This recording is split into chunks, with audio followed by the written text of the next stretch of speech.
过荒谷和大漠，肩负着族人的使命，去往异乡。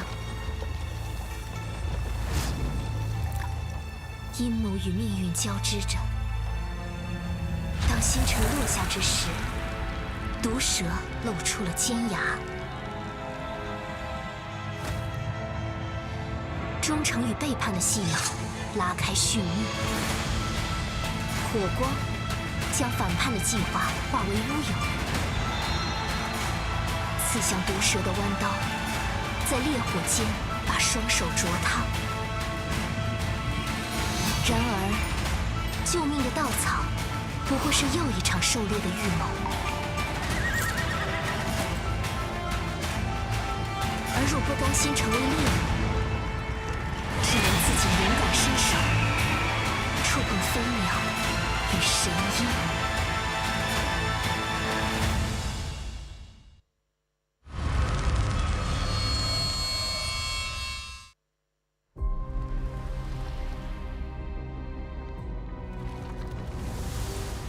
Once paradise, now a shell of its former glory.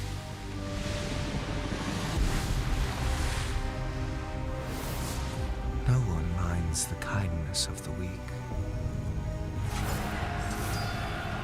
Only a sinful soul does as it pleases. Revenge! To hell with the gods! Behold! See how your desires fatten! Repent! Purge thy sins! A sacred feast will guide you.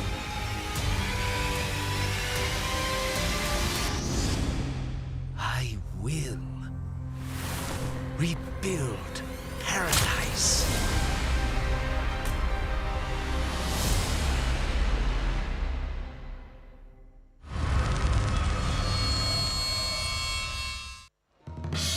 Ten nimble fingers, one brilliant show. On a 3-foot stage, the goddess aglow. Our shadow play premieres at the Grand Theater tonight.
Is this place really haunted?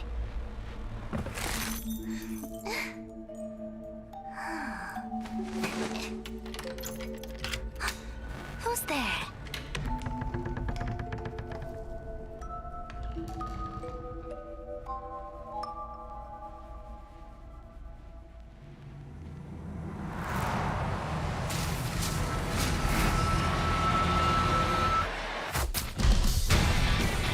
Crystal Palace was once where art and science collided. Some reminisce about its former glory. Some long for its splendor. Now, you're here too.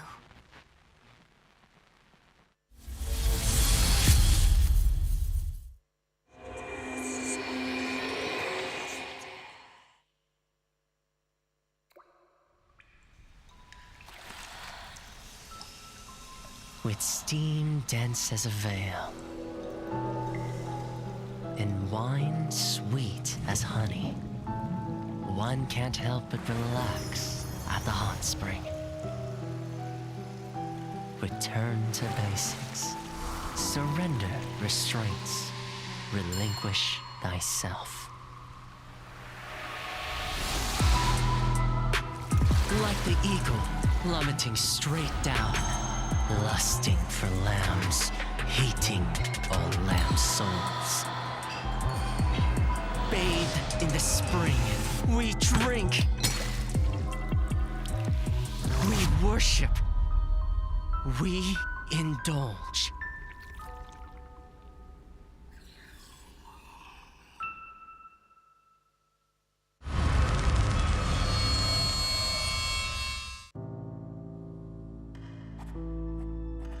Miss Keo, how was your childhood? Well... At the dinner table, Father said with a smile, "You sure love playing judge, don't you?" And then? Then they wanted me to pursue my own happiness. Of course, so did my brothers. Your brothers? He was not qualified to represent justice. And I won't allow that to happen. Something happened, I suppose. I did what I had to do.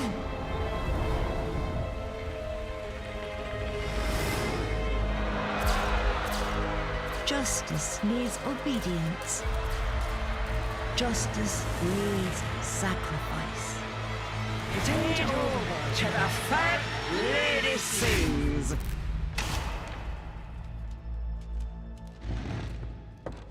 That's all.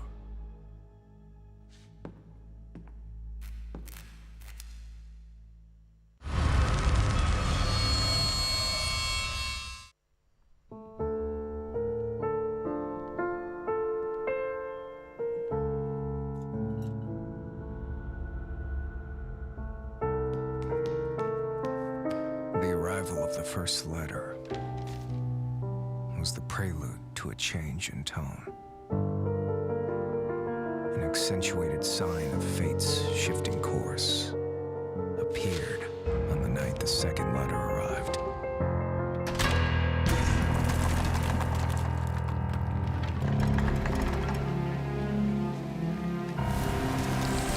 Those fragile wings flew in with the dying light.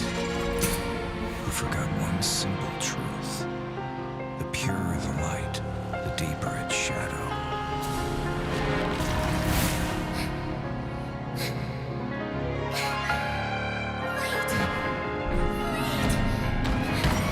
My nightingale, never chase after illusions of hope, looking back with longing eyes.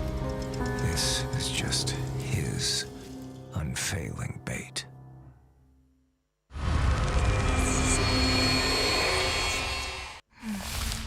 Anna.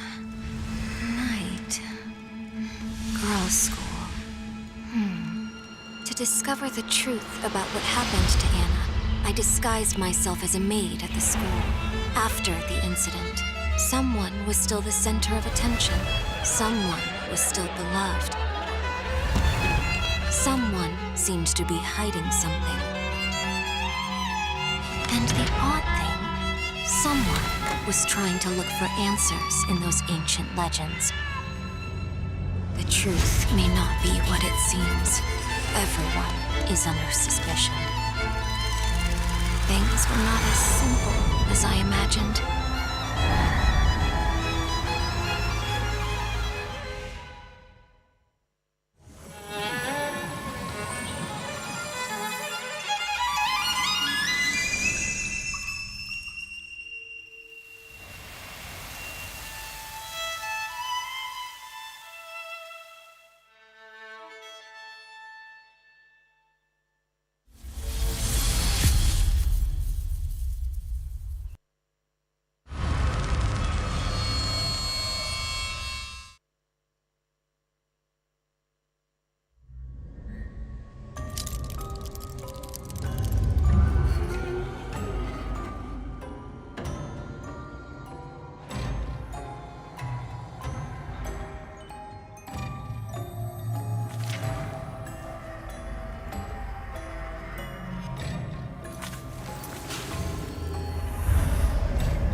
Last night, I dreamt of returning to that place once again, trapped in a trance, the scent of the soil leaves, and the chimes of midnight were beckoning me.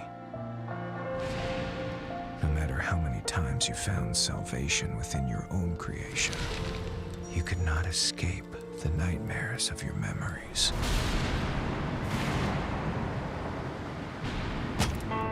Stop it! End all this now. I remember now. It's all coming back to me. When the nightingale sings, the mansion gates will open for me under the starry sky. Tonight, the truth will be revealed.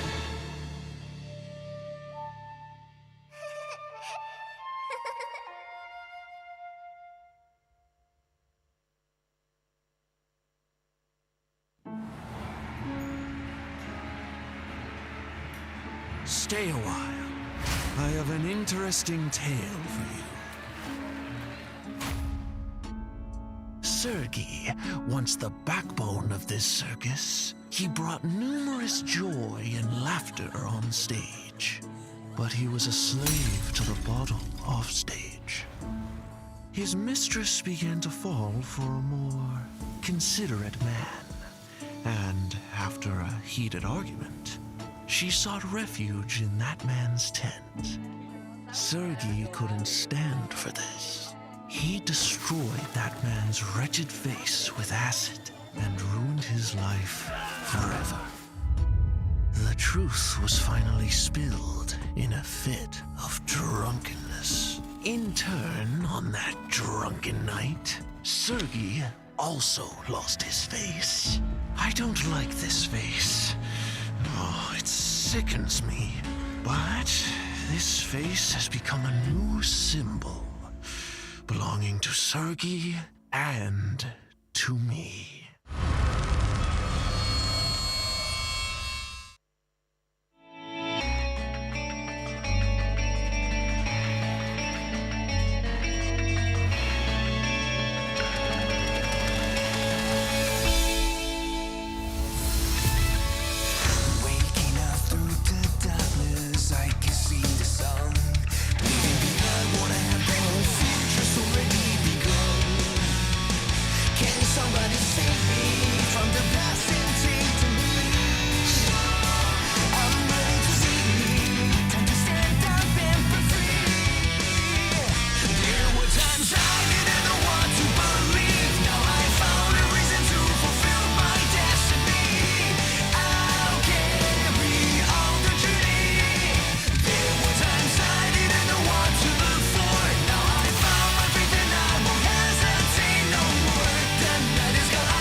最后我还是失败了。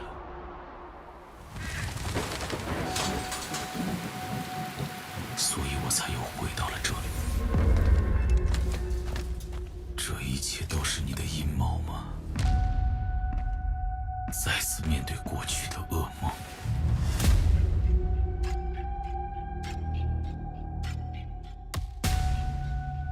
而那些噩梦的参与者又是谁？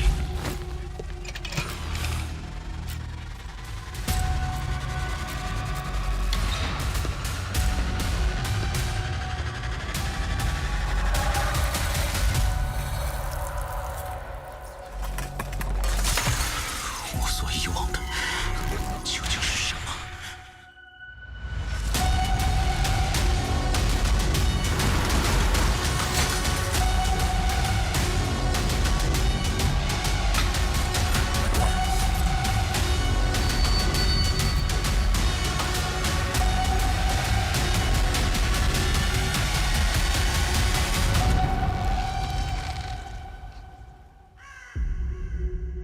？See you, Orphe.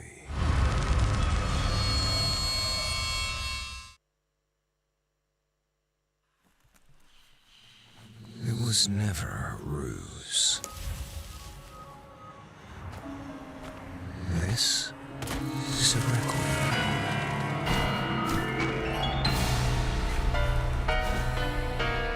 Requiem for peace in a chaotic dreamscape.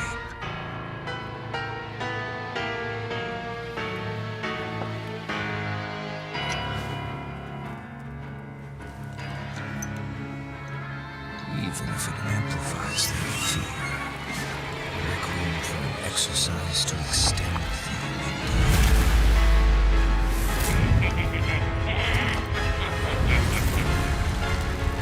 Extracting every last drop of that crystal dew.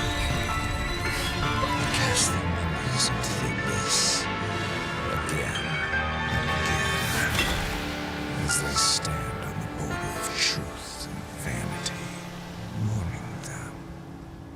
Don't look back.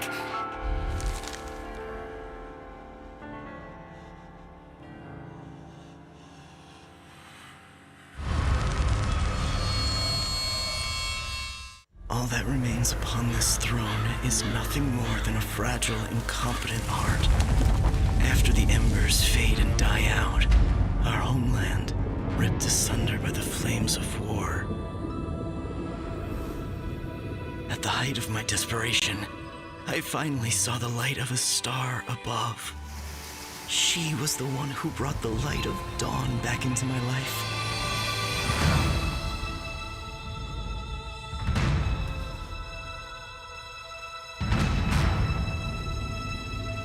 But when the sun sank below the horizon, I saw the flames of war burning without end. Flesh torn and blood spilled before me. The illusion of my utopia had lost the favor of the sun.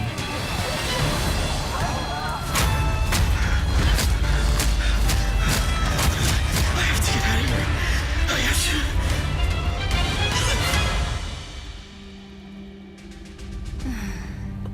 Why do you wish to escape, my dear king? In this everlasting Colosseum, you will forever be my gladiator.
The islanders often say the wayward sons will eventually return home, just as migratory birds always come home to roost. Yet, fewer and fewer have returned. Fear has gripped the island, and strange rumors began to take hold.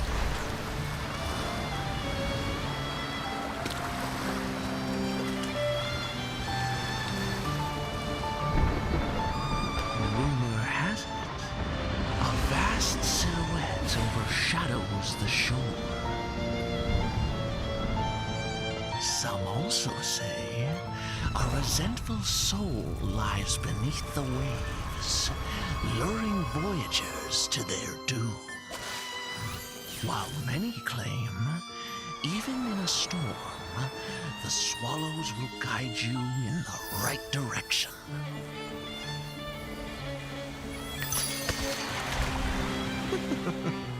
However,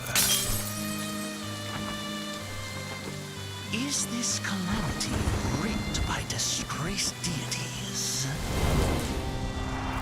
Or perhaps it all stems from greedy hearts?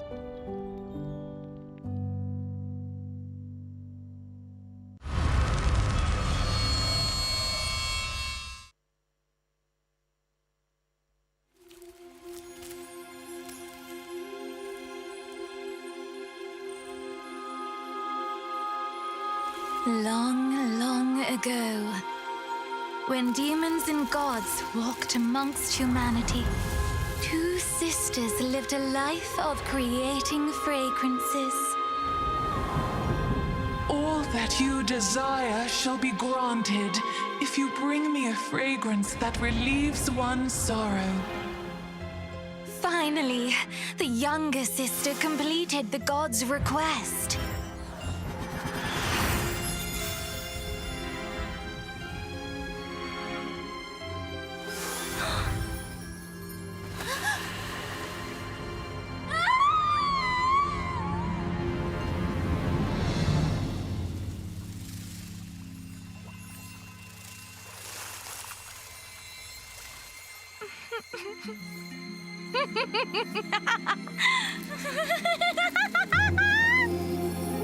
A beautiful dress woven from painful memories is the perfect attire for me.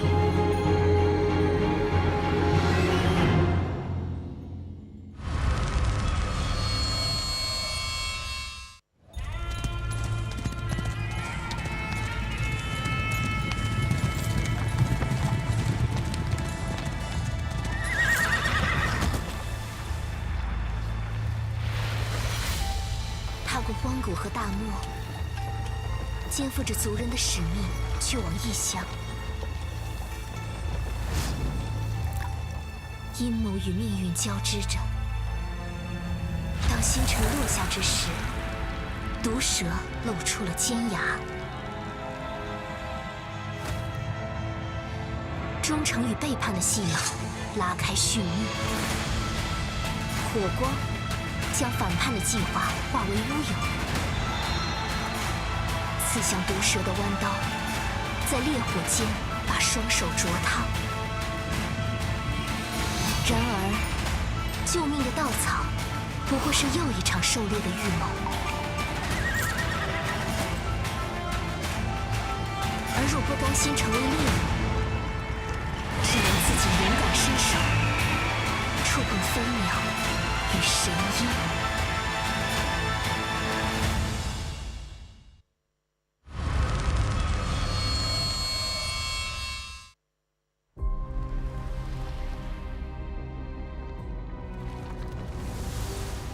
Once paradise, now a shell of its former glory.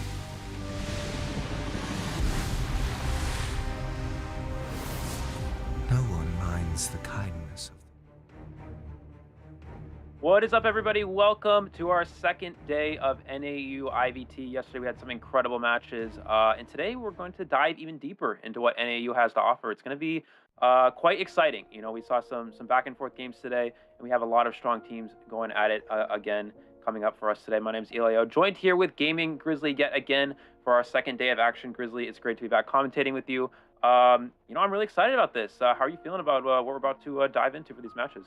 Oh, I am really looking forward to today's matches. We have a lot of really good teams coming up, and we're gonna start today with two teams, NFZ and K9T. Really looking forward to this match. This will be the first matchup out of 4 total matchups that we will see today. Very, very excited to be here yet again with you, Eli. And we are jumping right into the brackets yet again. We're gonna start with NFZ versus K9T. Later on, we're gonna see OVO Vs EX, CH4 versus Fusion, and then we have VOS Vs NL. That is the day, June 25th, right here. And that is very, very exciting because today we will decide the next winners that will get into the next bracket that we will see next weekend. So definitely something to look forward to. And yeah, I am really curious to see how this plays out. And after yesterday's tournament day, we already had a few absolutely fantastic teams proceeding into the next brackets. We had OM, we had getting into the next bracket, we had, which was FT, as well as Raven and B4U already making their way into the next bracket of this tournament. Who will proceed in today's stream? We will find out in a few minutes. Yeah, who will proceed indeed. We do have K9T up first, which is actually a team I'm very excited to watch here. We have 143 on the Hunter side, but on the Survivor side, we actually have a lot of older players who have come back to compete in this tournament. We actually saw this happen during, I think it was either during KOA or during the last IVT of last year, but we have players such as, for those of you who are familiar with Duck and Chicken, who have been, you know, top survivors in the NAEU community for some time, although they have taken a break over the past few seasons. We also have Fanana, who was a top 4 player, I believe back over near season 5. So it's been a while since we've seen Fanana play. They did compete in IVT last year, but haven't really been around the game much since then. We also have QC, another player who has been kind of around the game for a while, but, you know, just really taking a lot of breaks. And we also have Startfire, who is a top Enchantress and Prospector player. So we have a lot of very strong players, a lot of very strong survivors here. First, we're going to take a look at NFZ here. We do have Caped Baldy hunting first, also known, I believe, as Proud Sensei, for those of you who are familiar with that name. Has some very strong hunters to work with, has Breaking Laws Bonbon, has Axeboy, also has a Mad Eyes. Proud Sensei known to be a top Mad Eyes player, which is actually quite interesting. We don't really see that a lot, especially in NAEU. So Grizzly, if a Mad Eyes came out here, I'd be very excited to see that. Mad Eyes would be something I would look forward to. We always mention that. We always look forward to these off-meta characters. And honestly, what we have seen so far was absolutely impressive. We have seen, for example, Soul Weaver in yesterday's stream. We have seen the Ripper. So adding a Mad Eyes to the selection of hunters that we see in this tournament would be absolutely fantastic. I personally think Mad Eyes can be very, very scary because he might be a hunter that could potentially be underestimated, because yes, he might not be in the meta, but at the same time, you don't really face a Mad Eyes that often in high tier.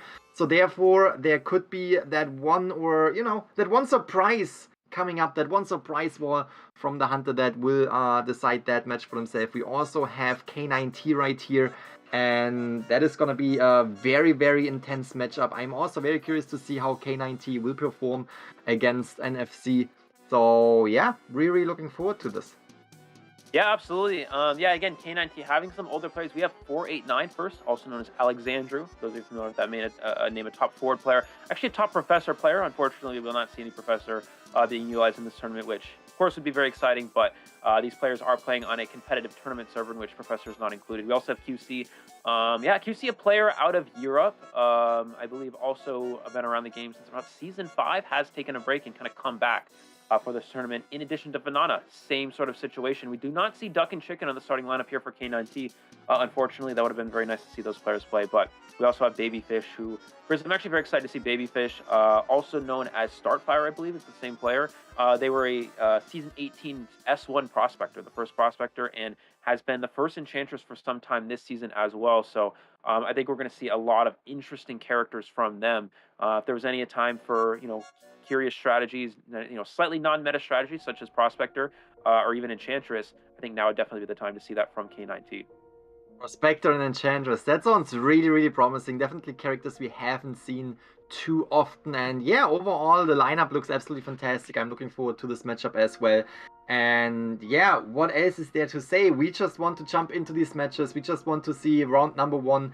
And it's gonna be very, very interesting. I would say after yesterday's tournament day, I would definitely think that the hunter is always the character that is deciding the match, because if the hunter can really hunt down the survivors and put their survivor side into a good spot where they can decide on how to play, maybe play it a little bit more conservative, where they can push for a tie or maybe even just a one survivor escape, it's definitely something that goes in favor of that team. So I'm really, really curious to see both sides, NFC versus K9T on the hunting side, but of course we also have to keep an eye open for the survivor side that will definitely have to prove themselves against these top hunters as well.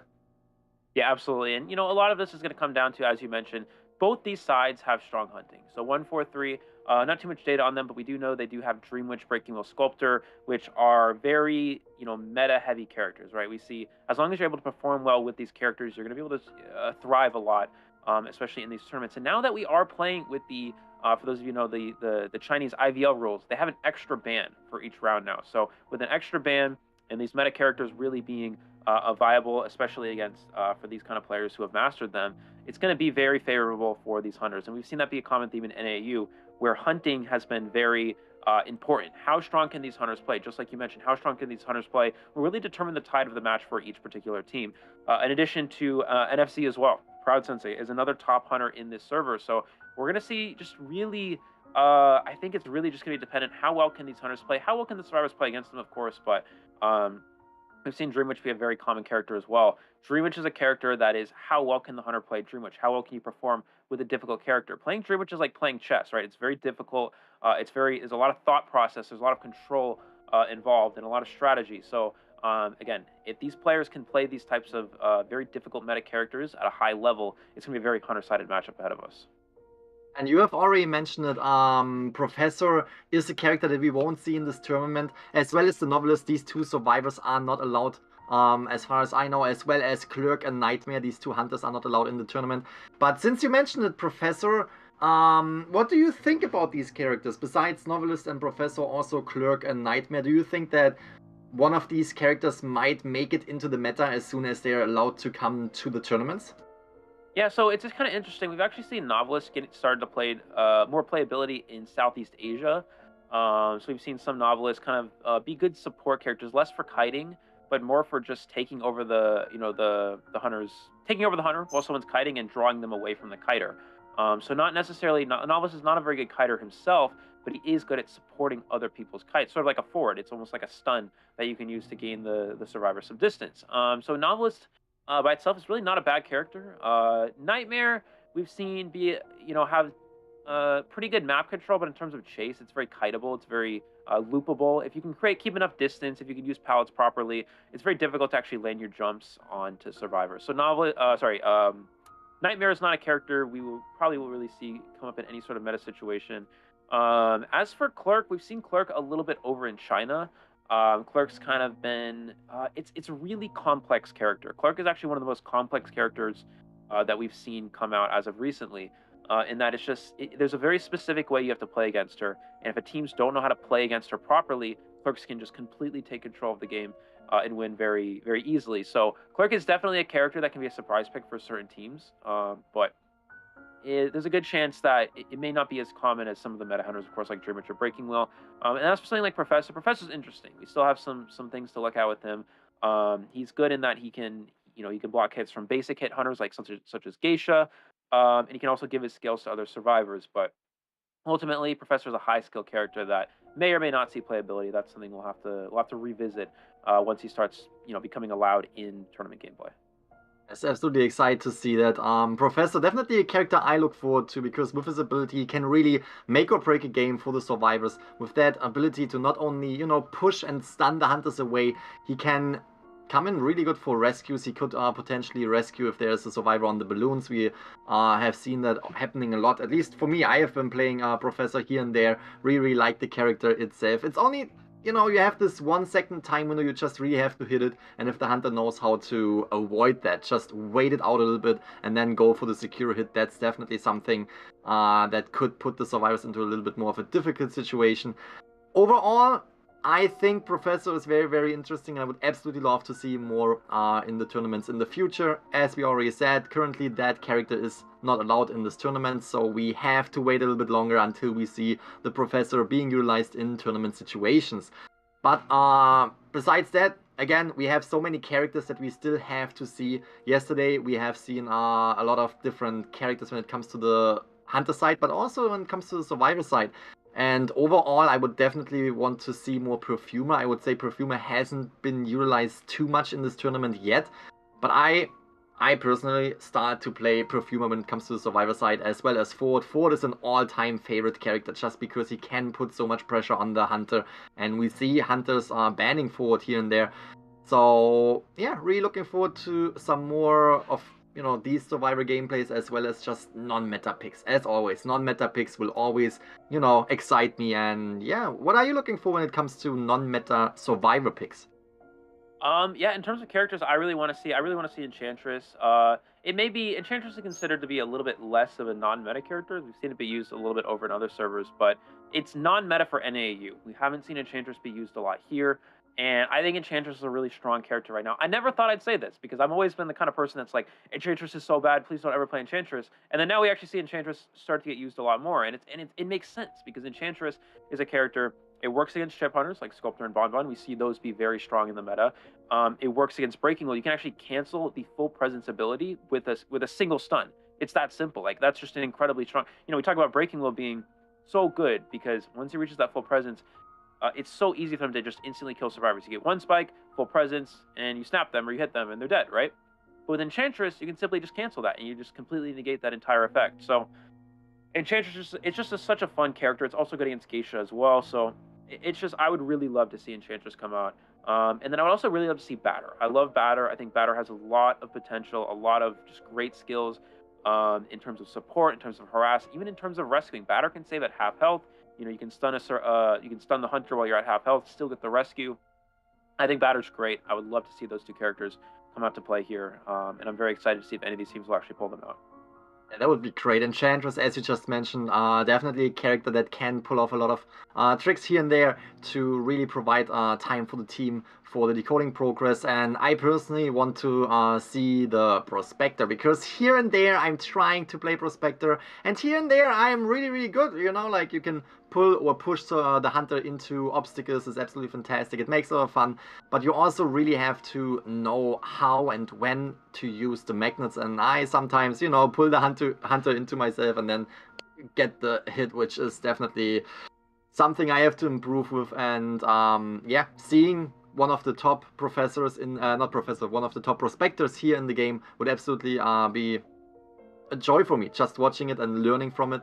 And yeah, overall, as you said, Better would be absolutely great. I have been facing a lot of Betters when I was ranking lately, and yeah, just learning from these top players and understanding these characters better will help you as Survivor when you play on the Survivor team, as well as Hunter. If you understand how the Survivors work, you might be able to either dodge their ability or to outsmart the ability. So yeah, always looking forward to, you know, learning something from the top players that we are seeing in these tournaments. And again, we are waiting currently right here for the first matchup, which will be NFZ Vs K9T. It's gonna be very, very intense. Again, Mad Eyes, that would be really, really interesting to see. If I look at Mad Eyes, I feel like Mad Eyes, again, not one of the meta characters, but you just don't see a Mad Eyes in rank. You don't really get practice as a survivor going against Mad Eyes, so that might be a surprising factor right here. What do you think about the surprise factor when it comes, for example, to Mad Eyes, when it comes to maybe a Feaster, when it comes to, I don't know, maybe Helen, but just all these characters that you usually don't expect to see at all when they come to a tournament like that? Do you think that the surprise situation might be, you know, a little bit of a benefit on the Hunter side, or do you think it would be rather smart to just stick to the meta and just go that route?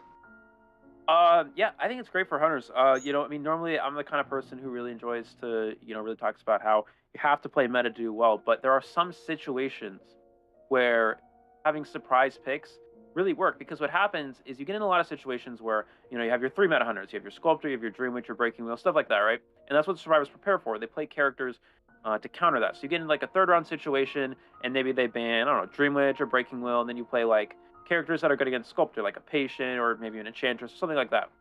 And then that's when you pull out a character that you don't really expect, like maybe an Anne, for example. Anne would be a character that's good against enchantress and patient. So you really try to surprise people like that, and it really can just turn things into your favor. You play a hunter that's maybe not quite as considered to be quite as strong as some of the other meta hunters, but it can hard counter team comps, and people don't expect it. And that's the benefit of having the hunter select their character last, right? You have your survivors pick first, and the hunter picks last, and that can really be a big game changer. And you can also sometimes see teams go for like interesting bans that you don't really expect. You can go for like a psychologist ban, and then maybe it makes the survivors think they're going to play like a bloody queen or a geisha because it's single hit hunters, and then they go bonbon and they're just not prepared for it. So you pick characters, you can ban characters, especially in third rounds. You don't see it a lot in the first two, but in third rounds in particular, you can see these characters go for just kind of interesting strategies that people don't expect with weird bans and weird characters, and it actually works. And that's something that we definitely could see from NAEU. It's something we see happen a lot in NAEU as well. So I'm actually really excited to see that potentially come out today. Yeah, that is for sure. I agree. We have seen this in tournaments over and over again, where you have the first few rounds very, very meta heavy, and then later on you have that little bit of a surprise factor. But again, yesterday was already surprising as well, because we had, for example, Slate coming through with a round number 1 Anne character that you wouldn't necessarily expect in a round number 1, but immediately bring the 4 survivor elimination to the field. Absolutely fantastic. And we also saw, I think, Solviver in a round number 2 situation with Fafa, so that was also something that I was very excited about. Again, these hunters you don't see that often in the tournament, because yes, they are strong characters, but they are just meta characters that you want to prefer to just secure as many points as possible in these early rounds. And this is just something that I am just really looking forward to. Yes, again, later rounds, more off-meta character picks, but if we see a round number 1 or even round number 2 of meta pick, I'm excited for it. I'm excited for it, and I think that surprise factor is coming into play, because yet again, it counters the team composition potentially, as well as just surprise the team because you don't have that much practice against a hunter. For me, personally speaking, I play Feaster rank, and I've really enjoying Feaster rank lately, and I feel like I'm not the best hunter. I am a top 20 Feaster, somewhere there, on my way to Hydra, and I really enjoy the game. And I feel like with the Feaster's ability, the long hit range, for example, or the tentacles, the curse, there are survivors that understand these abilities and understand what is going on, but at the same time, you can see that you can pull off a few tricks that nobody really knows, because again, I would say nobody really encounters a Feaster nowadays, and at the same time, for me, it's heaven on earth. Hunter ban will never be Feaster. I can play my favorite hunter over and over again. I will never have to pick a different character, because again, Hunter Feaster Feaster ban will never happen. And yeah, that's just what I think. Having a round number 1 surprise character that the survivor team might not necessarily expect, and where you have the ability of surprising them, might also be beneficial. But again, either way, if you go with meta characters, it's gonna be as beneficial, because those are the characters that are known for winning games, that are known for eliminating survivors. So why not go for meta characters? It is, either way, entertaining right here. Either way, it is going to be exciting for us. We are currently still waiting for the teams. There are a few, technical difficulties that are being ironed out right now, and we are just waiting for that first match to start. We are just as excited as you guys in the chat. So keep up the good spirits. I want you guys to, spam some hearts for the team, spam some love, spam some claps in the chat right here for NFZ versus K9T. Which team do you guys want to see succeed in this first matchup of day 2 of the North American European IdentityV tournament? Yeah, absolutely. And actually, it's kind of funny that you mentioned that, playing Feaster, you never really, of course, it's never going to be banned in rank. I was just thinking about how I love to play the meta hunters, so my hunters are always getting banned. So I got to come up with new strategies for that. Like for me, like I love playing Breaking Wheel, I love playing Sculptor, Bloody Queen. You know, all these hunters that, you know, who wants to play against that, right? So they always get banned, and I'm forced to play. I've actually personally been playing a lot of Feaster myself recently because it never gets banned. So you might as well, you know, you can play these meta hunters in rank, which of course it's great. It's great. But if you're able to master a character that's not meta, so when your hunters do get banned, you always have an option to play with. And whether that's a tournament, whether that's rank, it always will come up, right? It's always there. The bans are always there. It doesn't matter where you're playing. It's always going to be a situation where you want to have something prepared. So yeah, I think it's great, and for me, yeah, I love playing Feaster as well. And honestly, Feaster is not a bad character, especially in NAEU. And something actually that you also mentioned that I actually wanted to bring up is sometimes players will go against something like a Feaster and they won't understand the abilities completely. And I think this is really important for everybody watching. If you are a Survivor player and you don't know how certain hunters work, or you want to get better with certain characters, you just want to get better as Survivor in general, I recommend playing Hunter and Survivor, because what happens is when you start to play Hunter, you realize these abilities that these hunters have, and you see yourself using it in a match. You see some Survivor play well against you and know how to counter it, and you're like, oh, I can adapt that to my Survivor gameplay.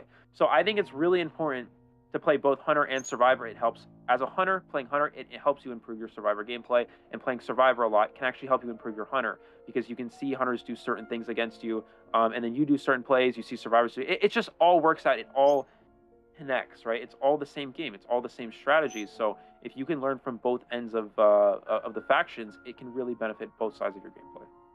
That's for sure. That's what we mentioned yesterday as well, when we see some of these players right here in the top teams, maybe starting as Survivor and now switching to the Hunter side, or the other way around. You always benefit from that. You always benefit from the knowledge that you have from the other faction, from the other either Survivor or Hunter side.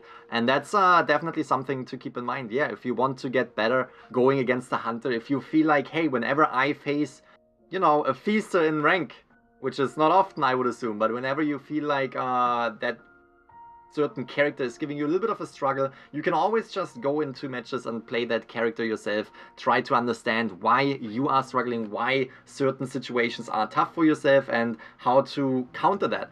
For me, for example, a lot of Survivors that I meet in rank, just a little tip for everyone who is ever going against a Feaster, never underestimate the hit range of a charge attack of a Feaster. A lot of people compare that to Wu Cheng's hit range, but at the end of the day, no, it's longer. It's further.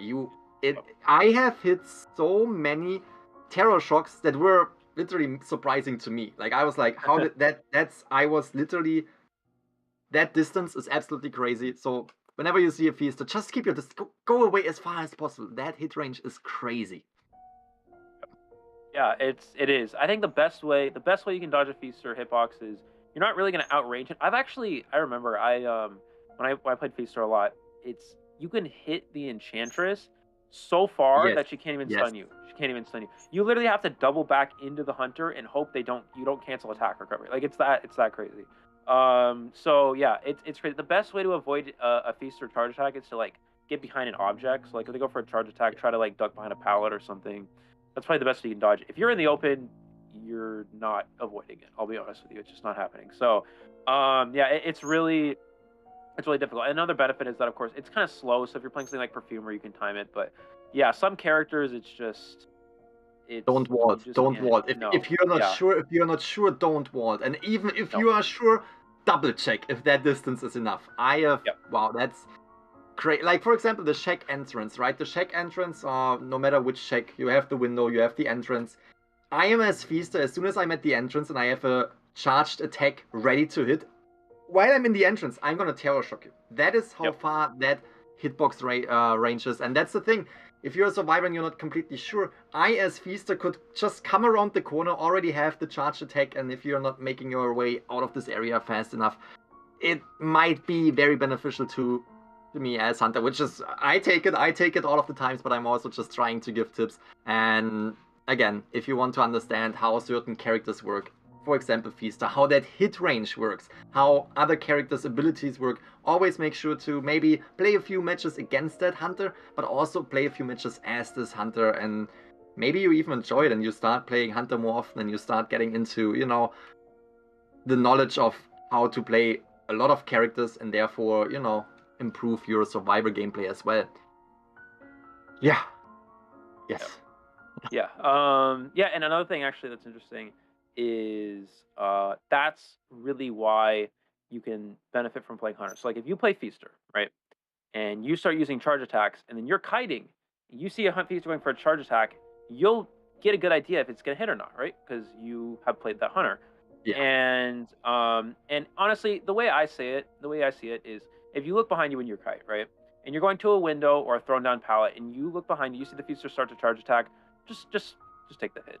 I mean, just take the hit, and then maybe if you're lucky, it won't. He'll be enough out of range where it's just not going to hit. But don't risk it. And another cool, interesting thing, way you can kite against a Feaster is that when they finish their charge attack, if they miss it, then they kind of stand still for like 1 full second where they can't move because it's like they're like, I don't know, out of energy or something. But you can then vault. Yeah, they're out of, you can then vault. So if they go for a charge attack and you stand next to the pallet and they miss it because they're too far out of range, you can then vault and you won't get terror shot because they can't swing for about a full second. So that's one way you can play against that. And I remember when I first started playing Feaster, I think I started Peepers and I played like Patroller and stuff like that. And then eventually I started playing Blink. And what's really awesome is that Blink plus charge attack, you can literally hit someone from like, it seems like halfway across the map, and and no one expects it, and that's another thing. And you'll see that in China and Japan, where a lot of those players will expect it and they won't fall, they'll just take the hit, right? They're not going to fall for that. But sometimes people just they don't expect it, and you can catch that off guard, and it works against other characters as well. Like you look at Prospector, if you go for a charge attack against a Prospector, it's actually, the range is so far for Feaster that the Prospector magnet won't even activate. Like it won't even, like you hit, and it still won't even activate after you hit him because it cancels out your attack recovery, because you're gonna land the hit, then the magnet starts to propel or like pull you in, and then you immediately go in for the second hit. Against the Prospector, honestly, it really depends. If you're in an area with a lot of wars, as Feaster, it's gonna be a little bit more difficult to catch up to the Prospector. But if you're in a kind of open area, Prospector, I always go for that. I take that. It's a pretty easy kite or a pretty easy chase as Feaster, as long as you're in a kind of open area, because again, you mentioned it, hit range without even having to utilize Blink, you will push through before the magnet of the Prospector will push you away. And again, if that is canceling out your attack recovery, that is definitely putting pressure on the survivor side, and I've seen it over and over again, where attack recovery gets cancelled, and all of a sudden survivors are trying to scramble around like, what am I doing now? What do I have to do? I can't take another hit. And with that situation where they are in a little bit of a panic state, you can land that second hit because, again, attack recovery is cancelled out. So therefore you can just go for another charged attack and immediately bring down that Prospector. And yeah, overall, I think we should stop talking about the Feaster because I feel like we're giving out too many tips. So I will start losing matches because everyone starts to understand how to counter the Feaster. Besides the Feaster, there are other characters that I absolutely love to see and that I absolutely, I would say, want to get into more. Not that I necessarily play different characters currently, but for example, Wu Cheng. Wu Cheng will get a new crossover skin, which I am very, very excited about. But I definitely have to learn Wu Cheng and learn how to, utilize not only the white guard, but also the black guard. And I'm curious to see if we will see more Wu Cheng in this tournament. We already have seen Wu Cheng yesterday. What do you think about Wu Cheng? Is he a character that we might see more often in this tournament? Because, he's not necessarily in the meta, but he is a good character. He is, I would say, better character than, for example, overall character than Mad Eyes or Feaster, in my opinion. Yeah, it's interesting. Wu Cheng, the problem with Wu Cheng is that, as we all know, his early game chase is not very strong, right? So he has some good little abilities that he can work with. And that black form, your pallet breaking speed is so fast. Actually, it's one of the fastest pallet. I think, with the exception of Mad Eyes and maybe Photographer, black form is like the fastest pallet breaking. So in the whole game out of all hunters. And then white form, of course, is slower, but then white form has that really long hitbox. And actually, something else that's really important for white form that a lot of people overlook is white form's basic hit is actually really strong in certain areas. So if you go for the basic swing, it's very slow, and then you can like walk through a pallet and hit because it's so delayed and people don't expect it. But we will now be getting into our first match. Finally, we do have NFC hunting here. We are in a situation, so it's gonna be. We'll discuss it in a minute. But looking into this first match here, we do have Caped Baldy, who is also known as Proud Sensei for those of you who recognize that name, up against the K9T survivors, 489QC, Banana and Babyfish on Lakeside Village Grizzly. Not a map we see every day, but it's definitely something that could potentially come out here and be very exciting. It's always nice to see that. We saw Ripper Plate in Lakeside be very effective yesterday, so maybe here for Cape Valdi, for Proud Sensei, we're going to have a very nice match here as well. That is definitely going to be a great matchup. Lakeside Village is the first map for this round right here. Very curious to see which hunter will come to the field. We have the Seer ban, we have on the survivor side Mercenary Ford. Again, some of these meta characters you always want to pick if you get the chance to. We see the Priestess ban. It is a quite big map, so it makes a lot of sense, especially with the portal setups, for example at the boat, as well as the global portal that can deal a lot of damage. And the Patient ban, Patient being banned a little bit more frequently lately, since he definitely can provide a really good kite for the survivor side, especially with these hooks. Especially if they can avoid the attacks with the hooks and buy more time, get more distance. So it makes a lot of sense. But on the other side we can see the Acrobat being utilized, and now we have Babyfish as last survivor picking that fourth member of the team. Very curious to see what Babyfish will utilize. Yep, looks like it is going to be Postman, so we're not going to see any sort of prospector and changers right out the gate here, but we do see a pretty standard team comp, and it is Breaking Will Hill Grizzly, so this is kind of just, you know, a common character we see come up a lot overall.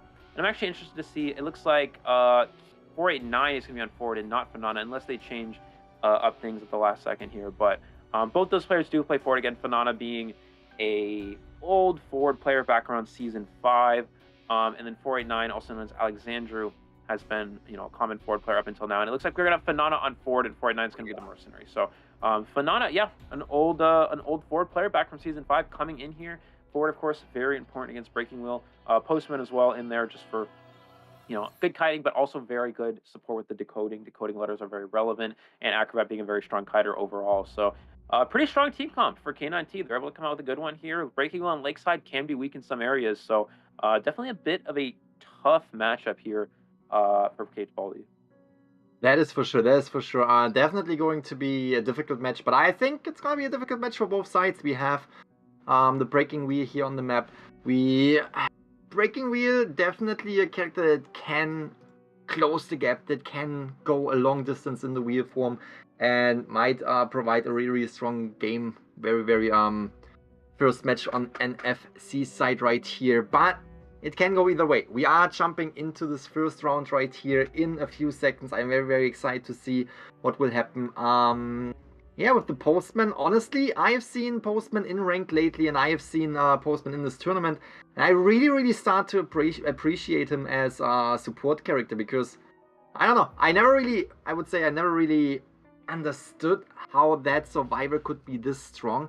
But with the ability of putting the dog on the leg of the hunter, it's just an additional kiting ability that you are given with the Postman that I really appreciate for the survivor team. Again, I'm a Feaster player. If I have this dog on my leg, I am not going anywhere. That is crazy, and that might definitely be beneficial for the Postman here as well against the Breaking Wheel. Yeah, absolutely. It's going to be really important overall for... just, again, it's really difficult here for a Breaking Wheel player. I mean, it depends on spawns, right?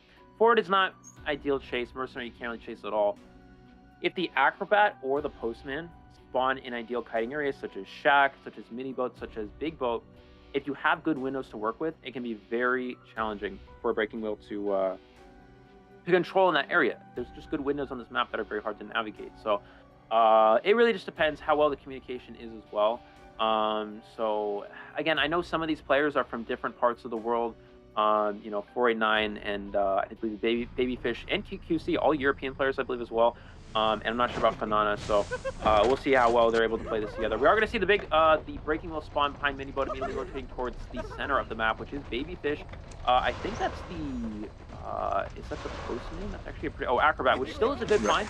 So able to... Oh, immediately getting on a wheel farm here, going for the chase here. Go ahead and throw down that pallet. No spikes just yet. Vault step for the speed boost. Can transition away. Can he land this trap right here? Is going to get to slow him down. Grizzly goes for the bomb. He does get the bomb off in time, forcing the wheel back into wheel form. So pretty good start here for the survivors. Pretty good start indeed. We can see survivors are working on the Cypher machines. Fantastic job just rotating around, really avoiding the breaking wheels hit. And here we can see now being forced out is jumping over. Oh! Was able to avoid that hit as well. Fantastic start from K9T, Babyfish, and look at that pallet. Really avoiding the hits. Absolutely fantastic job. Really providing the team with enough time to control. Oh, was vaulting that right in front of the Hunter and therefore is taking the first hit now. Needs to transition away. Can get into the big bowl, but will he be able to kite it out? Will he be able to maybe potentially... Look at that. Look at that. Absolutely fantastic patience. Was taking one spike so far, and there comes the second spike. All right, fantastic start right here from K9T, though. Was buying a lot of time, and we might see the breaking wheel actually struggling a little bit, because when you're out of the wheel form, you're just not as fast, and you have to close that gap to snap down the acrobat. Yeah, the good news here is he didn't have to use Blink, so he still has that trait available, which is going to be very strong for this breaking wheel player. Would like to mention as well, for those of you who don't know, there was a slight issue in the first half of this first round, so it is going to be a 5-0 actually lead for NFC. There's a slight issue with K9T, some of the players or something. We're not really sure, but it is going to be NFC with a 5-0 lead here. So it's really tough now, Grizzly. They need 4 survivors escaped if they want to tie this round. So it's kind of a big comeback here. Does he get caught in the trap here? He might go for a double trap. No, he's just going to go for the hit here. He's going to get that rescue before half, so it's very important. Breaking wheel, not full presence yet. So that's very important. He's going to stay out of wheel form. And this is the key moment. This is why saving that blink is so important. He can just go for the blink right here at this pallet onto this acrobat. He needs to time this perfectly. Will he go for the blink? There's the blink. Goes for the swing, and he does get the blink off Grizzly. That was very important. Now he reached that full presence. Acrobat on Sheriff for the second time here, but forward in the area to harass is going to be very important. How well does he go? Is coming through. Is he able to get the trap? He misses the stun, and he's going to get a free hit because of it. And now the forward cannot go for a save unless he does a stun on Sheriff, which means that this is just... if he has less time on Sheriff, less time for decoding, he's going for the stun on Sheriff. He's going to get it, which means he can get the rescue off. But the Cypher rush is going to be slowed down significantly because of this. And just like that, Kate Baldy has a very strong position. Oh, very, very strong position, because now you can't really body block as forward right here. You want to take the hits for the acrobat, but you can't really avoid the acrobat from taking any spikes as long as the breaking wheel is in the wheel form, and therefore acrobat will be the first target that NFZ's Hunter will bring out of the game, and that is actually putting them into a really good position, because again, you already mentioned it, the NFC survivor side was given 5 points for this first half, because there were some issues on the Hunter side. So therefore, this is already putting NFC into a really good start for this tournament matchup. And we can see he already found the Postman again. Definitely a good find. With the 2 spikes attached already, we have the Postman in a little bit of a difficult situation now. Peepers are brought down. You can see that the rest of the team is healing up. They want to be able to take a spike, because if you're not healed up, you take 1 spike, wheel form gets out of the wheel gets out of the wheel form, attaches another spike, and then you're in a little bit of a tough situation, because you would potentially go down to the snap, and that's something you just have to be aware of. But at the same time, NFC was able to figure out where the survivors are and stop the healing. Mercenary is the main target. He could go down to a single hit, and therefore, if the spike lands, was able to avoid that, was able to not go for it, and now we can see NFC actually not concentrating on that mercenary, but looking for the Postman. Yep, and yeah, just like that, injuring everybody. He's trying to slow down the game, injure these survivors. They have decent Cypher progress, so they still have potential for a tie here. We're going to see him get out of wheel from right here, go for the full presence. Can the... Oh, Postman actually avoids it. He got out too far away here. Can he hit this trap? This is really important. Gets the trap at the pallet. He cannot go through, forcing him to go around here. So he's going to go for the swing. He gets the hit through the pallet. Grizzly, that's a huge hit for this breaking wheel, especially after missing that full presence. He's going to be able to place him on the rocket share here. And already, NFC has secured the win for this round because of the 1 kill, but let's see if they can push for more here. Again, this position is probably drawn. However, if the breaking wheel plays this endgame very strongly here, he could actually potentially push for a win here, and now knows Mercenary's here. He knows Mercenary's here because of this Peeper. Mercenary will get the rescue, but it is an early save. He can get double spike onto the Postman, and he's going to be able to go for the full presence in a moment. Actually going for the Mercenary instead. I think he's probably just going to slug him and try to slow him down. Goes for the snap, and he gets the snap before the elbow pad activates. So just constant pressure on the board here for Kate Baldy. And just like that, K9T really on the back foot in this first round.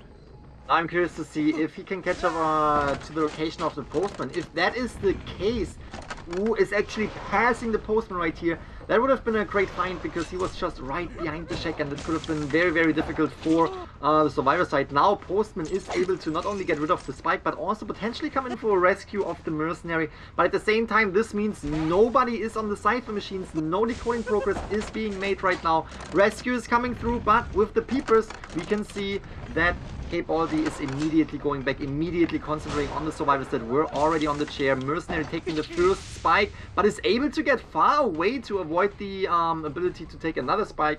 Yes, it is scaring off the mercenary, but at the same time, it is also putting pressure off the rest of the team, and you just want to get the two survivors that were already on the chair. Mercenary or postman, great finds, and concentrating on the postman right now, we might see that the rest of the team might potentially finish some cipher machines here. Yeah, just missing a few full presents here and there. That's really kind of been the game changer so far. He also misses the full presence. It's actually not that important though, because he's still one shot to a basic hit here. Yeah. So yeah, let's see. He's just gonna go for a snap. Just a lot of changing targets. He has to get to that cipher machine where the mercenary is before it's popped. Can he make it in time? Looks like he is gonna get there in time. So if he's able to down this mercenary fast enough, he might still be able to win here, Grizzly. It's gonna be very important. Keep in mind, mercenary's been on chair already, but he does have an elbow pad to work with. There's the second spike. He's gonna go for maybe a third one. Nope, just the two there. Mercenary should use the last elbow pad. And it looks like he's gonna confirm it. He hits the trap onto the mercenary, which means he's gonna go down here. And now forward's gonna be forced to use the syringe to try to heal. This position's probably still drawn though, because you know mercenary not down on chair just yet. Forward can get to full health here. The question is, can he cut off this forward from a distance, and can he get two spikes on him quickly enough? That's going to be the huge game changer. Will he go for the last cipher, or will he try to cut off the forward? His only chance to win here is cut off that forward. Oh, and he found the forward. That's definitely a good situation. Got healed right here. That is really, really good for the forward. But if he is taking a normal hit, he will go down. He does not have any ability. And that will bring down the forward. Cipher machine is popping. They will not go for the rescue. They're trying to make their way. They definitely want to get at least, actually trying to go for one survivor. They definitely want to get at least one survivor through the gate or potentially through the dungeon if this is not turning into a tie situation. We have to give it to the survivors. They were doing absolutely fantastic, taking the attention. It was a back and forth right here between the survivors. We saw Postman on the chair, we saw Mercenary on the chair, we will now see Ford on the chair. It was really a survivor team that was taking turns on the chair, which was definitely beneficial for them. But overall, we also have to say that Baldy definitely took the victory right here with a 3 survivor elimination. Fantastic job, and this again is putting NFC into an extremely good spot because now they already have an 8-1 lead. We want to highlight this again. The first round didn't start for quite some time because there were some difficulties with the team that is performing right here with K9T. K9T's Hunter wasn't readying up or wasn't ready for this first match, and with this being such a long wait, there was a penalty given, which means a 5-0 for the first half of this first round. And now NFC in already a good situation where they have 5 points from this first half. Now with 3 more points, that is putting them into a lead. 8-1, 7-point deficit for K9T. Yeah, absolutely. And, you know, it was really just a lot of pressure on the survivors. I think the goal there is just, you know, after what would have been a 4 survivor escape, right? You just have to minimize the damage of the survivors. But, yeah, I mean, Cape Baldy, you know, Proud Sensei, as we know, did not give them anything to work with, right? I mean, he was able to get 3 survivors eliminated. It wasn't a 4. I think he had a 4 survivor, like a position to eliminate all 4 survivors, but there were 2 key moments, and both of them when he missed the full presence. Those were the big game changers. If he hits full presence on both of those survivors, I think it was, I believe, Postman and Mercenary, he can just snap them and down them instantly. But he was forced to go and out chase after them. That brought an extra 20 plus seconds of decoding time for the survivors, and that was the difference maker in the survivors getting 4 limbed, and in this case, a 1 survivor escape. But a 1 survivor escape is really, really important because if you're able to get that 1 out here, it's now an 8-1 game, so a 7-point deficit rather than a 10-point deficit. So that just, you know, being able to avoid those full presents, you know, excellent job to the survivors. Fighting through a tough situation, being down 5 points, fighting through that, and at least getting a 1 point, not allowing another 5-0. That was the important thing for them here, and just like that, you know, they keep themselves in it. If you go down 10-0 after the first round, you're already in a horrible position. If you go to 10-0 and you tie any round from here on out, you'll probably end up losing because then you're forced to go a 10-0 round of your own. So now, you know, if any of these rounds end in ties, then it's still a possibility, you know, for K9T to actually come back because it's now just 8-1. So, I mean, that really does benefit them here, and we'll have to see how it ultimately plays out in the long run. But yeah, K9T on the back foot, NFC with a really large lead here, 8-1. So we'll see how they can, you know, combat this, how they can come back. Just said it perfectly well. I think that one survivor escape was definitely crucial, because now with a 7-point deficit you still can come back from this, right? If you're taking some points in round number 2 and some points in round number 2, you could potentially push into a round number 4, or maybe even decide this for yourself as K9T by taking points in the later rounds. That's definitely a possibility now with a deficit of only 7 points compared to a deficit of 10 points if that last survivor would have been eliminated as well. So there are still chances for K9T right here on the table, but at the same time you also have to consider that we have NFC now in a position where they can play it really safe. They can play it really calm, and they can just pick team compositions that, you know, tie matches. Or could, as Hunter, you could just tie the matches. You want to get the tie in round number 2 and round number 3, and that would already decide the victory for you, because you have won round number 1. And even if you're allowing K9T to win a round, you still have a huge point differential between these two teams. You have an advantage with 7 points. So we definitely see NFC in a little bit of a better situation right here. But after all, K9T can still make that.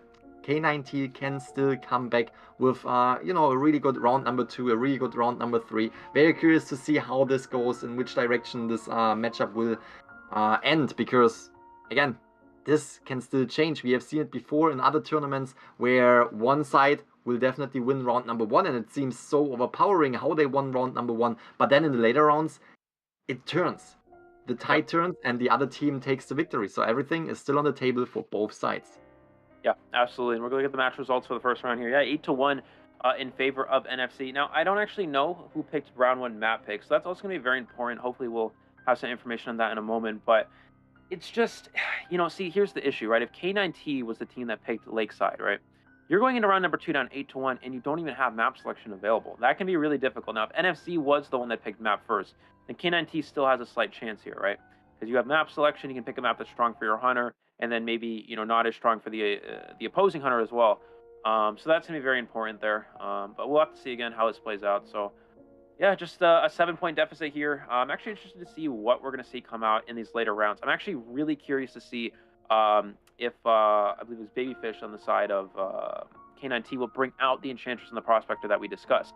Those are characters that, you know, we'd love to see come out here. I think we probably didn't see it in round 1, because against Breaking, a Prospector can be difficult to use, because if you go for a trap, you hit it on the Prospector, even if you have your magnet, you'll still get the hit. You'll actually get the hit before the magnet activates if the survivor is trapped. So it really, you can't really play Prospector too effectively. Of course, Enchantress would be strong, but maybe they were worried about some other type of hunter. I'm not really sure. But honestly, Grizzly, we might see the Mad Eyes from Cape Baldy. I mean, it's a character that he does play. He is a top Mad Eyes player, so if that is a potential possibility. Of course, you have to be careful with Mad Eyes, because you can counter it. You can play characters like Doctor, characters like Priestess. But if you get into later rounds, Mad Eyes is a character that's really good in later rounds, because if you're able to ban those counters, then there's really no way to deal with it. And Mad Eyes can just take over the match and really just take over the game. We actually saw that from a hunter from Korea, Yu, over in during Koa. That really be the case. So maybe that will come up here in NAEU. We'll have to see. That would be very interesting. And I mean, currently that would be a great setup, right? You have a lot of points already from round number 1, and you can ultimately play it a little bit more safe, right? You can lean back a little bit, or not necessarily lean back, but you can, you know, just focus on ties, or potentially, you know, getting a few more points. And if you're coming in with a Mad Eyes, who is in later rounds an extremely good character, because you can counter all these survivors that will be available late game, later in the later rounds, that might put you in a really, really good position where, if the case is that you only have to tie that match, that could be a really good match for Mad Eyes. So very, very curious to see how this plays out, if we will see a Mad Eyes in round number 3, or if we even will see round number 3. Again, this is a really, really strong match so far for NFZ. They have secured round number 1 victory, and they might be able to secure a round number 2 victory as well, which would definitely be a quick situation right here. We might not necessarily see the Mad Eyes come in play. Very, very curious to see how all of this plays out. We are about to jump into a round number 2, and yeah, man, if anyone can come back from this, it is K9T, I would say. They know what to do, they know they have to push, they know that they are in a tough situation, but, you know, diamonds are made under pressure, and they are in a lot of pressure right in a very, very tough situation. There's a lot of pressure on them. So, again, if anyone can come back from this, it's K9T, and I'm curious to see how this round number 2 will not only start, but also, you know, go into the second half. Yeah, absolutely. We saw the map be Ever Sleeping Town, and this is interesting. So we just got news that K9T actually picked Ever Sleeping Town. But the problem with Ever Sleeping Town is that map is probably the best map for Caped Baldy, because Breaking Wheel, Mad Eyes, those are literally the 2 best maps for those 2 hunters. I mean, you know, there's some debate on whether Chinatown's better for Breaking Wheel, but Breaking Wheel very strong at Ever Sleeping Town, and the best map for Mad Eyes is Ever Sleeping Town. I mean, there's just so many areas where you can trap in survivors. There's so many areas where Mad Eyes can really just completely just take over the game. And we saw that happen in Koa as well with you on MS, on the Korea team. They would always pick Ever Sleeping Town for the Mad Eyes. So right now, if you're Cape Baldy, you're looking really strong. I mean, you're in a situation where you have, you know, probably the best map for your 2 hunters, and it's just so difficult to come back here. I mean, it's just so difficult for the other team to come back, where you can just play these hunters that you're very strong with and just take over the game. He also has options such as Bonbon and Axeboy, also not too bad on Ever Sleeping Town. I would like to mention he also does have a Percy, an Undead, which I don't think we'll probably see come up in a tournament setting, but Undead also good on Ever Sleeping Town, so maybe a Will, who knows. But yeah, I mean, it's just it's an uphill battle here for K9T. This hunter is going to have to play very well here. Let's see what the ops have been. Going into this round, we are going to have of course, Ever Sleeping Town be the map. So how can K9T Hunter 143 play here? I assume Ever Sleeping Town was selected because it's a map that they enjoy to play on. But yeah, it's just playing right into the opposing hunter as well. It's really difficult. We are going to see Forward and Seer band get first here, which are Dream Witch and Breaking Wheel bans. So I expect that probably to be one of the hunters we're going to see. You know, the question is, do they ban Dream Witch or do they ban Wheel? We know that 143 likes to play Wheel. He likes Sculptor. He likes Dream Witch. Especially on this map, looks like we're going to see Dream Witch. So they are going to take the Breaking Wheel here and probably just try to counter Breaking Wheel as best as possible. Mercenary and Priestess, the 2 staple lock-ins after that Forward and Seer are banned. And then you have the Priestess right here, which is such a strong character on the Ever Sleeping Town. We have seen it over and over again, how these portals can make or break a game for both sides. If the hunter knows how to, you know, go against the portals, how to basically, you know, avoid the Priestess from getting away and avoid the escape routes from the Priestess that the Priestess portals deliver to the Survivor team. That might be a good situation to go for that Priestess, but at the same time, if the Survivors are setting up these portals in a good way and these portals support the kiting situation, that might be such a tough match.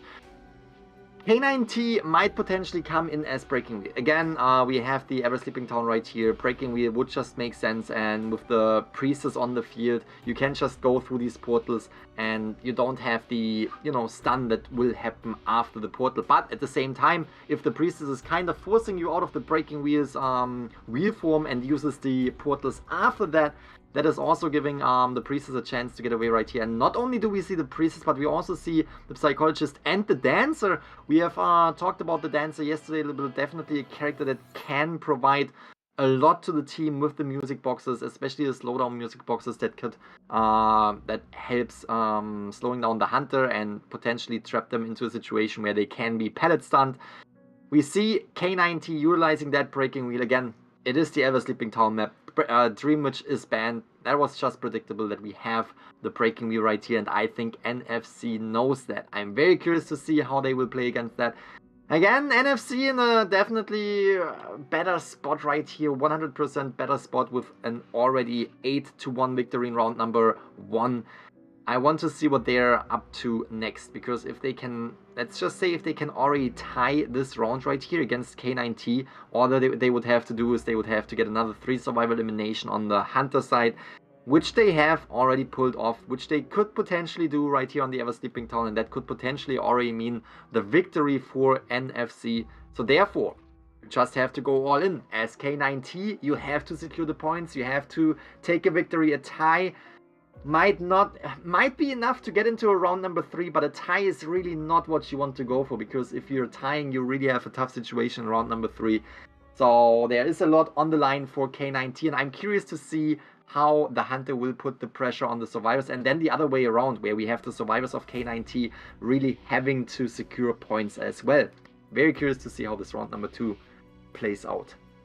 Yeah, absolutely. So we're gonna see, yeah, Female Dancer is a character that actually isn't too bad against Breaking Wheel. If you use your fast boxes and your slow boxes, then you can keep yourself in a really good position where, yeah, I mean, you can honestly just, it's difficult because Breaking Wheel is a character that doesn't really get affected by stuns while in wheel form, but he still actually gets slowed down by the slow boxes while in wheel form. So Dancer can actually be very good at avoiding spikes against a Breaking Wheel. And also Dancer on this map is not too bad. If you're able to drop down from up 2-story areas, you get those speed boosts. Interesting choice to go Psychologist. With Dream Witch Band, there's no really, it's really not necessary to play Psychologist, especially considering we're probably going to see a Breaking Wheel here. So yeah, curious decision here from the survivors on that one, but we'll see if it ultimately plays off here. No real form of harassment support. Of course, with forward being banned, you don't really have that option. So it looks like Priestess and, of course, Dancer music boxes will be the main form of that. And yeah, it really just depends on what character you find first. If you find Psychologist first as the Breaking Wheel, you're actually in a really nice position, because Psychologist is a character that struggles at kiting against a wheel. Whereas if you look at the rest of the team comp, of course, Dancer, Priestess, Merc, Mercenary are all fine. And we're going to see the Breaking Wheel spawn over near Graveyard Gate, immediately rotating towards middle. Rotating into Taki, who I believe is the Mercenary. Actually, no. He's going to go around here. Does he find the Psychologist hidden around here? No, he does not see any survivors. So going to a place where no survivors actually spawn at. And he's going to go ahead and head towards Corner House next, which is the location of Psychologist. But Grizzly, she does have Corner House to work with, which is a very strong hiding area. That is for sure, that is for sure. We can see Breaking Wheel again immediately going for that Psychologist. You want to secure that first survivor down very, very early in the game to put more pressure on the rest of the team. We have the Breaking Wheel who can get away from the chair. As soon as you have a survivor on the chair, you can just, make use of that. And we can also see the Psychologist, who could potentially heal herself up, will not be able to utilize that skill if she is taking the hit right here with 2 of the spike attached. But at the same time, if you chair that Psychologist and she gets off the chair, she can potentially get an immediate heal in case she's getting rescued without Tide Turner. Or in later rescues, she can immediately heal up a little bit, just enough to, tank another hit. You can see the hit is coming through. Psychologist goes down without being able to utilize that skill of self-heal yet, which is extremely good for the Hunter. And now we can see K9T putting that Entomologist into a really, really good position. Kind of for the survivor with that global portal. That global portal could really change a lot, but I think K9T knows that and therefore destroys that global portal immediately, which will definitely put the Hunter into a position where he can now transition away a little bit. But we also have the Mercenary giving Tinnitus, forcing K9T to stay in the area. You don't want to go too far away. You don't want to risk someone sneaking in the rescue. Now, most likely, we can see the rescue happening because we have K9T seeing the Mercenaries taking the hit right here, but the rescue is happening. Fantastic job from the survivor side so far. If that hit goes on the Psychologist in time, she won't be able to use that self-heal. Yeah, goes for that drop there. Will we see the blink? Does get the blink. Oh, almost predicts it, but just a little bit short. And actually, Grizzly, the Psychologist got terror shocked, vaulting that, which means that we're going to be one step closer to full presence here. It's actually interesting. They had a really good setup. They had 3 boxes, which means that it's very hard for the wheel to actually kill the Psychologist. But yeah, misstep from the Psychologist running back into the Hunter. If the Psychologist doesn't run back into the Hunter there, then you can actually, as a Psychologist player, we're going to see Dancer coming for the rescue. Can they get it before, though? Goes for the trap, and no, Dancer's unable to get this rescue off here. Goes for the swing, and gets the down onto the female Dancer. And that might be the 4-person elimination here. We are going to see Mercenary still attempt this rescue here. Probably going to take a hit. And takes the hit, is able to get the rescue. We're going to see the heal for the Psychologist. But yeah, the Dancer going down there was so crucial for the Breaking Wheel. Back into wheel form here. Of course, Psychologist will be reset to full health fairly soon here because of that healing ability, or close to full health. And he's actually going to not even go for the Psychologist. He's going to go for the Mercenary. And it's like they're just going to go ahead and share the female Dancer instead. That is definitely good for the survivor side. Psychologist, who is dead on chair, is now getting a second chance to get away from the hunter. And yeah, as you said, female dancer being down, mercenary will be left on the ground because mercenary self-heal is quite slow. And we can see K9T now trying to figure out where the rest of the team is, especially where the psychologist went, because again, she will be down on chair. Priestess will come in to take the attention right here, wanted to potentially rescue the female dancer off the chair, but was cut off, is now having one spike attached, and with the full presence, it's gonna be difficult for the Priestess to make this rescue, because we can see the situation comes through. We have the Priestess taking that hit. Oh, female dancer is able to get a little bit of distance, avoids the avoids the hits again, throws down pellets, throws down the slowdown music box to really buy a little bit more time right here. Fantastic job from the survivor side. Honestly, that seems to be a really good situation for them. We have all of them up and running. Again, Psychologist, who was almost out of the game, got a new chance to just focus on decoding right now. This is definitely a tough situation for K9T, who needs to get points. For their team. Yeah, absolutely. Yeah, it was looking tough here for the wheel, but for the survivors rather, but it's possibly shaping up into their favor. Something to keep in mind is the rescue was performed before halfway as well. We're going to see the dancer use that spin early here, using another one. They really need to try to go for this portal. If you're the dancer, you got to go to this portal. Don't go through it just yet. Oh, they're going to take it early, but the wheel actually gets stuck, which means that this is going to buy them a little bit of extra distance here. Let's see how they're able to fight here. Gets another slow box drop down. This is going to slow down the breaking wheel even more. Can they potentially use this spin here, Grizzly, to get away here? And it looks like no. We're going to see the snap online in a few seconds, and he's going to be able to use it to get the down on the dancer. Still 3 ciphers left, but 3 ciphers actually almost done as well. One at 90, one at about 75, and another one at 70. Dancer not dead on chair just yet. Mercenary back up. If the survivors get a draw here, they're still in a strong position to kind of hold their lead. I think that's kind of the goal for them is just go for a draw. I mean, 143 has held a strong position throughout the majority of this match, but constantly just losing some of the survivors that are, close to being dead on chair, and that's kind of been costing him the majority of this match. We're going to see Mercenary bait the rescue here, and it looks like Psychologist probably the one coming in here. He does have wanted order on the Psychologist, so he does see that, but they're going to have to go for a double rescue if they want to get this rescue up. Can Psychologist actually make this rescue? Is he going to allow them to get it in time? And it looks like Psychologist may not go for it at all. Oh, Grizzly, they got the rescue in time. That is huge for NFC. That is extremely strong. We have the breaking wheel now coming back. The thing is, K9T now doesn't necessarily oh, that is the Priestess. Priestess was coming through with the rescue. So now we have, again, Psychologist would be a great find, because then you can bring down the Psychologist and immediately have someone who is dead on chair. But that last Cypher machine is not ready yet. We have 2 Cypher machines. One at 98, which is the Psychologist just waiting. And I would say they are trying to prime 2 Cypher machines. They tried to surprise Hunter right here and just, have a double Cypher machine pop. Priestess, first time on the chair. They really take turns on the chair. Again, remember, we have Psychologist who would be out of the game. We have the female dancer who I believe would also be out of the game. And then we have the Mercenary who goes down for the 3rd time. They are taking hits. They are taking turns on the rocket chair. They are buying time for the team. That last Cypher machine though, 73%.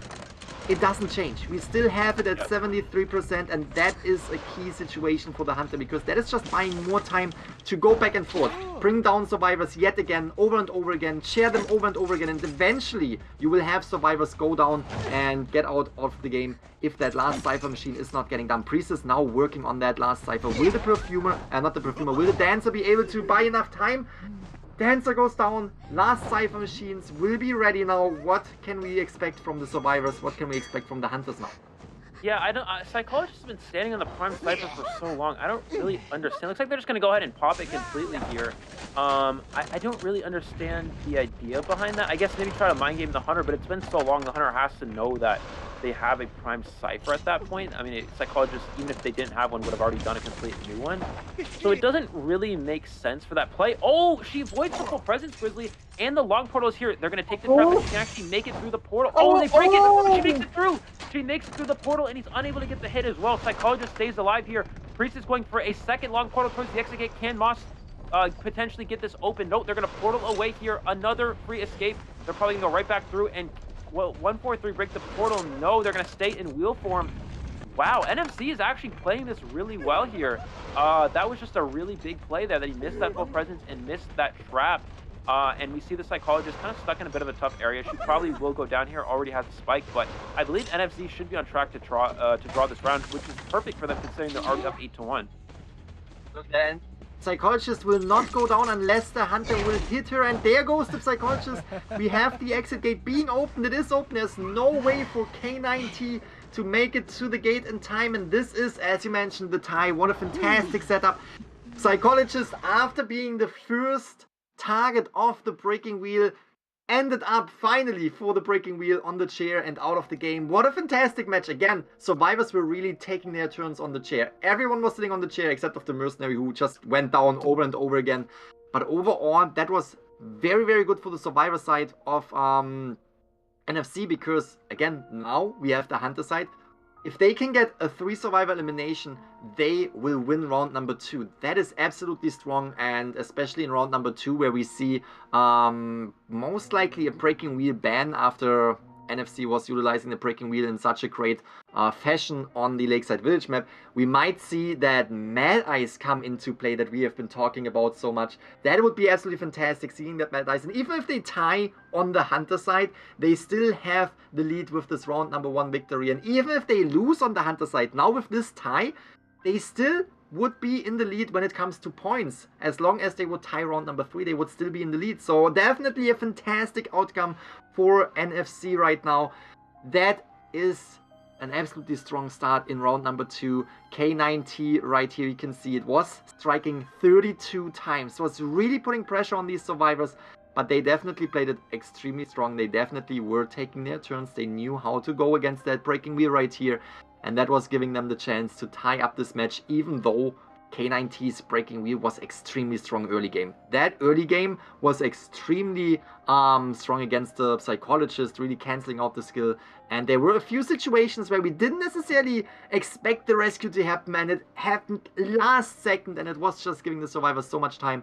Late game, we had that global portal really buying enough time. Again, that's why we have the Priestess on these bigger maps, because the global portal and also the normal portals on maps like this can be devastating.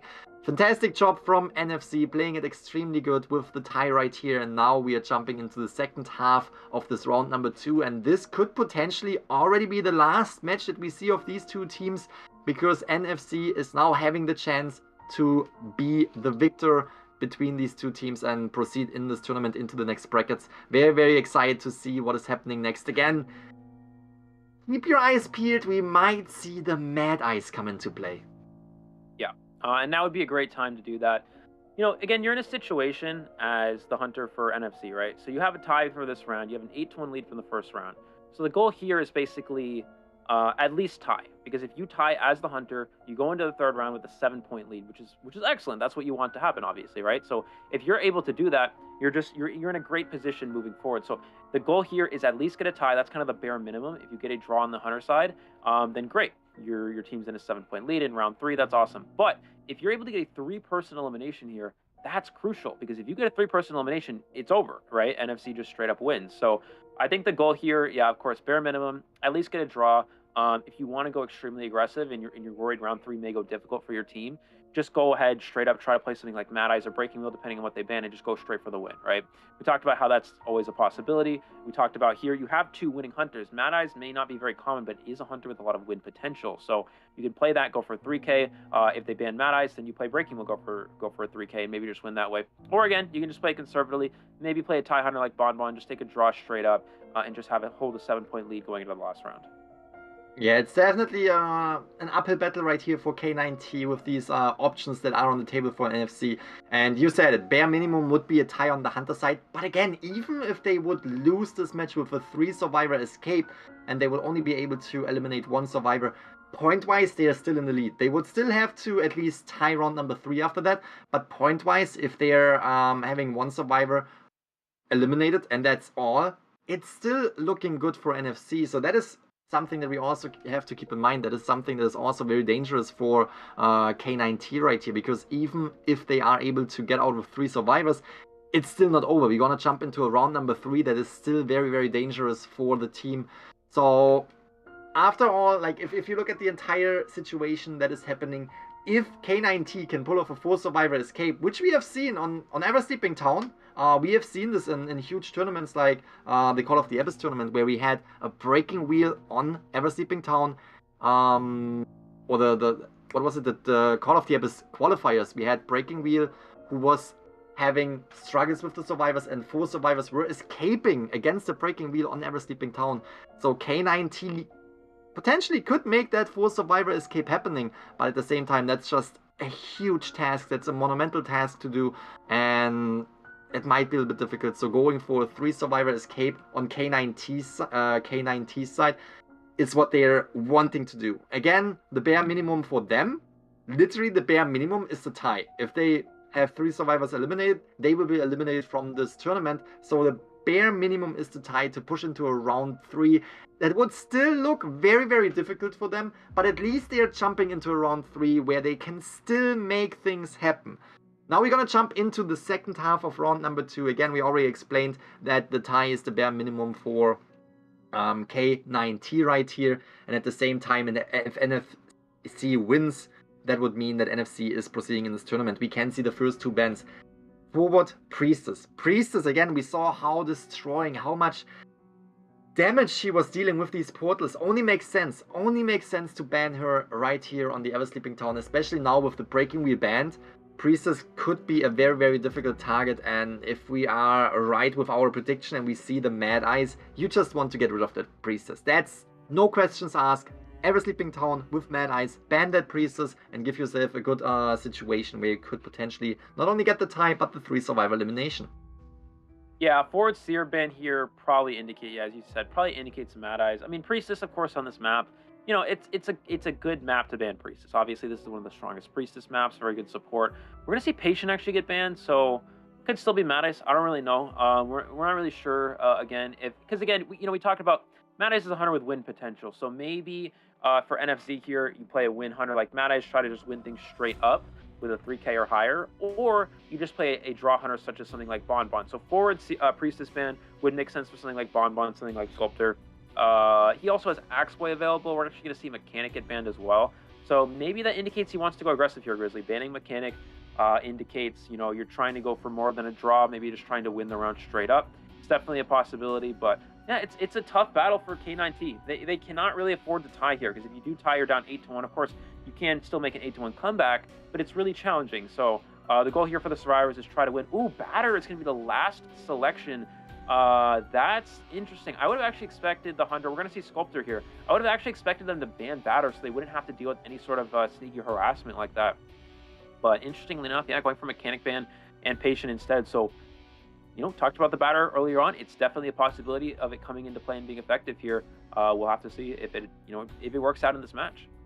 Yeah, very, very excited for that. You mentioned it better, one of the characters that you would like to see, and I obviously am excited for that too. Of meta characters are always exciting to see, and Better can definitely be a survivor that you have to look out for. Now that the fort is banned, Better can definitely come in and make some rescues happen as well, and these rescues might be crucial for the survivor team. Again, they need to get at least a tie, and they might have the potential right here. We have Cape Baldy now coming in with the Sculptor. Definitely a good hunter as well. Definitely a hunter that can still provide the 3 survivor elimination. But we will see. Against K9T, very well coordinated survivor team, that might be a little bit difficult. Again, they need to pull off that tie. Potentially a 3 survivor escape, but at the same time, with the Sculptor in play, this seems to be... It's tough. It's tough. For K9T, it's tough because NFC is in a situation where with the Sculptor, you can most likely secure that tie. And that tie, again, that's what they want to secure at least. So that is definitely something that NFC is having a little bit of an advantage in right now. Yeah, absolutely. So yeah, again, it really comes down to this. He does give Seer as an option here for the survivors. Of course, they're going to take it. You know, and Seer is just, it's a good support character. It's good against Sculptor. If used properly, but we also see it just get banned yet less because it's easy for a Sculptor to bait out a Seer Owl. So, yeah, I don't know. Again, it's a tough situation for K9T. They're playing kind of a winning, aggressive team comp. Any character that includes Batter is usually very aggressive. It's a team comp that's trying to go for wins. You know, it's trying to have good support. So, it's definitely a possibility with the Seer Owl can be very beneficial. So, I don't know. Yeah, just waiting to see this match gets started shortly. Again, keep in mind, NFC No Fly Zone has a 7-point lead currently. In terms of points, it's 10-3. And if we do see a 3-person elimination, NFC will win. If we see a tie of a round, we'll go into a round, a tie or better for the survivors. We will be going into a final round 3. So, yeah, it really comes down to this for both teams. Going into this matchup on paper, of course, Knights, K9T look to be favored, but so far NFC really kind of working well here. It's working well for them. He's going to go straight towards middle here with that bad corner spawn. Looks like he does find the location of the mercenary, so not a great find for the sculptor here, Grizzly, but if he could potentially rotate towards corner house, find Babyfish, which is the seer, that would be a lot more beneficial for him. That is for sure, that is for sure. I'm very, very excited for this matchup right here. Mercenary, not as you said, not necessarily the best find. We might see the Hunter rotating away from that. Here we go, trying to figure out a new survivor to chase after, and we can see that the Acrobat already realized that what is going on, was getting information of the mercenary to get out of this area, and is now providing an excellent excellent rotation transition away from the Hunter, and just buys more time. The decoding progress of the survivor is going on, and I'm curious to see if we might potentially finally see a little bit of a tram action. We haven't really seen tram action in this tournament so far. I would love to see a little bit of a tram hit on either side. I don't want anyone to get hit by the tram, but if it happens, honestly, that would be something. MVP tram, maybe that's gonna happen. But if we look at this match, Acrobat just buying so much time, trying to avoid these statues. Took the first statue, now in a situation where we can see the Acrobat buying more time, blocking the skill. Look at that, just being really, really patient, being able to now vault in case that NFC would Ooh, Blink is coming through. The owl was not out. What a timing right here.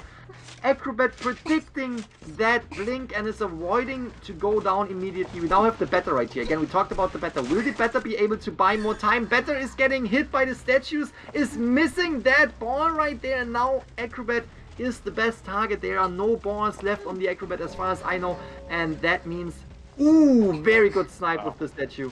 Acrobat down, first survivor on the chair, but also first Cypher Machine, and second and third Cypher Machine almost decoded. Yeah, big turnaround there. It was looking really strong for the survivors, but a few timely statues hit there for this Hunter. Oh, Grizzly's already full presence as well. Look at that. He's already able to get a chip on the batter.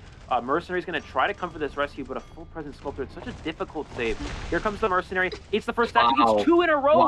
Can he potentially get a third one and stuff the rescue? If he gets the third statue here, he will stuff the save, and he hits it. No, he just... Yeah, he does not get the stuff for the rescue, but he does get the double hit, which is important. Batter's going to buy some distance as well. Beautiful hit from the batter. Acrobat's going to need the ball at this window, and he still, yeah, he avoids all the chips there as well. So this gives the Acrobat some distance. But keep in mind, Mercenary is going down, so that's going to be a bit of a difficult situation for the survivors. Cypher will be slowed down significantly.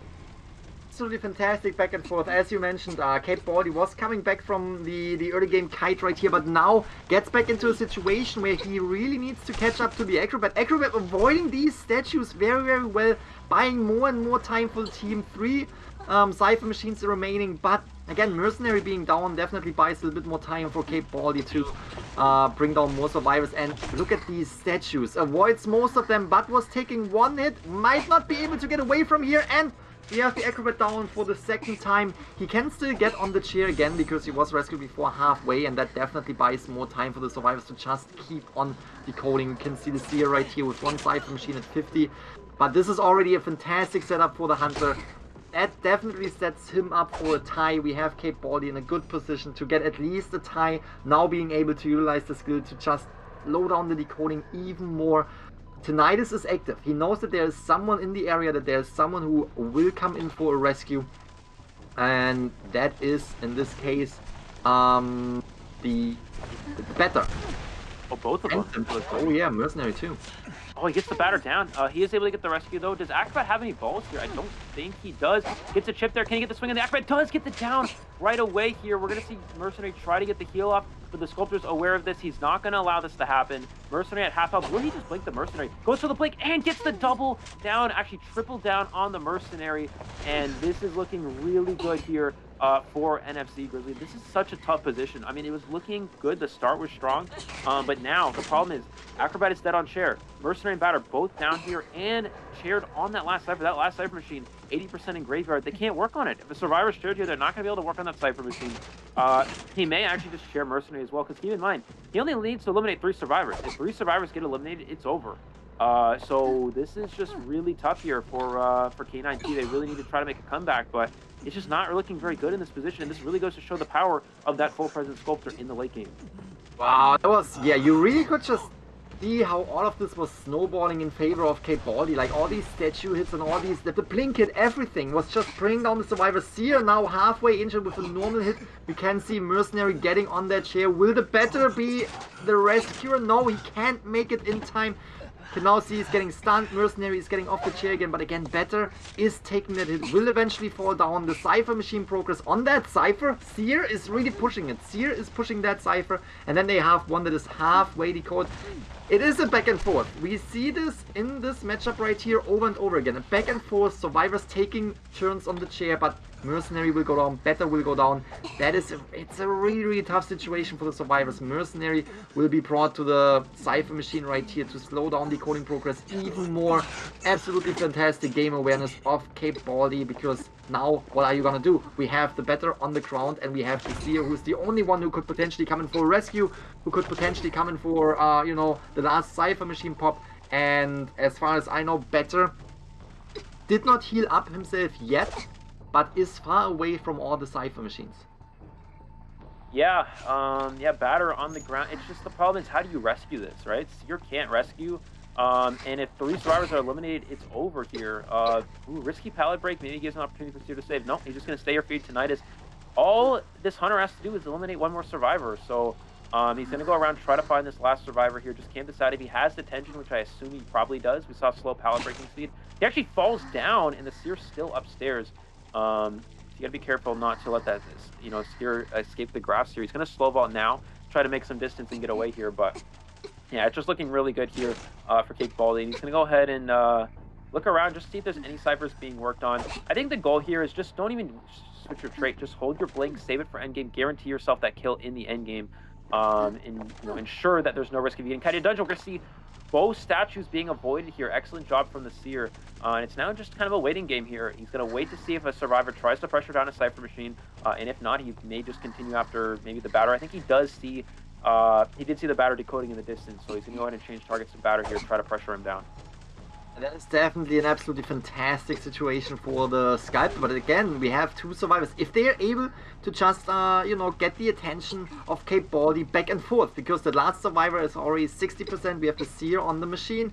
Now Seer needs to get away, and, you know, Better needs to go back on that Cypher machine. It will be a back and forth between 2 Cypher machines, between these 2 Cyphers, but even if they are able to pop that last Cypher, you have late game, fully fed presence, Sculptor, which is definitely extremely difficult to escape from. Again, we are talking right now, even if they, like, the chance that they pop that last Cypher is going to be extremely small, I would say. And now with the blink that you were telling us about, to just keep it there, keep it for the late game, bring that 1 survivor out of the game, that might be a tough situation, because what are you going to do now as Better? Are you going to try and rescue? Are you going to try and push that Cypher machine? That might be a double down right here. If the Better is able to escape these statues. No. Wow. Not able to escape the statues. And that is a 4 survival elimination right here for NFZ. And that is securing them the spot in the next bracket in this tournament. And that also means K9T will be eliminated by NFZ. Absolutely fantastic matchup right here. K9T starting with a little bit of a point deficit after round number 1, and now in round number 2 you can really see how NFZ was accelerating and taking that victory home as well. Fantastic job. This is a round number 2 victory for NFZ. Yeah, 2-0 for them. And going into this matchup, it looked difficult. You know, you're going against a Survivor team that's known to have very strong players. You know, you're going against a Hunter who played well. I mean, we saw, you know, a round 1, or we didn't see the round 1, we saw the round 2 breaking will be very strong, and just little things like losing the survivors was the difference maker. I mean, the breaking wheel, 1-4-3 had a winning position the majority of that match. But the problem was that he kept losing the targets that were dead on share, and that's really what made the difference. Taking turns on the rocket share, as you mentioned, Grizzly, was such a key factor for NFC in that survivor match, and that's what allowed them to secure a draw there in a situation where they're really on pace to probably lose that round, or at least lose that match. And, just from there on out, of course, going into this matchup on paper, K9T having such, high level players who have had a lot of tournament experience. From what I know, NFZ, I believe Evoy and Cape Baldy were the only two players with tournament experience in the past. So again, going against a team with a lot of experience, a lot of skill, and able to 2-0 them, of course, the early round, benefiting them a little bit, but with the point differential there, but just ultimately just holding the lead and just creating even more of a lead with a 4-person elimination here and securing the win for NFC. It's incredible just to come from on paper being at a disadvantage and coming out and just winning, just completely upsetting K9T here. Excellent job from NFC. That is absolutely true. We have to get to NFC. They did a fantastic job, not only on the Hunter side, where they were eliminating the survivors extremely well. We saw it here with the Sculptor, round number 2, 4 survivor elimination, extremely strong. And we also saw it in round number 1, where we had a 3 survivor elimination. The survivor side was also extremely strong. We saw it round number 2. That tie was very well coordinated. You could see how they were taking turns on the chair and how they were coordinating the escape route for the last 2 survivors to get that tie going. And here we see the charts, the match results. We have the first round victory after a penalty with 5-point game for NFC right here. NFC was really accelerating on this point gap, and in round number 2 we're taking home 7 points yet again. A victory. Just as they won round number 1, they won round number 2. 2-match victory over K9T. Absolutely excited to see more of NFC in this tournament, because again, they are making it into the next bracket. The next bracket will be played next weekend, so this tournament will go on for another weekend. Make sure to tune in as well if you guys want to see more of NFC. I am very, very excited to see this team, and I am very, very excited to see more of the Hunter as well. Cape Baldy was playing extremely strong, and what we have seen on the survivor side, again, very, very coordinated, getting a tie against the Breaking Wheel on Ever Sleeping Town.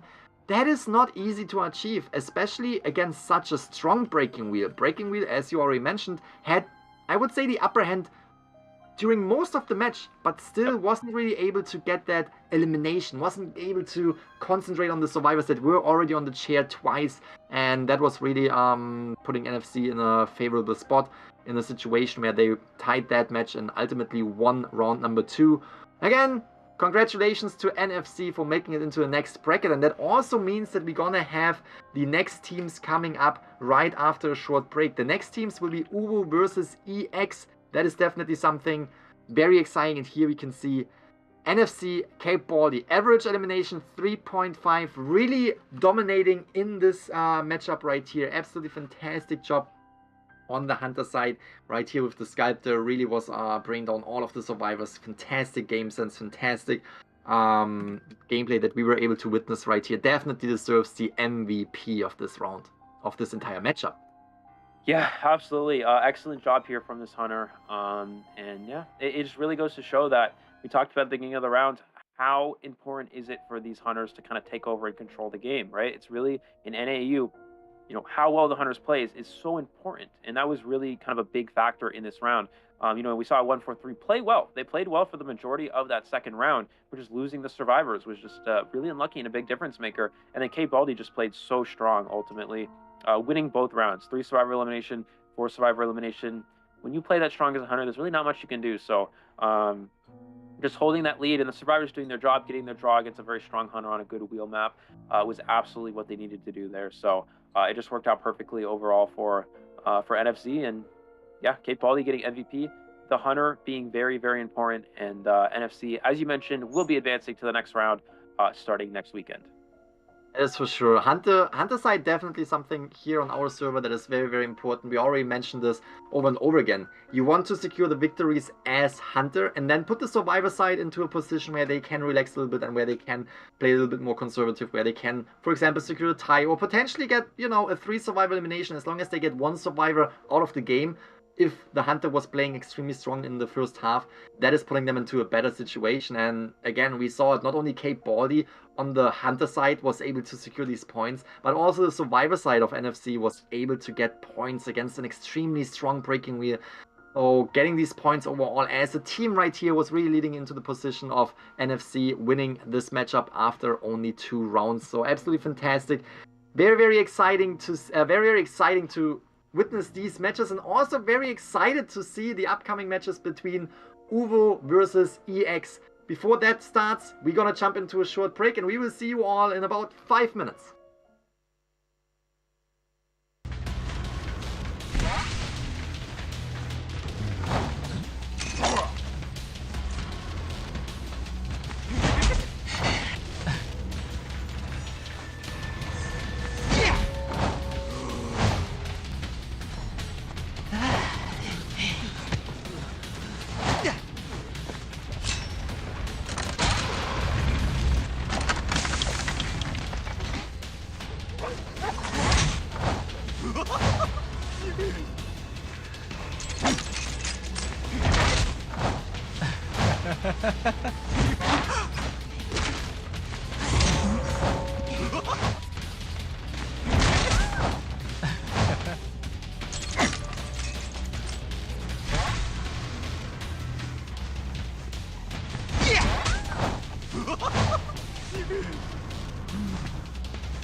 Ten nimble fingers, one brilliant show.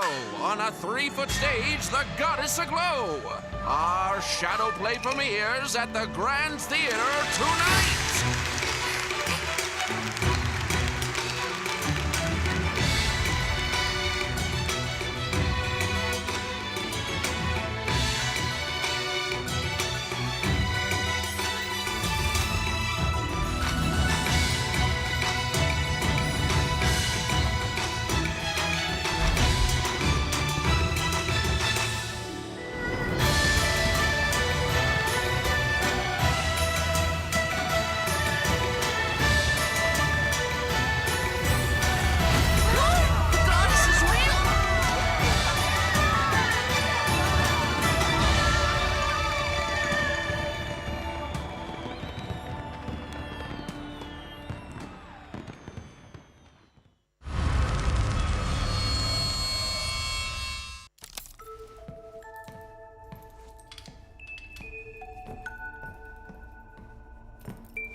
Is this place really haunted?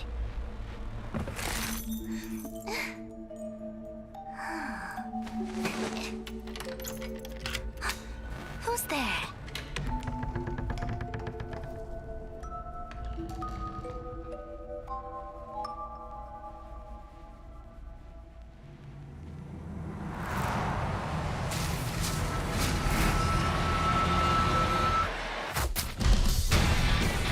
Crystal Palace was once where art and science collided. Some reminisce about its former glory. Some long for its splendor. Now, you're here too.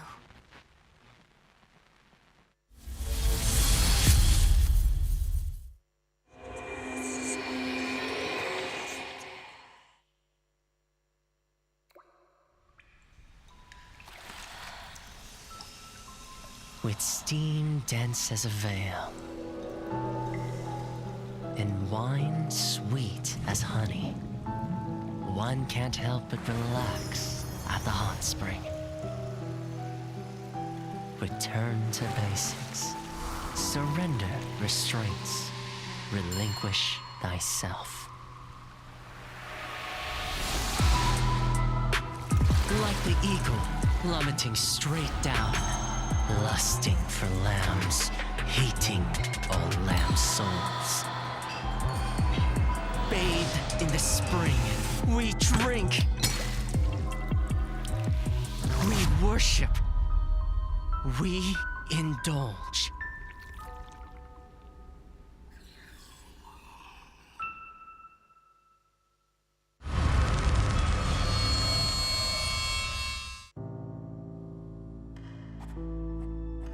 Miss Keo, how was your childhood?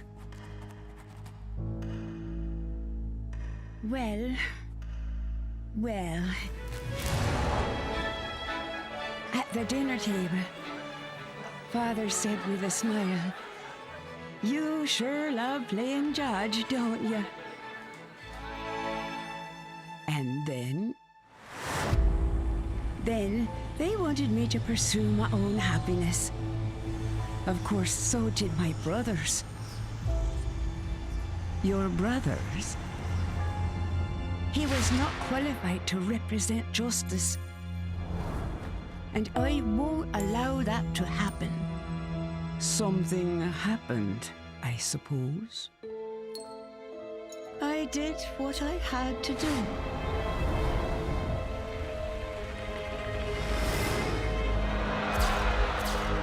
Justice needs obedience. Justice needs sacrifice. It ain't over till the fat lady sings.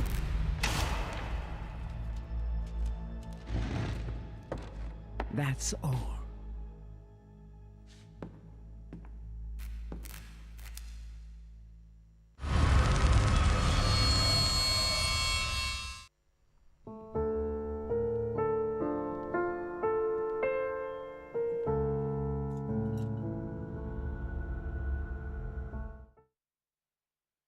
And welcome back to day 2 of the North American European Server Tournament. Very, very exciting matches are already going on. We already saw NFC going against K9T. A fantastic matchup. Very great start into today's tournament day, and we saw that NFC was taking home the victory. Very, very well played by the Survivor team as well as the Hunter team. So I'm very, very excited to see more of them in the upcoming tournament days, as well as, you know, seeing more of the teams that we haven't seen yet. For example, OVO against EX, the upcoming match that we will spectate. Eli, what is your opinion? What are you looking forward in this matchup between OVO versus EX? Yeah, it's actually interesting. We don't really know too much about OVO. This is a team that has... it's a lot of players that I don't really recognize a lot of these names here. I do recognize Santi. Santi is a top hunter on the NAEU server, but has been historically known to be a PC player. So Santi coming in on mobile, this is going to be interesting. He's always been a very strong top hunter, one of the best ones for the PC version of the game. However, we've never really experienced his mobile gameplay. So, of course, this entire tournament is mobile only, no PC allowed. So this is going to be a bit of a change for Santi. Let's see if it actually works out for him. As for the survivors, I don't recognize any of these names, unfortunately, but you know, it's always nice to see new faces here in the competitive scene. So I think we could probably expect to see another very hunter-sided matchup here coming forward. But yeah, it really, again, Grizzly, it depends how well has Santi made this transition from PC over to mobile. If he's able to perform at the same level he did on PC, we should expect some excellent gameplay from him. Oh, that is for sure. And I think to see some newcomers is always exciting because you don't necessarily know what to expect. At the same time, if we have newcomers making a name for themselves by playing extremely well, that is just so exciting to see. And as you said, if he is making the transition from PC to mobile, there are different, you know, benefits to mobile as well as to PC. And I'm very curious to see that. And then we have EX right here coming through. Also very curious to see that team perform against OVO. Again, this could be a tournament in which we will see new names rise up, in which we will see new teams making a name for themselves and really showing us that they are as strong and that they deserve to be the best team on the server. Very, very excited to see how this plays out. A matchup between OVO versus EX. Yeah, absolutely. We do see EX Zeus on the hunter side here. Zeus, known to be has been a top hunter throughout most of the past few seasons. He's tend to play some characters we don't really expect, such as violinist. When you think of the name Zeus, a lot of people, or when you think of violinist rather, a lot of people immediately think of Zeus. He's been the top 1 violinist player for some time in the past, but you know, of course, violinist in the current meta, not a very strong character, but it may be a potential round 3 option for him. We do see Arms Factory is the first ban here, which means that I would assume EX probably, I don't really know actually, because Zeus also can play Sculptor and Breaking Wheel, which, you know, both are strong on this map, so that might be an option for him here. And we also have a name such as Seiro on the Survivor side. Seiro has a lot of tournament experience in the past. The other three I don't exactly recognize, so maybe another one of those teams that have some slightly newer to the tournament experience. However, again, we have good hunters on both sides here, so we should see a really nice matchup based off of how well these hunters can really play here. So Ever Sleeping Town, Santi, also known for playing Breaking Wheel, with addition to Zeus, also known to playing Breaking Wheel. So we may actually just see a Breaking Wheel mirror match ahead of us right now.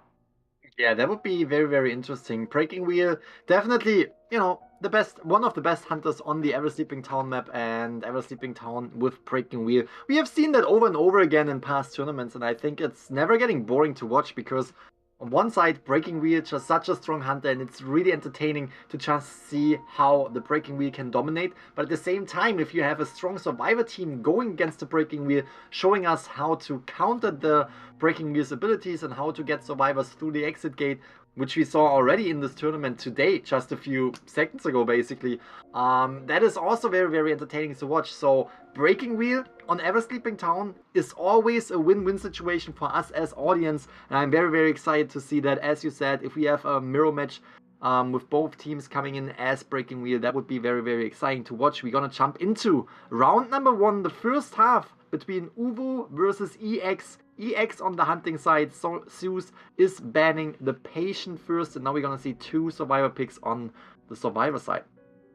Yeah, Patient banned first. We almost never see that. That's very interesting here from Zeus. We actually had the name EX Hydra, which might actually be X Hydra, because Zeus was an X Hydra, but maybe he doesn't play as much anymore. So that could be kind of a fun little name there. I'm not really sure if that's what it stands for, but it's definitely possible. But yeah, looks like we are going to see, we do have word that OVO did select Ever Sleeping Town first. So they do have that first round map selection. No forward. So if they're preparing for a Breaking Wheel, we would see Siren forward, but it looks like Priestess and Siren said. So maybe forward is not something that OVO really has prepared to play here. So Zeus now can gain knowledge of that, seeing no forward, and potentially not even ban it, just ban some other characters instead. So yeah, Patient ban first is really interesting. Again, it's not a character you see banned right away, but if he is trying to play Breaking Wheel, Patient, very strong character for the wheel. We are going to see Mercenaries the next ban. Forward is locked in now, so I guess they do have forward available. So yeah, I don't know, Grizzly, this is interesting. If Zeus is preparing to play wheel here, he's kind of giving them the 2 best characters for going against a wheel, Seer and forward. So I'm not really, and then also Priestess on Ever Sleeping. I don't know. That's very curious. He's kind of giving them the 3 best characters possible. So maybe we'll expect to see a different hunter from him besides the wheel.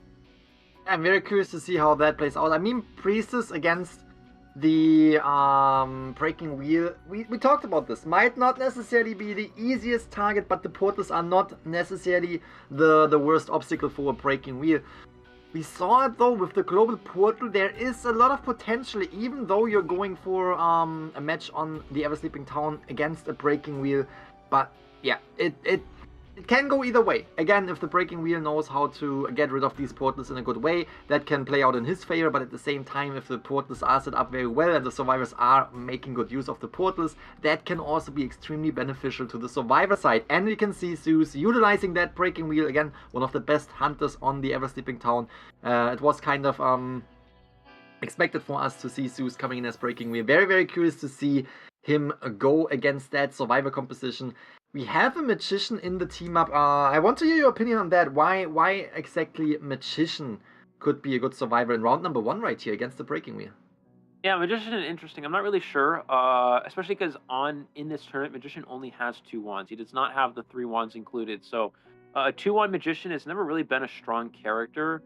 So interesting choice here. It could be that it's just a specialty character, and it's actually nice to see a specialty character getting utilized here. We talked about how sometimes that might come into play here, but yeah, specialty character here from OVO Survivors with that Magician. It's not a very strong character in general. It's good, it's good against things like Geisha and Bloody Queen, but against something like a wheel, maybe not as effective, but ultimately we'll have to see here. Also, as for Zeus here, Zeus is a personal friend of mine, and I know that he is prone to having interesting internet connections, so we're all going to pray that Zeus doesn't lag here. Let's see how well he's able to perform this match here against these survivors. Again, Magician, let's see if it pays off. It's an interesting kiting character that kind of it can be effective in certain areas if done properly. So let's see how well it's able to play here. And just Siren forward, just such a tough obstacle for a Breaking Wheel to deal with. Priestess support on this map so strong. So Yeah, I mean, it's really an uphill battle. This comp, you know, OVO has gone away with a very strong team comp here, and it's looking good for them going into this round against a Breaking Wheel. That is for sure. And yeah, as you already said, it's definitely a little bit of a special pick right here with the Magician coming into play. I personally, you know, when I play Rank Hunter, definitely Rank Hunter is a different situation than Tournament Hunter, but at the same time, just want to highlight that I have seen a lot of Magicians, and honestly, Magicians can give me a little bit of a headache, because you have the ability of the Magician to just utilize that skill. You have to understand that the Magician is invisible for a few seconds, for a few moments, that can make or break your chase right there. And that's definitely something to look forward to. And you know, when the Magician is on the chair and he's getting rescued, that can turn into a really, really tough situation. So we might see potentially absolutely fantastic rescues from the Survivor side if they have to rescue against Zeus Breaking Wheel.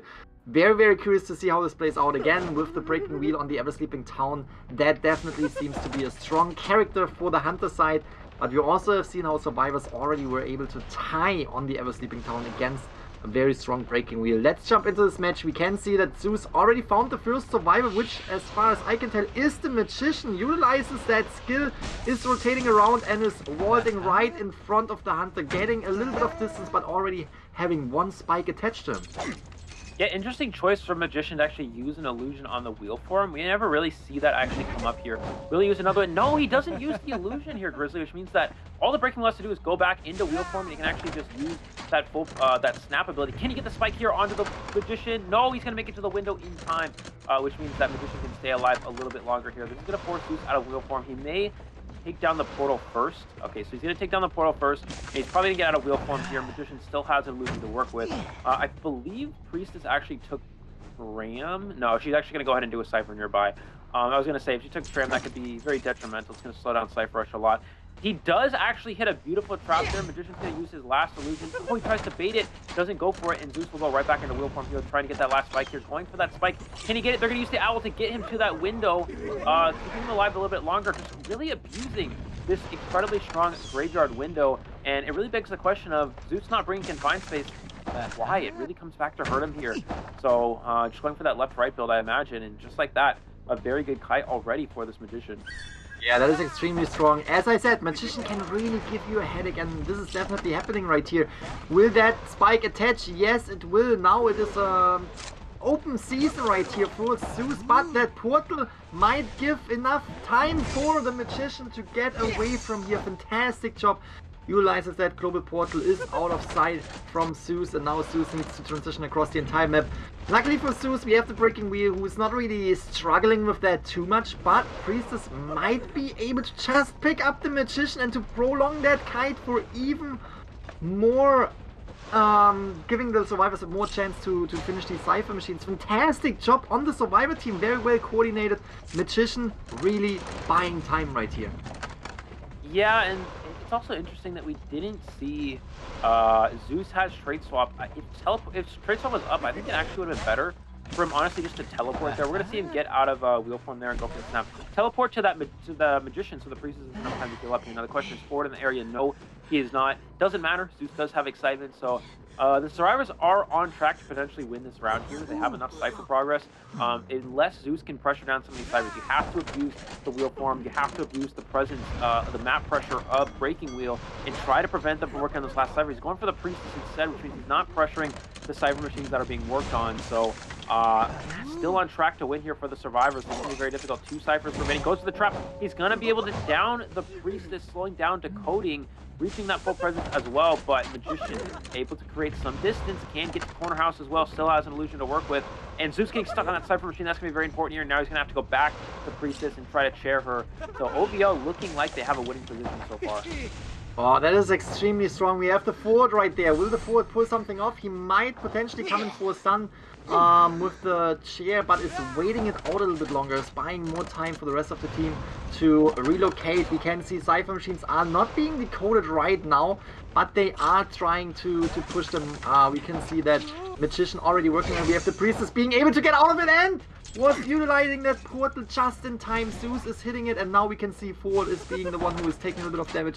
A little bit of a back and forth right here, but Zeus is ultimately concentrating on the survivors he already had, is going back to that Magician. You want to get that Magician. Magician definitely the best find, is not really having a lot of abilities, has one magic wand left, is utilizing that window in his advantage. Now he has the second spike attached, and that might potentially bring him down with the snap right here through the pallet.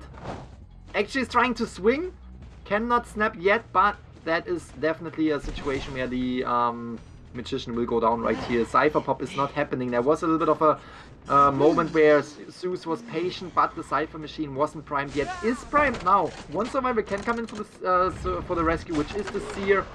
He can take hits. He can take hits, and that's fine. And Zeus knows it. Zeus knows that there's something up. Cypher machine is being popped right away. The rescue just happened right here, which means Magician is still halfway damaged, but that's absolutely fine. We have 4 survivors up and running.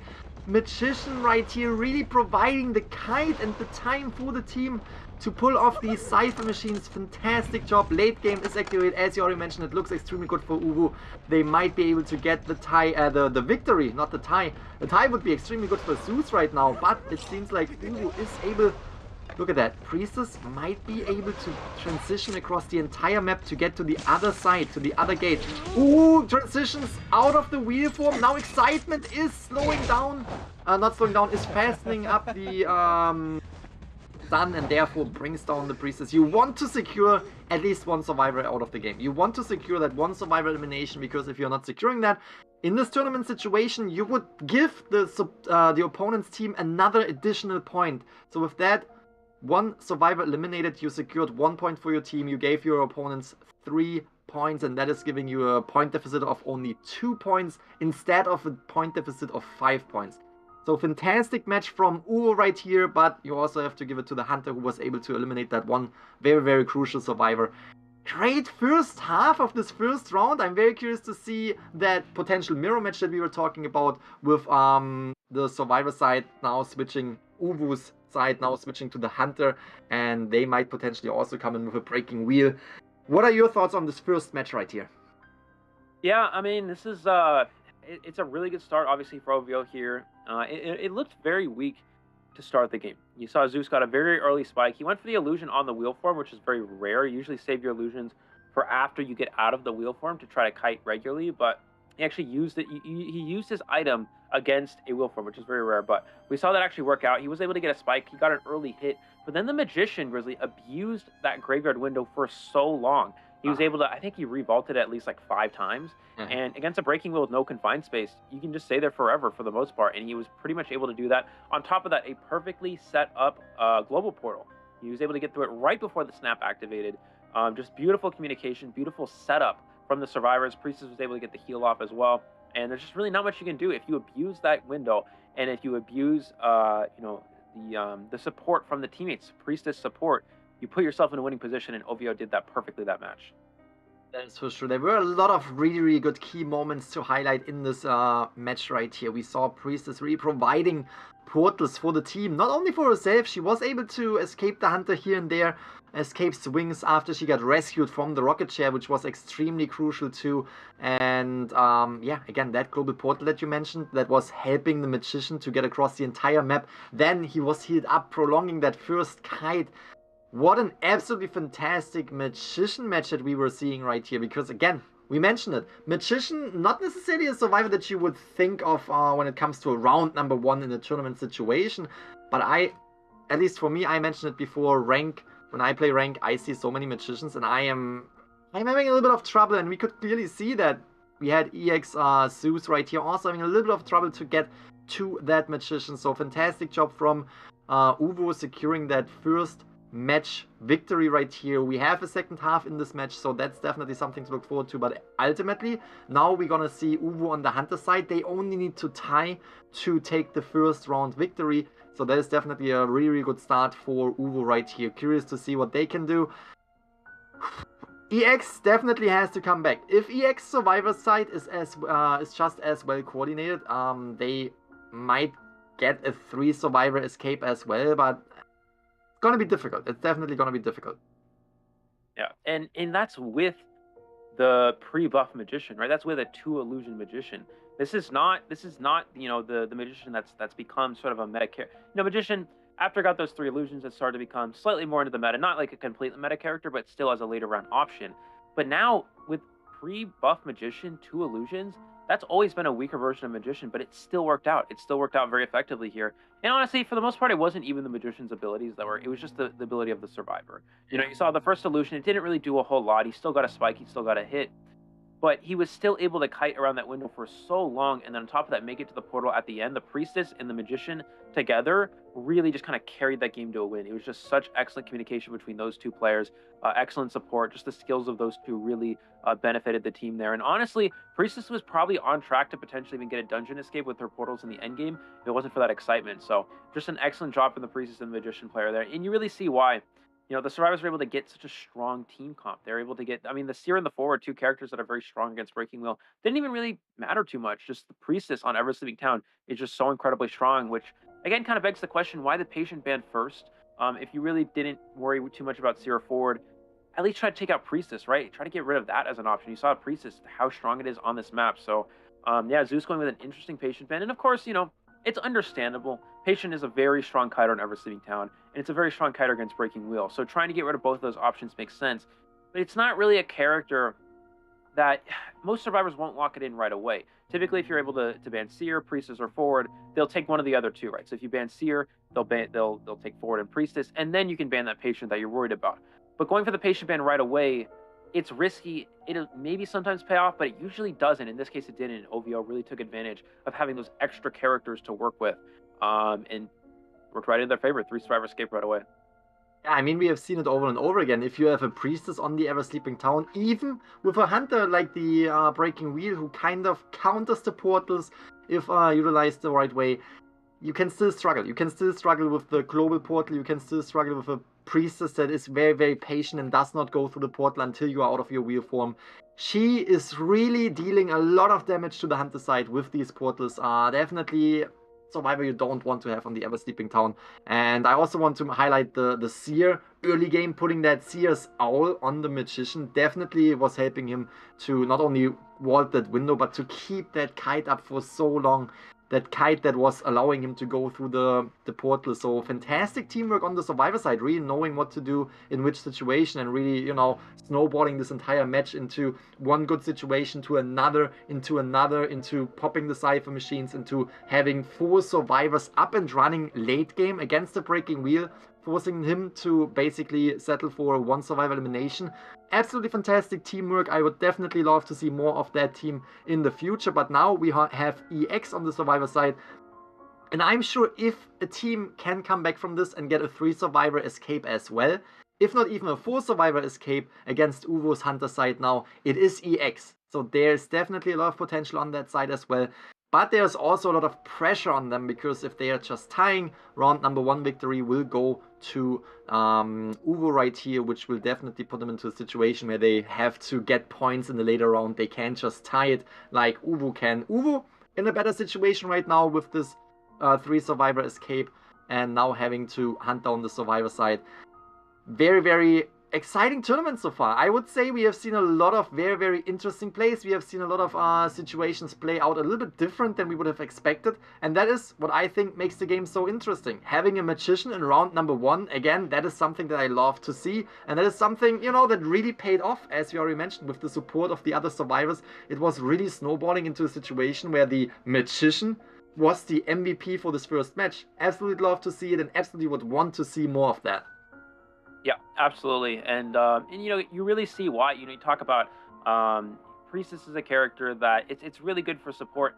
Breaking Wheel, a character as fast as he is, with the mobility that he has to get across the map, Priestess can still heal the Magician in time before he makes it there. I mean, and it's not even like it's that far. Like, you're going from, you know, the Graveyard Gate over towards what we call the Fake Gate area, or the alley area, and it's just like, I mean, Breaking Wheel gets across so fast, Priestess heals so fast, you can't do anything about it. So that's why Priestess is such a strong character. Now, what's really going to matter here in the second half of this round is how well did Santi make this transition from PC to mobile? If he made this transition, he's able to play same level. Again, we talked about this earlier. The same level he played on PC, he should be able to play very strong. He should be able to most likely secure a round 1 win for his team, especially if he has that round 1 breaking wheel as an option. However, PC controls and mobile controls, they're so different. It's so much harder. Of course, as Santi, you still have the game sense. You still have the Hunter game sense that he's always, been able to play with. But now you're in a situation where the controls are so significantly different. You're going to have to really, it's just a difficult transition for him. So let's see what he's able to do here, if he even plays breaking wheel at all. We're going to see forward band first, which probably means he's playing either breaking wheel or that bonbon that he really likes to play. You don't really need to ban Seer first if you're playing bonbon. Some breaking wheels will ban forward as well instead of Seer, especially because of the Seer nerfs. So it's definitely a possibility. But yeah, Hunter like breaking wheel, especially that requires an insane amount of control. It's just like playing it on mobile and on PC, it's so different. So let's see if Santi even wants to go with that at all. Bat or ban second. So Santi just completely getting rid of any sort of harassers at all, which means we probably will actually see breaking wheel, because breaking wheel, again, being a very fragile characters, can struggle against that harassment support. That is for sure. That is for... I'm curious to see which character we will expect. We could see a little bit of a, safer play with a Hunter that can secure the ties very well. Or we could see, just a Hunter, as we already mentioned, maybe a mirror match with the breaking wheel, who can, as we already have seen it in this tournament, who can struggle a little bit on Ever Sleeping Town, even though it is one of the best maps for the breaking wheel. But if Santi is an extremely strong Hunter on mobile, just as he is on PC, that might put them into a situation where they can get a 3 survivor or even 4 survivor elimination in this round number 1 second half and really set them ahead when it comes to when point wise, really set them a little bit into an advantage situation when it comes to the later rounds. So very curious to see how they play it, if they play it a little bit more conservatively, where they have a little bit of a safer spot, just tying this next match right here to secure the victory, or maybe even trying to accelerate and get more points out of this first round victory. But that, again, might be a little bit more risky. High risk, high reward, yes. But if it's too risky, you might end up with a 3 survivor escape, and that might tie round number 1. That's definitely an outcome that OVO doesn't want to see, doesn't want to experience, because after such a fantastic survivor match, you want to secure the victory for round number 1. So very curious to see what we will have on the Hunter side. We can see that the forward has been banned, and therefore we can see the Seer as well as the Priestess, characters that were key characters in the last match. And instead of having the Magician, we have a little bit of a different mix-up. This time we have the Entomologist on the Hunter side. Not too much of a mix-up, because we have the Breaking Wheel. A little bit of a mirror match, not exactly when it comes to the Survivor side, but when it comes to the Hunter side. Curious to see if the Priestess is yet again the character that provides these portals that are so crucial for the Survivor team, or if Santi is able to, counter that a little bit with the wheel form, destroying the global portals in time and not allowing the Survivors to utilize these escape routes as well as we have seen it on OVO's Survivor side. Absolutely. And the Survivors actually have a pretty good comp for going against a Breaking Wheel here. Of course, Seer is very strong. Entomologist is a very good character for Breaking Wheel, very good at avoiding that wheel form. And, Priestess support is nice, and Mercenary just a solid rescuer. So a very well-rounded team comp. This is a very standard comp we'd see come out of China or Japan region for going into a round 1 situation, especially against something like a Breaking Wheel. So let's see what they're able to do. Again, a lot of difficult chase targets. Can't chase Mercenary. Priestess is really not ideal because of course you can portal away. When you get the spikes on you. Entomologist is very good at avoiding the wheel form and spikes. And the Seer, just very good at farming owls. So, of course, Entomologist support will be very crucial here as well. If Entomologist can use those Vs to create distance for the Survivors, you can delay the blink as long as possible. We should see a blink Breaking Wheel here. No reason to go anything like Excitement, especially with the Seer on the team. You have to have extra extra chase potential, because that Seer Owl can delay the kites, or extend the kites rather, longer than normal. So, yeah, here we go. Loading into the batch here, we are going to see the Graveyard Gate spawn, or rather the Graveyard spawn from Santi, immediately going towards middle 2-story, which is the location of Joe the Mercenary. So not an ideal chase target here. He's going to have to transition targets somewhere else. And we see Santi getting stuck a little bit on that middle pallet, so maybe this transition to mobile for him might have been challenging. He's checking out this area over near back corner. No targets, and he has locked onto the Mercenary. He can't chase Mercenary. You got to change targets again. So already strong rotation for the survivors here, Grizzly. And it's looking pretty good right out the gate here for EX. It is a really, really good situation for the survivors. Spotted out that portal right here, is utilizing the portal to see who's on the other side, which is the Priestess, and now has his eyes on the Priestess. Priestess definitely a character that could potentially be a little bit of a tough chase, especially with having one more portal ready. Now being forced out of the wheel form, is getting stuck into Spike. Will she utilize that portal anytime soon? We have the... Ooh, gets pushed down right here. Fantastic job by the entomologist. We have the wheel form yet again, and that is definitely buying enough time for the Priestess to make more distance. Has the portal ready right here. Is getting... Oh, look at that! Was baiting the wheel form down, and now we can see Santi trying to really focus on that Priestess, but figured out that the entomologist is nearby, and maybe switching the target might be the best option right now, even though Zyro is a good survivor when it comes to kiting with the entomologist, especially against the breaking wheel. It might be beneficial, especially since Priestess in corner house is such a strong target, such a difficult target. Absolutely, looping the little cat statue. I mean, this counters wheel. I mean, this works. We should see your owl be used to observe the entomologist here. We'll probably expect Sonny to go for the blink. Goes for the blink. Oh, Grizzly, they were not able to use the owl there. You have to give owl early to expect the blink, and the Seer unfortunately was not prepared there to do so. So it looks like now this is a pretty... it's a situation where Santi can come back. He's going to get out of wheel form. He has his snap available. We're going to see him go for the trap, just trying to prevent the entomologist from getting away here. We should see the snap right now. Entomologist needs to cancel her bees before she goes down. Oh, she didn't cancel, which means you can actually just kill the bees completely. If you're able to cancel the bees, then you prevent them from taking extra damage. But still not too bad of a start for the survivors. Pretty good Cypher progress, but maybe still on track for a draw here. If Seer was able to give that owl to the entomologist there, I think they have a winning position completely, but because they weren't able to give the owl their slight misstep from the Seer might have cost EX a potential win here on the survivor side, but still a possibility of a draw. We're actually going to see a double rescue, Mercenary absorbing the hit.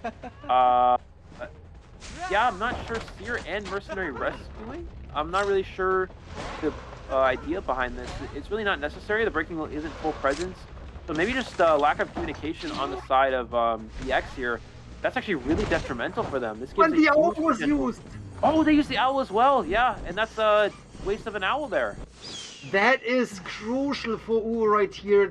Santi definitely in a spot where he can come back from this, because Priestess again was a really, really difficult target so early in the match, and then Entomologist with the bees was buying so much time.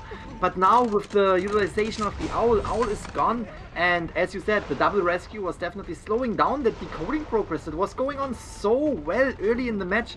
Now we can see that Santi is definitely having a really good chance of getting back to this, potentially not only getting the tie but putting himself up for a 3 survival elimination. We can see he is concentrating on the entomologist, but is getting stuck a little bit with the obstacles. Yes, we can see that the spike was attached because the entomologist wasn't able to go through the portal in time. Cypher machines are not ready. As soon as the snap comes, that survivor is down and out of the game, because we don't have a harasser that could potentially stun and rescue the entomologist. So therefore, first survival elimination. We still have not only... We have around 2 Cypher machines to go. One is at 90%, but at the same time, there's a long way to go. One Cypher machine was just touched. 7%, no decoding progress going on right now. They need to reevaluate the situation right here and really, really push if they want to get a 3 survivor escape, which almost seems impossible at this point. Yeah, and we're going to see him go ahead and change targets to Seer here. Actually does not get that full presence hit, so that's really important here. Seer able to avoid this hit here, trying to stay on the target. Oh, throws the pallet. Oh, gets Terror Shock on the vault. A huge turn of events here for Santi. He's able to just slug and go over to the last Cypher. And unfortunately, a huge misstep for AX Winter here, and just like that, Santi may have a 4-person elimination situation. It looks like a pretty, probably drawn-out match, but yeah, just a big Terror Shock there, and just like that, Santi didn't even have to use Blink for that kill, Grizzly. And just like that, he can easily just go for this Mercenary, go for 2 spikes, and then go for that. Oh, he's actually not able to get that here. Does get that that spike onto the Mercenary. Still has an elbow pad to work with, so we'll probably see them use that elbow pad. But just elbow pads to the corner, so Santi's going to be able to get a free down because of that. Yeah, I'm not really sure. Yeah, I guess just a missed double pad there from EX as well, and Santi easily has a winning position now. Definitely buys them more time to, you know, just get more decoding on the Cypher machines. We can see the Priest is slowly transitioning in for a rescue because they need to keep the Survivor team alive if they want to get, you know, not only one Survivor, but maybe even two Survivors through the gates, want to secure the tie. It looks extremely strong for OVO right now. They definitely have a winning situation right here. We have the Seer now being chased down, and we have the Snap coming through, which will bring down Winter. And as far as I know, Seer was healing up himself, so there's no self-heal on the Seer right now. Plugging the Seer in this corner is definitely beneficial for Senti, because now he can just concentrate yet again on the Mercenary who was already on the chair. Priestess is in the area, is kind of staying there to give a little bit of tinnitus, but at the same time can see Senti. Oh, might actually... No, didn't really find out where this Mercenary was, and it's now going for the Priestess. Saw the scratch marks on the floor, and here we have it. Priestess is in an area where she takes the spikes.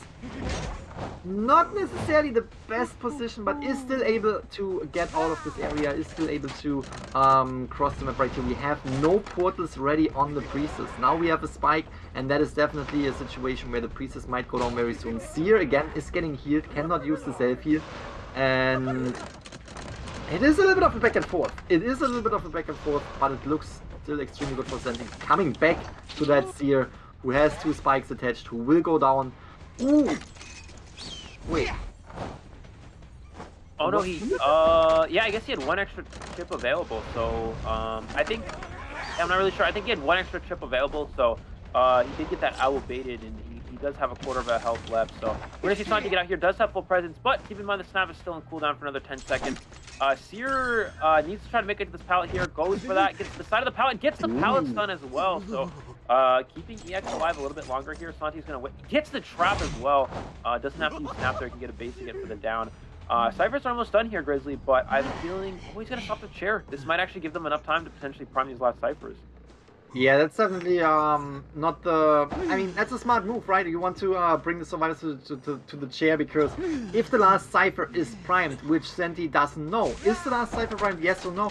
Maybe it is, and then the Seer would get up, and that would definitely put him into a situation where he has 3 Survivors up and running while he was looking for another Survivor, so everyone can kind of get away and kind of take the attention for, you know, a potential tie. So putting the Seer on the chair was definitely a smart move. Now we can see he's cutting off the way of the Mercenary. Mercenary cannot come in for the rescue, and Priestess is not having that last Cypher machine primed yet. So we have the Seer going down right here, and this will be the back and forth. We can see that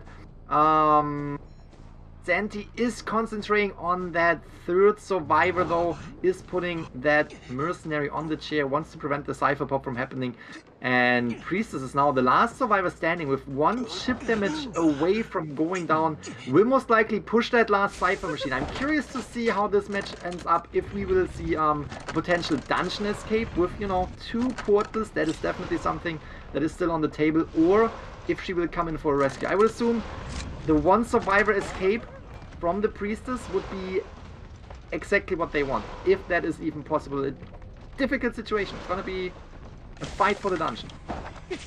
Yeah, fight for the dungeon indeed. Priestess has 2 portals, goes for the blink, there goes the swing. Oh, he misses the swing. Can Priestess avoid this trap? Is able to avoid it. She needs to mind game at this pallet. Is able to mind game that there, trying to stay alive a little bit longer. Oh, it's a really tough situation. It's really just a mind game at this point. 3 portals for the Priestess, so she's able to portal through here. Santi might just give her the free route to the dungeon. Oh, but she should have... Oh, Grizzly, if she portaled that wall there, she could have made it. I think Santi gave her a little bit of a work. Oh, but she portals and makes it this time. Santi, yeah, maybe he didn't realize the dungeon was there. Priestess portals right to the... Yeah, very, very interesting turns of events there. Just there was a few instances where Priestess could have portaled through, but Santi just allowed her to get around that side of the building, get that portal off, and make it to the dungeon. So in a position where it looked like the Survivors were going to have a 4-person elimination, it looked very strong for Santi. Still able to get 1 out. That's crucial, because now instead of an 8-1 lead, a 7-point deficit, now it's only 4. It's only 6-2. So, you know, OVO, of course, is able to hold the lead here for round number 1, but EX definitely still in things with only a 4-point deficit. That is for sure, that is for sure. That was a crucial escape. As we already said, you want to prevent the opponent's team from getting more points, because they already lost this, right? As soon as 2 survivors were out of the game, they already knew we lost round number 1. So now we just have to prevent the opponent's team from getting more points to give them, you know, not as a... If you have this huge point lead, you can easily just tie one round, and even if you lose a round, you could still potentially win with the points that you have over the other team. So therefore, getting that 1 survivor escape was definitely crucial. Here we can see the match happening, and we have to say that the early game was looking extremely strong for the survivor side, with that priestess in corner house, with that entomologist going around very, very close to the priestess and really just supporting not only yourself but also the priestess while kiting. It was a strong start, but it started snowballing a little bit later when Santi was getting the first survivors on the chair with the 2 survivor rescue. We saw the Seer's Owl coming in a little bit too late when the entomologist was already down, and that was definitely a crucial moment for Santi right here, securing them the 3 survivor elimination. Again, round number 1 is going in favor of OVO, and now we're gonna see EX and how they have to come back from this. They need to at least tie round number 2, but obviously they want to win this round number 2 to get a little bit of an, you know, better start in round number 3. If they want to, you know, compete longer in this tournament, they need to tie up round number 2. That's the bare minimum they have to do. If OVO is able to win round number 2 as well, they're gonna proceed into this tournament, in the next tournament bracket. And I am curious to see how round number 2 will play out, because obviously OVO could play a little bit more conservative, could be more, you know, calm and relaxed.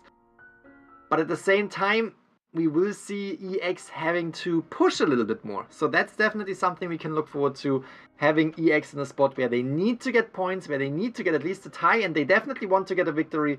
So it's gonna be, hopefully, that's what I hope for, a little bit more of a risk match when we look at EX. Taking the risk to hopefully get more points, and whenever we see the risk, there can be, you know, high reward, but there can also be a few mistakes that will happen just because the risk is too high. Curious to see what is happening next. Very, very excited for round number 2. Man, that was a strong match already for OVO. Yep. And you know what this is? It's really just kind of a repeat of what we saw yesterday. In, I believe it was Last Cypher versus Omega. And we saw the same situation in round number 1. We saw a 6-2 here. And then we saw Last Cypher make a bit of a comeback, and then Omega able to hold the lead. So basically, it's the same situation in terms of points. So what OVO needs to do is they need to, instead of allowing a comeback, they just need to play conservatively and hold the lead. That's the important thing. You know, we talked about this a lot yesterday. It was actually very, very important. Playing conservatively in situations where you're winning is how you can just kind of drag out games and win that way. So OVO needs to play very consistent. It's okay if they tie this next round. They don't mind tying here. They're still up 4 points. Of course, it runs the risk of a potential comeback in the later rounds, but there's no need to play over aggressive. Just play conservatively, go for ties, just try to, you know, tie out this round as best as possible. Even if you go to round 3, you're still leading and you can still easily win from there. You force you force EX to win the last round by 4 points or more, which is very challenging. So yeah, just play things out conservatively. Try to just stall it out and tie things out, and you're in a great spot here if you're OVO. That is for sure. That is for sure. You want to tie it out. As you said, you could drag it out. Just drag it out in round number 2, tie it up, drag it out into round number 3, where you still have the point advantage. But again, I am curious to see if Team EX is taking a risk, or maybe even OVO, who might want to just wrap it up. Round number 2, victory, let's go. We are strong, we have the pressure on the opponent's team, so let's just push through and get another victory going in round number 2 and just, you know, wrap this up right away. That would also be an option that we could see. As you mentioned, we saw it yesterday, where we had Omega trying to go a little bit more risky for a little bit more of a, with a little bit more of a risky team composition on the survivor side in round number 2. It was a little bit too risky, and again, high risk, high reward, yes, but it can also end up in you losing some points, and we saw how Omega was not necessarily having the best round number 2 on the survivor side, but at the same time, they were able to still come back in round number 3, since they had such a strong round number 1, and they had points that were, you know, securing them the victory after all. So I'm curious to see, now that we have OVO in such a strong situation with a 4-point benefit over the opponent's team, if they just want to push for it, and they don't really, you know, they don't really care if they maybe lose a match, as long as they overall still have more points, they can go into round 3 very, very comfortable. Or if they're, as you said, if they are leaning back a little bit more and just playing it a little bit more conservatively, where they, you know, take the tie, they drag it out, they take the victory over time, over the matches. Yeah, there's a lot on the table. I'm very curious to see which hunter we can expect. It was very, very predictable in round number 1 with the Ever Sleeping Town. Both hunters were breaking wheel. Mirror match right here with different outcomes. Very, very exciting to see. As I mentioned it earlier too, in my opinion, having the breaking wheel on Ever Sleeping Town is always fun to watch. It can go either way, and we saw it. It went either way. One match was really strong for the survivors, one match was really strong for the hunter, and now, you know, round number 2, this will change. We won't see the Ever Sleeping Town. We will see the Red Church map, not the best map for the breaking wheel, so we might not see a breaking wheel ban, and this will lead into other characters being utilized in the second round. What are your thoughts? What do you think will we see when it comes to EX as well as OVO when we see the hunter side? Yeah, it's interesting. We see Sacred Heart getting banned here, which I believe OVO banned that, and we actually see EX choosing Red Church. So going into the second round here, you know, we talked a little bit about the hunters that Zeus can potentially play. Breaking Wheel, obviously less of an option here, being on Red Church. It might also get banned from some of these teams. We'll have to see. Zeus likes to play round 2 Sculptor, so we might see that potentially come out here. But I think actually if you're OVO on Red Church, you can just ban Sculptor. You can just take a round 2 Breaking Wheel on Church. It's really not too much of a threat because Breaking Wheel is a very weak map. Red Church is a very weak map for Breaking Wheel. As for Santi, he also has good hunters for this map. He has Axe Boy, he has Bon, both hunters that are good here. He can also potentially pull out a Sculptor, but it might be a little bit less common for him. But he has really good hunters for this map as well. Now keep in mind, the difference between playing Bon and PC and mobile is quite different.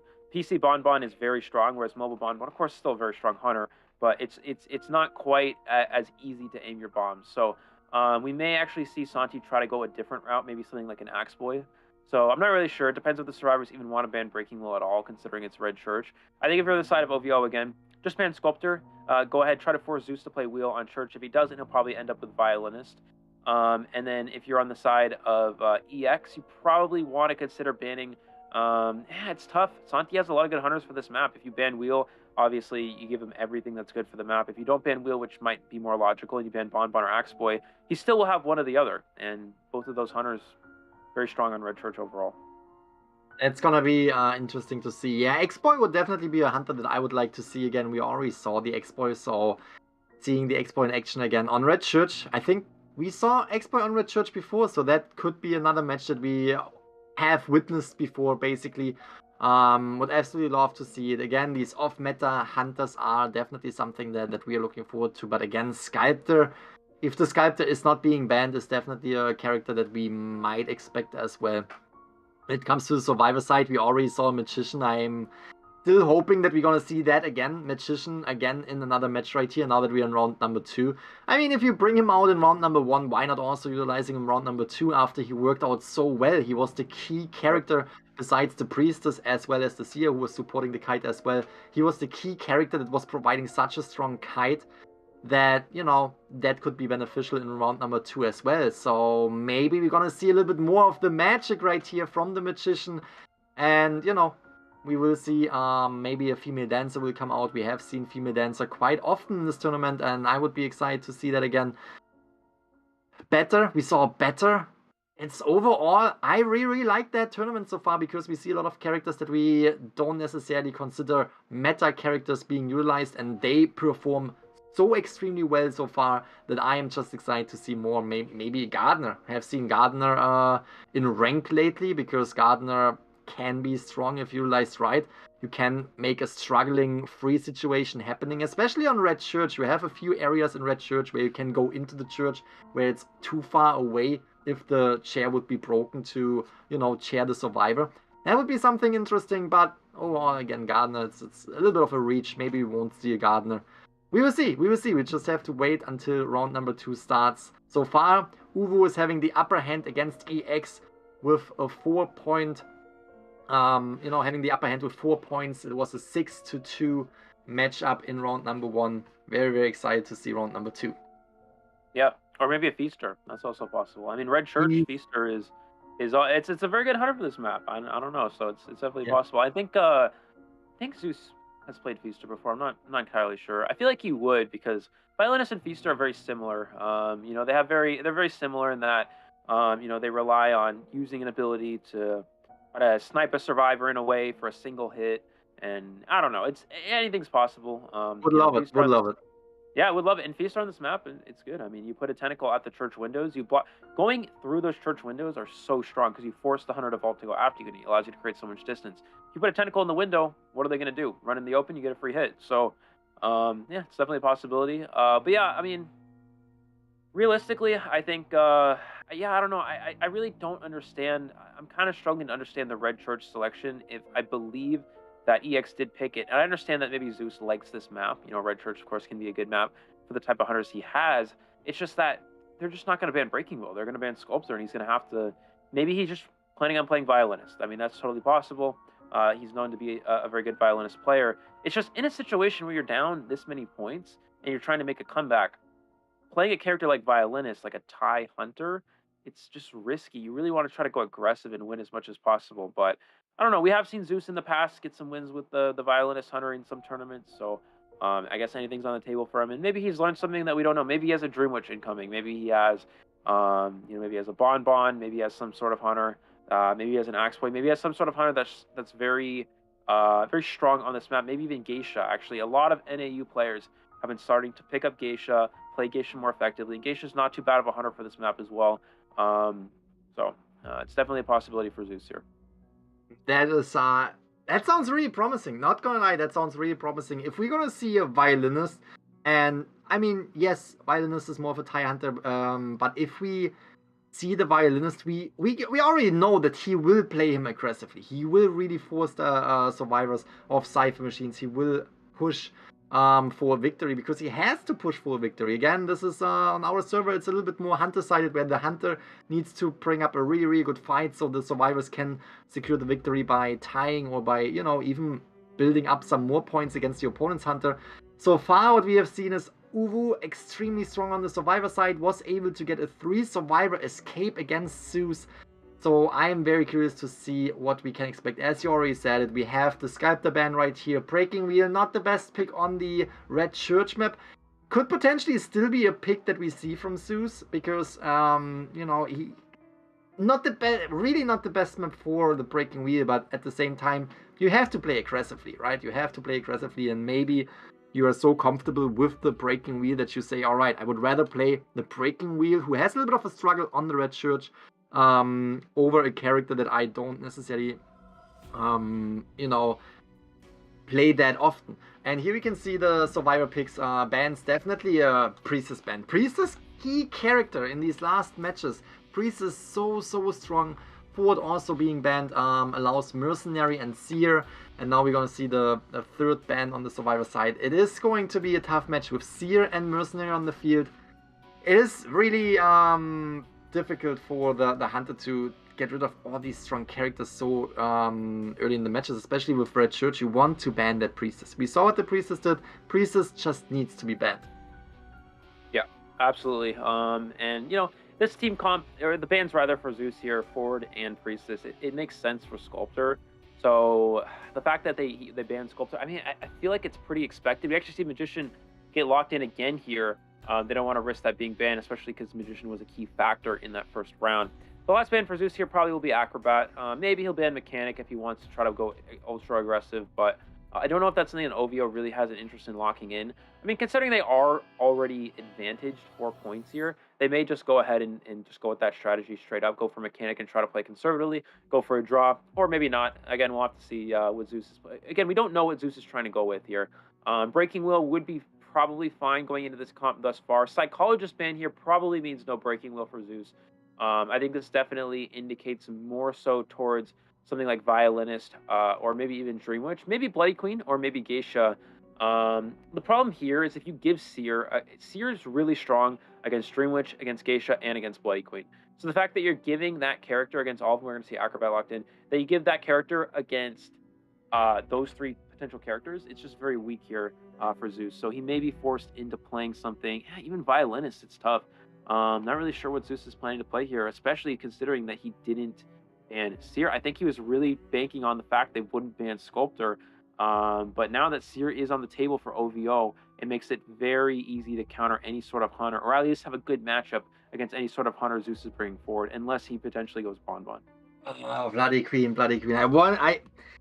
Till the very end, I was hoping for that Feaster, since you mentioned. I mean, Zeus, you know, isn't Zeus like the god of the ocean, something like that? Just like the Feaster. It would make perfect sense to me, but we're gonna see Zeus coming in with a Bloody Queen. Bloody Queen is a tie hunter that can secure the tie again. EX currently needs to get the victory. The bare minimum they have to do is they have to tie round number 2 to potentially come back in round number 3. But currently they have 4 points less than OVO, and they need to come back. They would have made it so much better for themselves if they would pull off a victory in the second round. And they still can do it. I'm not saying that they can do it with the Bloody Queen, but we all know that the Bloody Queen is just so strong when it comes to tying matches. And it could be a little bit more difficult to get, you know, the victory, to get the 3, if not even 4 survival elimination. That is definitely something that might be difficult. And we're gonna see another Magician. So that is definitely something to look forward to. Very, very exciting to see OVO playing on the Survivor side again. They were performing extremely well. Great coordination, great game sense with the portals and everything. That is now out of the question, right? Right. That is out of the equation. We have the Priestess being banned, and therefore the Magician might not necessarily have the escape route that he had before. So is that now one of the better targets for Zeus?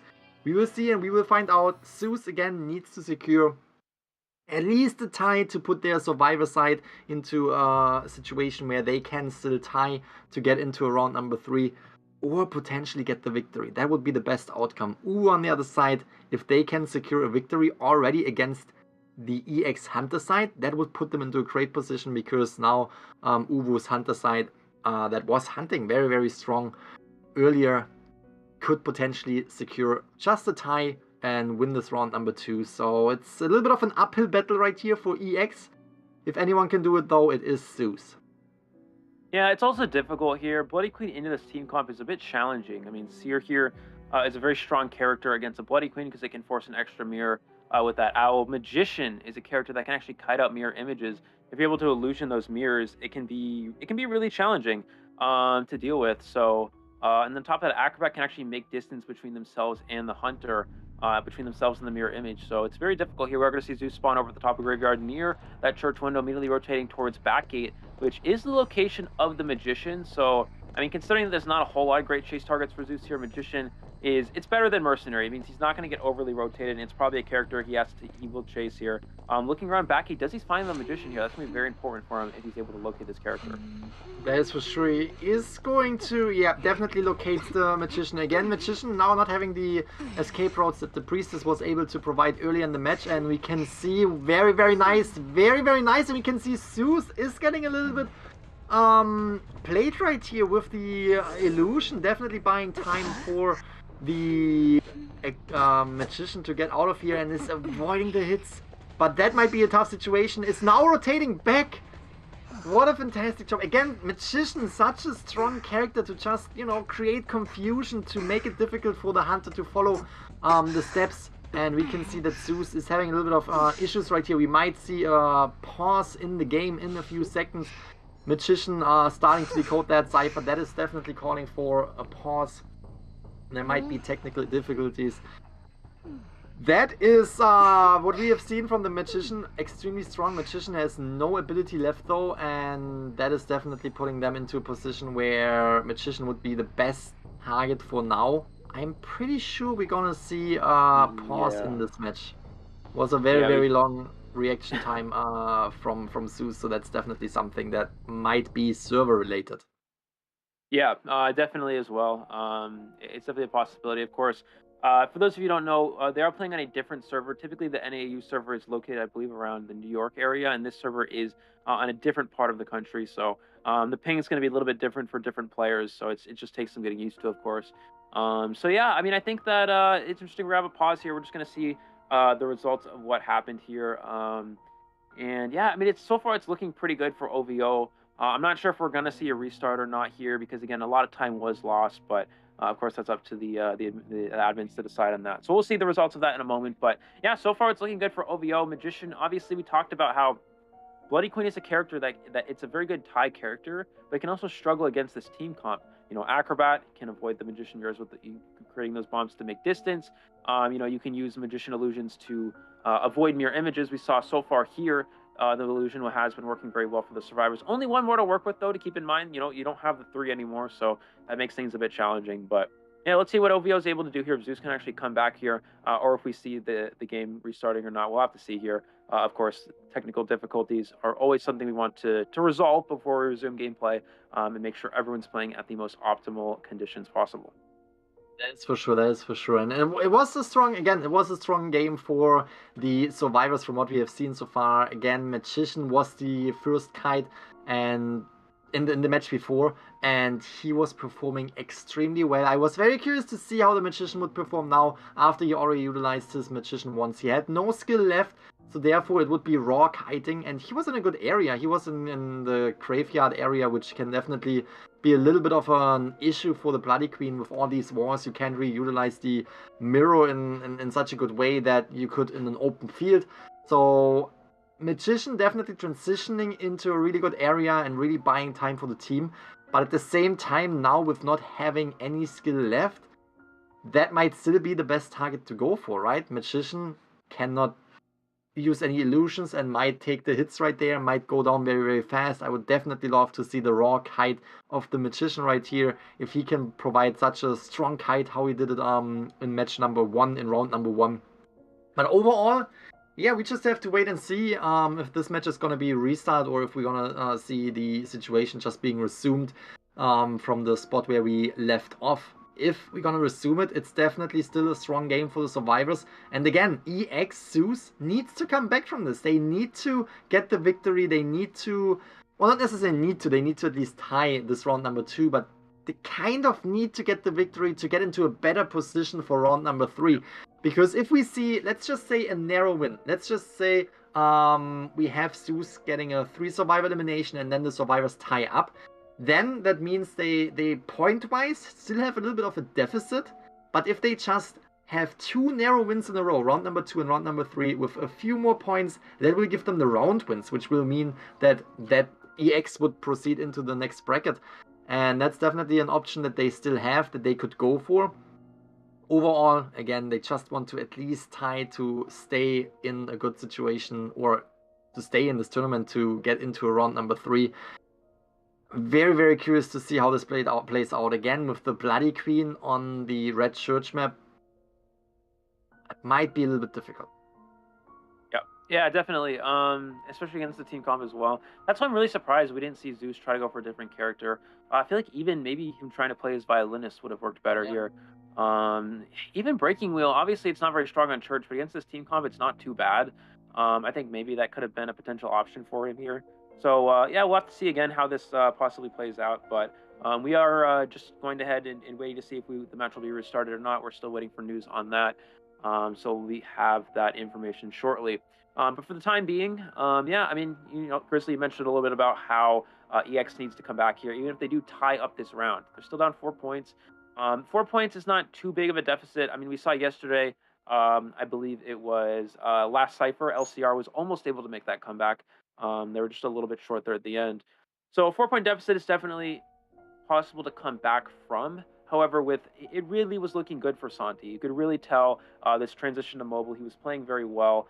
Winning against a hunter like that is very challenging. So again, we talked about how this can be very hunter-sided. Zeus is really going to need to step things up here and try to recover some of these points for his team. So yeah, I mean, it's tough. Even if you go to a round 3, still down 4, a comeback's possible there. But ideally, you can win this round, go into the last round. It makes things a lot easier for EX to win. Yeah, that is for sure. Just if they get that narrow victory in round number 2, that would put them in such a better position than just tying that. Again, they have to just at least tie it, because if they are not tying it, if OVO is taking the victory, that would mean round number 1 and round number 2 victory for OVO, and that is a situation that EX doesn't want to happen. So they want to at least tie it, but if they just get the narrow victory, again, that would be so much better than just tying it up, because now they have a round victory. Not only did they get into a 3rd round, no, they have a round victory in round number 2, and that is definitely putting them into a position where they close the gap a little bit between the two teams. but they don't necessarily have to completely close the gap as long as they take the round wins. And that is definitely something to keep in mind for both sides, obviously for both sides. And yet again, if we look at the team from OVO, if we look at the Survivor side, they have fantastic team going against that Bloody Queen right now, because they know the same thing. They know if they tie, that's not the worst situation for them. They still have one round victory over them, also 4 more points than the opponent's team. But if they can pull off another victory in round number 2, a narrow victory, that's all they need to proceed into the next bracket. And that's something that we have to look out for, because if they are able to get a tie in this first half in round number 2 with the survivor composition that they have on the Red Church against the Bloody Queen, which is definitely possible, they set up their Hunter into a position where, hey, if he can get a 3 survivor elimination on Red Church, that would put them into the winning spot for the matchup between these two teams. And I think that is definitely the mindset that OVO has right now. If we can tie this on the survivor side, we have a great chance to just take home round number 2 victory and, you know, take that matchup home, take the victory right here and proceed in this tournament. It's gonna be very, very interesting. I'm very, very excited how these matchups will move along. Again, we are still waiting for feedback on the back end, because we still don't know if we're gonna restart the match that we just have seen, or if we're gonna keep going from the situation where we have left off. Yeah, and it also kind of begs the question again, you know, in a situation where you're down points, playing a tie hunter like Bloody Queen, really risky, right? Because then you're relying, if you get a tie as Bloody Queen, even if you get a tie against a team comp that's good, strong against Bloody Queen, your survivors will still have to win to sort of, you know, take that round and close the gap. So you're not closing any points at all. You're not gaining any points back if you tie as Bloody Queen, your survivors draw as well.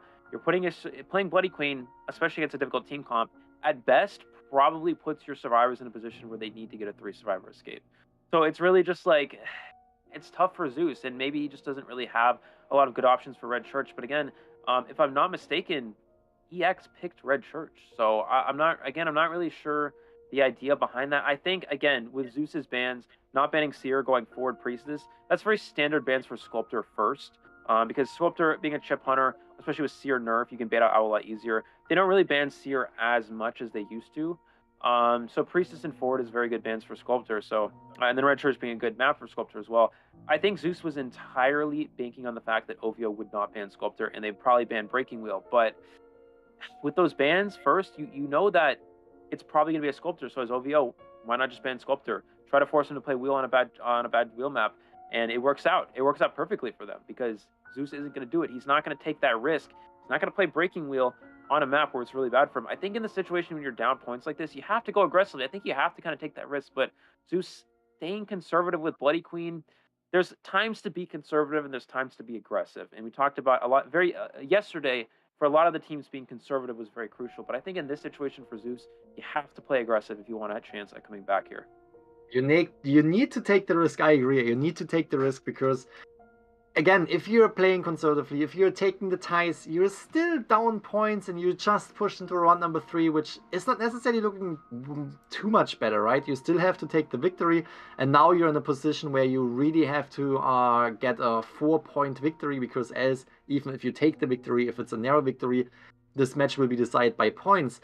So I agree with you to, you know, push it in a tie is not necessarily the best option for EX right now, and going a little bit more risky, it can come back at you, right? Like, if you're playing it risky, you might not have, it might snowball into the wrong direction.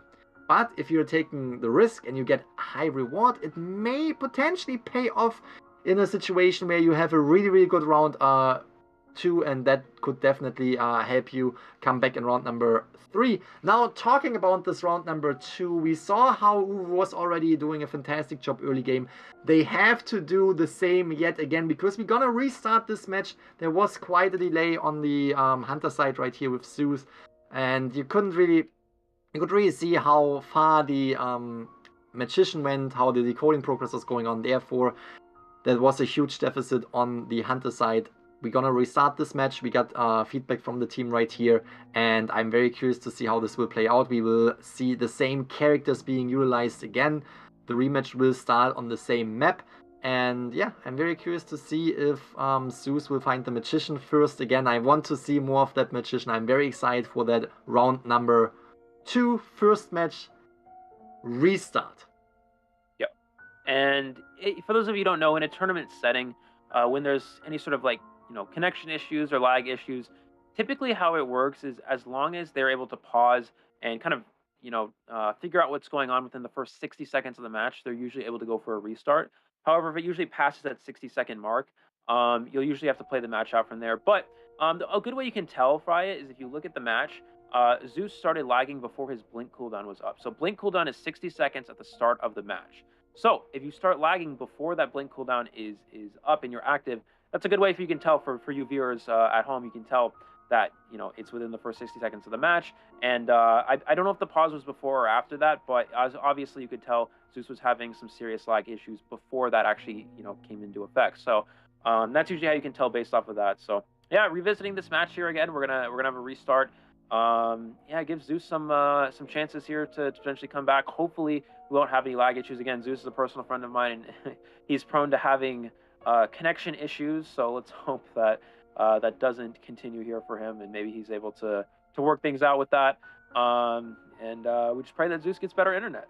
That's how it goes. But yeah, hopefully this will work out for him. Hopefully he's able to figure this out. And again, we're really hoping that Zeus can come out and really outperform, because he is a friend of mine. I have seen him play. He is a very strong hunter. He has a lot to bring to the table, and I'm really hoping that he's able to showcase that here against a very strong team such as OVO.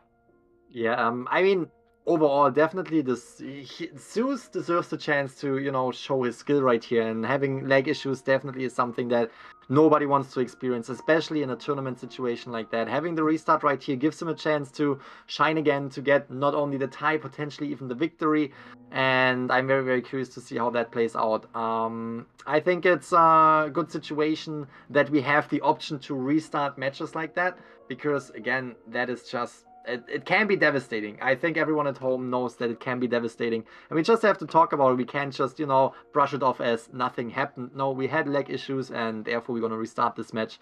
Very, very excited to get into this round number 2. First half, yet again, we have Zeus on the hunting side. We saw already in this start right here that we witnessed that we're going to restart. We saw the Magician coming through yet again, and I am so curious to see what we will have, what the Magician will have in store for us in this restart as well, because again, Magician, just a character you don't see that often, and I know I have said this before, I'm just gonna say it again. I'm very excited about that, because it is a character you don't see that often, and it might surprise the hunter, just as we have said it with Hunter side, like coming in with off-meta characters like the Feaster can surprise. It's also the same with Survivors. Coming in with a Magician that hunters don't necessarily play against that often might also throw them off, might also surprise them a little bit, to a point where you don't really know where to go. You're a little bit unsure where the Magician went, and this might buy time for the Magician and for the Survivor team to just decode more, to get more distance, to overall just, get a really, really good start in this match.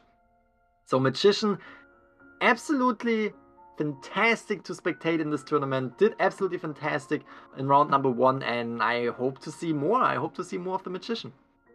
Yeah, I've seen more as well. Just seeing any of those characters that you don't really expect to come out here.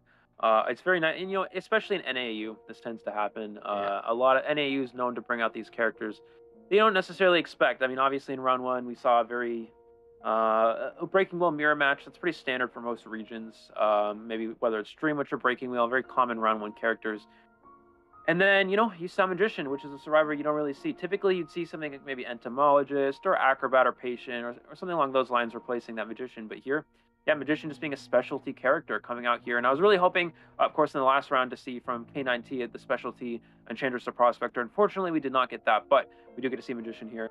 Yeah, it's interesting. 2 Illusion Magicians still proving to be pretty effective. I've always, for me at least, I've always had the mindset the Magician isn't very strong with 2 illusions. With 3, obviously, that's a different story. But with 2, wasn't always the best character. But yeah, this Magician player proving to be quite stable with this character and outperforming expectations here. So it's definitely interesting to see how it's going to come into play. We do have our match resumed, actually restarted rather, and we are going to have a top broken spawn here from Zeus, so a little bit of different spawn, 2 survivors spawning near bottom broken. That is the location of, not quite sure, we're going to see in a second here, but either way, he has some... It's going to be a magician. Yeah, it is going to be the magician. So yeah, just a repeat of what we saw not only in the last run, but also here. We're going to see the illusion for the magician, able to avoid that hit. Can Zeus get a follow-up? No, it doesn't look like it, and this is exactly why magician can be a strong character against the Bloody Queen if utilized properly. Look at that. Again, we have the magician coming strong into this match right here, creating distance and really buying time for the team. Now transitioning out of this area a little bit to get to more pallets. It's just in a really good position as well, because we have all these walls, and even if Zeus would come in with a mirror, it's gonna be difficult to effectively utilize that skill, because again, all these walls might be a little bit difficult for the main body to just follow up. And we have another magician magic wand confusing Zeus a little bit. We have now no abilities left. The Seer's Owl was protecting the magician yet again. Absolutely fantastic. And we can also see Zeus is not really having the presence up right here.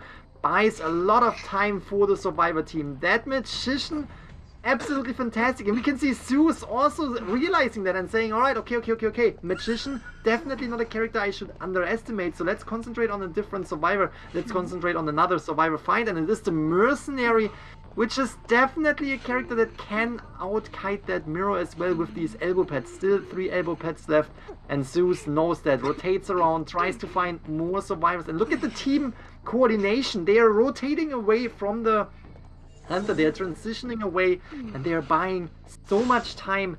Not a single survivor is injured. Cypher machine progress. Look at that. Almost 3 Cypher machines done. I mean, 1 at 60, but 2 almost done. Absolutely fantastic start for OVO right here.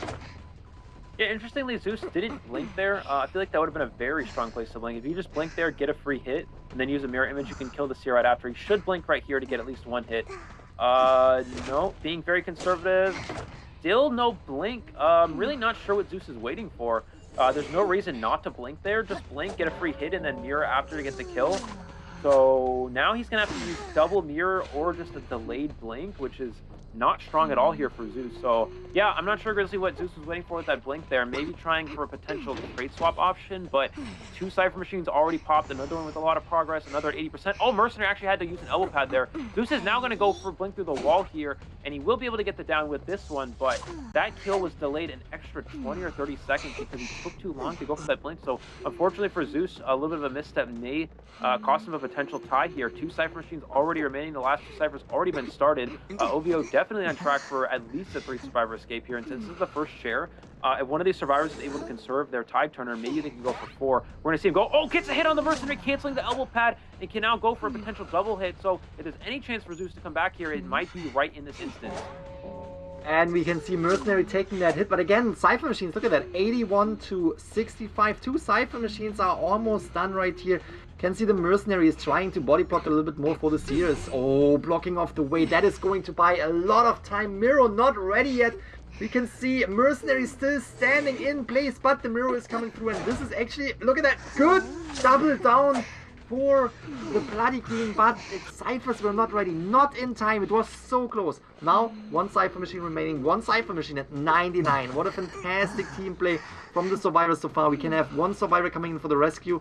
Meanwhile, Mercenary will have to either heal up, which takes a long time, or just wait for the Cypher pop to happen. You can see Acrobat is making his way to the chairs, not getting caught, is not getting cut off, is taking that first hit. Rescue happens now. Again, we have the Mercenary still on the ground, but he is concentrating on the Seer right here. Cypher pop again will...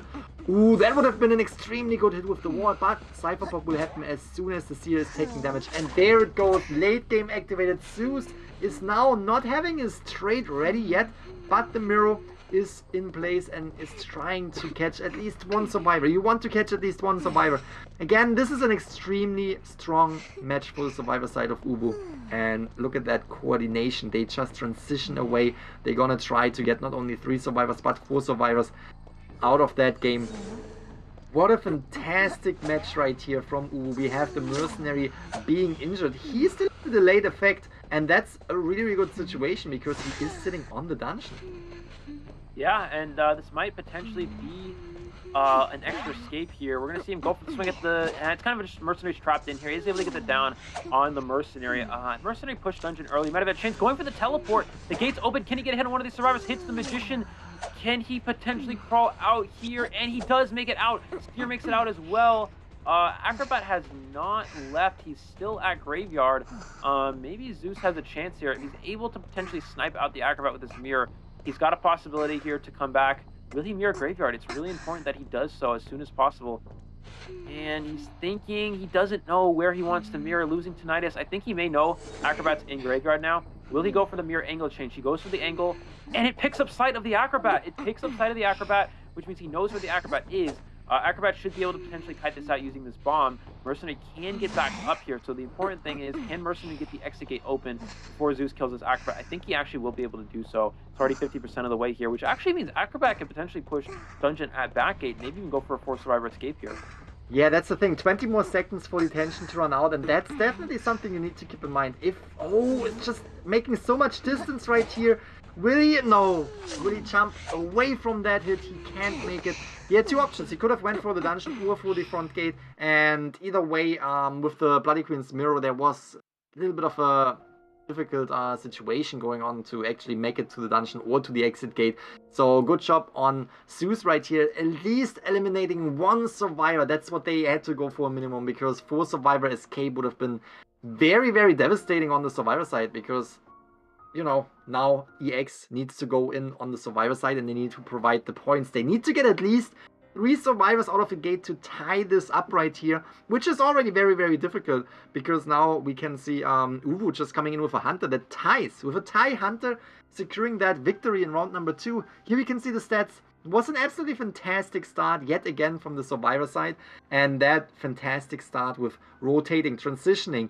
Zeus not able to find a survivor that is really, really good to track down. We saw how he was going for the Magician for the very first target, and that was not really playing out as he was hoping it to play out, because Magician was not only performing very, very strong in the first round, no, second round as well, and Zeus acknowledged that. Zeus knew Magician gives trouble, and therefore was relocating to other survivors like the Mercenary, which was not necessarily the best find either, and then going for other characters wasn't paying off either. So overall it really snowballed for the survivors right here, with an absolutely fantastic ability to kite out that Bloody Queen on the Red Church map and buy enough time to pop off all these Cypher machines and get the 3-survivor escape.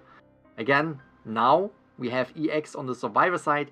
They need to escape with 3 survivors as well to just get the tie in round number 2 and push into a round number 3. And again, this just looks good for OVO, because now all they have to do is they have to pick a tie Hunter and they need to secure the tie.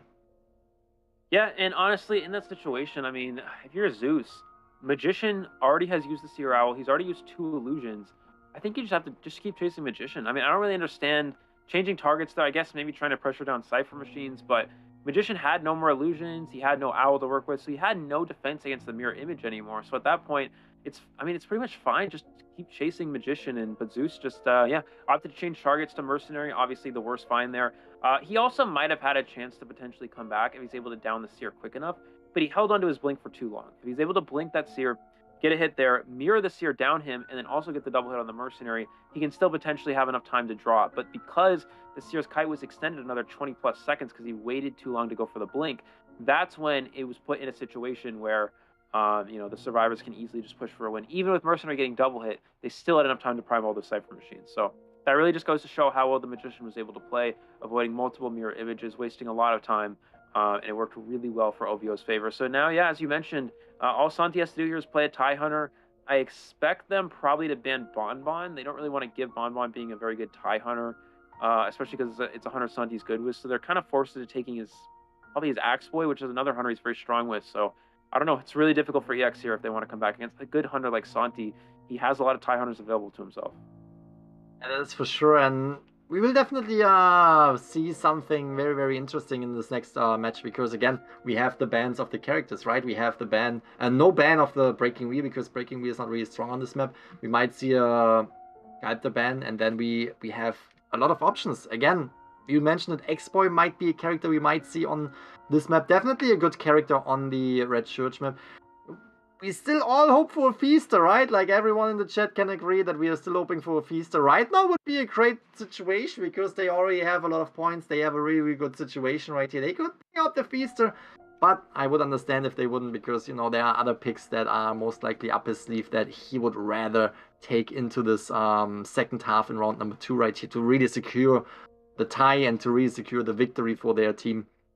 There's definitely the mindset right here. OVO knows they can play it conservatively, can play it way more relaxed, way more calmed down. They don't have as much pressure. A tie as Hunter, definitely possible. If you play it really slow and if you take your time, you can definitely pull off that tie, and that will definitely help you to, you know, just win this round number 2 and have round number 1 and round number 2 won, which will ultimately lead to OVO proceeding into the next bracket. But at the same time, you know, EX knows it as well. I'm very curious to see the survivor picks on that side, because now it is time to play risky.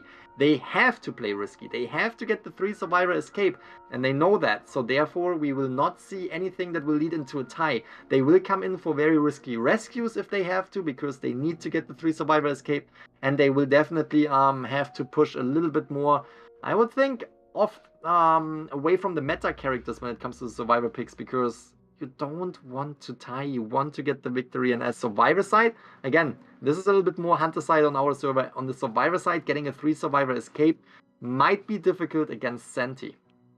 Yeah, especially on a map like Red Church. I mean, this is a map that's it's very balanced, which means in reality it's going to be very likely that both sides are able to tie here in a lot of instances, just being a very balanced map in general. We're going to see Seer and 4 get banned here for Santi right away, which means maybe he's not planning on playing Bonbon, and they're going to ban Bonbon. Obviously, you have to. You got to ban Bonbon in this situation. When you're in a situation where you have to go for a win, you cannot give a very strong tie hunter to Santi, especially because considering it's one of his better hunters. So I think Santi kind of expected this. That's why he banned Seer, because Seer ban obviously is very good for Axe Boy. So he bans Seer, bans Forward, and now he's positioning himself to potentially play Axe Boy. Then, you know, that's good. That's going to be good for him here. Again, we're going to see Priestess and Mercenary get locked in. Mercenary is a very good rescue character against an Axe Boy. Obviously, it's very difficult to stuff a Mercenary. You can go for double hits, but it's still very challenging overall. Priestess support is going to be very crucial in Red Church as well. A lot of the time you see Priestess go straight to the center of Church, kind of set up portals from around, you know, around certain areas of the Church location, allowing survivors to kite through that area, make it to the very strong Church windows. If they have broken window speed boost as well, they can transition away quite easily. So, you know, that's going to be kind of a beneficial situation here for EX. But again, they got to win. It's really tough if they're trying to go for a win here. We'll see what Santi opts to ban next. I would imagine he's kind of considering here. If he is planning to go with something like Axe Boy, we're going to see Batter here. So Santi really kind of trying to avoid any sort of harassment at all. He's not trying to put up with any of that at all. Doesn't want to deal with forward support. Doesn't want to deal with batter support at all. Looks like we're going to see Acrobat being the next pick here. And Cowboy being the last ban for Santi. Yeah, I don't know about that one. I don't think EX was planning on playing Cowboy, but I guess here Santi doesn't want to give any harasser at all by any means. So we're going to see Explorer be the character of choice here. So no Entomologist. We would have expected probably to see Entomologist get taken here for EX. Especially considering that Santi is Axe Boy available. Maybe he's planning to play something else. Probably he could still go Breaking Wheel here. Again, a situation where he only needs to draw. He is going Breaking Wheel. So playing Breaking Wheel here is a bit risky, especially because you only need to draw. I feel like it makes more sense to go something like Axe Boy, which is a good draw survivor. Breaking Wheel on this map, just very weak in general. So it's a very interesting decision for him to actually go with that wheel here. But yeah, Explorer from the survivor side, not something you see every day, especially on a map like Red Church. It's very difficult for Explorer to actually hide here as well. So it's, yeah, interesting choices here from EX and an interesting choice from Santi overall. But, you know, we saw Santi's Breaking Wheel be very effective in the first round, and all he needs to do is eliminate 2 survivors. Very true, very true. It is definitely interesting to see this not only survivor composition but also hunter pick. And I think that makes it interesting. As we already said, EX needs to push, right? EX needs to get the 3 survivor escape.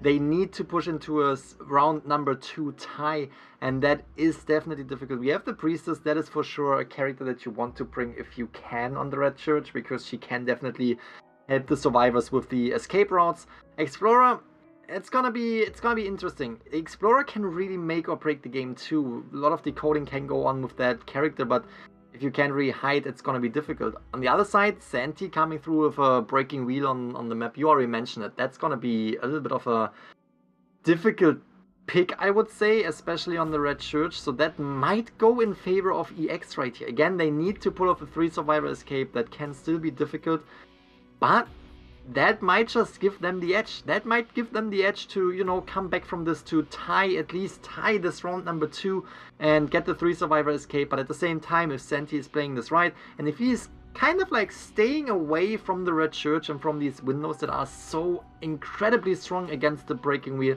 he might have a chance to really focus on the first survivor elimination and then, again, just push for the tie. You can slow down the Cypher machines quickly by, you know, transitioning away from the rocket chair as soon as you have the first survivor on the chair. But at the same time, you can play it a little bit more safe. You don't have to push for a 4 survivor elimination. Just take that first survivor, guard it on the chair, eliminate that first survivor, and then late game, doesn't matter if all Cypher machines pop, as long as you can bring down one more survivor and send that one more survivor back to the manor, this will secure the tie, and that's all they need. That's all they need. Even if the Hunter pick is not the strongest, the situation that he is in is just extremely good and is definitely playing in his favor. And we can see we have the Priestess right here being the first survivor, was already throwing down a little bit of a window. Again, windows are the worst enemies for breaking wheels, so having windows on this map is definitely helping you, and we can see Priestess definitely making some distance right here. Yeah, and it looks like we actually do have Batter, so it looks like Batter was not banned.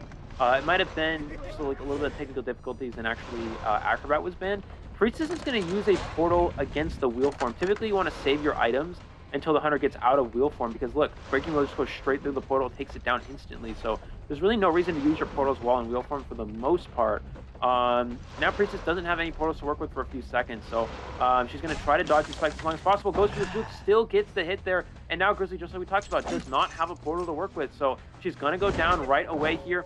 No owl here in the vicinity, obviously, because Sears, you know, was banned by Santi. So will the Batter come in for support? It looks like no. So very fast down for Santi here, already putting himself in a good position. Let's see who opts to come for rescue. I expect Mercenary to come for first save, and potentially Batter to harass afterwards. But Mercenary gets wanted order as well, so Santi's able to potentially cut that off from a distance, and Batter might actually have to go for the first rescue instead.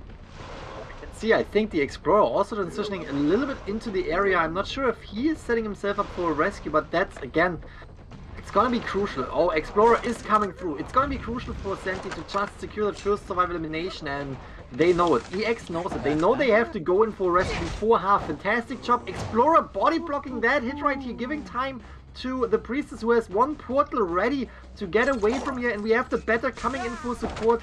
Fantastic job from EX, buying a little bit more time, but again, Santi can make it through that portal. Is having a little bit of issues, and that's giving enough time for the Priestess to get to the mirror. Again, these the window. These windows are so strong. Blink is helping Santi to keep track, to keep, you know, the gap closed between himself and the Priestess. And now we have the Priestess down again. Scares away the Batter right here. Definitely want to get that Priestess on the chair again, though. Yeah, here comes the Batter for support, and it's really hard for Santi to actually spike this Batter because of that church window. You see why this is such a difficult map here to deal with if you are a breaking wheel. Santi trying to get a hit on the Batter, but Grizzly, keep in mind how fast Priestess heals. She should have her heal online in a moment. Santi has to go for the pickup, but it plays right into the Batter. He's able to get that push off there. Excellent job from the Batter, and Santi's back into wheel form, but the Priestess has a good chance of making it to this church window and is able to actually avoid the extended spikes here, making it to church window. And now what does Santi do? He doesn't have Blink available. He's not going to be able to get any spikes on the Priestess because of church window. He's actually completely changing targets to some different target here, trying to find this Explorer. Can he actually find him hiding here? Oh, he did find the Explorer. Explorer needed to stay hidden there, and he did not. He revealed himself to the Hunter, unfortunately. Santi's able to get the down because of this, but Priestess was able to get away here, so this gives a small chance for EX to come back. That is, for sure, it was a really, really good situation for EX that the Priestess was able to recover from that first early down, and now we have the Explorer on the chair. It is basically taking turns on the chairs again. We saw this before in this tournament. Taking turns on the chair is very, very crucial, and you want to do that to buy more time for the rest of the team to decode. And if we look at the Cypher machine progress 4 Cypher machines have been started. The one that is least decoded is at 55, so that is not too bad, but at the same time, the 5th Cypher machine hasn't been decoded, and that might be a little bit of a tough situation. Explorer is getting rescued before half. That is very crucial. Again, you need to rescue your teammates. You need to take turns on the chairs. We have Mercenary being injured. Now, Santi most likely concentrating on that Explorer again. You want to... Oh, look at that. The escape route is active, but Explorer is getting chased right away. Explorer might be the... Seems like he... There we go. Explorer is found again. Explorer almost went all the way across the map just to get out of sight, but Santi is really wanting that Explorer. Saw the reel on the floor, but he's going through the portal. Yeah, makes it to the portal in time. Explorer will go down. Now, can Priestess get the heal off in time? We saw this happen in the first round with Everything Town, so I imagine Explorer probably will be able to get up here if the Priestess is able to get this heal off. It's going to be close at this point. Santi does have full presence, so even if they get the Explorer up just like that, Grizzly, we're going to see him come in here, get the spike onto the Mercenary. The problem is he cancels... No, he doesn't cancel the full presence. Batter fails to cancel the full presence, unfortunately, which means Mercenary's going to go down here, and he finds the hidden Explorer. What a find here from Santi. The problem with the situation, Grizzly, is all 4 survivors are here. No one's decoding, and Batter misses the timing there, which means that he's going to be placed on the rocket share. So just a few little missteps here from EX, and Santi taking huge advantage. It was looking good for them. They had those church windows to work with. They had pretty decent Cypher progress. They still do, but unfortunately, Explorer, no pages available. Still 2 Cyphers remaining. It's going to be very difficult for them to have any sort of comeback. They're able to get the rescues. He goes for the blink to down the Batter, and he probably will just continue after this Explorer, try to go for one more spike and just get the elimination on Explorer. So that is actually very interesting. It is a back and forth. You can really see how the Breaking Wheel was doing extremely well early in the game. Then EX was coming back, and now we can see how Breaking Wheel pressures the survivors again. Cypher machine progress is going on extremely good, though. We have 1 Cypher machine at almost 70 and 1 at 22. So it's gonna be a good game for EX. Again, they need to get at least 3 survivors out of this match. We have the Explorer down again. Explorer can't really hit the chair again. You gotta be careful right here, EX. We have the Batter in the area. Batter might go down to the spikes though, so that's definitely something to keep an eye open for too, because that last Cypher machine, that 22% Cypher machine, is not ready yet. It's not being worked on yet either. So what is happening now is we have the Explorer on the chair. Explorer will get eliminated as far as I know, and the survivors need to push that last Cypher. But at the same time, with 1 survivor eliminated and the last Cypher not being primed, that puts the Breaking Wheel into a position where he can now really focus on 1 more target and just, you know, guard that target. Just protect that rocket chair, avoid the rest of the team to make that rescue, and, you know, just take the tie.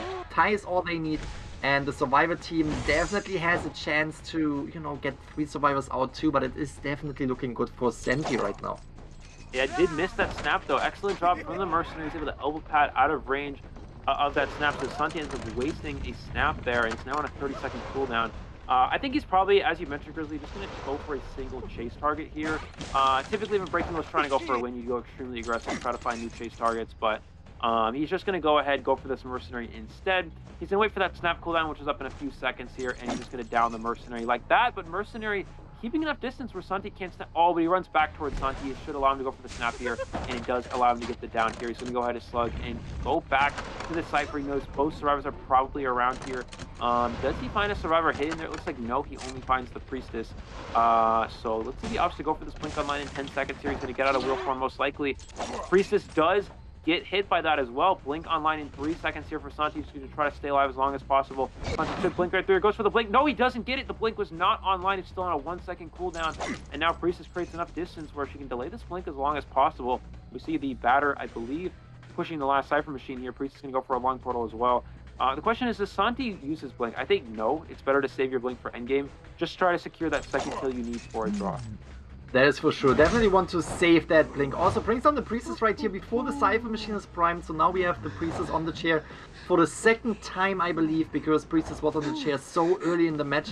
And that is definitely putting her into a good position, because even if the survivors are coming in for a rescue, and even if they are pulling off a really good rescue, Priestess will be dead on chair. So that is, as soon as Priestess is going down again, it will be a tough situation. And we have the Better down, the Better who was supposed to pop that last Cypher, who can now not get up with the pop of that Cypher. Tough situation. Priestess off the chair, yes. Mercenary still in the game. Mercenary could potentially take one hit, but not a spike in it, so we have to be careful right here. Again, EX needs to get a 3 survivor escape, and they are playing it really, really back and forth right here. Back and forth. And ultimately, that might go in favor of OVO. If you play it back and forth like that, that might be a little bit... Ooh, was trying to swing. Oh, Blink is coming through. That is definitely crucial, because now the distance that the survivors had is not enough to make it to that siphon. Oh, I'm he goes back into wheel form. Yeah, he goes back into wheel form. That just allows him to pop. Yeah, interesting choice from Santi. Doesn't even have full presence. I mean, he can't. Oh, Batter does miss that ball there. He's gonna miss the hit as well. Batter does have the cooldown reset. This might be a potential 3 survivor escape here. Santi needs to go to the gate there. He shouldn't have used the blink. You gotta conserve your blink there. If you're Santi, use it for an endgame chase. He's gonna go ahead and go for Mercenary here. Mercenary trying to avoid the spikes as much as possible. He's gonna be able to get one spike there, trying to push to that dungeon, but they have not started the X again, and hits the trap on the Mercenary. That's probably going to be all Santi needs here to get the draw. We're going to see Batter obviously come in, try to do something here, but just not a lot to work with. He's going to slug Mercenary and go for backgate, which is curious. Curious decision from Santi. He doesn't need to go for anything more than a tie here. I think he's just trying to search out the Batter. Did he not see the Batter there? I don't think he saw the Batter there. And he now should see the trail of the Batter. He's going to go ahead and try to spike down this Batter. It could be that Mercenary doesn't have self-heal as well. He's just going to go try to down this Batter as well. Yeah, I mean, just no blink available. It's really difficult for Santi to actually get this kill here. Batter's going to go ahead and go for the ball. Does get that knockback.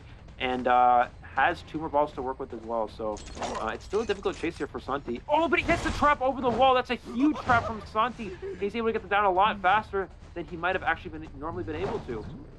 This could have been extremely difficult for Santi, because again we can see the global portal is coming through and will definitely rescue the Mercenary, which could have been definitely beneficial to the survivor team in case they would get them up in time, and you know, Better could have potentially went to the gate as well, or to the dungeon. But this ended in being we can see Priestess going back again. They know they have to get the 3 survivor escape, and if they would leave, that would put them into a situation where they tie, because we now have the Better on the chair. Priestess is trying to pull it off. Priestess is getting that survivor off the chair. We see the portal is coming through. Santi is not having the biggest issues with the portal. Let's see how this plays out. Will he get pushed away far enough? Not necessarily. It's such a tough situation. It's such a tough situation. The Better needs to get away. He couldn't. Better is dead on chair. Priestess can't really rescue the Better at this point. And this might be it. This might be the tie. But Santi is going forward. Santi is trying to get another survivor. That might be a little bit risky in my eyes, because Better, I believe, can still get up. Yeah, why go for this? Santi has the tie to share the Batter, and your team wins. He's going to go for, like, does get the down on the Priestess. So I guess it does work out, but that's so unnecessarily risky here. Batter does get up. He's going to make it, I mean, maybe try to go for the gate, maybe try to rescue. I don't know. Is Priestess actually dead on chair? Looks like they are. So they were. So that does work out in Santi's favor. Yeah, I know. Santi taking a bit of an unnecessary risk. A little bit scary for him there, but it ultimately did work out. So, yeah. OVO 2-round victory here, will be advancing to the next round of competition. Excellent job from them. 2 rounds of breaking wheel here from Santi. Really showed that even on mobile, he still has some very strong breaking wheel skills. You have to go to EX2. They were playing extremely strong. That survivor game, late game right here, was really a back and forth. And they really had the chance to get that 3 survivor escape. They really did their best, and it was extremely strong on their part. Breaking wheel right here, Santi was going back and forth trying to get the survivors, and they were healing, they were rescuing, they were really pulling off everything they could. Thing is, at the end of the day, late game, you already have 1 survivor eliminated, and all you have to secure is a tie as Hunter. It is definitely a little bit more of an uphill battle for the survivors, and we saw it. We saw how Santi was able to secure the tie, was able to secure the 1 survivor elimination, almost pulled off a 3 survivor elimination. But overall, absolutely fantastic job from EX congratulations for making it this far in the tournament, but with this situation, which ended up in a tie, they have lost round number 2, and since they lost round number 1 as well, this means OVO will proceed into the next bracket next weekend in this tournament. Very, very exciting. Congratulations to OVO. And again, EX was absolutely fantastic. Put out a performance right here that we all were able to enjoy. But ultimately, there can only be one winner, and it is OVO.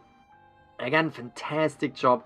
And I really, really enjoyed that. I really enjoyed that. We knew that EX had to play risky, right? We knew that they had to get the 3 survivor escape, and they couldn't just settle for a tie. So they really tried everything to make that happen. Ultimately, it didn't happen. But again, absolutely fantastic gameplay from their side. Absolutely indeed. So yeah, they will be advancing here, which is very exciting, which means the winner of this match, which is OVO, is going to be going against NFZ in the following weekend. So we're going to see those two teams definitely battle out. I expect probably to see another pretty hunter-sided match. I mean, we saw both hunters being very strong, but you also have to keep in mind, OVO survivors have played very well. I mean, they won both rounds. I mean, it wasn't like, you know, they tied a round or they struggled to win one round. So they won both rounds on the survivor side pretty convincingly. The Magician, of course, being a very strong pick there. So we'll have to see how you know, the hunters or NFC is able to prepare against that sort of situation in the following weekend. But yeah, again, excellent job from EX overall, but OVO will be taking the victory and advancing to the top 8. So see how they're able to play against that next weekend. We will have the match results here in a minute shortly, but yeah, I mean, overall, just so far, Grizzly today has just been very exciting back and forth matchups. It's definitely, you know, what we look forward to in these types of tournaments. You know, kind of an upset victory from NFZ, able to take down K9T, and we also see you know, EX. Again, a matchup on paper seems pretty even here, but OVO just ultimately coming out on top over EX and will be advancing. So, yeah, very exciting. Nonetheless, we're going to look at our final match results here. OVO taking 2 rounds, 2-0 here in their favor. Close rounds. I mean, there was no 4 eliminations, no 4 escapes, nothing too crucial here. Just very close, 6-2, 5-3. Very back and forth games, but just OVO squeaking out on top in this one. Yeah, that is for sure. And again, this time, I would say it definitely played a big part on how the survivors were playing. The survivors were putting up an excellent fight. They were getting out with 3 survivors in the first round, and in second round they were able to get a tie. So that was absolutely no, they were able to get 3 survivors out as well. So survivor side was definitely strong on OVO, and I'm very, very excited to see more of them in the upcoming tournament days. On the EX's side, I would have loved to see more of the EX survivor teamwork as well as of the hunter, because Zeus was a strong hunter. It was just an extremely strong survivor gameplay on OVO side with that Magician, as you have already pointed out. I'm curious to see if we will see the Magician next weekend as well. I would absolutely love to see that Magician come back to the tournament. And again, I would have loved to see more from EX, because they were playing extremely well, especially in this in these later rounds where it was crucial to just get that 3 survivor escape. They couldn't pull it off completely, but what they have shown us was really that they are strong and that they had the chance to do it. They really had the chance to do it. It was definitely a difficult situation that they were in, but they played absolutely fantastic. So again, congratulations to EX for making it this far in this tournament. They definitely showed us that they are a strong team, but OVO will be shown more in the future. And here we have the MVP. It is going to be a survivor. I think the first survivor MVP in this tournament so far, with the Magician. Definitely well deserved, after that Magician was providing the first round early game kite for the team to basically decode all Cypher machines, while the Hunter was concentrating on the Magician. And same thing in the second round, right? As you already said it, Magician was being kited to the point where he had no magic ones left. The Seer utilized this all, and the Hunter was saying, alright, enough with that Magician. That Magician is giving me so much trouble, is giving me a headache. I need to concentrate on another survivor, and that was already putting the survivor team into a position where they had so many Cypher machines decoded. Magician, really well-deserved MVP of this matchup between OVO and EX right here. Yeah, absolutely. Just you saw I think it was 234-second containment time overall. Just very, very impressive. Yeah, just really kind of both kites were winning kites. You know, they was able to 3 Cypher kite in both of them. So, you know, even forced the hunter to change targets to a mercenary in another instance. So just very good job from the Magician overall, which means that OVO again advancing here. So again, first Survivor MVP. We talk about how in NAEU we see a lot of very hunter-sided gameplay. But so far for OVO, it looks like that Magician player, a surprise pick, right? We didn't expect, when you see Magician, you usually think, okay, this may not go too well for the Survivors, but it really made the difference. The Magician really carried both those matches with those excellent kiting abilities.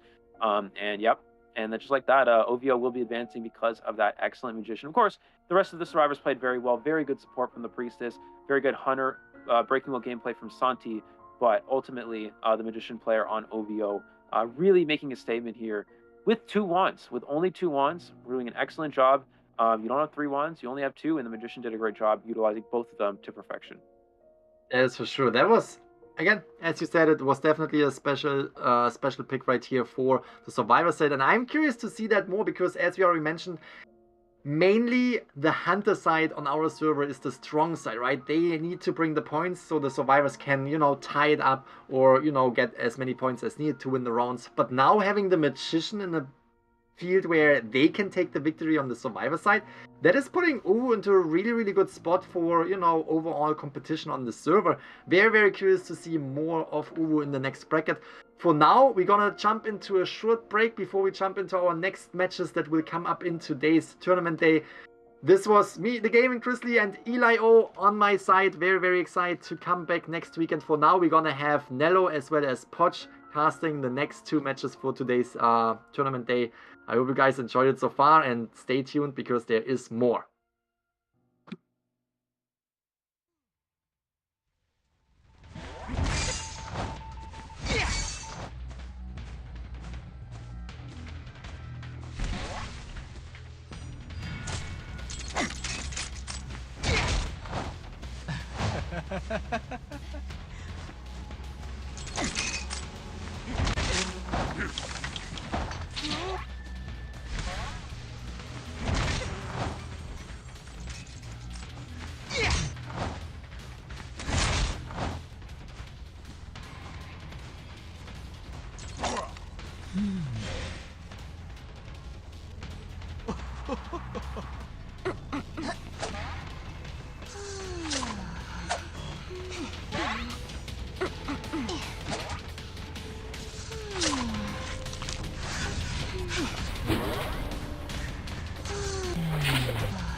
Stay a while.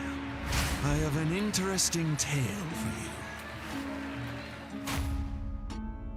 Sergei, once the backbone of this circus, he brought numerous joy and laughter on stage. But he was a slave to the bottle off stage. His mistress began to fall for a more considerate man, and after a heated argument, she sought refuge in that man's tent. Sergei couldn't stand for this. He destroyed that man's wretched face with acid and ruined his life forever. The truth was finally spilled in a fit of drunkenness. In turn, on that drunk drunken night, Sergey also lost his face. I don't like this face.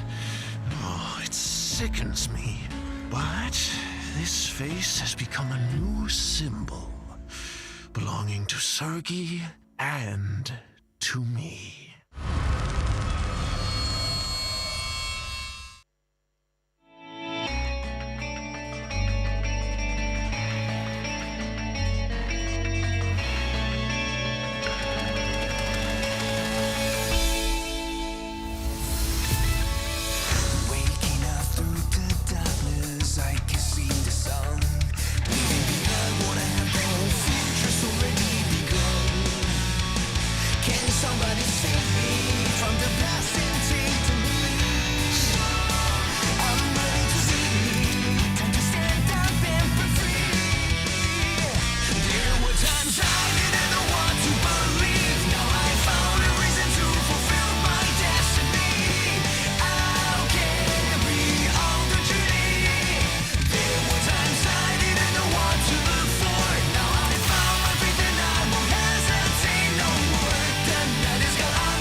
最后我还是失败了。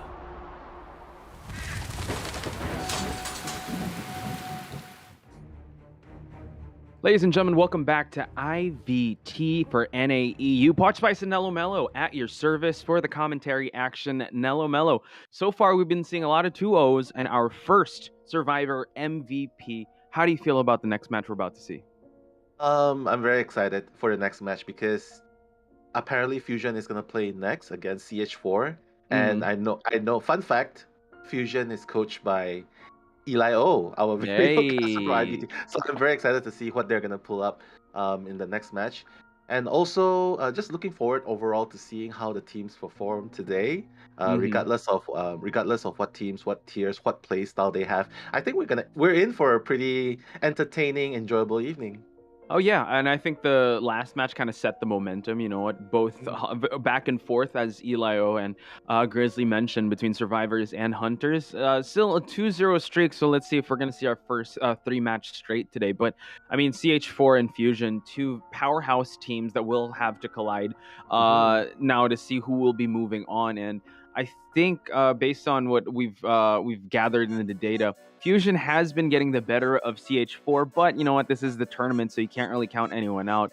And let's meet our combatants for today. First off, with CH4, we have Ling, Nato, NIH33, Sesame, and DLX. You know, very well-rounded team. I'm excited to see this Ling, especially because he's got a bunch of hunters that we're going to talk about in just a bit. But let's look at also the other lineup, because as you mentioned, Fusion and having like a little bit of that insider info of Eli being the coach, and Eli, you know, he is a encyclopedia of this game. Yeah, and not to mention he's also the first survivor in NAEU to be the top. Woo, yeah, props to him. This season. Yeah, make some noise in the chat. But right now we're gonna make some noise for Fusion because we're gonna see MX. MX is very familiar to me, to be honest. But we're gonna go into his hunter pool very, very soon after this. But joining Fusion Survivor team is Green, MM, I believe that stands for Momo, Bossy, and Sally. So pretty interesting names. I just love the name choices, and you know what? I'm looking forward to what they will be picking for their lineups in the matches later. Yeah, the names are very interesting because these are some players that we've been following since competitive Identity 5. Green being a really good forward, Bossy being a really good rescuer. So I'm excited to see what Fusion has to offer. Especially, I mean, the stakes have never been higher. Again, IVT keeps growing and growing, and it seems like CH4 and Fusion, this seems like a match that could make it to the grand finals. Now, looking at the map selection, banned Chinatown. So CH4 did ban Chinatown. Fusion picked Ever Sleeping Town, and it is CH4 to be surviving first. Now, give us your thoughts, because like we kind of dissected the pick of Ever Sleeping Town just a little bit. What does this bring to the table for both teams? What does this bring to the table for both of these teams? I think before that, I'm just gonna say that where are my manners? Welcome to IVT NAEU Day 2, guys. In the chat, how can we forget about greeting all the fans there? Welcome to the stream. Hope that you guys enjoy your time here. It's Fusion versus CH4 now. And now back to the banning of the maps. Chinatown, I believe that they want to get rid of certain hunters like Geisha, and then bringing into Ever Sleeping, maybe forcing like, not to say force, but encourage Fusion to maybe pick up Breaking Wheel, because if they know that it's gonna encourage him to bring out the Breaking Wheel, well, CH4 can draft a lineup that counters Breaking Wheel in Ever Sleeping Town. Which I feel like they just did. I mean, we got Forward and Acrobat, two very highly anti-breaking wheel drafts here, just because they could stun him when he exits the wheel form, and then the Acrobat could silence him so he does not have that snap.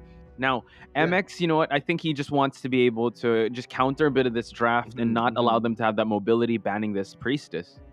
I mean, from banning Priestess is a must, especially in Ever Sleeping Town. But if we're gonna get technical, based on the data that we receive, CH4 probably figure out that MX will be the starting hunter. And MX in the data that we have, he plays Soul Weaver, he plays Ripper, and Geisha. So that takes into account why Chinatown was banned, especially since Geisha is so strong there. So bringing this now, so I am not really sure what Mushin will bring apart from Soul Weaver, Reaper, and Geisha, because in this map, Soul Weaver is pretty good. So this lineup, I mean, from what we can see, Forward counters Soul Weaver, especially if Soul Weaver doesn't have excitement. Then there's the Onto, which is so good against the spitting, the web spitting. So I'd say it's pretty good drafting so far. Yeah, honestly, apologies. Yeah, MX is the one known for the other lineup of hunters, as you mentioned, Soul Weaver, Ripper, Geisha. Also has a bit of a Sculptor, has Naiad, but those aren't really round one hunters. So CH4 doing a pretty good job here, but it was Fusion that did pick Ever Sleeping Town. So really excited to see how he'll be trying to counter this lineup, because it's a pretty international lineup, and we're gonna see a Geisha So Geisha coming out of MX again, single hit hunter. A lot of room for this survivor lineup to actually work against a Geisha, but we're gonna have to find out because Geisha has been making waves in international tournaments. Yeah, I'm really happy to see a geisha here. Like Mushin, obviously, he's a geisha main, and we've seen him before in the previous tournaments. I believe we've seen him like bring out the geisha, and I'm really happy to see geisha, especially since Dongshen from Dou from Chinese mainland has popularized the use of geisha. Now everyone's picking it up, so I'm really glad to see something outside of Breaking Wheel and Dream Witch, because geisha, the art of dash is something beautiful and to be admired. The wall dash, the dash glitches. So I'm looking forward to how MX will be bringing tackling this lineup of CH4 with his geisha. I'm also excited to see what trait he'll be bringing because it's a big map. Usually, right, Dongchuan popularize abnormal geisha just to keep the survivors in check. But with a map like this, I think, Nell, we witnessed some geisha abnormals that didn't work out quite well because the map was too big, and I think it was like one in Leo's memory. There was no cipher near. So now, go geek out by the skin.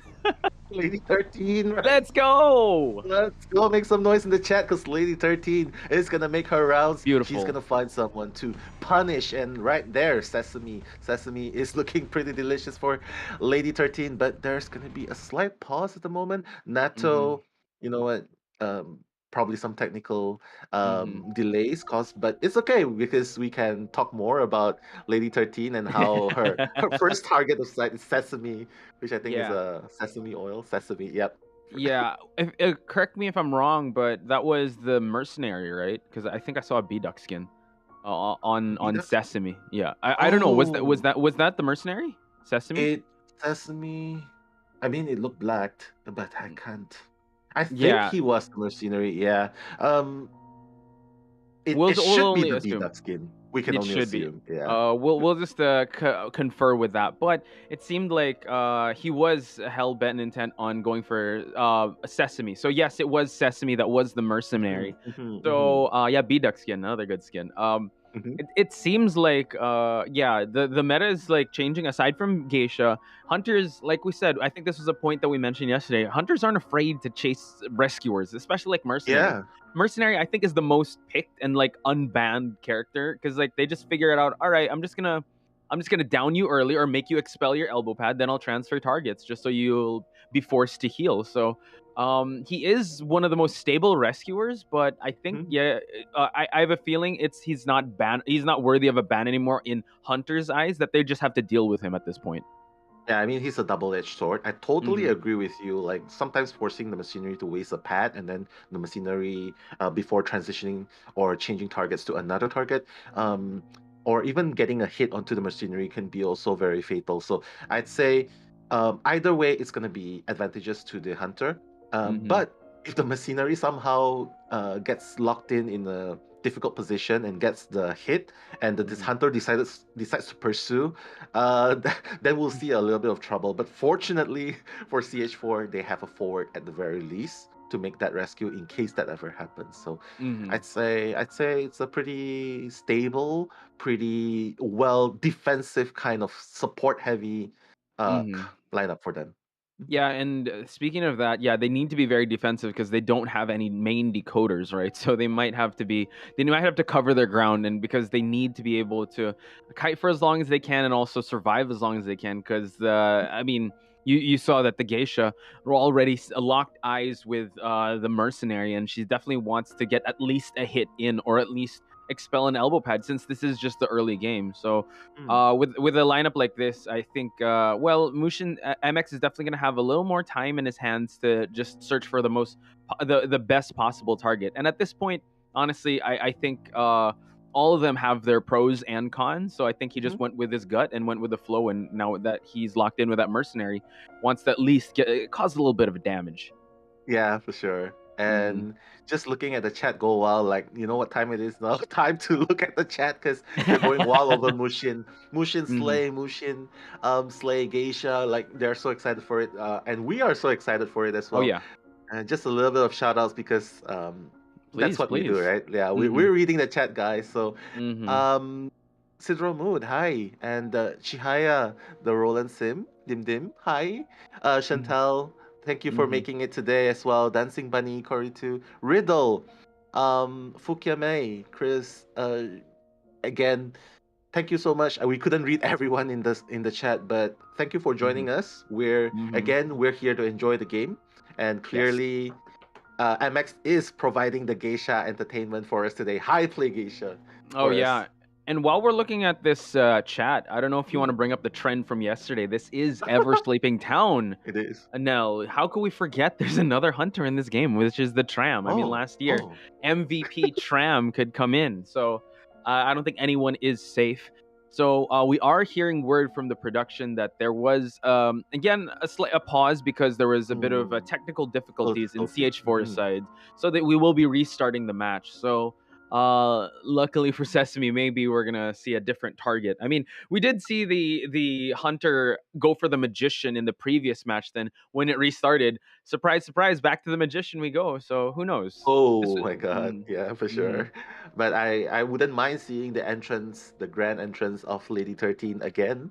Yeah, I Oh mean, yeah. sometimes guys, technical difficulties are unavoidable in games, especially in a big event like this. Also a very big event for NAEU. So please bear with us. We are gonna restart, like what Posh said. Production has news for us that they are gonna remake the game. So we just want the optimum environment, gameplay, and situation for the teams and players. So bear with us, and just give us your feedbacks and anything you want to say in the chat, because you never know where we peaked.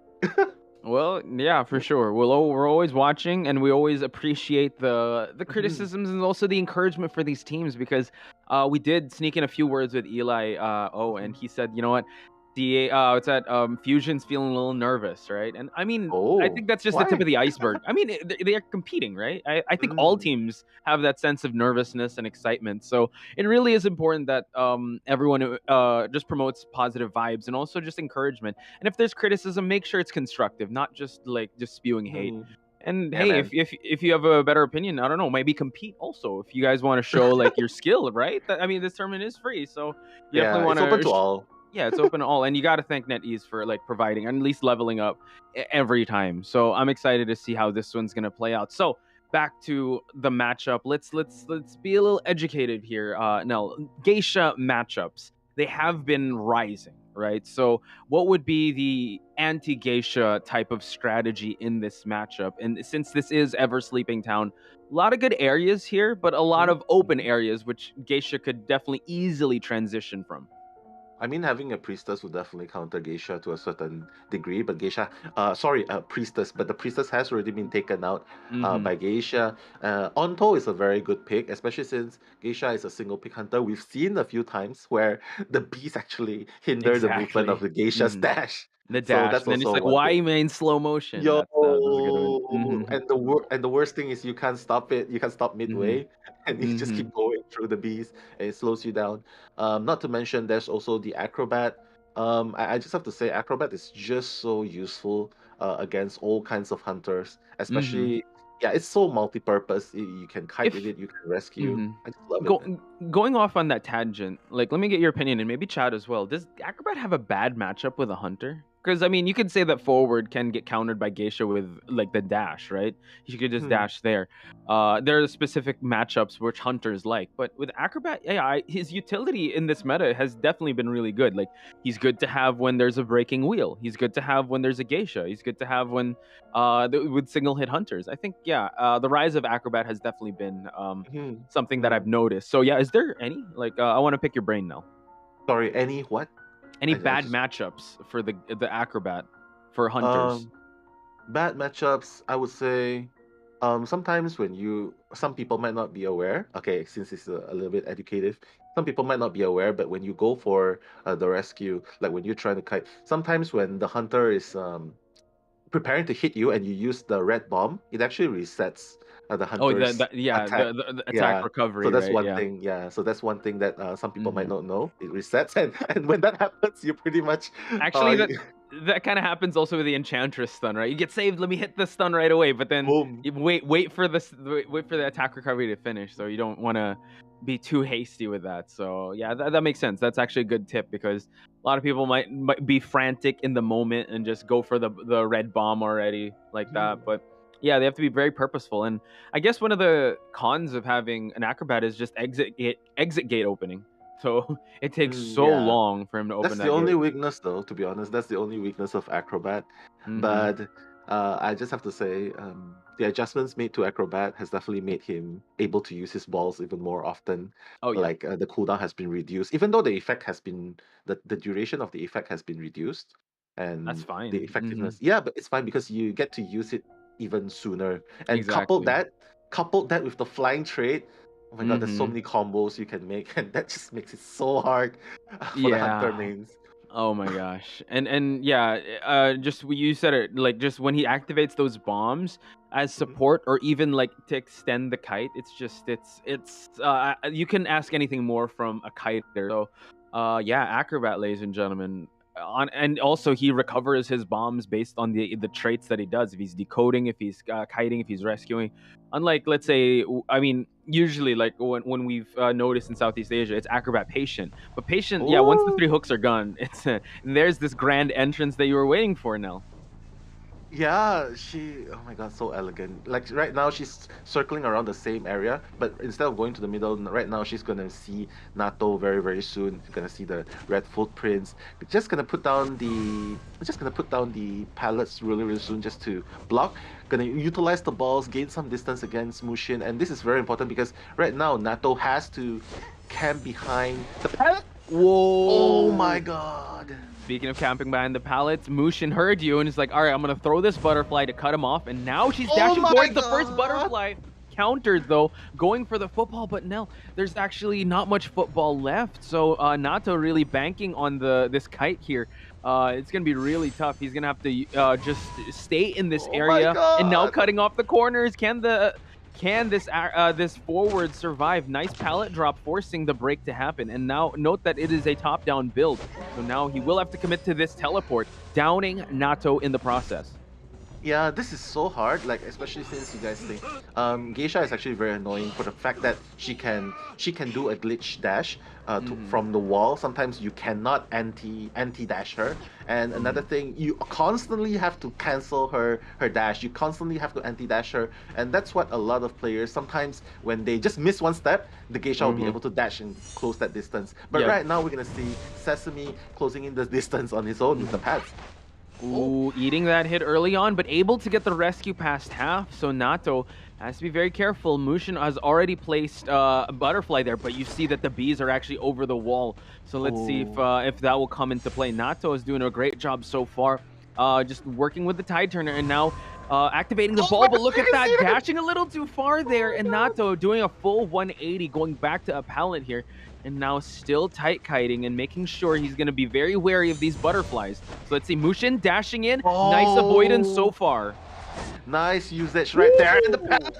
But fortunately, Mushin wasn't in the range of that pallet stun. But again, you can see this is why like there's so many things you have to pay attention to, especially if you're kiting a geisha, because when you don't realize it, bam, the dash is gonna happen right there. And even if you try to anti-dash, because your distance is so near, she can just easily break the pallet and close the distance. Now look at the Cypher progress. 2 Cyphers remaining. We see that the Mercenary and the Acrobat are working on one. And yeah, there's already a last Cypher with the Entomologist. And now Forward is on his second chair. Acrobat and Mercenary, once they pop that Cypher, they can go for that rescue. But, just going for the teleport. So very aggressive play here on the last Cypher. So this is huge for Mushin, and now they have to rotate to save that Forward.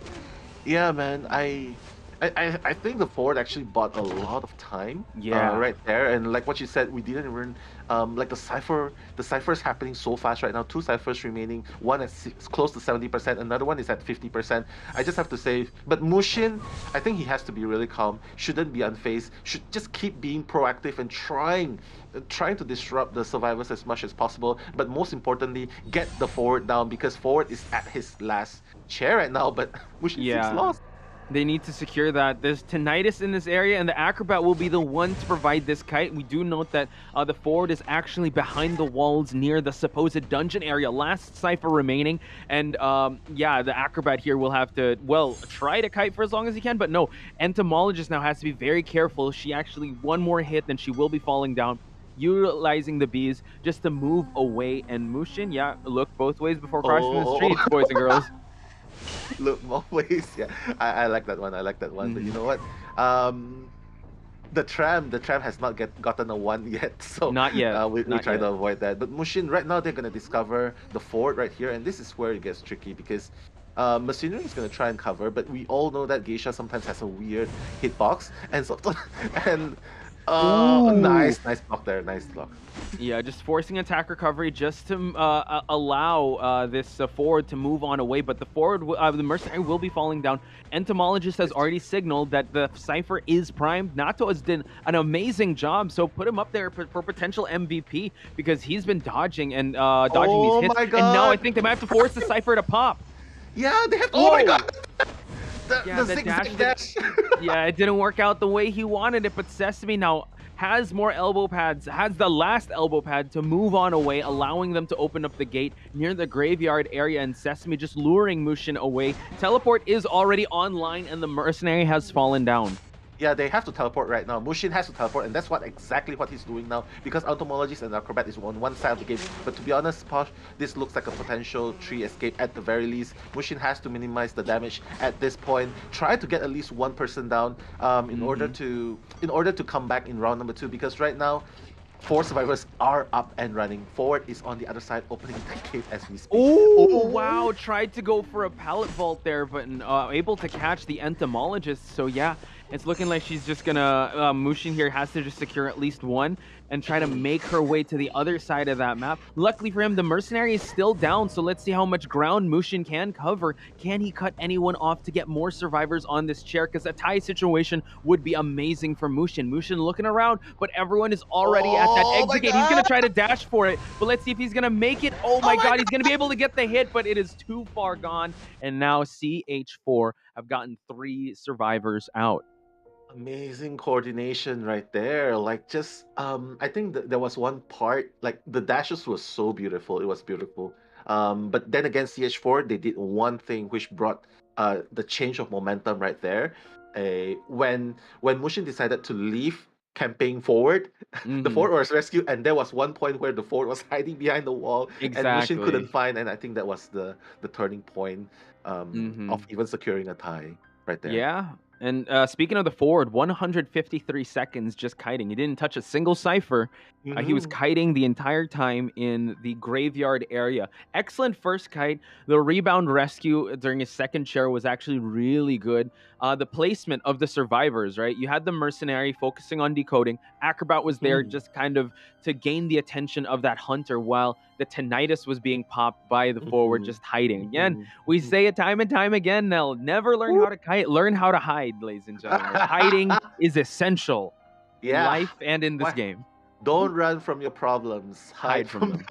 Hide from them, guys. I like that. But you know what? It's working smart and not working smarter, not harder, right? You don't want to be in the open. Yeah. If you think about it, the forward could have kept kiting, but he didn't have any more football. Like, you gotta hide. Like, he knew what to do. Hide, man. Hide. Yeah. So Nato, potential MVP, sir, with that 153. He's good at kiting. So he displayed both sides, kiting and hiding. Yeah, he's good at running away from problems and hiding from them. Goals when it comes to running from problems. In this case, it worked well because CH4 got 3 escapes. So well done, first half.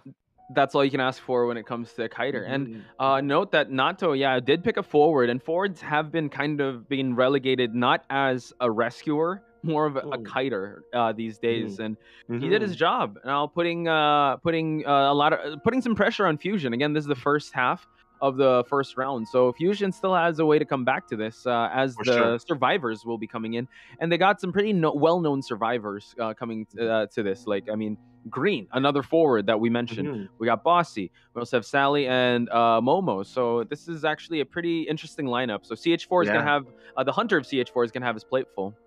Yeah, I mean, right now, if you're a fusion, you have to be thinking, okay, fine, CH4 got 3 survivors escape. Right now, we have to try harder. We have to get 4 survivors escape. And Mm-hmm. knowing them, they're neck and neck. So I'd say it can happen, and Mm-hmm. they will try to make it happen in this case. Mm-hmm. And but you know what? Before that, just a very very special shout out, Posh, if you mind. Hedori in chat. It's his birthday today. Happy birthday! Hey, Yo, happy let's go. birthday, guy. I'm not Mm-hmm. sure if it's a he or a she, but happy birthday to Happy you, birthday. I don't have a candle. I'll bring buddy. a candle next time. Mm-hmm. Mhm. Yeah, hope you enjoy your birthday here watching IVT NAEU because it's just getting started, man. Mm-hmm. First hand. Yeah, it is. So glad you're celebrating it here with an amazing kite. I bet that kite by Nato is dedicated towards the birthday celebrants Yeah, out there. So let's happy do that. birthday going out to you. So let's talk strategy here. So like you said, Fusion, they need to level up. They need to get, if not 3 to tie, they need to get 4. And you know what? It is the first round, so there's a lot of potential picks that they can go for since there's not much survivor ban. So very much possible they can actually go the same route because we do know that CH4 Ling will be hunting. Ling also has a geisha. Yeah, Ling has a geisha. Ling has an ex-boy, has a BQ, has a bonbon. But I'd say if geisha is really strong, so I'd say if he wants to make it a battle of the geisha, he can definitely make that happen. But he has to be really careful because I bet Fusion has already done their homework. They've done their research on him. So yeah, that's the one of the things that he has to watch out for if he wants to secure more points for his team CH4. Yeah, considering this, he could actually, yeah, he could go geisha and just opt for a tie since this is one of the rare, well, this weekend at least, that the survivors were able to get points because I mean, yesterday it was really a lot of hunters getting a lot of, it was the battle of hunters in the matches that we witnessed. I think it was just before you survivors that did get a 3-person escape, but yeah, NAEU has really strong hunters. So Ling, we know we've seen him in previous tournaments. We've seen him in the qualifiers. We've seen him with his amazing axe boy. Who knows? He could actually opt for just a solid tie hunter and just ride on the momentum that his survivor team has given him. Yeah, I think he's gonna come in here less stressed. So all he has to do is to secure a tie. But one thing though, if he decides to go for geisha, let's say if he decides to go and make it a bit battle of the geisha, he wants to go for never try to it's best if he doesn't try to chase someone tanky like mercenary first. I mean it can happen, or even forward, because forward, that's one thing about forward that I hate. Interesting. Chasing, because not only does he has the balls to run away to create the distance, he actually has a buff in his palleting speed, in his bolting speed. I believe it's 40%, right? So it makes the drop pallets so much faster, and against a geisha who's like the queen of eating pallets, I know. Oh, you feel it. You feel it when she gets stunned, chat. It's it hurts. It hurts. Stun. It hurts, Lady 13. And now, speaking of mercenary, yeah, Ling realizing, all right, if I'm gonna bring out a hunter here, I don't want to chase that mercenary. One of the few occasions where mercenary was not only banned but priority banned at the start. Yeah, I mean taking out this used to be the go-to ban, right? In the beginning. Used to, yeah. Yeah, used to. But usually hunters that are not afraid of Anto, not afraid of, let's say, Priestess as well. I would say Breaking Wheel. So maybe Ling is gearing up towards a Pollen. Does he have it under his belt? Not that I know of in our notes, but you know what? I mean, in IVT, this is the perfect time to bring it out if he has been training that Pollen. And now, that is actually interesting because he actually left open the forward, which is one of Green's go-to characters, because Green is one of the known forwards in the NAEU server. So interesting strategy that he opted for. Like you said, I think he just wants to go for he wants to eliminate the tankiness. Look, he eliminated the Seer, and now he's eliminating the silence of that Acrobat. And now they're opting for a Gravekeeper to just add on to a little bit of that tankiness, since they don't have the Seer's Owl, they don't have the delayed damage of that Mercenary. So they're looking pretty well-rounded. But Ling, okay, going with the Bonbon here. Bonbon, okay. Bonbon, yeah, it makes sense because for mercenary is able to rescue, like has the extra support from his delayed damage. But I have to say, it's really so hard. I think he actually considered Breaking Wheel. He might have considered Breaking Wheel, but because of the existence of Ford and the Gravekeeper. Yeah, it just counters hard him. counter. Yeah, so I also have a feeling that he's gonna rely on Fusion going for saves because they need to win this one, right? They need to get at least 3, so they have to make those saves happen. And I think, like a moth to a flame, Ling is gonna rely on this Bonbon since this is one of his go-to hunters, right? Axeboy, BQ, Bonbon, one of the top 3 that's in our notes with how Ling prepares. And in a map like this, we've said yesterday that you really feel the distance with how big this map is, especially if you're moving around as a Bonbon. So Ling cannot waste a single step walking in this map because that priestess is there, and that's what scares me the most, Nell. Yeah, I am really scared about that because we've seen so many times how a priestess kind of messes with Bonbon a lot. Like if he can go for the rescue, can go for the support for Honestly, the teammates. I think it's Bonbon hard. mains wish that they could throw the bomb through the portal and see if anything could happen. And teleport. Take my bomb. Take my bomb. How dare you? Then Put this feel map like in. Bomberman. You'll feel like Bomberman then. That's true. Yeah. He's able to put a bomb through the portal. That's gonna be insane. But we got the Monokuma. We got the Jiggle skin going on here with the in the graveyard area. So he's gonna have to make his way towards the middle, which he actually might.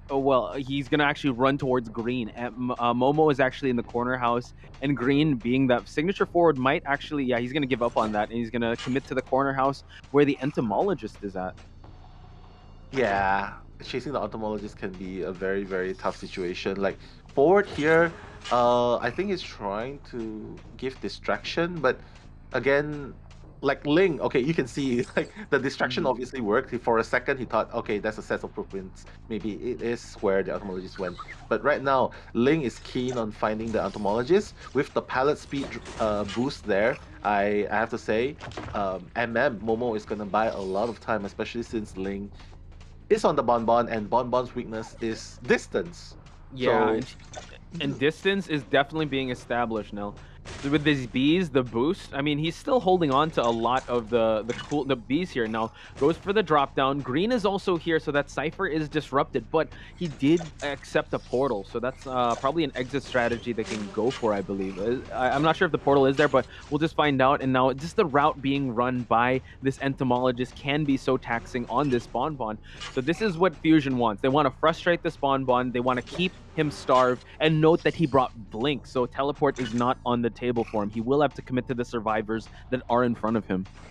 Yeah, I mean, right now Momo is doing such a great job of but he's gonna get that first chip damage. Like right now, they don't even need a priestess support yet, and Momo is already doing a great job. Like Blink is already up, so he has. Oh my god! Where did that come from, man?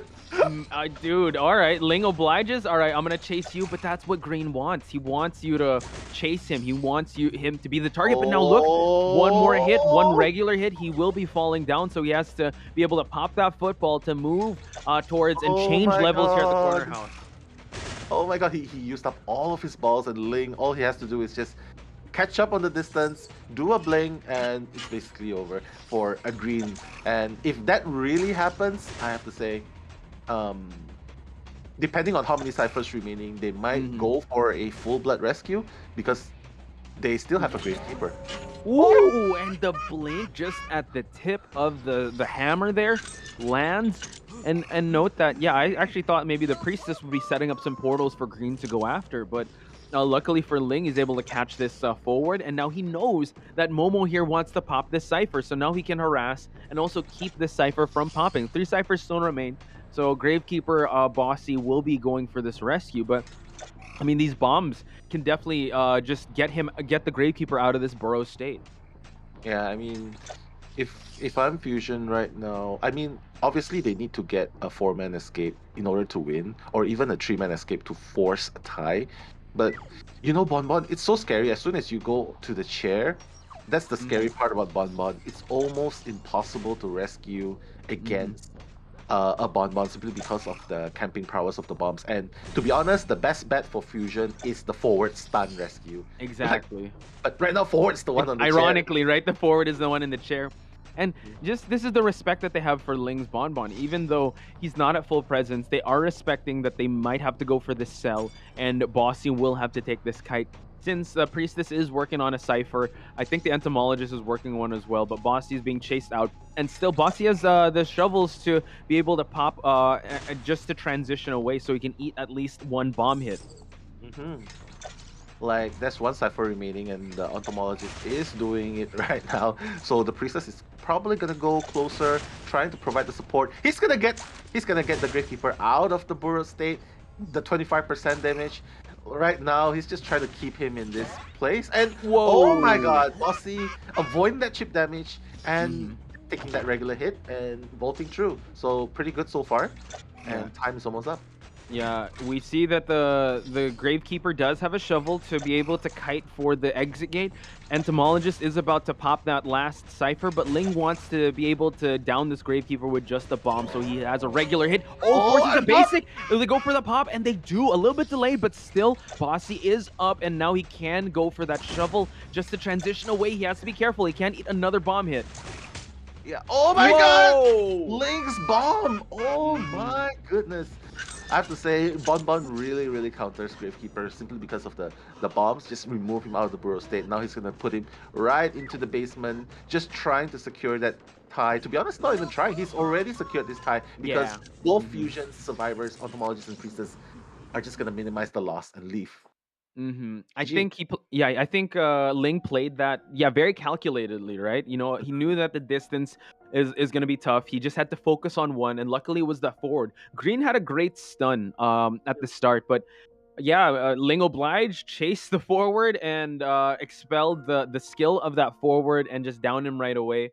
And honestly, I think it was a good call selling the forward because he didn't have anything to use during a rebound kite. But unfortunately, Ling's bombs were so on point for the Gravekeeper to not be able to kite to a dungeon or to the exit gate.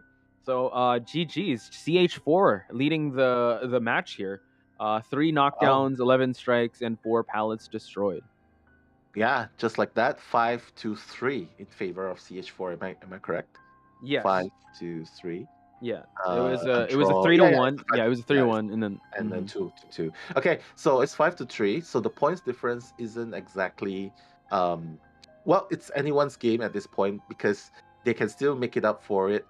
Fusion can make it up for it in the second round, but right now CH4 has won round number 1, round number 2. If Fusion wants to make a comeback, they need to do it in round number 2 because otherwise or even securing a tie, because when it progresses further into BO2, BO3, when the hunter bans are even more, when the hunter bans are increased, the survivor bans are increased, this is where both teams will be tested. And to be honest, it's not a situation the teams want to be in because you won't be able to pick your best lineup. True. And honestly, we saw it yesterday, right? Where the points actually haunted the teams. Like, yes, you can get a tie, which is great. You push for that round number 3, but I think yesterday we saw like a 5-point differential. So that's you're gonna have to make that up in one way or another if you even go for that tie. Yes, you have to win a round, but if you just go for the tie in round number 2, you're gonna have to not only win round number 3 but win by points. So Fusion I mean, it's a good start for CH4, not out of the woods yet. Fusion definitely can come back. And looking at our notes, I think Fusion's I don't know if MX is still gonna be hunting or if Dreamer will be coming in, since Dreamer has more of the meta hunters. But like you said, the bans are going to be coming out, and we're just going to find out what map we're going to be on, because that's definitely going to play a heavy factor when it comes to the picks and bans. For sure, maps and hunter pools. Like, that's why, like what you said yesterday, I believe there was a quote that you quoted, where knowing yourself and knowing the enemy. I can't remember what's that. Know yourself, know your worth, Drake. Yeah. If anyone can guess. But Posh has already brought up Drake. Sorry, knowing the strength of your teams, knowing where they are most comfortable playing in, especially when you research the opponent's team, it definitely gives you an advantage coming in, because in this day and age, information is power. It's not just about individual skill kiting. It's not just about individual strategy. It's everything, man. Ban pick phase, strategy, research, hunter pools, survivor pools, all of this will determine the outcome of the game even before the actual game takes place. So Oh it yeah. determines most of the outcome. So I have to say that's part of the strategy that every team, I believe, has to work hard for. Yeah. Again, ignorance is not bliss in this game. Yeah. Yes, you can kind of hide certain strategies, but I mean, when it comes to down to the teams like CH4 and Fusion, where you know what they have, I think a lot of footage on them. Yeah, these teams have definitely done their research and they've tried to formulate the best possible strategy to come up with every outcome that they could. So yeah, we're gonna have to see if Fusion can dig in deeper for them to be able to push for a round number 3 and possibly win round number 2. So at least coming into round number 3, they won't be too pressured. And CH4, they just got to sit on the lead. And so far, it seems that is the trend for today. So let's see if Fusion can break that trend and give everyone what they want, which is more matches and definitely more variety coming into like maybe match number 3, where we see unconventional picks from survivors and hunters. So that's definitely the mindset that they need to have. They need to reset. I'm sure Eli's listening to us, but he's also kind of like strategizing with their team. They're in their war room right now, coming up with a blueprint to come up with something. And now we see that Dreamer is coming in. Yeah, I have a dream, and that's and that's Dreamer in the form of Dreamer. Fusion is gonna substitute, bring in Dreamer, and Mushin is gonna sit BO2 out. Yeah, it's a good change of pace because they obviously have to make a few changes in order to maximize their efficiency as a team and the outcomes as well. But just one advice for the teams out there, and especially Fusion and CH4 who are playing now: if you're nervous, don't worry. Just do what the COA teams do, which is they have their own personal hand powder, and they have hand massagers too, yeah, man. they do. I see the They do therapy. Yeah, massaging. Oh my God. yeah. They have like those things you could order online. So especially if your hands are sweaty, so it affects your performance as well. So for sure, palm sweaty, mom spaghetti moment. Yeah. So it seems like Arms Factory was banned. There we go. And Red Church was picked. So I'm loving this variety. So we're seeing Red Church once again. One of the favorite maps, I would say. Like a lot of community members do agree that they do love Church. So this opens up a lot. Yeah, there we go. Especially right now, y'all got to go to church, and you gotta go, yeah, man. and CH4 is taking you guys to church. Okay, so let's look. Dreamer's coming in. He's got a Dream Witch. Surprise. That's surprising. He has Dream Witch. He's got a Breaking Wheel. And he's also got a Sculptor. Very scary hunters. Breaking Wheel, we've seen Breaking Wheel come out in Red Church that we didn't, even though we know that there are some good spots for kiting situations to happen for the survivors. Yeah, Breaking Wheel still makes his way. So Dreamer still has his fair share of picks when it comes to hunters coming into Red Church. Yeah, man. I mean, if they know that he's gonna try and go to, but to be honest, Dreamer, because he's so good with so many different hunters, it's really hard to pinpoint what he'll be bringing. But I would say, unless if I'm really confident, but to be honest, I wouldn't bring Breaking Wheel in Red Church simply because it's just so hard. And if I insist on going for a Breaking Wheel, I would definitely have to bring a confined space so that they wouldn't abuse the windows at that point. But again, there's so many things you have to change with your persona, with your game style, with your traits in order to adapt to Red Church as a Breaking Wheel. So I'd say Dreamer, probably going Sculptor would be the safest route. For CH4, if they consider this, they'll probably ban his Dream Witch or his Sculptor and leave the Breaking Wheel open. So that's what I bait that. Yeah. And especially knowing that what the situation is, right? A Dreamer would definitely want to get back the momentum for his team. He'd want to go for like 4K hunters.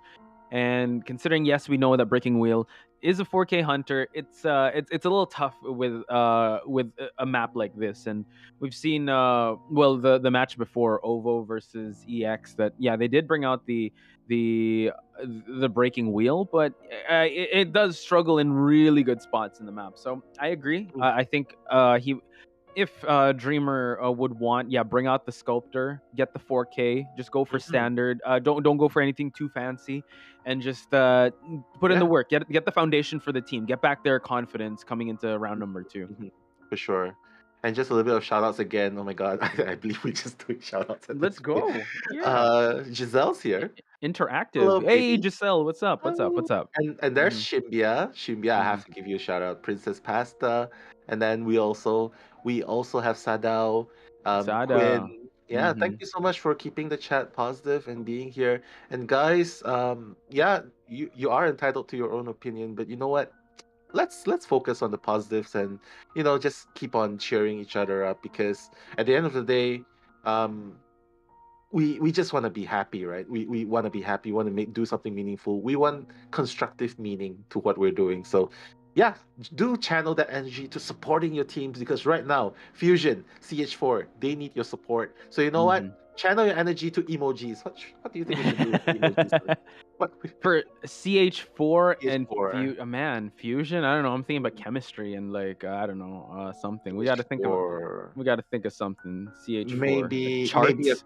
a charts CH4, or maybe just the number 4. Maybe Okay. just the number 4. Okay, guys, if you're for team Isn't CH4. isn't that like bad luck though? Oh The number yeah, 4. that's true. Especially if you're a CH Chinese. I'm just Yeah, kidding. that's. Oh, you think? I don't know. No, I don't think so. Yeah, just kidding. Counter Yeah, hit? No. or maybe just CH4. Yeah. CH4, if you support CH4, and for Mhm. Fusion just FZN. So Yeah. yeah, go ahead and channel it. Mhm. This is an IDV tourney. Yep, channel it. Let's go. Yes. We're already seeing some people advocating positiveness. So kudos to you guys. Thank you so much. Yeah, for sure. Again, constructive criticism is welcome, but then again, if you just be accountable for what you say and say something you'd say to a friend, say something you'd say to the team if you met them in real life, because again, end of the day, these guys are putting themselves out there and they're trying to, to entertain everyone and also show their hard work. So it's really important for us to Yeah. support that and also Yeah. acknowledge and respect it. And if you guys, again, if that's not your thing, then you know what, just leave the support to the leave the chat to the people that support and also want to better the players, want to better the community, and want to better the game, right? So Sure. let's bring 100%. each other up. But you're not my friend. Exactly. You're my bro. Were you There surprised? I was, yeah, a little bit. Yeah. There we go. So, Okay. off to the picks and bans we go. Don't worry, chat. We're still going to keep monitoring and also giving shout outs to everyone. So, keep the support going. CH4, Fusion. Fusion's in a bit of a back foot here. They really need your support more than ever. Ling will be the one hunting first. So, it's kind of the survivor's job here for Fusion to kind of bring back the pace into a winning momentum for Fusion. I mean, they definitely can. Like, obviously, Link has done his homework. He's banned the Batter, which is not really a first choice ban, but I think he's figured out what's going on. Like for Fusion, they're just gonna pick up forward and Priestess straight away, just off with the support first. So it's obviously emphasizing on support, taking out the X Boy, so they know what's up. Ling is probably very comfortable playing X Boy in this map. So they probably expect him to bring out a BQ or a Bonbon in this game. So having a forward and Priestess will definitely help in extending the kite and providing support while rescuing. But yeah, but right now we're seeing Ling taking out Acrobat as well. So taking out maneuverability as well. Still doesn't reveal, like, yeah, he could either go Bonbon or BQ. It's still up in the air. Both very solid hunters, especially in this map. We've seen how his bombs are with Bonbon, and he's very confident in that. So let's see, going to lock in that mercenary. Maybe the last pick will be kind of telling which he might go for. And still a pretty well-rounded survivor lineup on Fusion side. So I think they kind of have a little bit of the upper hand because regardless of any hunter, I feel like these three survivors alone, the international lineup, they were able to lock in, which is very important. So let's see. The last is going to be Postman. So Ling does not want any of the decoding to come out. I feel strongly that he's gonna go for Bonbon here. For some true. reason, yeah, because the Batter can obviously give harassment to Bonbon. The Acrobat can, using the red bomb cancels out him, and we've seen how Acrobat has made plays while rescuing, while exiting the gate, while covering the teammates, just canceling the bomb, and then all of them just run into the sunset. So we've seen that happen before. And the postman providing the tranquility buff to his teammates who are not being chased, I think that's also going to create trouble for a Bonbon. But we'll just have to see. Our speculation right here, my speculation at least leans towards a Bonbon or a Sculptor. Yeah, chip Yeah, damage. it's a good thing you didn't bet those hot sauce packets, dude, because he's gonna. Please. Well, actually, everything that you mentioned, it applies to Sculptor as well. Like, I mean, the batter could just move her away and like kind of well, disrupt her flow when she just starts throwing down those statues. And yeah, Sculptor also does not want any Cypher Rush to happen, but still a pretty international lineup here. And plus with the Entomologist could actually use the bees to block off the block off the routes, and also just get that speed boost from the bees. So still pretty evenly matched. Ling, though, yeah, with the Sculptor, he's a menace on this Sculptor. So Fusion's gonna have to be very careful. Yeah, man. But again, we've seen so many times, right? Like how Entomologists with the B support. This is a very, very heavy support. Right now, all Fusion needs to do is starve Ling of presence. Number 2, provide communicate exceptionally well, because that's what they really need. Transitioning when do the bees need to come in, when do the portals need to be placed at certain positions, when do the forward has to come in OB, like try to stun and so that they can provide extra distance. So basically everyone here is hard to chase. Basically everyone here is, and at the same time they can support each other. So I really like what Fusion is doing here with their lineup. Actually, I like that you mentioned that everyone can complement each other, because now that I think about it, how many times have we seen portals, and then once the hunter goes through that portals, you see the bees, and it's like, oh, just it's like, oh my god, so much. And then the forward comes in, portal, then forward stun. Oh goodness gracious! Let's see how this one's gonna play out. Yeah, I mean, I don't know. Will Ling bring a blink first, or a excitement if he's really afraid of the forward stun? But I would say if you wanna go aggressive, I'd say go with the blink. It's very practical. But right now he's in the middle, gonna rush towards the red carpet. Is probably gonna spot out the forward first. I have to say, if he takes out the forward, he won't be able. There won't be. Yeah. At least there will still be a machinery, so it's not too bad. So, but looks like Ling is gonna commit towards chasing the forward. So I think he wants to do round 2 with green. We've seen him use the football to a big extent, and now just cutting him off here, just gaining 1 chip damage. So the green has to be careful, and hopefully they're communicating now. So at least already expelling more than half of his football here, just to transition towards the church here. Nice avoidance of the statues so far, forcing Ling to actually goes through the window. And let's see if they set up any traps here. And now the bees will actually help push, and now Ling kind of moonwalking here, allowing green to just move on over, but he's actually going to run into Sally. Oh my god, green! Green is still going to be the choice of target, and green, you can see he's already lost all of his football. Yeah. Yeah, I just have to say. Oh my god. It's really hard. The Ling Sculptor, man. Yeah, that hit happened without the line of sight, so he just kind of looked and just predicted, all right, you're running this route, you're going to get clipped. And mind you, that's not even tier 2 statues, so Ling's statues have definitely been on point. This is going to be tough, Nell, because like 5 ciphers remain. If you get the rescue from green, he does not have any bees. He does not have anything to utilize for him to be able to get out of that situation. Now, mercenary, the bees are trying to cover. But Sally is also in this area, well, in the near vicinity. Nice avoidance so far on the side of the mercenary. Bossy doing a really good job, but now the last effort, the control of that hit. Yeah, Chef's but at kisses. least Chef's kisses indeed. But at least the machinery is still at full health, and they managed to make that rescue before half. So I have to say Fusion is still in it, even though it's 5 ciphers remaining. But 4 is gonna be 4 so far. But I think green shouldn't give an extra hit right there, simply because he doesn't bring insolence. So I'm guessing that we can't see the persona, but I'm guessing that Ling probably brought detention trump card, which is viable also. And like late game he will still be very scary. So against a machinery late game, but right now I think Priestess is trying to. She has a portal there. Mercenary is gonna go for round 2 rescuing. But right here's the problem. Like if you rescue and body block, and you managed to get it. What? That's like the minimal loss though. Yeah, and now Oh! we see that Mercenary elbow pad away. He couldn't afford it. And right before he made it to the portal, the blink gets expelled. And now we see that Ling finally has his first survivor. Again, it's green once again. So I think Ling was just very comfortable in chasing the forward once again, allowing the forward to actually come into the game. So now Ling dropping the chisel here, spotting out MM, M on those Bs. Just being very cautious because these are tier 2 statues we're talking about now. Ling is so scary on this.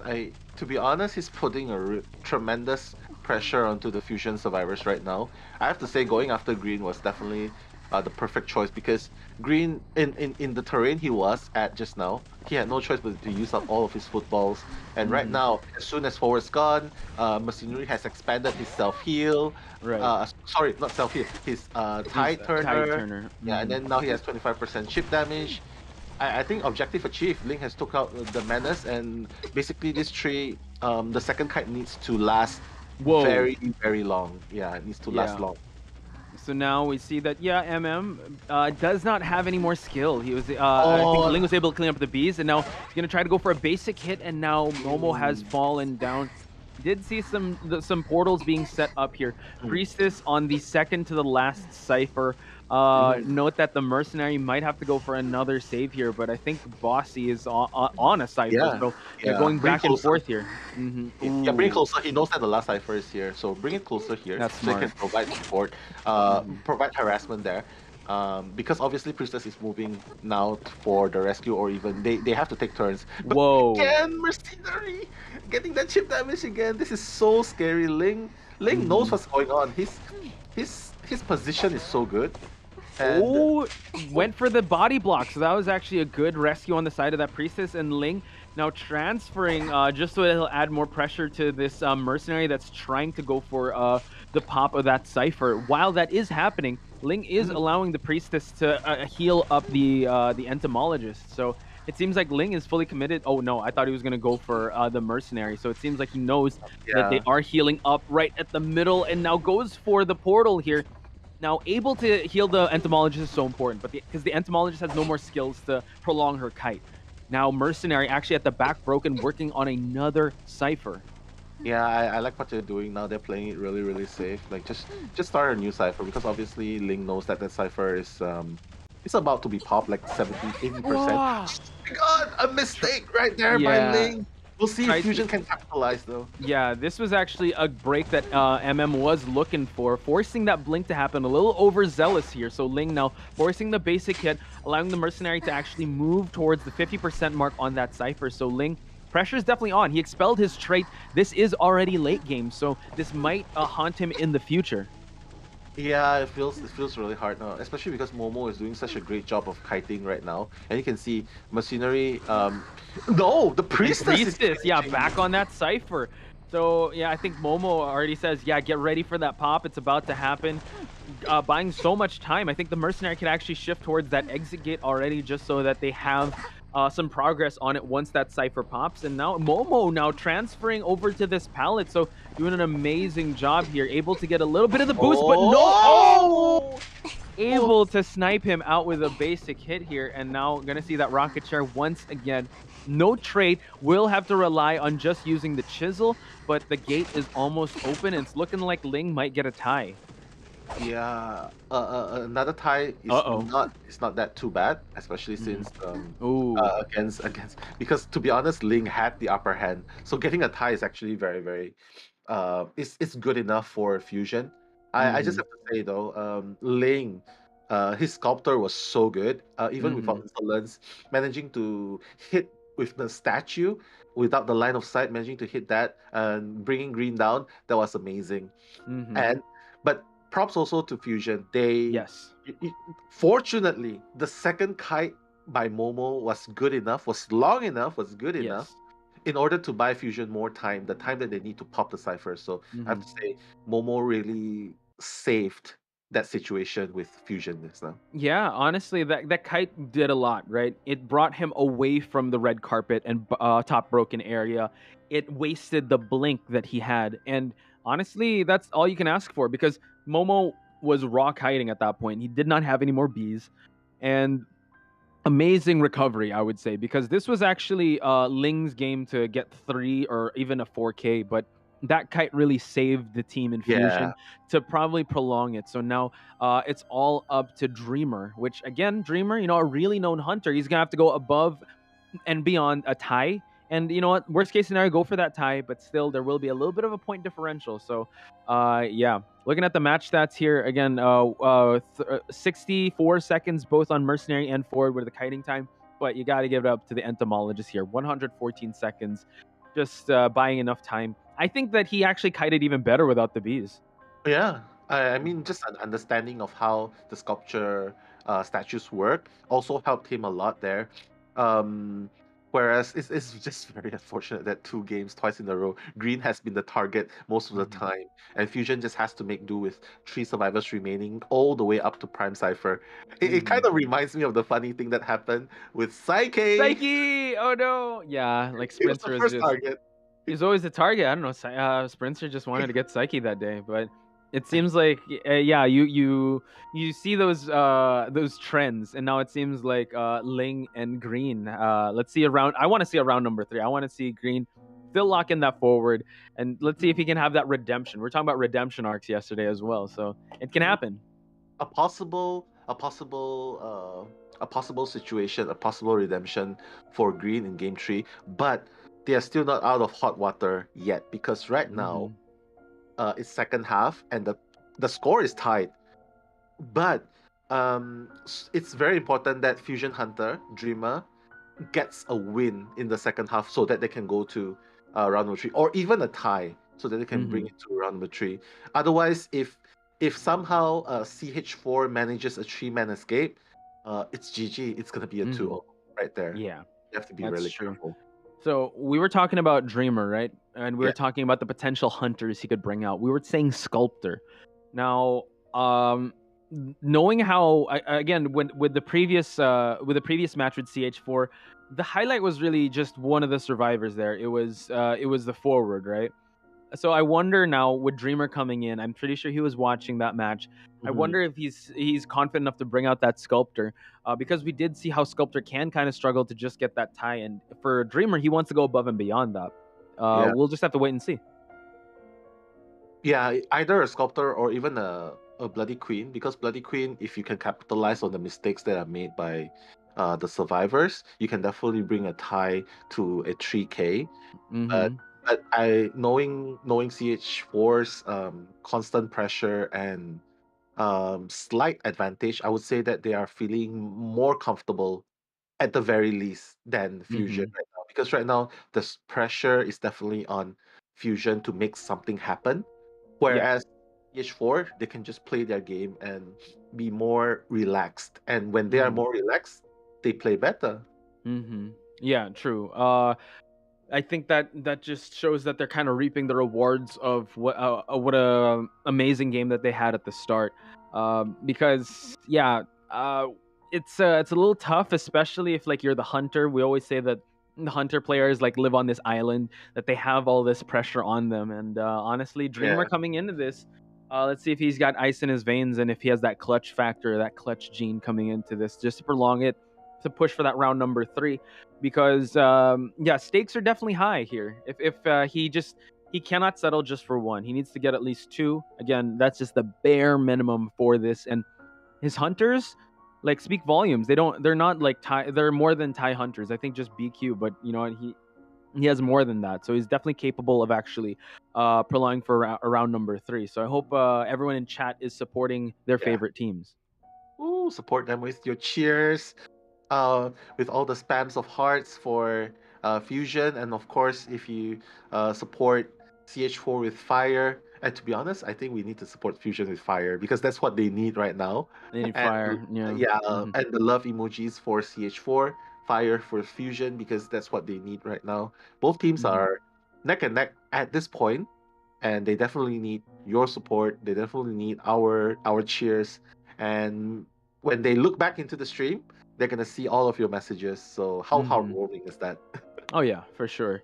So Yeah, I think it goes a long way, especially when it comes to support. I know that even the players in IVL, they receive a lot of criticism, a lot of hate sometimes. And honestly, I think the thing that gets them through, because they've also expressed that the support that they receive from fans go a long way for them to be able to think clearly and also perform to their best. So just a simple message would definitely go a long way for your favorite players here.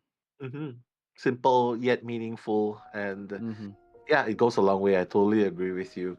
Um, After this, I would say Dreamer. Let's talk about what Dreamer can bring in Red Church.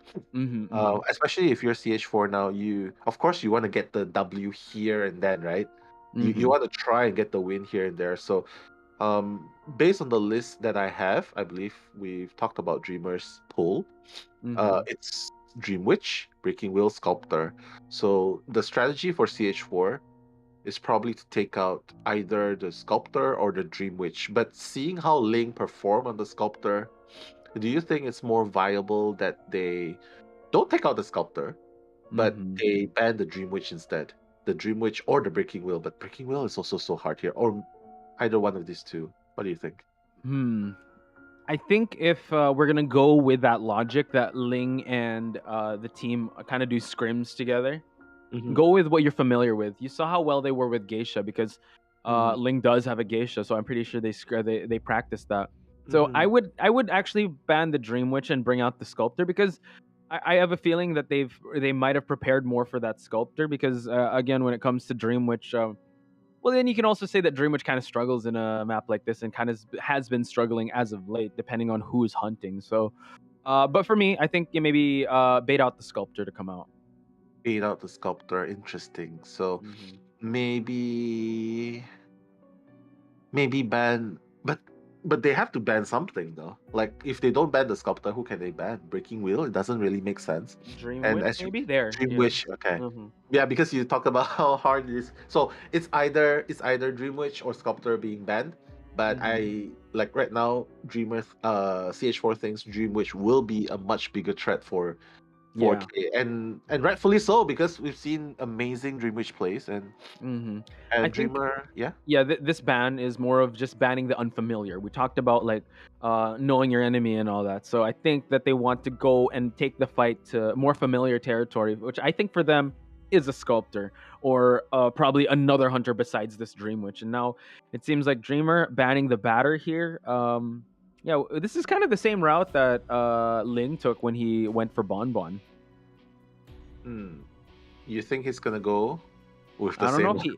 he. No, I Hmm. don't think he's gonna bring out Bonbon. I don't know. I don't think he has one. Based on our notes, I don't know if he would bring it out now because, again, they could just sell. Like Dreamer needs to go for a 4K hunter, Yeah, he's so not gonna that go can't. for Bonbon. He's probably gonna Hmm. go for a Sculptor. I believe Hmm. he might be confident in his Sculptor enough to bring it out, because obviously, Breaking Wheel between Breaking Wheel and Sculptor, I would say Sculptor has a higher Hmm. chance of getting a 3 or 4K, and that's exactly what Dreamer need.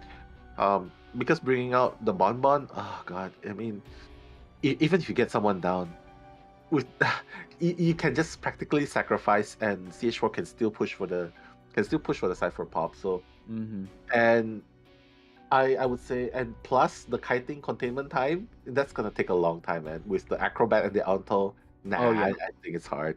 Uh huh. Sculptor, I think, is more likely. Yeah, for sure. And yeah, Dreamer needs to go with yeah, just as much points as possible. And looking at the lineup so far, I think yeah, it's fair to say that this is an okay for Sculptor. I mean, he has to pick his poison, right? So at least he eliminated the Seer. He's allowing the Priestess to come out, so I wonder if they're gonna go for it. No, they go for the little Little girl. girl. Okay. Oh my god. Hey, now in community tournaments, we've been seeing how crazy the little girl is, and in this map, you can actually see that she can bind with some pretty good survivors here. The mercenary, just for the extra hit, the entomologist for the bees and the transition, as well as the acrobat. And like you said, it is going to be a Sculptor from Dreamer. Oh, I mean, he's gonna have to deal with a lot of little girl menace, because with the swing that Sculptor Let's, has, it's yeah, easily counterable by little girl, to yeah. be honest. I do want to point out that I think it was yesterday as well in some community tournaments that we've seen that the little girl has kind of substitute for priestess because no priestess ban and no priestess pick, but they opt for the little girl. In this map, usually you want to see priestess, right? So in the tournament that we had yesterday in Southeast Asia, it did kind of bite them, because the priestess is so like, it's so helpful, like gives so much utility, right? And I feel like we're still sort of figuring out little girl and where she lies and how she is, how we have yet to hit her ceiling. So I think people are still trying to get her full potential, and maybe it'll come now. We'll see, but hopefully Dreamer will be ready for this little girl. Yeah, I mean they have to be ready, right? I mean they have to be confident if they pick little girl, because little girl, as much as I love her, sometimes the little things that she make, like sometimes some players, they're so afraid to use the skill because they're afraid if the hunter has a bling and they will get reset, or and then you end up messing with the rest of the teammates. So but again, the pros outweighs the cons. Yes, I agree. And little girl is 100%. so annoying. I think they have a little nickname for her, like the little devil or something. I'm not sure. Oh, dude, I mean, I think So, hunters would agree with that, because she's so frustrating. I tried using her also in matches, dude. The mobility is there, cipher rush. Like she could play like, yeah, a kiter and also help decode. I know that you're kind of just limiting it to one cipher, but you're still helping them pop that cipher and also moving around the map without being caught. So yeah, little girl, I think that I sense that we have yet to get her power spike, but she is very, very good on any lineup. yeah, power spike. I mean, I'm thinking about what he might bring here. 3-6, 3-9, 3-12, 9-12. I mean, anything is possible. But I have to say there's a machinery here. Like in the last game, you obviously saw that Ling didn't have a chance to use the trump card even. So maybe if he wants to go for a persistent 6-12 or 6-9 with a blink, I think that would, that would probably work. Top down or top left even, the insolence, just to get some gain the presence, right? Yeah. Yeah, it really depends, because like we've seen how well Ling can perform with the statues, right? If he's that confident in his statues, you maybe, and he wants to just account for the end game, maybe, yeah, or just have the ability for that trump card, he could. But yeah, top up or top left would be good. That's like standard with Sculptor. You just really want to gain that presence, and since her changes, right, she really comes online when she has full presence, because not only were there changes, but the survivors learned how to kite the statues, that they don't get hit by regular statues or tier 1 statues. Oh yeah, they just have to dodge that statue with their while looking back. It is so hard, man. You have to run while looking back and then looking at the sides, because the statue can come from left and right. But you know what? Let's just remind everyone here in the chat, guys, keep the positivity up. And the score, of course, is the score to beat for Fusion is Fusion needs to get a 3K or a 2K at a very least, so that they will go into a round number 3. 2K at least, a tie. But if CH4 gets a 3 escape, then CH4 is gonna move on to the semifinals next week. That's the stake right here. And mind you, IVT is a single elimination tournament, so it's single knockout, no second chances. There's no loser bracket. So once you really have to go all out once you're on this stage. So yeah, Dreamer definitely feeling the pressure coming into this match, and hopefully he'll once he looks at the chat, he'll be able to kind of well, that would lift his spirits in a way, because right now, yeah, the weight of the team is on his shoulders. He wants to push for that round number 3. Standing in his way are CH4. Survivors, I mean, yeah, the mercenary, you got the entomologist, you got the acrobat, and the little girl. The little girl is gonna be so annoying. But you know what, Dreamer, I like the name. He has a dream, and he is gonna make that dream come true. Hopefully he's gonna make that dream come true in this second half, which is potentially the last game, to be honest, depending on the results. But we'll see. The ideal target for Dreamer, what do you think it would be, Posh? Ideal target first. Ideal one? Oh, dude. It's gonna be Get rid of the rescuer first? Yeah, that's what I was thinking, but I'm like, what am I saying? Like we've been casting for so long, like don't chase the mercenary. Now we're saying yeah, chase the mercenary because in this lineup it's so tough. Depending on where they're at, acrobat could be so hard when he just transitions into the church and then just loop around with the bombs. I mean, I've seen you kite nightmare bots with acrobat in this map, so you with acrobat, yeah. So I mean, acrobat's tough, and like the longer he's kiting you, the more bombs he's gaining. So that's gonna be tough. Maybe little girl, but Little girl can just keep pushing her away. I know. But Well, it really depends though. yeah, it depends where the little girl is at, and with the support of the bees, that could be even tough because once the page goes off, then the bees could push. So yeah, and just some context to why it's taken a little long. Again, there was a bit of a restart once again. When it comes to this match, we want to get the best possible connection, right? We want to get the best possible conditions for this match, so we don't want to start it out with just we want to be 100% when we head into this match. So just bear with us with a little bit of technical difficulties being ironed out. Yeah, grab your drinks, grab your chips with the sauce. Sauce. Oh my god, sauce boss with some Jack Daniel. But to be honest, I don't know why I keep getting reminded of that. But hey guys, those of you in the chat, and Kayla Kumori is in the chat as well. That's Eli O's little sweetheart. Hello, welcome to the stream. Sidora Moon, Dancing Bunny, Nightwalker, Chris, Juice, Somin, Fugi, Aliyah, Toruke, Geisha Gaming, so sweet. Yeah, I'm. Oh yeah. Lots of updates there. Yeah, man. Really love it when you all like I think it's nice to have favorites, but you know what? Everyone's just working for the betterment of the community. And yeah. I just go to every YouTube stream.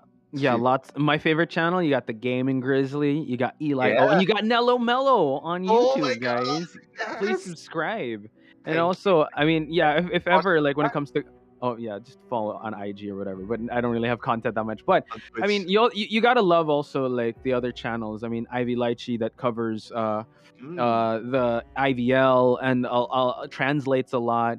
You got Gaming Geisha for Soldier. There's a lot of channels to follow, ladies and gentlemen. So please do support your favorite creators because. Let's do a little quiz before we continue. A quiz? Okay. We're gonna take turns naming all the IDV YouTubers, content creators that we know. So really, okay, go. Gaming Grizzly, Nello Mello, Eli O. You got First Soldier. Okay, Geisha Gaming. Red Chi. Psyche. You got dude. Well, you got geez, you got I was gonna say no I was Paul Blems, does he still? No, he doesn't. I think it's Schmitty. Yeah, Schmitty, okay. Noob Spectre. Oh wow, okay. I'm at a loss because I'm more on Facebook. I was gonna say Skyfall. Skyfall. Actually, there's a lot though, but yeah, there's a lot. Yeah, kudos. Actually, there's a lot like Sherry Wine, even Kuroshiro Gaming, Aether, IdentityV, and then there's also one time Kiri. I can't really remember, but there's just so many people, and you know what? Thank you so much for making more and more contents. Hope you guys don't subscribe. Is free. Just subscribe to all of them, man. And like some videos too. Like goes a long way. It helps the algorithm. It does. So yeah, I'm sure there's more, chat. So if you guys have any more, let us know. So let us know. Yeah, please. We would like to read about them in the chat as well, because there's just so many like people with IdentityV. They actually make a lot of great IdentityV animations and contents. Just that the algorithm just doesn't favor them. So sometimes that's really, really unfortunate. But yeah, we just want to show any support to all of the people that you guys can name in the chat. Yeah, not just we mentioned some of the creators that actually give guides, but then there's also those creators that have memes. It's super funny. I mean, I follow someone on IG. So here we go. We're about to head into the next match again. lot of pressure on Dreamer's side, and he spawns immediately here at the graveyard area, and it seems like he's not going to opt for the back gate. He's going to go straight towards the red carpet where Sesame is actually at. So let's see if he's going to go. Oh, actually, he's going to do a right turn here, and he's going to run into Nato. Nato, remember, Nato was actually, he kind of so long in the first game. And just expand the first elbow. Dreamer, after that, you know, okay, I got rid of one of your pets. At least one. It's like, what the heck, man? And DLX is going to be in the vicinity. Acrobat, ready with his white ball. He's gonna be So interesting.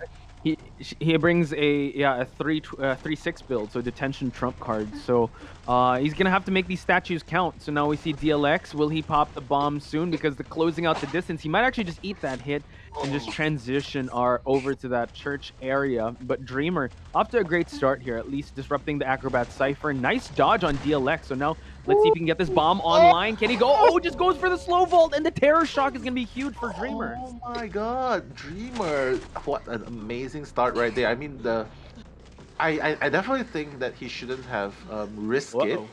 Yeah, I mean the beast. Look at now, he's trying to bother Dreamer, but Dreamer's not, he's unhindered.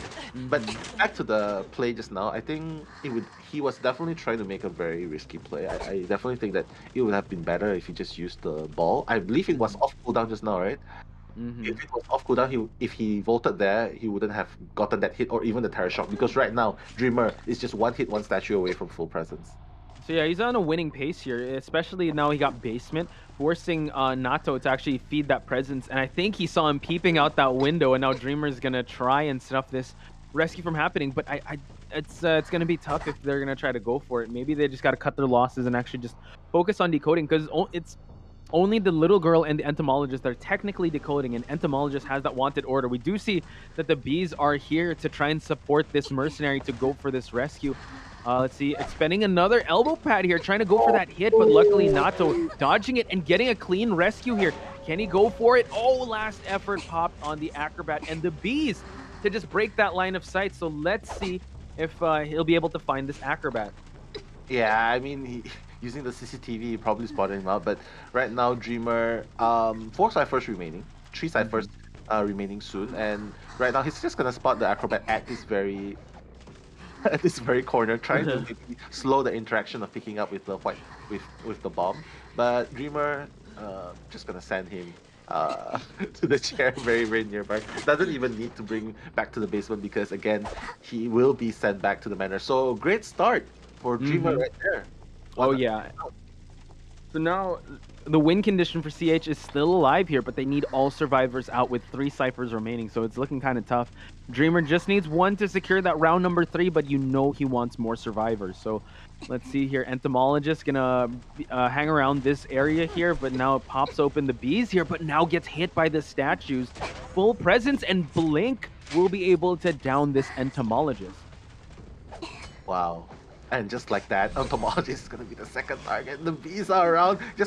He's just gonna walk through the bees. And 3 ciphers remaining. Little girl.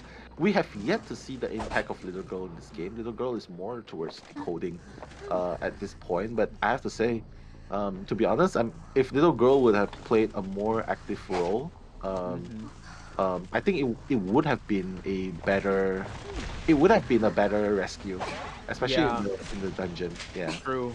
And now, speaking of rescue, the rescue did happen. Nato eating that hit. Entomologist now riding the bees here, and now the bees kind of hindering him from moving.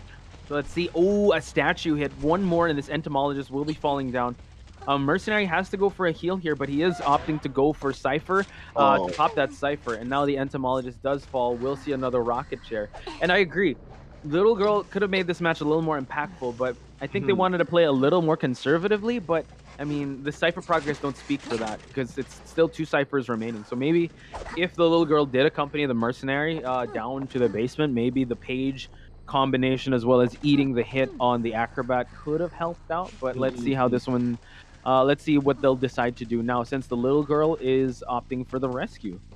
Yeah, I mean, it's 1 cipher remaining, but it's still relatively new. It's only at 21%. So even if the Little Girl manages to rescue here, nothing much can be done, because you can see that he's just providing Tinnitus here, because obviously she doesn't have a 6. So you can see like what exactly is little girl contributing to besides doing the ciphers, because there are plenty of characters that can do both ciphers and support. Like for Yeah. example, for prospector, or even a postman, or like all those kind of supports that they can give. But right now, I just have to say, Dreamer is picking up the pace, and Cypher is not going to be touched. Little girl Machinery is like just one chip away from going down. What can Well, we see the mercenary healing up, so now it seems like the little girl is kind of opting to just take this kite, because she does have 3 pages. And also, we gotta tell chat that Dreamer has done enough to push for that round number 3, so we will be seeing a round number 3 between Fusion and CH4. And now Sesame running the routes here, at least not running into Nato. Nato probably wants to open up a cipher away from where this little girl is kiting from. Now, we do see that we are in the graveyard area, so still has not used the page. Teleport is up for Dreamer. Note that he also has detention, so he already used the trump card. Let's see if he even needs to use the teleport at this point. Oh, and he does. Oh, he does. Like he doesn't want anyone to touch the cipher.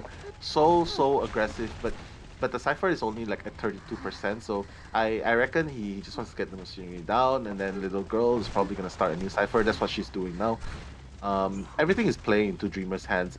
So Nato, we know that Nato could kite very long in the previous game, but right now it is against Dreamer. Wow. So just like that, Nato is gonna fall down anytime soon. And little girl, I think little girl should start running away from the grave, because Dreamer knows exactly where Sesame is at this point. Yeah. So again, Dreamer just doing some cleanup here. Mercenary will be falling down. Little girl still has some pages to use, but little girl can only eat 3 more statue hits. So Dreamer knows where he has to go. Already spots the trail marks on the floor. Little girl trying to make a dash towards this mercenary to try to pick him up, but I mean, he takes so long to heal up. So Sesame has to be careful, because he gets caught up in the middle and now gets downed. Nell. It is not only a win for Dreamer, it is a 4K. It's a very strong 4K for Dreamer. So looks like Dreamer has made the dream come true for Fusion, bringing it to a game number 3. Because right now both of them are down on the floor. It's just a matter of time. Machinery can go for the self heal, but yeah, Dreamer is just looking for them at this point. Yeah, turning this dream into reality. Dreamer was able to get... Oh, both of them pop up. And now this is actually kind of dangerous here, because, yeah, a Dreamer now just has to just focus on just one, downing that one. Let's see if Little Girl can make it to a cipher in time for this kite to mean something, because Nato now has to stick in this back gate area. Teleport, I believe, is already up. Teleport is up. And whoa, Nato is gonna go down again. Sesame going down swinging, like he did get hit, but at least he got a stun in. And now they both use their self heal. Little girl now, yeah, just maneuvering around this map, just making sure that she's at the best possible spot. But I think we can call a spade here. This is 5 points for Dreamer. It's only a matter of time. So yeah, the tinnitus does get popped. Little girl will get spotted out, and yeah, a little underwhelming, because yeah, we were talking a storm up on this little girl, but didn't really come online. And I think Dreamer knew that. He did not want to chase this little girl, would rather go for that acrobat. And yeah, just the momentum really swung in his favor. Now we see that, yeah, avoiding the pages here. Yeah, to be honest, she didn't really get the chance to use anything up until the very last moment. So I have to say, I agree with what you say, a little underwhelming. Could have done a lot by leeching the, like, after the rescue, leech onto the acrobat. That would have worked, or even body block there. That's one part. And then the second part, where the entomologist was being chased, I have to say, even though you're practically leaving the ciphers, the 2 ciphers remaining there, but helping the entomologist survive is gonna allow the mercenary to transform into the Macorder that they need. Exactly. And a lot of shoulda, woulda, couldas, but you got to highlight that Dreamer was able to employ his game plan, getting 5 points for his team. And now the momentum has not just swung in their favor, I think completely reset. We're going to show the points in just a bit, but we are showing the match stats. A very efficient Sculptor, I would have to say. Just mind gaming the Acrobat, being able to down the Acrobat early on, and the basement was luckily there. It was really tough going for that rescue. And it kind of shows that maybe this match would have been different if they opted for Priestess instead of Little Girl. Yeah, Priestess wasn't even banned, right? Yeah, it was not. Priestess Yeah. wasn't even banned. It was available. I think if he doesn't want to contribute towards supporting, maybe the portal would have been more useful. Like place it and then go back to decode, Mhm. and you don't need to commit so much time. And the Priestess could have was one of the best rescuers when it comes to basement. So, yeah, it was. We were talking about how people have been prioritizing Little Girl over Priestess. I think now might be a case study that in this map, you can't deny how useful Priestess is. And with Little Girl, you have to be kind of aggressive, especially like early to mid. That's when she really can shine. I mean, late game, yes, she can. But yeah, you want to be able to protect your teammates. You want to be able to guard them from second and second chairs and being eliminated. So yeah, we're still figuring this thing out. Hopefully, we'll see more Little Girl matches. Again, CH4 is not eliminated, and neither is Fusion. They're still not out of the woods yet. When it comes to points, it is a 10-7, so still not the biggest point gap. But it is in favor of Fusion with that one single play. To be honest, Little Girl, I think he probably heard our conversation and is like, you know what? I don't want to be called a little devil. I want to be called a good girl. I want to A be little a good girl. decoder. Yeah, a little decoder. I just want to decode, and that's exactly what he did. Nothing wrong. It's just that they really, really lack the support. It's not just any player in rank. It is a tournament right here that we're dealing with, and it is Dreamer stepping up. So when Dreamer comes in to sub in for Mushin, you have to expect you couldn't yes, you are more comfortable, but you shouldn't be so comfortable that you neglect the support that your team needs, because agreed, ultimately it's still a team game. True. Dreamer coming in was definitely a change of pace. I think maybe they kind of felt like, all right, you know what, we've got a bit of the groove going at the start. They had an amazing matchup against MX's Geisha. So but this is a different Hunter we're talking about. So everything's completely reset. Actually, not reset. It's actually in the favor of Fusion. So this is the best possible outcome that Fusion wanted. The switch has definitely worked out. And Dreamer being who he is, yeah, definitely more seasoned, more experienced, deeper Hunter pool coming into this next one. So CH4 is going to be the one that needs those fire emojis, ladies and gentlemen. Yeah, right now CH4 is the one. Exactly what you said. Is the one who needs it more than ever. You know what? Not just one fire emoji, not just two. They need 4. Because they're CH4. I don't know. Four fires. Yeah. We skipped. But then again, completely. Yeah. But it means bad luck though. So bad luck fire. Yeah. Bad luck fire. There we go. Chinatown. This is huge. Would we happen to know who picked Chinatown? Because originally it was CH4 to ban Chinatown. Yeah. So Fusion picked Chinatown. Ooh. For sure. So, Nell, remind me, can MX come back? I'm not really sure, but I think after one sub, you couldn't sub back. Yeah, that's gonna be tough, because I was actually thinking that, you know what, his spider could come out. He could. But again, it's such a good map for Dreamer as well, because even if he gets banned, like for example Breaking Will or even the Sculptor gets banned, he still has a Dream Witch, so it opens up so many possibilities. And I'm not really sure, but does Dreamer play Geisha as well? I think so. Wait, I know we talked to Elio in just a bit, but yeah, let's just check our stats. Yeah, so he has a Breaking Wheel, Sculptor, Dream Witch mainly, but I think, you know what, those are pretty good still. So I think maybe he could have a Geisha. Who knows? He could. But yeah, because MX, he does have Sculptor, Naiad, Ripper, Geisha as well. You know, if they are hunting together, who knows? They might take a page out of their partner's book here. So it is CH that will be hunting first, surviving first. So this is actually, I don't know. I feel like, you know, you kind of want to put Dreamer on ice for a bit, because he's hot now. He just got 5 points for his team. So He's for hot. for CH to go for survivors first, I think this is them like saying, "All right, we got to get back in this. We got to stop the momentum." But Yeah. I don't know. I sense from I sense that he has that aura that he wants to keep this train going, because if he gets 5 more points, I'm not sure. Okay, so it's currently 10-7, right? If he gets another 4K, that's GG. It is. Yeah, Apparently it right. is. Yeah, because if it goes into a draw, even if it's a 5-5. 5-5, even if it's a draw, it's still gonna be in favor of Fusion simply because of that one play. So that's Mhm. why guys never let up. Like just Yeah. one game is enough for you to make Mhm. a difference. And in this case, Dreamer has made a difference for Fusion, being the Mhm. dream that his team needs and being Yeah. the nightmare that CH4 has to face. Oh yeah. Speaking of Nightmare, we're not going to see Nightmare in this Oh, tournament. oh, we're not. Well, we Corey haven't been too. seeing him. Mm-hmm. Corey too's asking, Nello, are you free tonight? Sorry, I'm single. Sorry, I'm not single. I'm taken. Sorry, bro. I mean, Mhm. Corey too. But thank you so much, guys. Nello and Posh Mhm. Hype Train, you're doing great, besties. Kumori, no, you guys are great. We are just Boom. professional fans giving the commentaries. Try to keep it. No, you're great. Boom. I just You're like great. reversing it back to Reverse, y'all guys. nice card there, Posh. Mhm.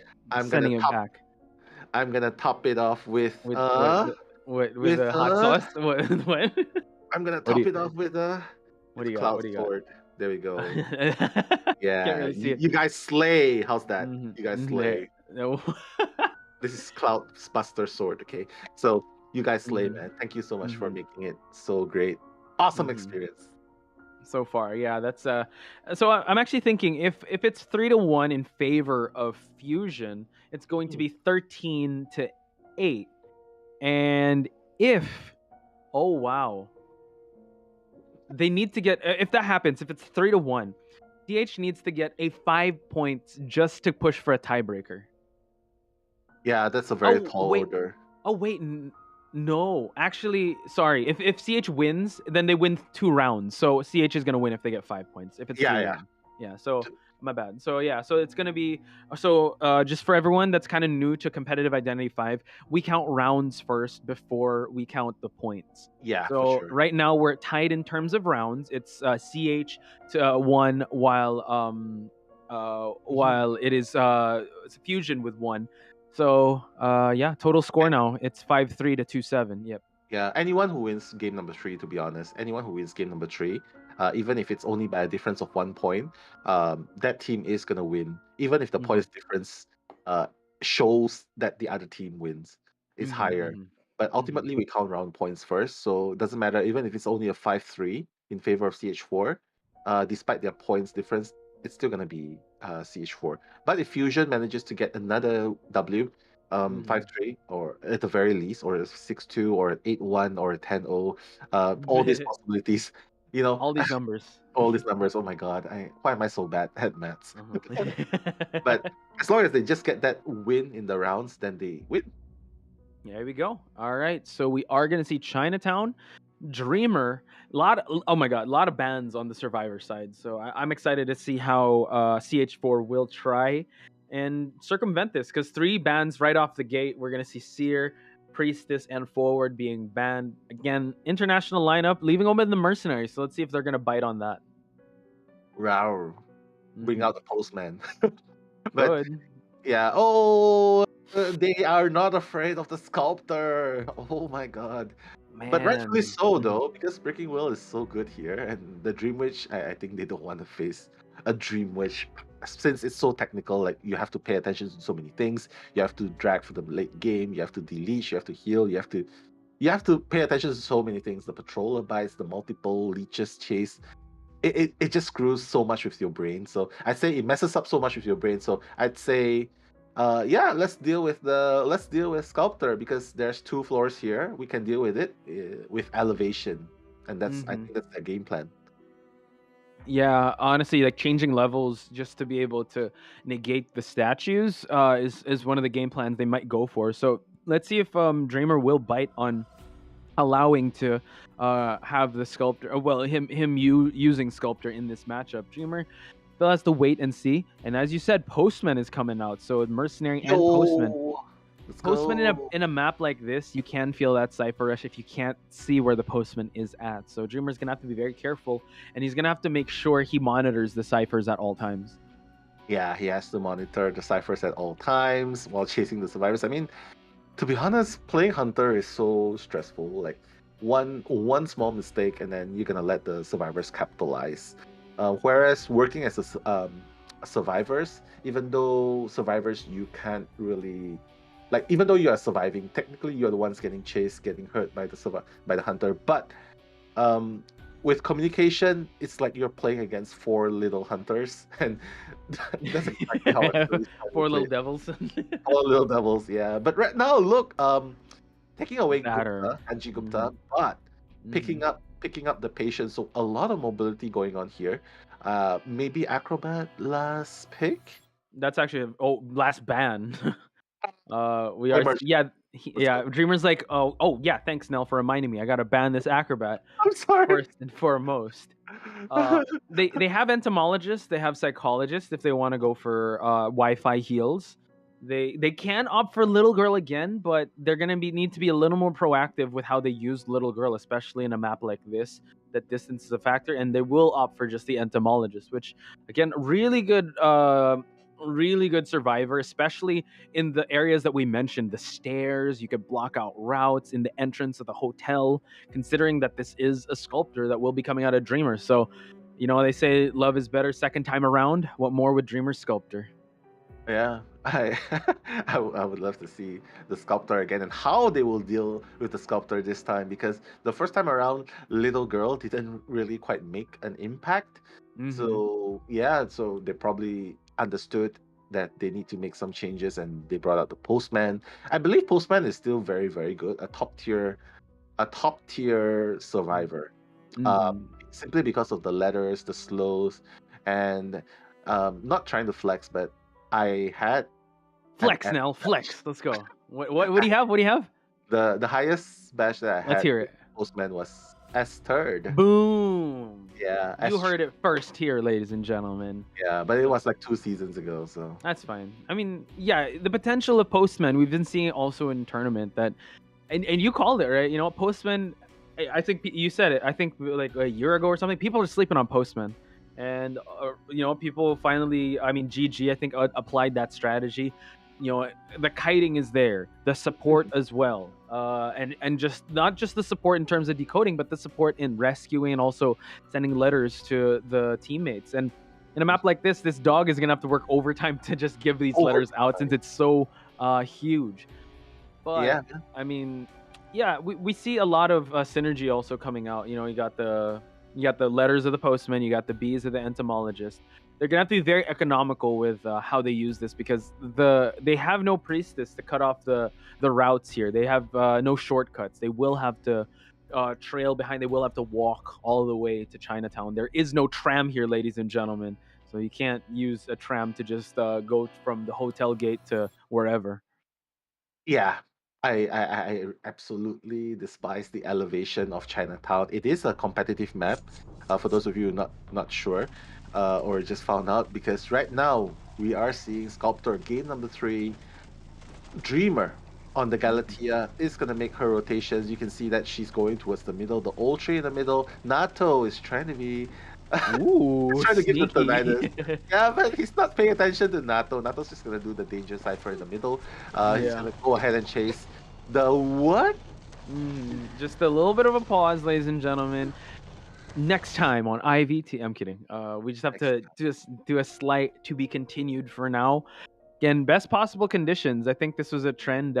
This was also happened in the previous one, so we just have to wait and see if there will be a restart, or this the game will ensue. Because looking at how the survivors were moving, it seemed like they were okay. I don't think there was any technical difficulties, so we're just gonna have to iron it out with the people in the back first. Wait, there's a lower third that says pause, so technically we have to pause.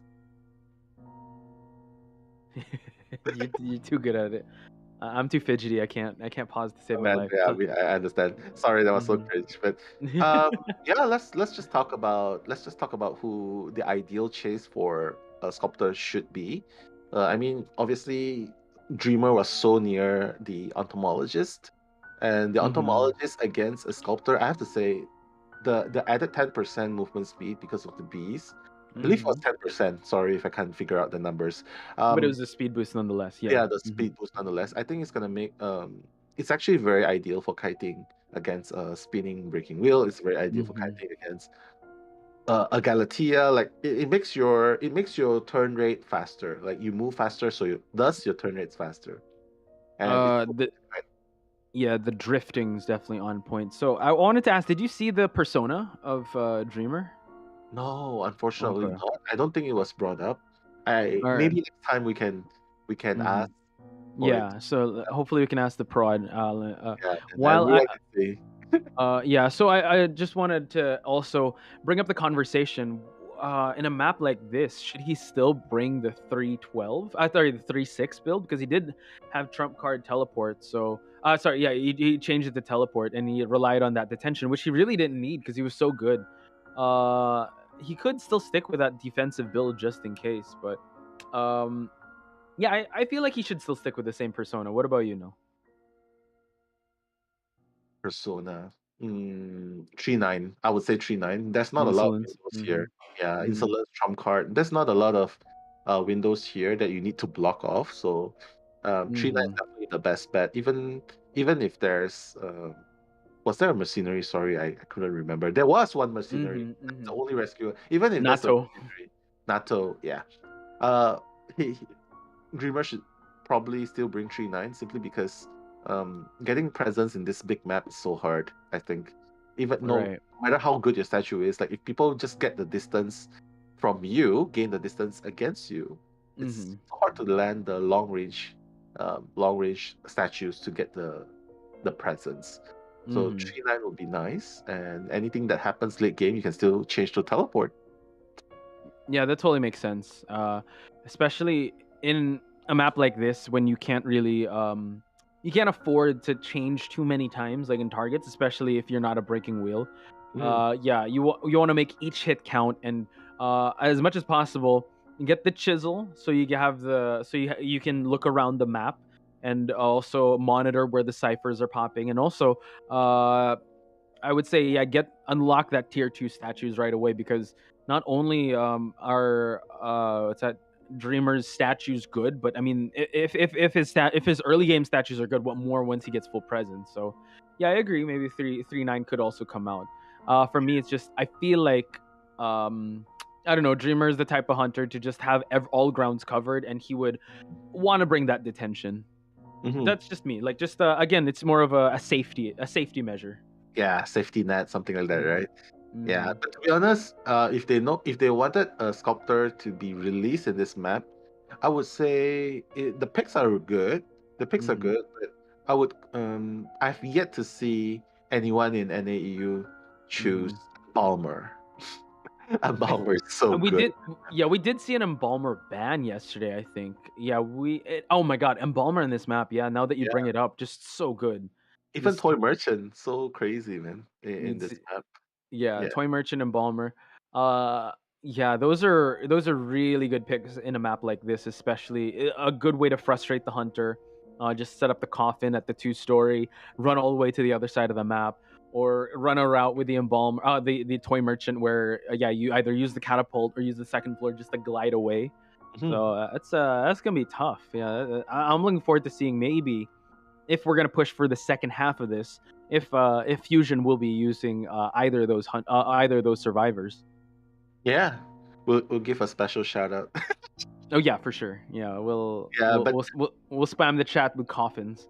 Yeah, with coffins. Oh my god, that's a bad omen again. Do you remember back in the coffin dance memes? Yeah, they just spam it. Just spam it again.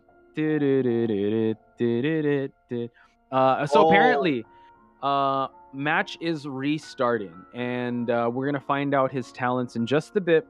Again, just want to get the best possible. So it seems like he did bring detention. So it's a 3-6. With, so I think I think he wants that confidence in accounting for that late game. I see. Cool. I see. True. Just a little bit there. Mhm. But someone's making fun of McDonald's Wi-Fi in the chat. Guys, when you're so invested into Identity 5, you basically play with whatever Wi-Fi you can get. Yeah, guys, come on. And why you ragging Why you on the shaming the Mickey D's, bro? Come on. They got top tier fast food. Anyway, just saying. Yeah. Again, we want the best possible scenario. We're not even sure about the situation here, if it is anything, but they're ironing out in the back. So big shout outs to everyone in the back. Big shout outs to everyone in the chat as well. Supporting favorite teams. Nell, any shout outs you want to give out? Because I think now is the best possible time for that. Sure. Chu Zibin, hello. Thank you so much for supporting Sackney Caps. Rigby, hello Rigby, and Curry too. Thank you so much for the loves and misses. Really appreciate it. My heart feels warm. Thank you so much. Stella, how are you doing? Chris, I keep seeing Chris, so welcome with the McDonald's joke. Coil, Eve the Raviolo, and then there's also Zen. There's also excuse me, Riddle, Momo, Kairuizawa, and Chi. Oh my god. Chihayas, like in Eli's stream as well. She's really, Let's really go. active. Yeah, Chi and Kumori, like if Kayla's still here. Thank you guys so much, Remy, Basic Venus, everyone in the chat. Thank you so much for supporting again. We are gonna wait for the game to be restarted. Again, like what Posh said, we want the best possible environment, conditions for the players. So yeah, let's just hang out for a little bit. I know. Again, we got to be patient with this, so we'll get through this, right? Again, they're giving us some amazing games here. And speaking of patience, right there, yeah. Oh wait, other wrong. side. There we go. Boom. Okay, we have to be entomologists. 1, 2, 3. 1, 2, 3. Or wrong one. That's the wrong one. Okay, one more time. 1, 2, 3. I think that's a delay on my finger. Yeah, that's why you gotta work with the delay, right? Yeah, Anyway, man. Beautiful artwork, though. Yeah. Yeah. Again, you gotta give it up to NetEase with the lore, the story, the artworks and whatnot, the skins, beautiful stuff. If we try to dissect the match even further in Chinatown, you did say that you want to see an embalmer, you want to see a toy merchant. Is there any more survivors that shine more in this map? Because I don't think she shines more in this map, but I like seeing her. I like seeing Enchantress, and Enchantress has been making her ways, especially with this new pick and ban system. We have I think we've seen 1 or 2 Enchantresses yesterday, and yeah, I honestly feel like with this new pick and ban system, the ever-changing, ever-evolving competitive scene of Identity 5, it brings open a lot of not really new survivors, but I guess new survivors in a sense that grace competitive Identity 5, because you don't see that much Enchantresses in the previous tournaments, but in IVL, like first round, even in Southeast Asia, you see a lot of first round Enchantresses being brought out. For very good reason too, because usually they get played in Ever Sleeping Town or even smaller maps, especially because they know that Breaking will be released, especially if they know the hunter is going to choose Pollen, and it counters Pollen to a certain degree. Like when he gets out from the will form, he can stun to cancel off the second spike, can go for the rescue. I have to say, right now, guys, Enchantress is so popular, especially after IVL, and that in the Asia server, the top S1 Enchantress actually is at 20,000 points. So that's a lot. Oh my god. 20,000 points. That's like almost twice the amount of points needed for S1 in any other characters. Like even the Professor's like 16k, but we have yet to see the Professor in this patch. But yeah, I have to say, it's really having seen all these kind of characters, it really makes you feel like, yeah, my character's gonna have more showtime. It's useful. It's not just in rank, it's not just in quick match, but to be honest, as long as you know what you're up against, anything can be a meta for you. True. And now we know what we're up against here, and Fusion knows what they're up against. They want to be able to secure the victory here. Dreamer still it's kind of like running the same route here, spawning at the Forbidden Tree here, and now going to this corner where Sesame is actually there, but if he goes all the way till the end, so still we're gonna see the vastness of how big this map is, and Dreamer will have to commit to where when he pops that tinnitus, he needs to commit to running a certain direction, and hopefully he'll find the best possible survivor. Yeah, best possible survivor as Which in is no one. Because everyone can just run away so far. But DLX, Patient is there. He has 3 hooks, so... Oh my god, how did he get hit by that statue? The chip That's that was insane. straight away. And A short hook. Yeah, just establishing just a little bit of distance, and note that Sesame is also here. So he's probably going to bait out a regular hit, and now pushing him away. He does have another hook online, so let's see how much distance he's going to gain.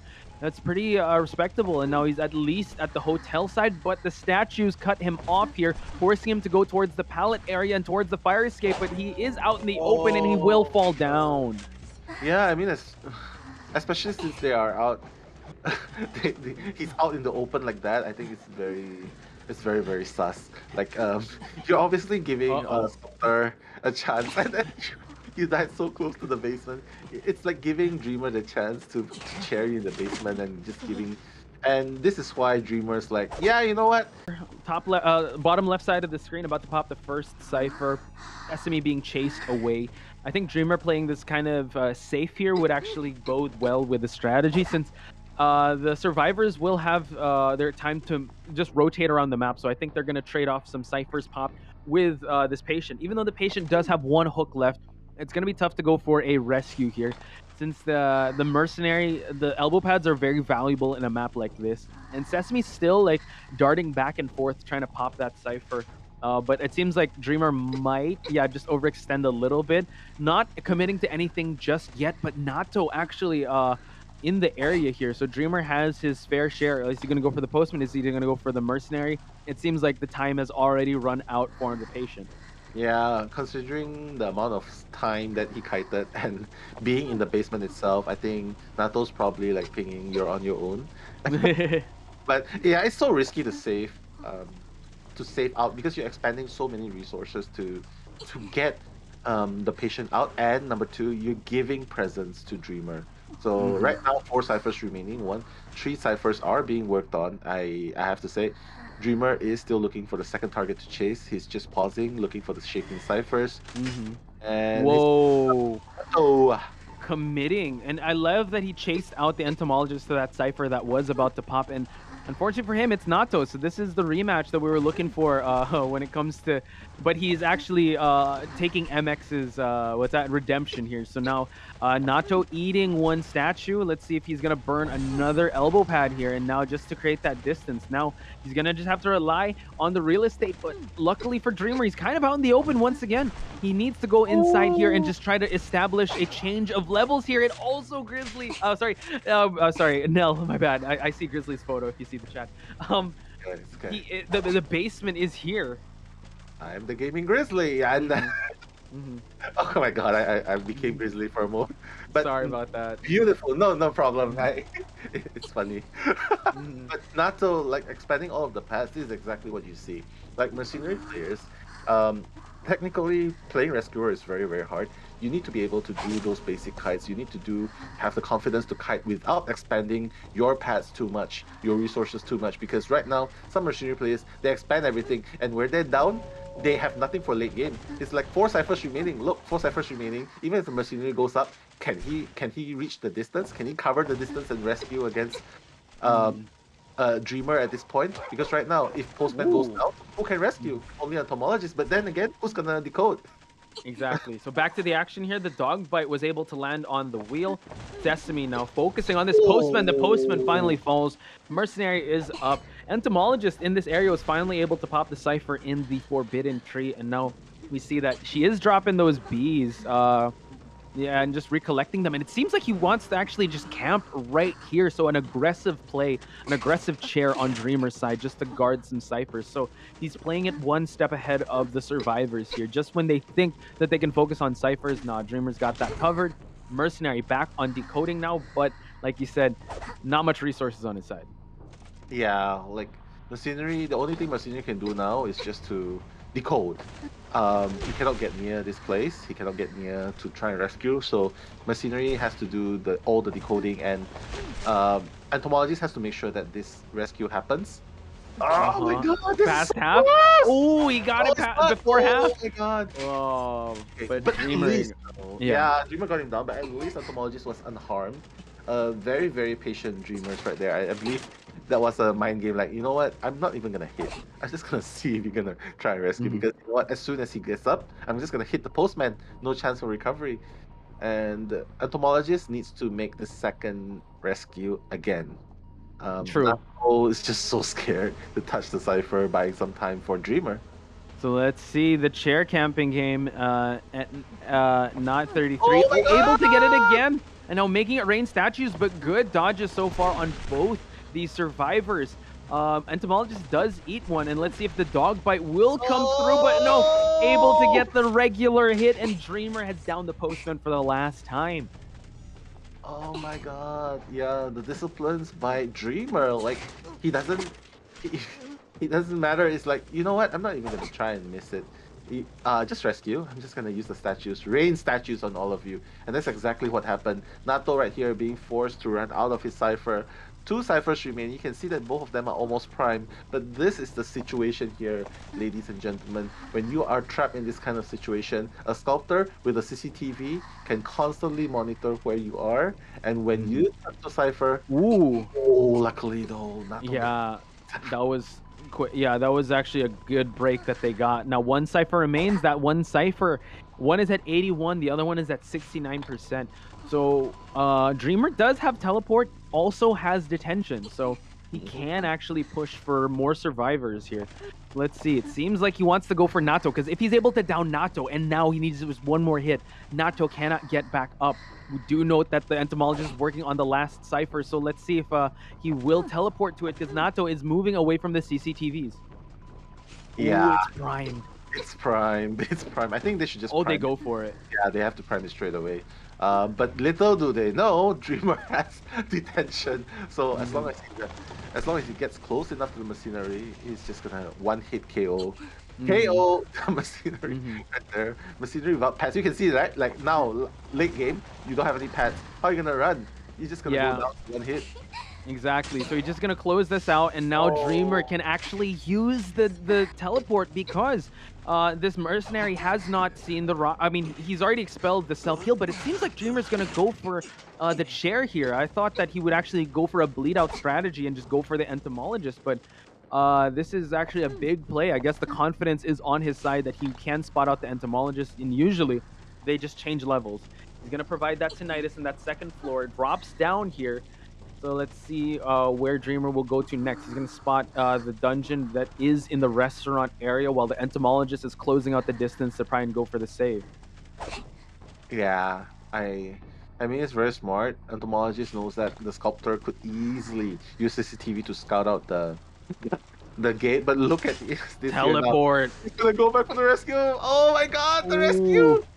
Yeah, and luckily for Dreamer, he still has detention. 40 seconds. Now, can he knock down Nato? That's going to be so important. Nato now, one more and he would fall down. Yeah, and NH3, he wants to use this detention hit on NH3, so let's see if he will be able to do that, because he already expelled his trait. 20 seconds left. This detention hit needs to happen. Oh my god, can he make it though? He's gonna take off. He's gonna take out the bees right there. Dreamer right here. He's just gonna wait for the Entomologist to make some mistakes here. And it's so close. Look at the discipline of the kite. Oh man, it's about to run out. No more detention. So this Entomologist has kited out detention. Yeah, he needs to make a dash towards the. He needs to make a dash towards the dungeon at the very least, or even go. And right now, Dreamers, he's being very patient, trying to save up his statues. Sure.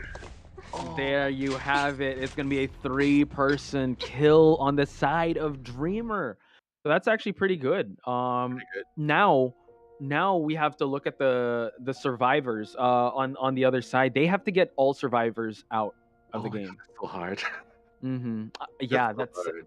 Yeah. Well, actually, no. Sorry. All survivor kill.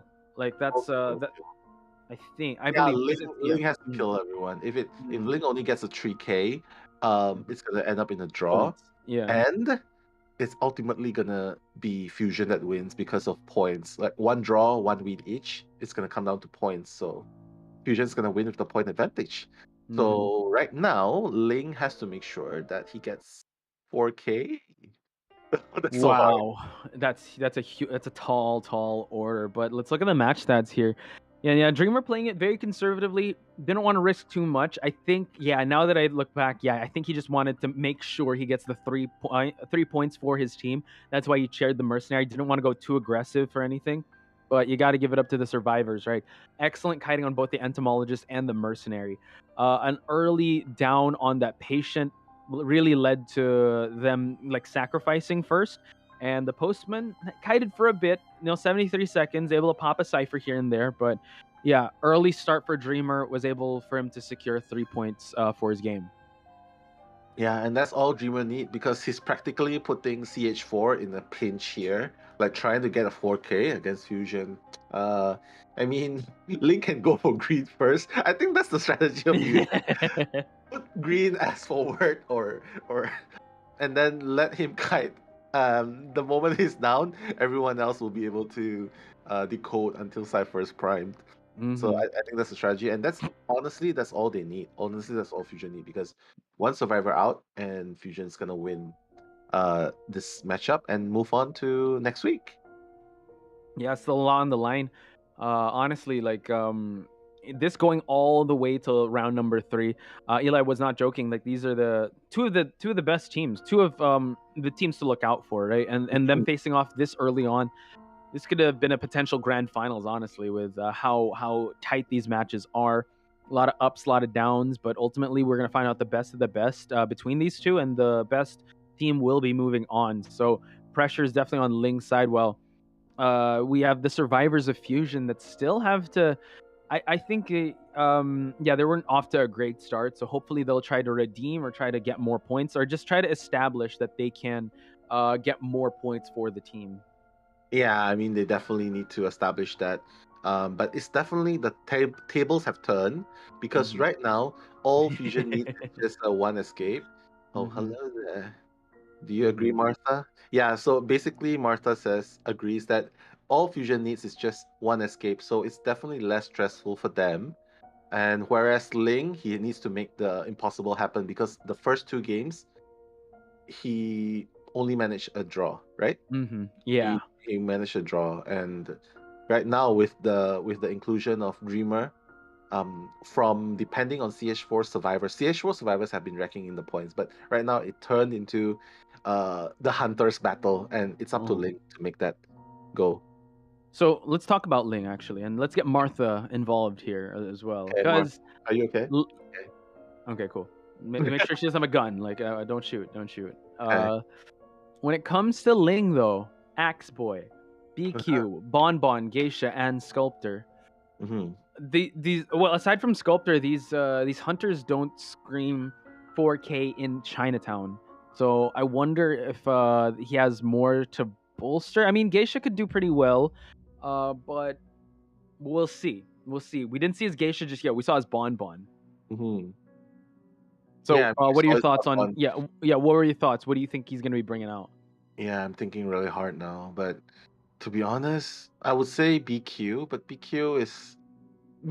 I mean, you can try and get a 4K with BQ. It definitely can do it with a BQ, but it really relies on survivors making mistakes, and with the availability, like just now, even though Green was sent back to the man first, but the second kite, like Momo, like everyone else, they were able to kite long enough against a Sculptor. What more to say against a single target hit hunter like Bloody Queen? But at the same time, if he brings out the Sculptor again, it's so hard. It's so hard for Ling to get a 4K with it, especially since, like you can see for yourself, there's so many terrains that can enable the survivors to hide in, to escape from. Like even Dreamers got a 3K, not a 4K out of that, and that was done with a lot of effort just to even get the 3K. So I would say a Ling, maybe an X-Boy, but It's again, got banned. X-Boy, Yeah. Yeah, it's gonna be banned. Dream Wish is gonna be banned. Yeah, I Yeah, think. those were just banned. So if he has a breaking wheel, now is the time, right? Yeah, This he is should actually a bring out the lurking wheel, but then This- again, everyone should be prepared against the breaking wheel because, like, look now, there's a mechanic, so they're trying to cipher rush Ling. Yeah, Cypher Rush and just go for a tie because that's the win scenario for our friends here at Fusion. But yeah, like you said, it is a tough road that Ling has to walk through because Fusion knows they just need to get the minimum. They just need one person out actually and just tie everything and they'd be good. And that's why I think they locked in the mechanic. Maybe they want to lock in an embalmer. I don't know if they want to go for another rescuer here since you got mercenary gravekeeper, but yeah, they already have the seer to provide that support. They have a batter. Oh yeah, going to the gravekeeper just to Yeah, tankiness. they have to. They're probably expecting a breaking wheel out of Ling. So yeah, I think it's definitely very viable. I mean, Ling, even though he knows that the Gravekeeper counters him, I think he doesn't really have any choice. Like, what do you really want to go for? That's the mechanic in the game. A Finster! Oh my God, Grizzly, Oh dude, it's the Grizzly curse. It's the Grizzly curse, dude. But Grizzly, where are you? he's with us in spirit. Okay, wow, Feaster. All or nothing here with this Feaster. It's still gonna be a little tough. I'd give you that, but he's got the Wi-Fi tentacles. He's gonna know where the survivors are at least. But Grizzly curse. Yeah, Grizzly curse, dude. We've heard of the Tram curse. This is the Grizzly curse. Whenever Grizzly's off the mic, yeah, we see a Feaster. I'm so dead. Why? Yeah, because we're especially in this map. I mean, I'm really interested to see how Ling is gonna pull this off because Feaster isn't exactly great against Cypher Rush. Like for example, if Mechanic puts the robot somewhere and just decides to run away, like even if he gets the Mechanic down first, well, the robot can still work. And to be honest, we'll just have to see. But really though, I'm just happy and delighted to see a Feaster in this game. And you know what? Even if they make it or break it, at least they go down swinging, right? They still with tentacles, that's for sure.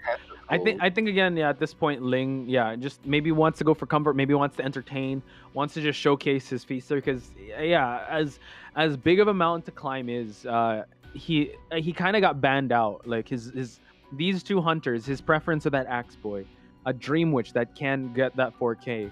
I think he got banned out when it comes to picking a hunter. So he's just going to go with Feaster and see what he can do and just showcase. Honestly, like IVT, yes, it's a tournament, but it's also a showcase of the talent that NAEU has to offer. Yeah, talent.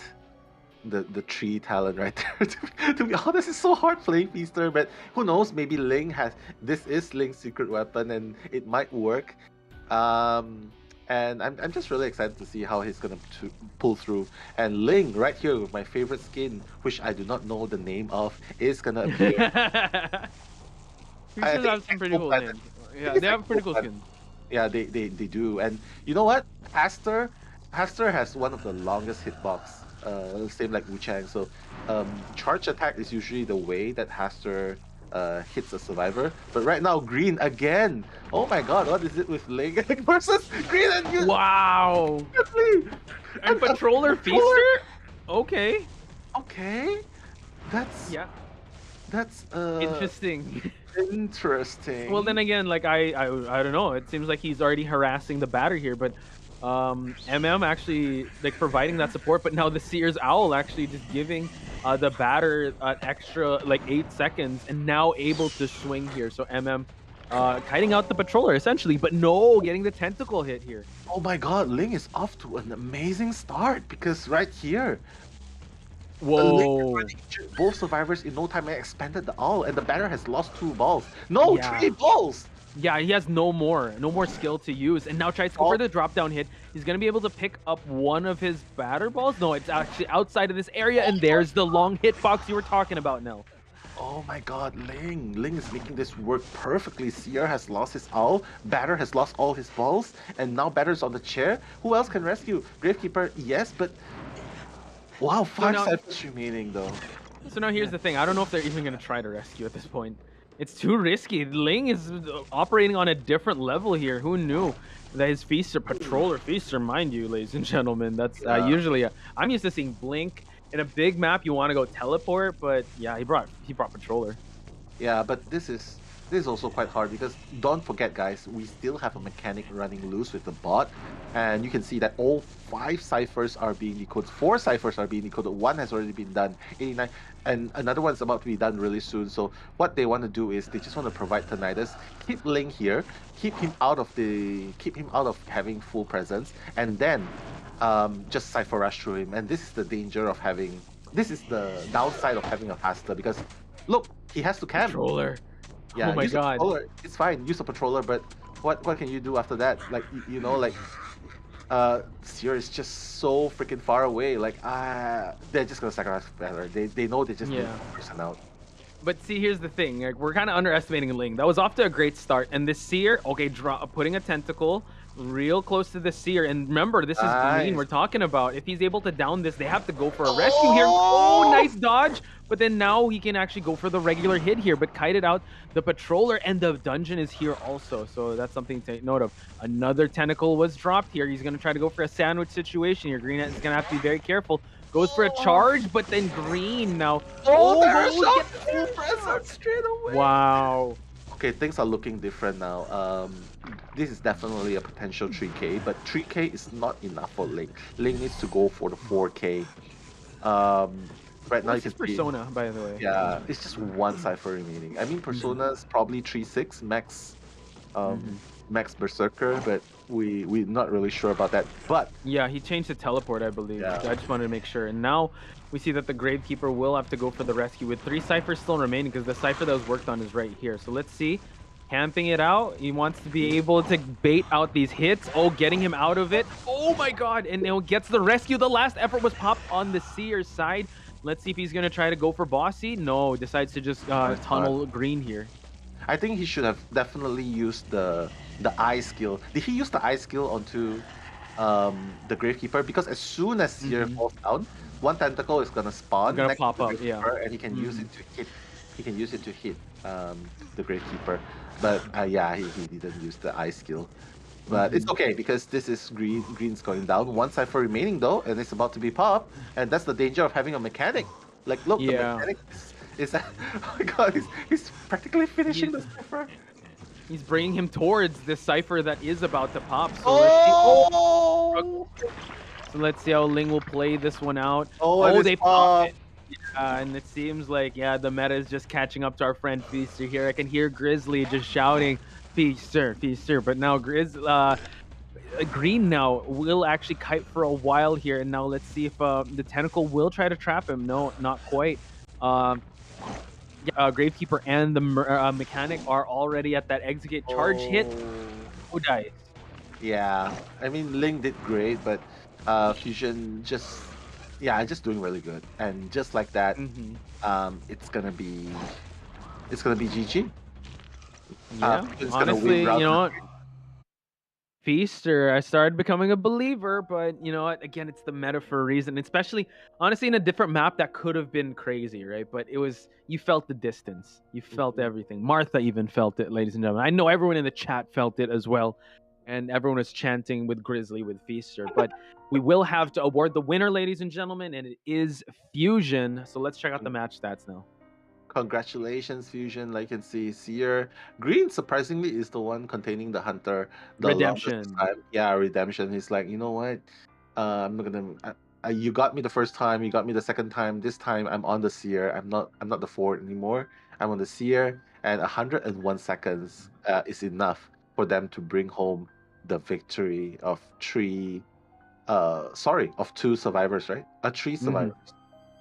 2 survivors. 2 survivors, It was a tie to win. Yeah, that's what Fusion just needed. That, and you know what? Kudos to Ling, guys. Let's spam some octopuses in the chat because of Ling. Bring out the Feaster. Octopus, let's go. Yeah, because honestly, he really played his heart out, and honestly, he was playing like, even though it was kind of patroller, but the patroller build was a little like interesting. He was still playing really well, and the early to mid game was doing well. It's just that the distance kind of caught up with him as well as the meta. So here we have it, ladies and gentlemen.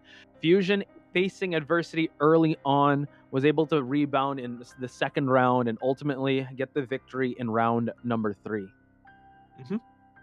Very, very well done by Fusion, coming back in game number 2 and number 3. As you can see, the one game in the second round with the Red Church. That's potentially the game-changing round, which leads to Fusion with the point advantage in game number 3 and also the round advantage.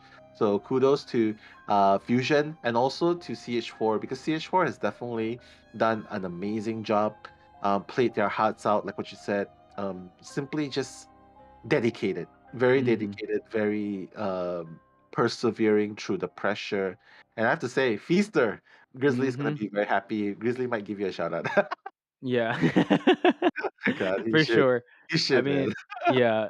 Grizzly, the curse is real. Whenever he's off the mic, that's when the Feaster comes out.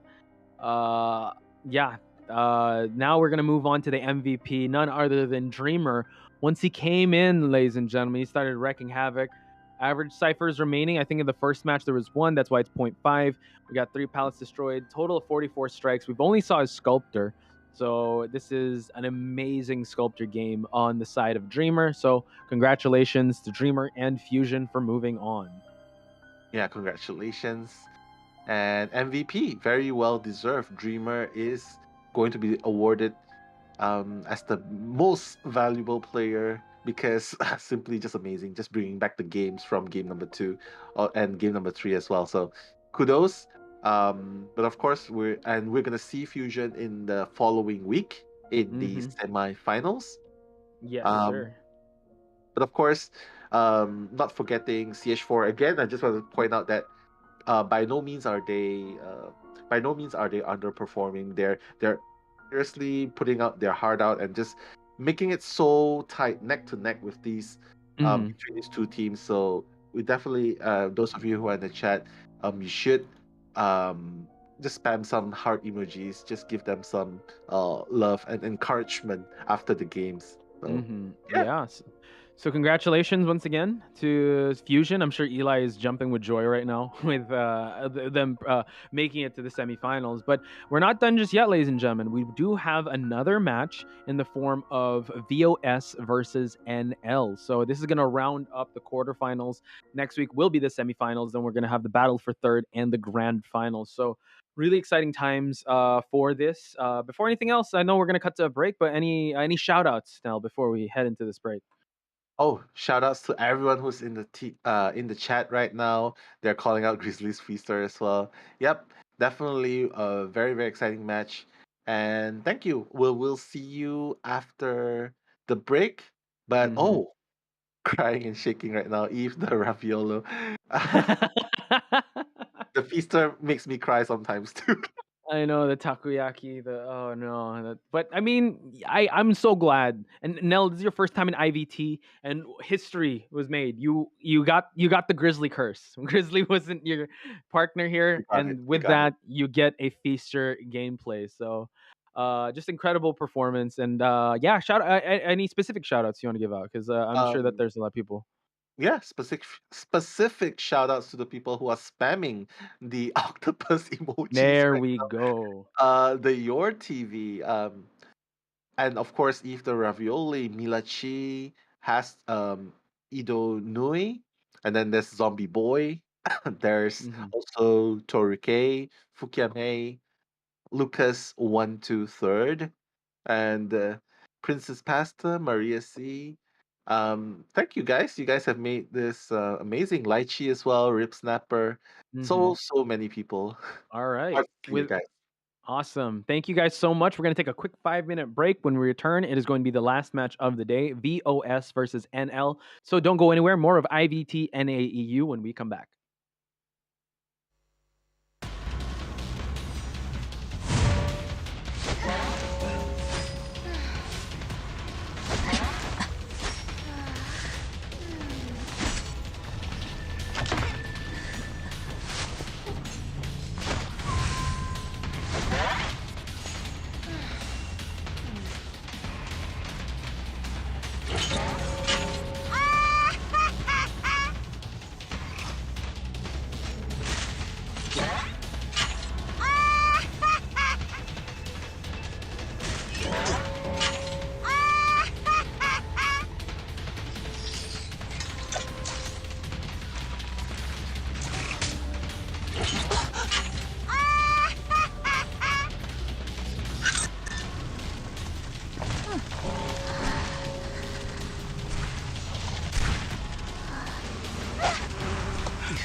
10 nimble fingers, one brilliant show.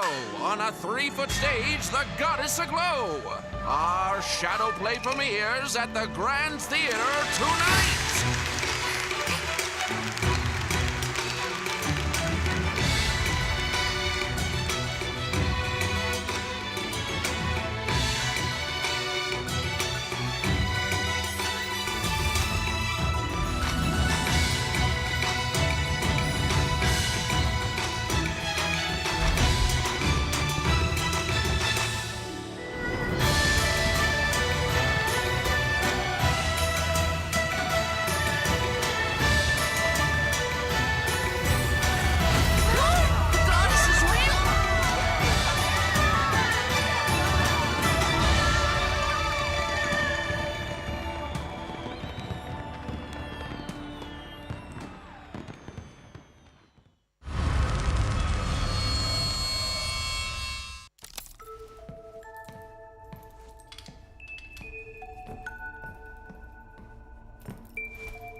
Is this place really haunted?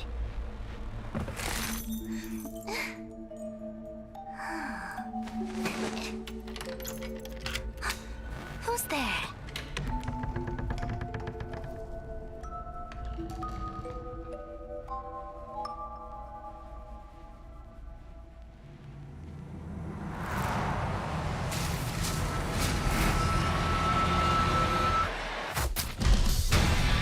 The Crystal Palace was once where art and science collided. Some reminisce about its former glory. Some long for its splendor. Now, you're here too.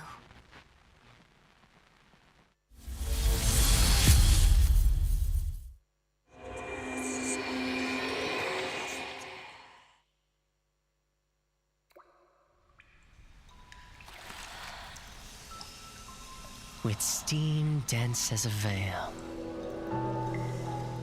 and wine sweet as honey, one can't help but relax at the hot spring. Return to basics. Surrender restraints. Relinquish thyself. Like the eagle plummeting straight down, lusting for lambs, hating all lamb souls. Bathed in the spring, we drink. We worship. We indulge.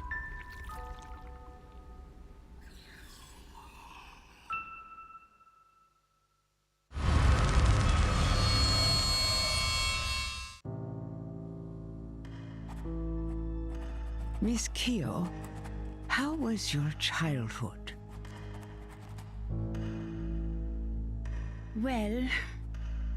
Well, at the dinner table, Father said with a smile, "You sure love playing judge, don't you?" And then they wanted me to pursue my own happiness. Of course, so did my brothers. Your brothers? He was not qualified to represent justice. And I won't allow that to happen. Something happened, I suppose. I did what I had to do.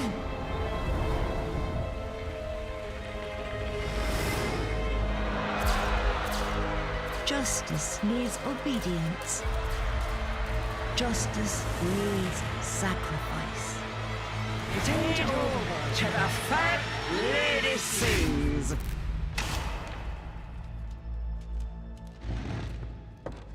That's all.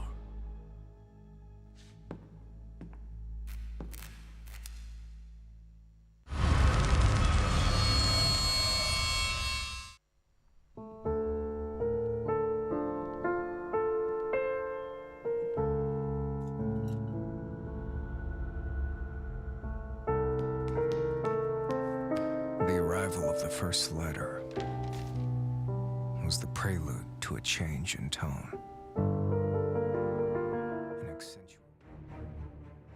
And welcome back, folks. You are watching IVT for NAEU. This is day number 2. We're going to round out the last of the semifinals match here. It's going to be VOS versus NL. And you know what? The last match, NL, it went the distance, right? But how are you feeling so far? This is going to be the last match of the day. Nothing short of amazing. Like Fusion versus CH4.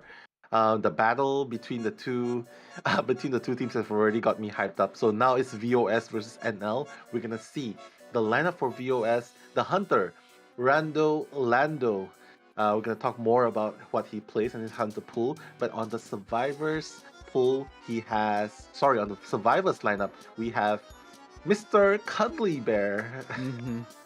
Sorry. He wants a hug. It's just so He just wants a cute. hug. He wants a hug, yeah. Honestly, that name has got me distracted, just like this Survivor. You got A Assassin 14 and Tixnia. I hope I pronounced that right. Yeah, from something cute to something really dangerous. So there's the Assassin and the Cuddly Bear in the same team.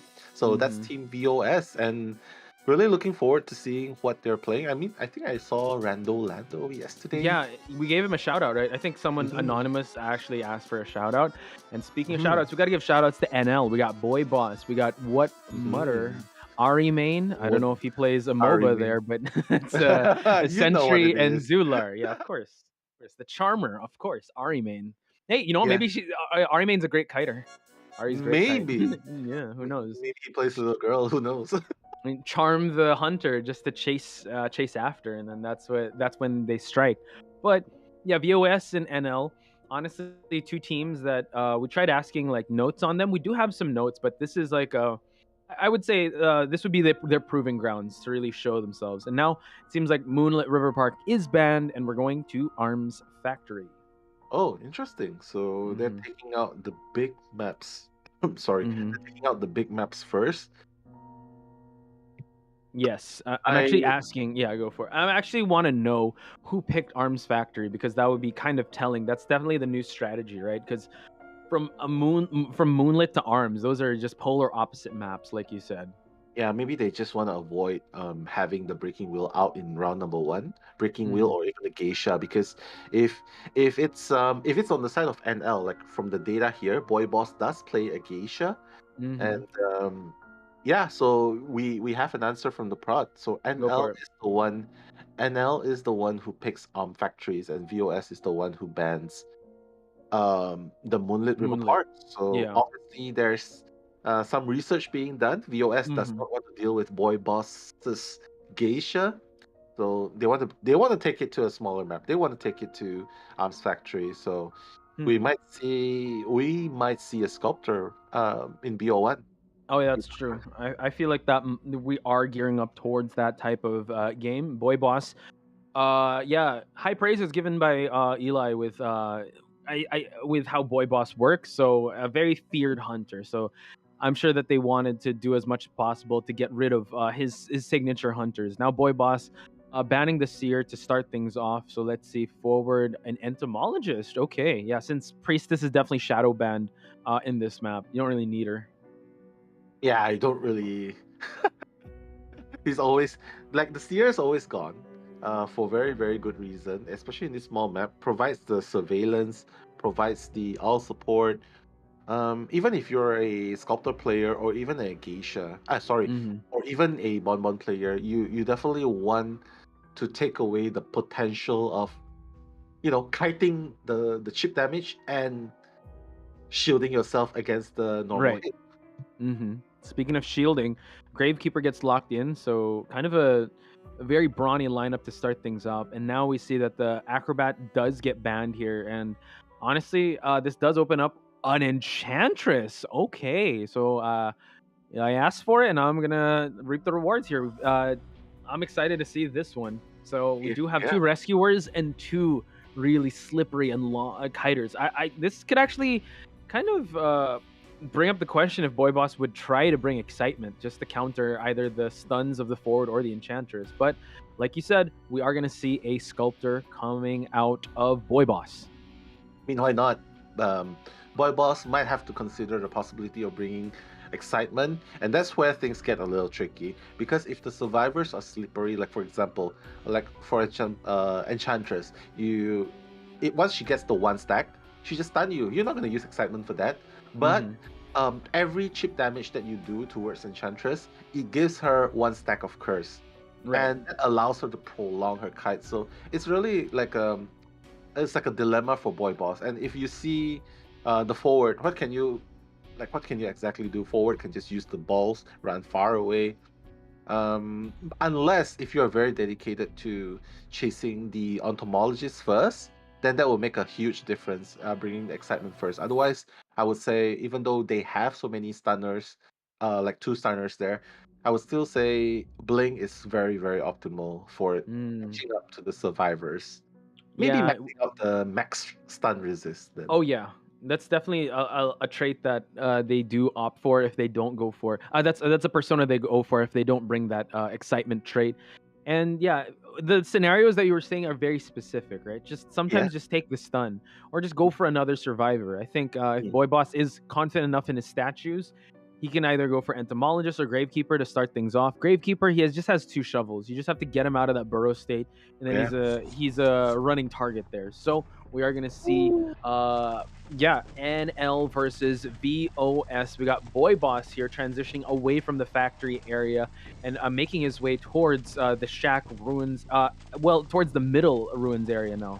Yeah, the Boy Boss looking for Mr. Cuddly Bear right there. Mr. Cuddly Bear putting down the pallet and then using the shovel because obviously that's what he wants to do. He wants to kite between the pallets, forcing him to break. But realizing that he's already expanded that one shovel. Oh my god. Boy Boss is like, you know what? Yeah, I've got what I came here to do. You use it so early. I've made you waste it. I just feel bad for Andrew when he digs in the hole and it's like, are you still there? Like the hunter's completely gone. Why you left? Why you run? I used the shovel. Oh.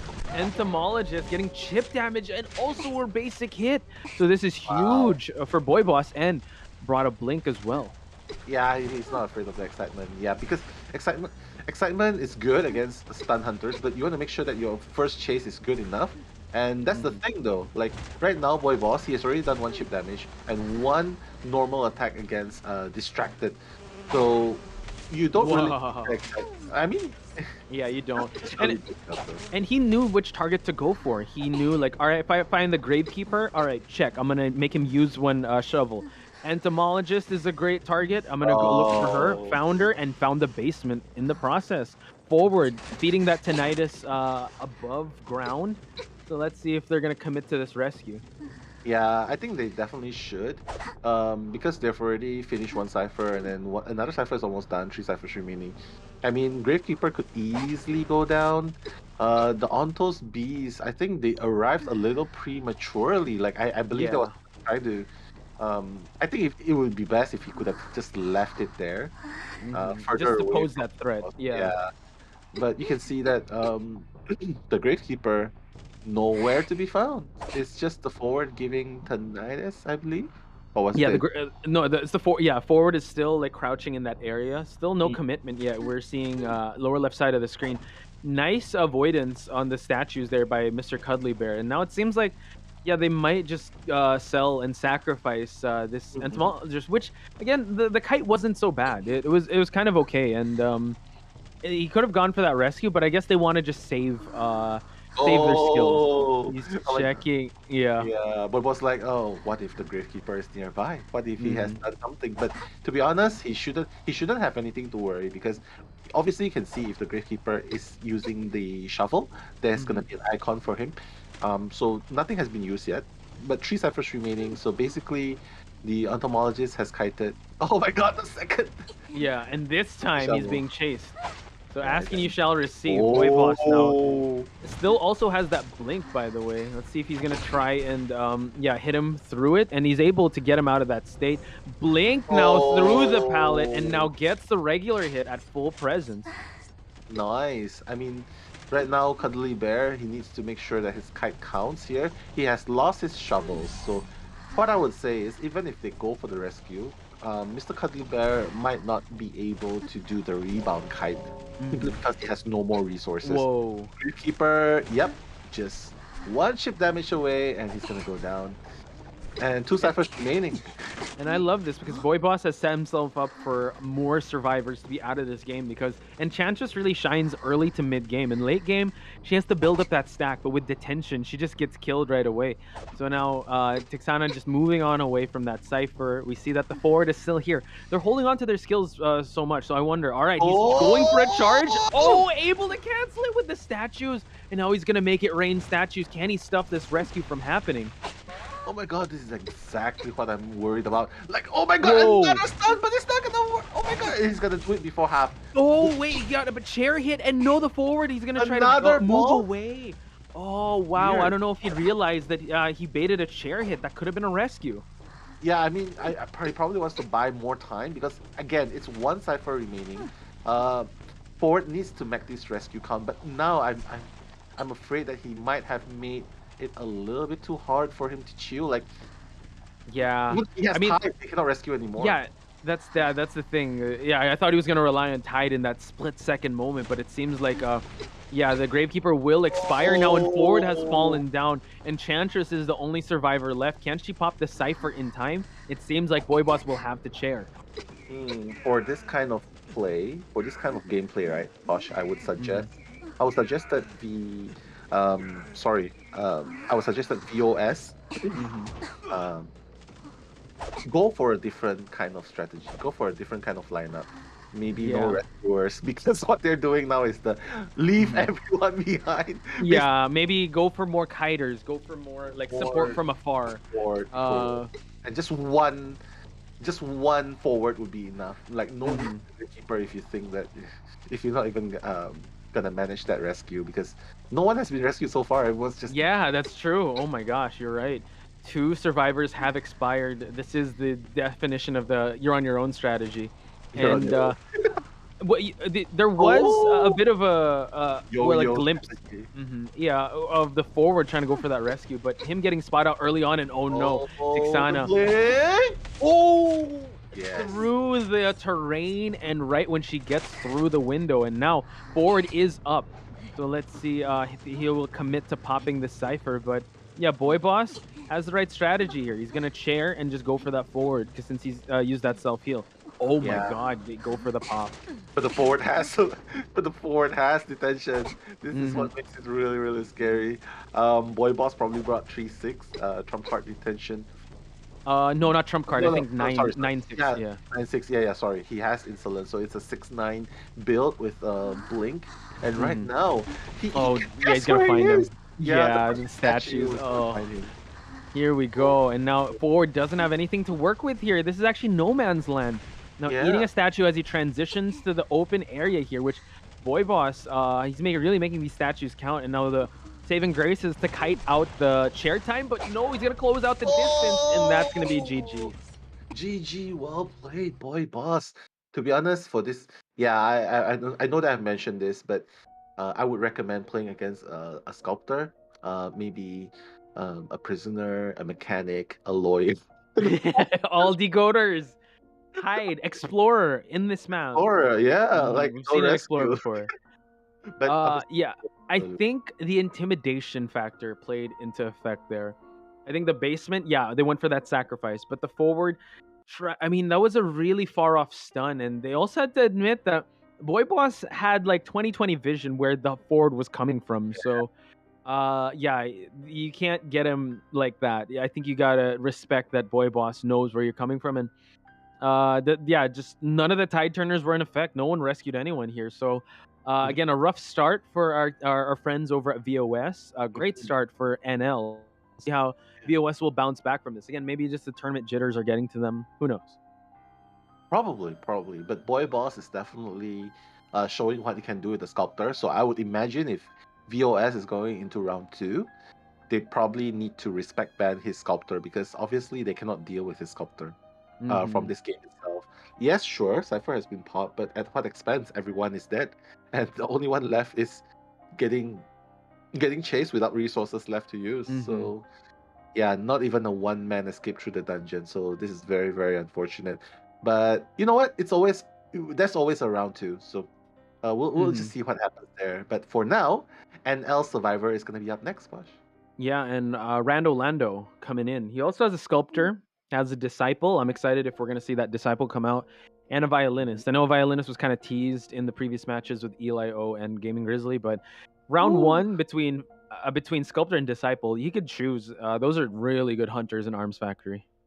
It is, and I would definitely love to see a violinist simply because remember the time when it was COA2 or COA3, violinist was so good and it was so viable. So I I think, mean, yeah, I want to recall like IVC 2020. Yeah, the violinist was so good. That was yeah, um everyone was learning to main him at that time. true. Yeah, And then now, I mean, he kind of got relegated to, I mean, he got moved down the priority list in competitive because people kind yeah. of found out the best way to just force out notes and not really run into the routes that he's predicting. Hmm. And his AOE, right? You just have to stay in between just so you don't get hit. So Yeah, yeah, stay in between, and they can even run while staying in between. exactly. Like run run parallel, right? Yeah, man. So, Hmm. but even the disciple will also be very good. But I would imagine if Rando Lando is going into this game in best of one with no hunter bans, he'd probably go for a mirror pick, which Mm. is the sculptor because Palm Factory technically there's a lot of turnings, which is good for a sculptor to sandwich the Hmm. survivors with the statue. Right. So we'll see if Rando Lando decides to go for the mirror mirror match battle. Yeah, and I mean, looking at also the types of survivors that they have, I mean, we're sharing the same notes. Like the Mhm. Sentry and Honor have batters. They have a lot of harassers. They got a lot of rescuers. A I don't lot. see, yeah, I don't see much decoders though. So I don't know. Based on the notes that were produced for us, NL seems to go for a more rescue kite heavy lineup, and yeah, Rando Lando might have to be take that into consideration, right? Yeah, I mean, it's crazy, man. If you have one team with three harassers, that's basically that means everyone's like, oh, you know what? We focus more on supporting than Decoding. the harassment's coming in. But having this kind of players in your team is definitely very essential, since having a harasser is a definite must. In most of the games, the only time when you don't really need, when you can't really bring out the harassers is when you're in BO3 or up to BO5, where the Mhm. forward batter is all banned, and if you're lucky enough, Interesting. even walling. But right now, Yeah. Rando Lando is gonna take out the mechanic, so yeah, I would say sculptor maybe. Yeah, Ari actually is the only one that has Ari main is mechanic perfumer priestess based on the notes we have. So I guess Rando wants to not worry about the cipher rush, and it seems like sculptor might be the best bet for him if he's gonna run this route. But again, a lot of harassers still available. The Mhm. forward, you got mercenary to pick at the start. You got seer as well. Wow. Yeah, all of this choices open, but obviously NL they want more support, they want more rescue, so they're just gonna stick with forward first and also the machinery. Mm-hmm. So yeah, so very conventional with the two rescuers, and then depending on what Rando Lando bans. Right now he bans the acrobat, so doesn't want mobility either. Well, I would say a lot can be done here. Maybe Onto again, or even Entomologist is good. patient. Yeah, but Onto, yeah, Entomologist is good, or patient, to substitute the acrobat. It also Mm-hmm. works, but I've seen a lot of patients that that Mm-hmm. traveled very short distance. So Ooh, yeah. and Oh, okay. I think they're kind of gearing up towards the sculptor because, like you said, one statue hit, she already gets a stack, and oh, that could be and what he was going for. So we are getting this just in. Eli O, our correspondent for NAEU, Rando Lando might have Bon Sculptor Wheel, possibly Dream Witch, but he doesn't hmm, use it that much. So thank you, Eli. thank you, Eli. And speaking of which, there's also a postman ban here, so he definitely wants to get rid of Cypher Rushes. So maybe Bonbon, yeah, Bonbon, Ooh. because he's afraid of Cypher Rushes. So Mm-hmm. yes, dealing with this kind of team, there's a Patricia, there's a forward, there's a machinery. I have to say, it's tanky, but it's gonna be really hard, I think. For Bonbon, like Bonbon chasing one would be very hard. But as soon as he gets one survivor down, it's gonna make the rest who comes to try and rescue have a hard time. Because Are they gonna go? Are they gonna go for that rescue, right? Because it's the same case as before. It's now the survivors. They can play a little more conservatively coming into this one. Yeah, man. Could be. Like, but then the ciphers will be really, really slow because you can see two slow decoders there. That's true. And forward, and then there's also Enchantress and Psychologist. So I'm like, I'm not really sure. Okay. This just in also, Rando Lano's teammates call him Ghost. So Ghost. That's a pretty cool name. Yeah. I know Rambo, but no Rando. The Ghost. But yeah, that's a pretty cool name for a dead man. Ooh, nice. Dead man walking. Mm-hmm. Well, he is technically a dead man walking because with the bombs he brings death. But we're gonna see. Oh, the cute cabbages. The cabbage Bonbon. We were talking up a storm. Yeah, he's such a cool, like, cool guy and all with bombs, and you see a Bonbon here. Yo, wiggle. He's going towards Century in the factory. I'm not sure if that's the perfect, that's the best chase here because factory, it's so hard. And then again, it's also a forward right there, so it's gonna make the chase even harder.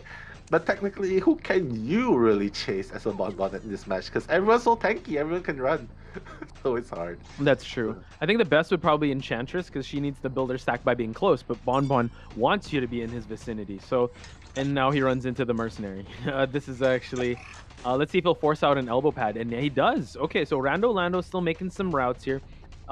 Right-left build, by the way, so he's really relying on his, with a little bit of the top there. He's really relying on his early to late, not relying on the late game. He wants to down survivors and down them quick.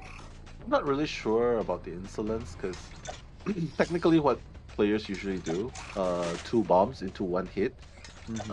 So even if you get like one bomb without the hits, like what it only opens up a remote bomb. But again, I feel like there's a lot of traits wasted on insolence simply because Bonbon, you like against this kind of team, you need something to change to late game. Like Bonbon has no mobility, man. Bonbon has true, and he's relying on the excitement. Oh wow, gets the hit. So that was a good sequence, and like you said, he does gain the presence there. I think that exchange there would have gained. It would have been still favorable even if he didn't bring that insolence. But now, Ari Main, see, I tell you, he's kiting, man. He's luring him with a charm. Ari Main. Yeah, but for late game, I don't think he can do anything. Oh my God! Beautiful. Down holds here, and he'll be like, "Yo, I'm gonna go for the chair stun rescue." I think he's trying to bait. He's trying to figure out if he has excitement, and I think they might communicate because it's like, this is weird. She's not dropping any bombs, but oh my God, he's gonna go for it. Oh my Lord! And now we see that the bombs are being dropped. Rando Lando popping the excitement at the right possible time, but Century, a little scathed, but still trying to force out a basic hit here. So let's see if Mercenary is going to be the one to make this rescue happen since Forward was chased away. Oh no! Oh my God! Oh, a little too far here, but still. Oh, backdoor rescue right when he was focusing on the forward. Yeah, the Mercenary was there. He didn't realize, but then again, now there's 3 stack.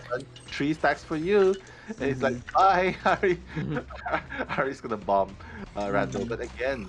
Rando, like that's exactly what I'm talking about. Like, look, 3 ciphers. Last effort pop. Fortunately, he got that hit because look at the cipher progress. Like 3 ciphers remaining, but 1 cipher is about to be popped really soon. Psychologist is about to pop the Shack cipher, and it's gonna be 2 ciphers remaining soon with 1 new cipher, and they still have football to utilize. So yeah, I can only see a draw coming in here at best. Yeah. And not to mention, we have not seen the tide of the forward just yet. So the forward just waiting for the right possible time. He is going to get a heal here just to make sure this rescue doesn't go astray.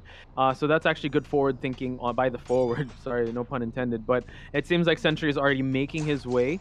And now, Enchantress almost has a 3 stack and tries to go for another stun.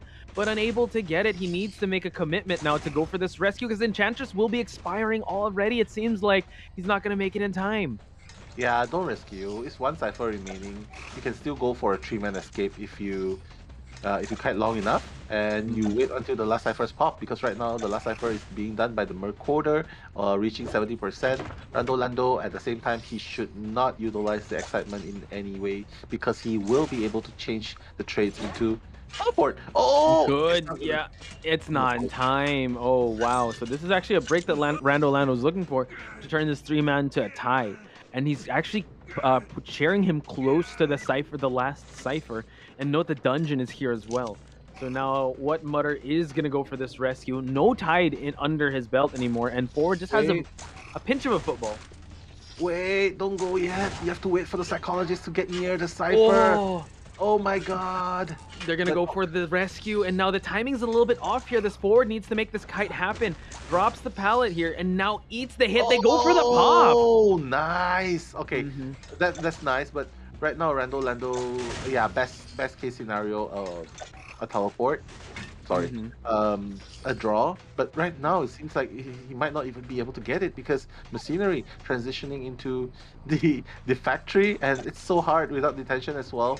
Yeah, he can just prolong his kite here. And now just goes for the regular hit. Yeah, and yeah, so he already expelled the last trade of his. No more teleport. He's just gonna secure himself that tie, but this actually puts NL is still in a good spot here since Boy Boss got so much points. So now it seems like Lando just Sharon taking care of business here, going for the tie. Still, at least he stopped the bleeding. It's just at 5 points at least.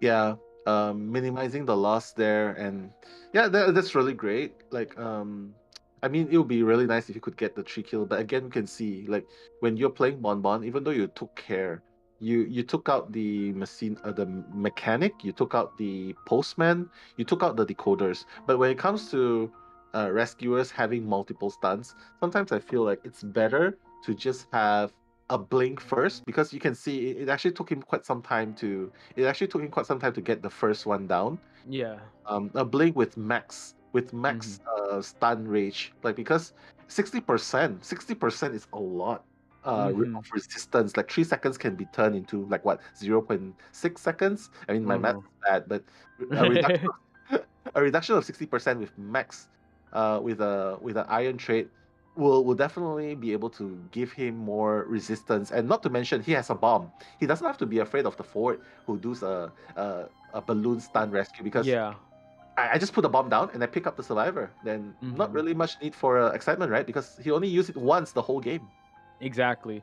And it was and also the Forward stuns weren't really that effective. He only went for the stun during the chair rescue and forcing a bit of a scramble there, but luckily the mercenary was there. So yeah, I think he leaned a little too heavy on defense, that he kind of negated the offense in bringing that blink. Because if he brought blink, he probably would have cut the Enchantress's kiting in half, because right now the Enchantress is sitting at 81.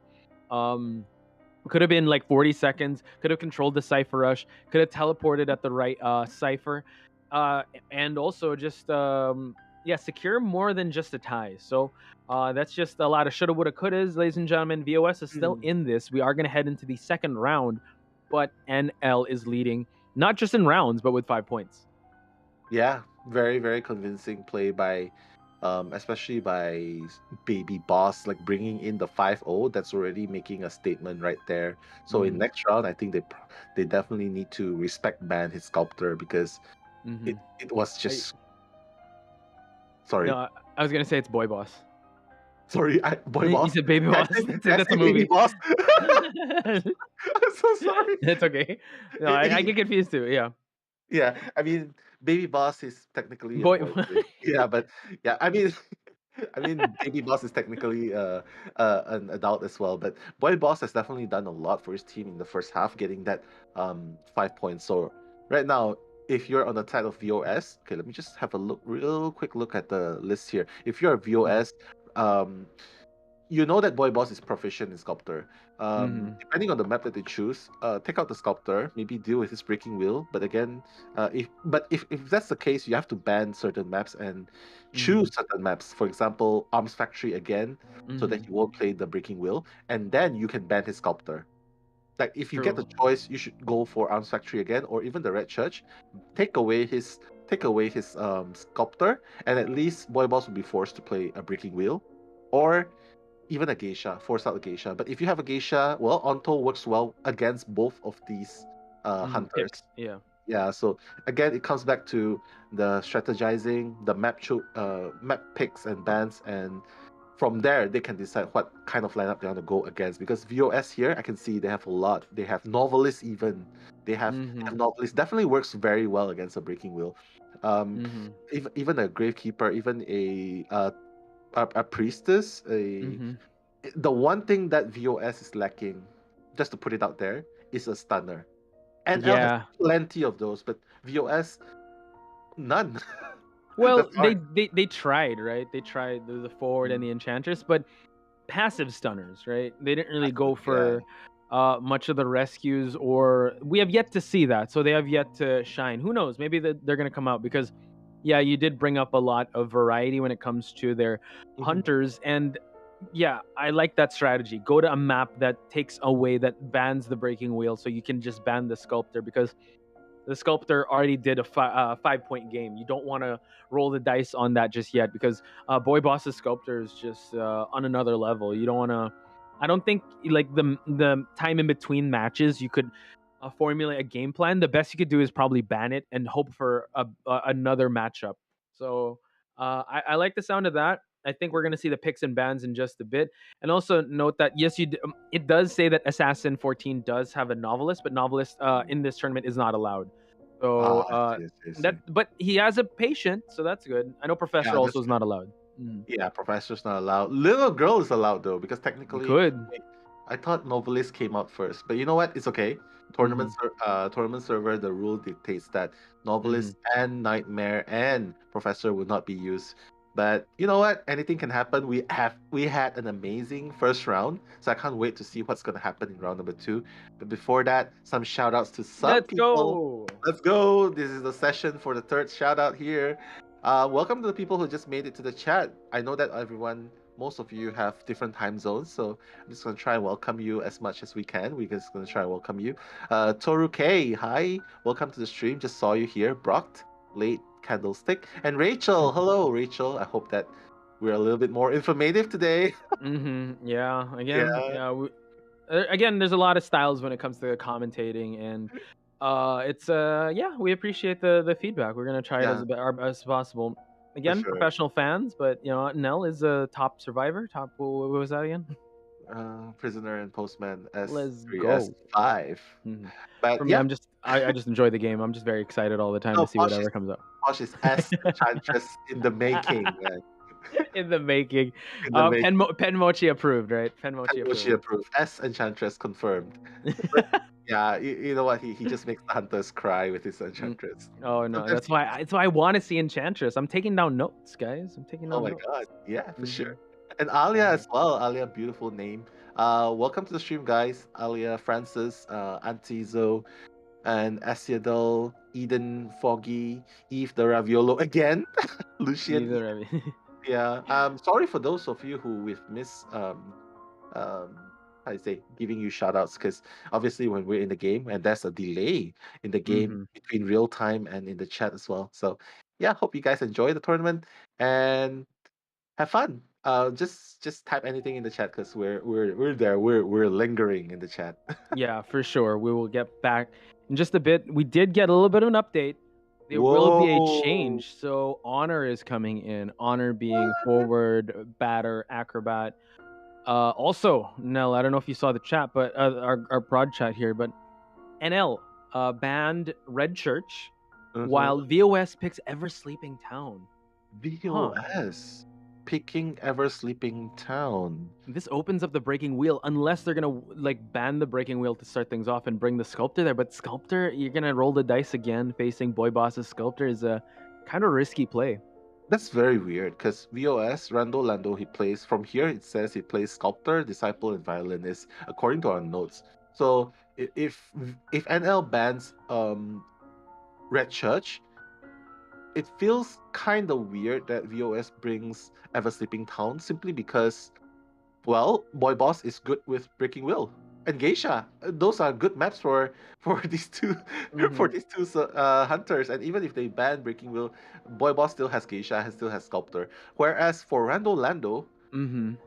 Sculptor, Disciple, Violinist in Ever Sleeping Town is like you're giving advantage to the other team. But that's my 2 cents. Yeah, honestly, it doesn't connect in a way. So let's hope that maybe our notes are a little lacking when it comes to Rando Lando. Mhm. Yeah, actually, Eli did say that VOS. Wait, let me bring it up. Yeah, possible. He does have a wheel. That's why. Oh yeah. You mean Rando has a wheel? Yeah, he has a breaking wheel. He does have a So breaking wheel, but so does NL. Oh my god. yeah, so it's a double-edged sword. You picking Ever Sleeping Town because yeah, Boy Boss.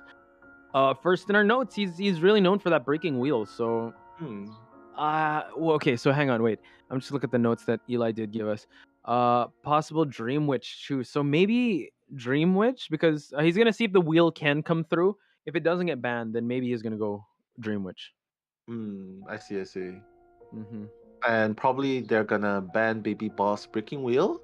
But if you ban Baby Boss Breaking Wheel, then he's just gonna bring out the sculptor again. Maybe Boy they Boss. want. Mm-hmm. Oh, sorry! Oh my god! How many times have I I said almost Baby fell Boss? on my chair. Oh my Oh god! god. Yeah, I Sorry. almost fell. That's fine. Boy Boss. Okay. Boy Boss. Boy It's Boss. a good thing I Yeah. didn't say Girl Boss, right? But you know Yeah. what, Boy Boss? Because I'm jammed. Boy Boss. I keep trying not to mess up Baby Boss and Boy It's Boy Boss. Boss. Yeah, because Boy Boss he obviously if you take away his breaking will, he still has sculptor and it's still very Uh, scary this map. So mhm. we'll just see how NL and Rando Lando is gonna pitch it out in this game because Rando Lando, ladies and gentlemen, is going to start Yeah, this hunting map. for silence. So Yeah, yeah, US. has one ban. So let's see if NL has done their homework here. You want to ban this breaking wheel? It is Ever Sleeping Town after all. So yeah, they do that. So now Rando might actually go for the Dream Witch pick here since out of his hunter pool, that's the most viable. It is. Like banning the breaking wheel, Rando Lando, well, sculptor again. He Sculptor could. instead of the bonbon. Yeah, maybe more success with the sculptor, or even disciple. I mean, we don't mind. Like it can still be a Hmm. draw and then rely on the hunter. But to be honest, I have to say the hunter has to make an impact. Otherwise, it's just Mhm. going to give unnecessary stress to the survivors to make something happen. Yeah, so now it's Seer and Ford getting banned, so some single hit hunters are actually well, he might be gearing towards that. Patient as well, good transitional kiter. Now we see that the lock of the priestess and mercenary and one of the batters comes forward. It's either sentry or honor that will be on this forward on this batter. I mean, Batter. Yeah, I like this pick. With the harassment that they can provide. I mean, Batter is really good in providing support. We saw previously, uh, the Batter from across the window, even oh though it's yeah, not my confined space. That was crazy, man. peekaboo. Like, Yeah, oh, peekaboo, boop. You can't even pick up even if you want to. uh, Yeah, we'll just have to see the last pick though, because Mechanic has been the last choice of Radolando to be taken out. I would be very surprised if Radolando went for Bon again in this map. oof. No, he's gonna go with sculptor. Okay, so Yeah, yeah, not more going for the success. Dream Witch, but yeah, Mhm. yeah, either of these two, right? But at least sculptor can bait out multiple hits here. But you do have the silence of the acrobat. You also have the distance that can be established by the priestess. Yeah, I would have to say this is between the sculptor and the Dream Witch. Yeah, go with the sculptor in this lineup. Yeah, Sculptor's good. Sculptor's good. Can block the batter's balls if used properly. But again, the chase against Acrobat though, I have to say facing Acrobats are nightmares, especially when you're depending a lot on your statues. Like statue, okay, I just dodge your statue, I avoid being sandwiched, and then when you close in, I'll just use the ball to create distance, put down the pallet, and then pallet vault boost, and then going on to the other part, and then all of a sudden you have a priestess on the other side. And then when you go through, then when the hunter goes through the portal, then you have a banner waiting. Boom. Go back to where you belong.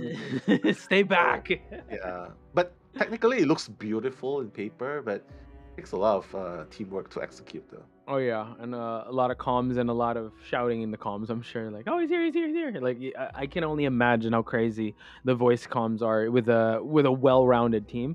And we did get glimpses of that in Call of the Abyss, right? When the highlights come in, then you hear the voice comms of the players. Yeah, some are surprisingly very relaxed. That's not how my voice comms are with my friends, where we shout at each other. Oh really? Like, you're on your own. You're on your own. Focus on decoding. Oh no. Oh my god. Why you stun and reset hunter? Exactly.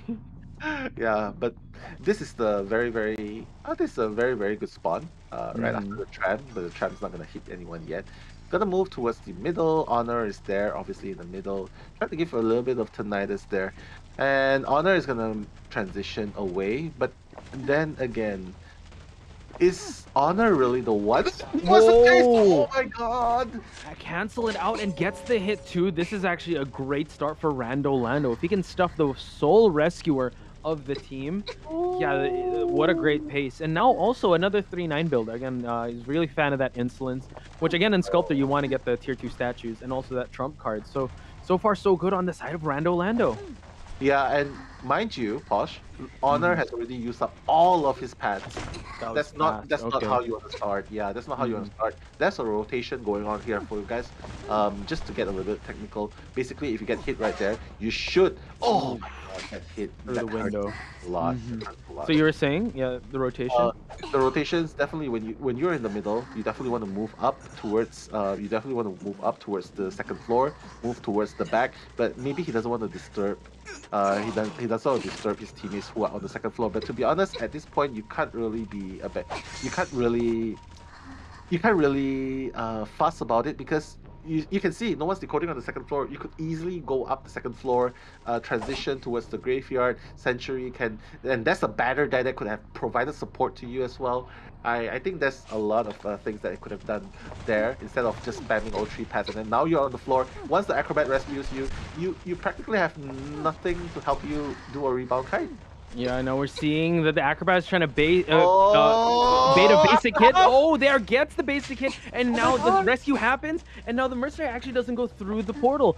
Does get a little bit of the slow, though, so let's see how Honor will try and go for this rebound. Oh, Rando not cleaning up the portal here. That could haunt them later on, and now this is actually the plan. Oh my god, the batter! He was actually hit by the tram! He doesn't even care about the batter. He's just gonna go for Honor.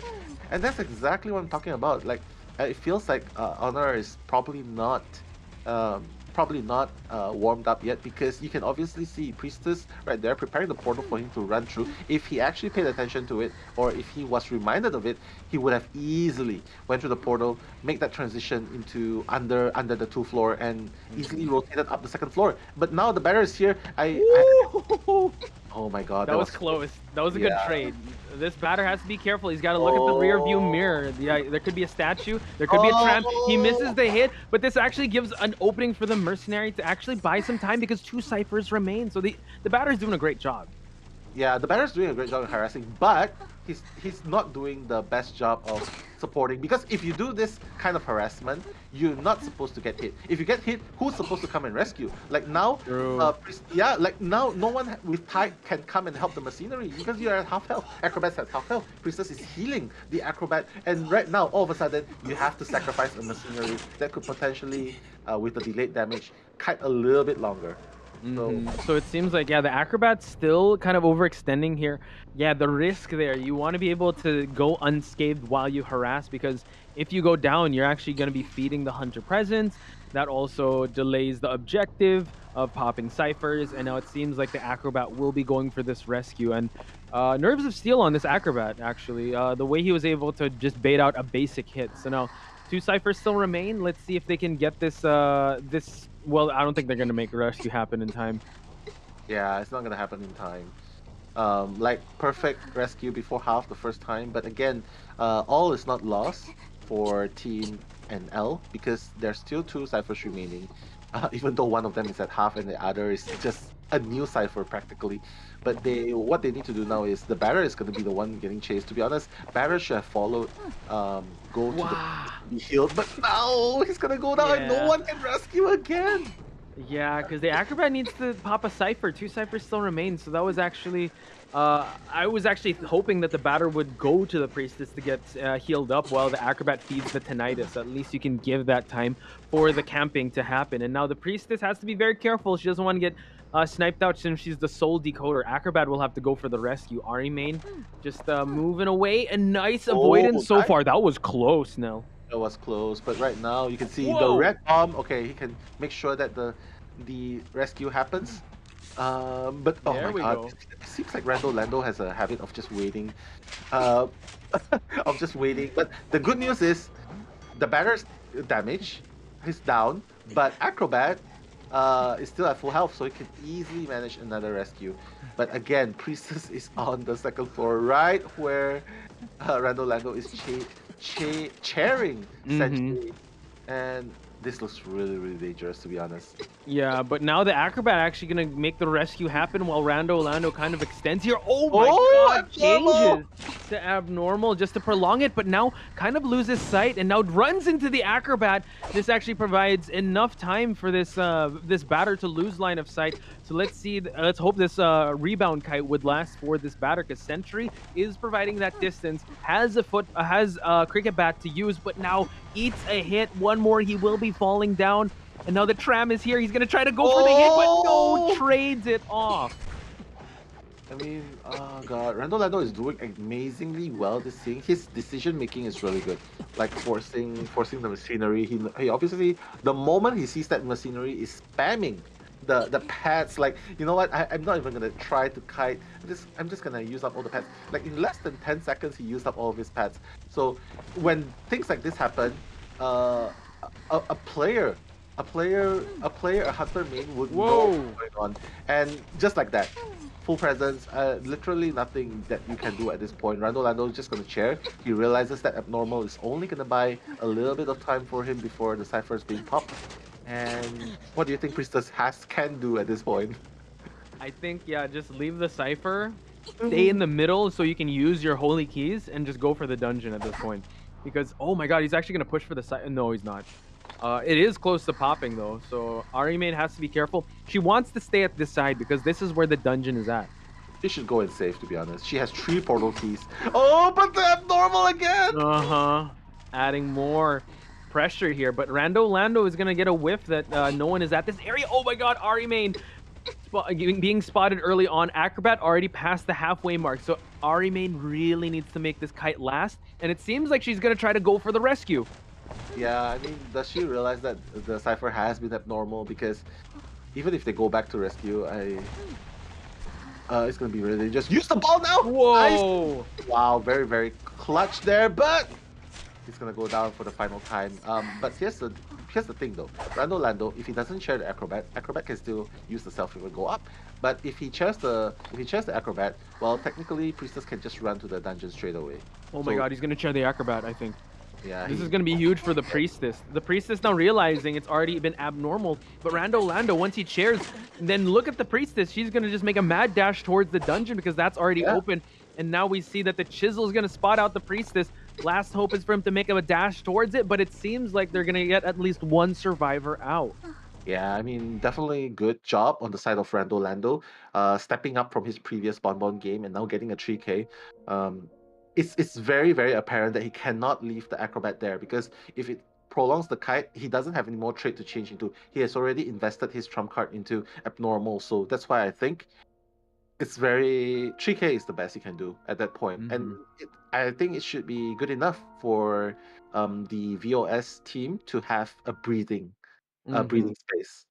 Yeah, honestly, now that you mention it, I think he just want to go for conservative. He's able to get his team that victory, in a sense that even the moral victory, right, to push for maybe a round number 3. So getting that boost of confidence. So looking at the match stats here, Rando Lando, honestly, 3 survivor kill on this map, pretty good. The way he was able to down the mercenary right away, like you said, maybe Honor was just still warming up. He wasn't ready just yet. Expelling the elbow pads and also downing the batter was actually very crucial because the batter was trying to harass and he was being heavily punished for it. So ultimately, Rando Lando gets the victory in this half. So let's see how Boy Boss will do as a hunter, because the survivors, they need to at least get one out for them to push for round number 3. But if Boy Boss lives up to his standard of getting 4K, that's gonna be NL moving on. Yeah, NL's gonna move on if that happens. But you know what? Rando Lando has already done what he needs to. Rando Lando has already committed his how do you put this? He's already done his best part as a sculptor, getting that 3K. So right now it's just up to the VOS survivor survivors. side, the VOS survivors, to capitalize on what he has gained on that part, and hopefully come back in round number 2. This is what's scary, Nell, because VOS survivors, right? They're the ones that they do have stunners, but they didn't get any rescues happening. So now this is their chance to be able to rectify what happened in round number 1, because they need every man out if they want to be able to proceed to round number 3 with more of an advantage. So Rando Lando has paved the way. He sees the light at the end of the tunnel, and that's where the survivors need to go to. Yeah, they definitely need to do that right here. I have to say though, like right now we're just looking at what could be the possible outcome, the possible picks that could happen for Baby Boss. Like right here, if will they decide to ban his sculptor, or will they decide to ban his breaking wheel? Honestly, 2 very good hunters, but it brings its own it brings a lot into question, right? When it comes to sculptor, if you do that, you will bring out the breaking wheel, and breaking wheel is really all or nothing hunter, and we have yet to see the Boy Boss sculpt the breaking wheel.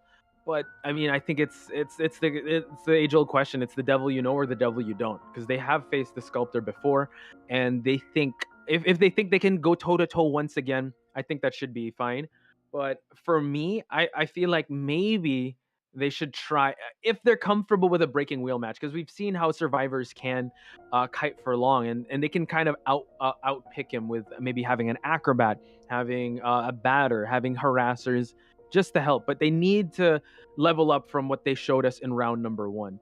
So I'm really excited to see what they have to offer here. And honestly, I'm super excited to see what will be the turn of events here, because just like in the previous match, there's gonna be a lot to look forward to in this one.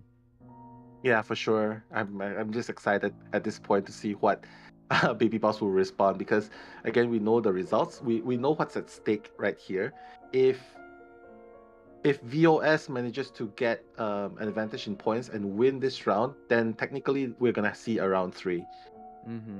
Am I correct? Yeah, we will see round 3 if ever that does happen. But Boy Boss, I think he'd want to be able to duplicate the same success he had in the previous round to just go for round 2. Because again, Eli also brought it up that if you're able to just minimize your time on IVT, the more the team can't study you. We talked about how, ignorance is not bliss. If you go like full round 3 and up until the 4th, you're gonna have a lot of tape on you. Like, people will be able to study your tendencies as a hunter and survivor. So Boy Boss would definitely want to end it in round number 2 if he can. So I wonder if that would be the case. For sure. But right now we are going to go into the ban pick screen. Boy Boss, he has a lot of survivors to ban, and it just brings up the question of what VOS will be picking after so many bans that's gonna happen right here. But again, in this kind of map, Ever Sleeping Town, what will they ban first? And from the looks of things, it looks like VOS will take out the Breaking Wheel. Breaking Wheel, it's a match made in heaven with Breaking Wheel and Ever Sleeping Town, so it seems like they have to gear up towards a sculptor match with Boy Boss. But I mean, Boy Boss just impressed so much people with the way he played in Arms Factory, and now we see the forward. Mr. Cuddly Bear on this forward. I don't know if it was Mr. Cuddly Bear, but their forward. It did lack a little bit in the first round, just kind of hesitating to go for saves.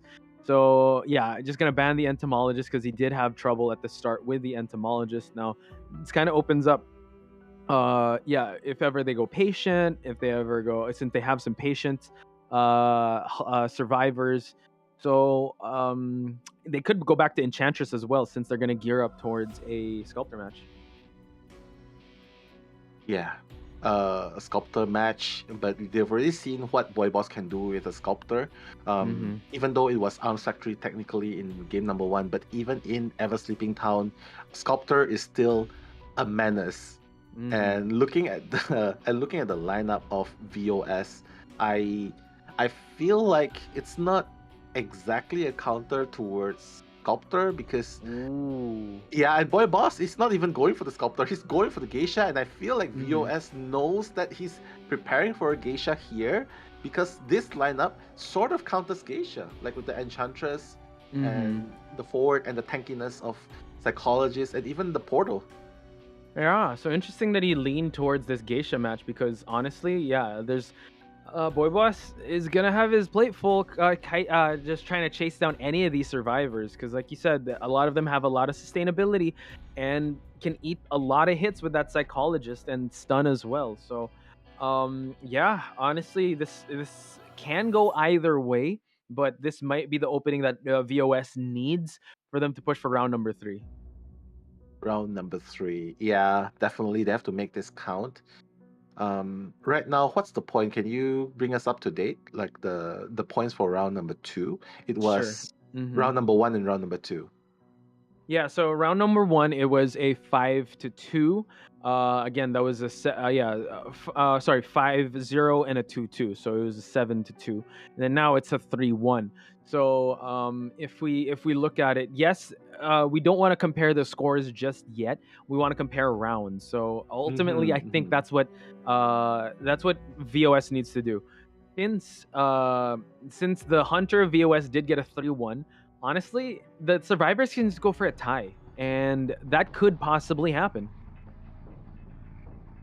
For sure, but now we're gonna see one of the very skins that I really like from Geisha, and he's gonna make his rotations towards the middle. You can see that all of the other VOS survivors two of them are actually camping around at the shack, the double story, and that's exactly where Boy Boss is making his dash towards. Probably gonna spot out. He's gonna have to knight us, but he probably doesn't know that there's 2 survivors around here. Yeah, and now the forward will actually be the one to take this kite. Goes immediately, but then he can trade a hit here for a pallet drop, and it seems like, that's what he's going to go for. But just buying a little bit of time, and now he can actually just move on over, and forcing the pallet break is actually super important. Now, he did bring detention not all the way to the top build there. Now we see him throwing right there just to cut him off, and now expelling the football, and that was a lot of skill used. Yeah, I mean, we've seen this story again. Like, it's the same story, different chapter, because we've seen forwards use up all their balls, and then in the end, it's just they don't have the potential to kite after this. Like, if they go down, it's most likely that they're going to be sacrificed. The forward's going to be sacrificed.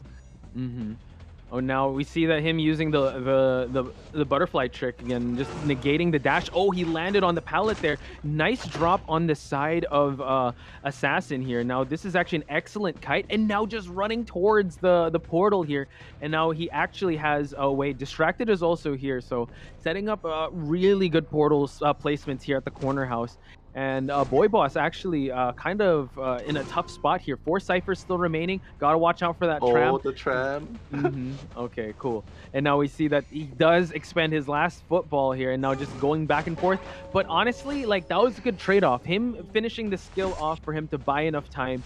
He just has to be very careful in getting this rebound rescue, or are they even going to go for the rescue? That's the point. Yeah, I mean, I don't see a point of rescuing the forward because they obviously only have one. They only have one rescuer. Whoa. And that's the thing. Like, look at how proactive Boy Boss is. Because forwards down, even if he gets rescued, I don't think anyone else brought a tight turner. So even if they rescue, forwards is going to go down almost immediately. But it seems like unless they're if the doing Priestess this. has.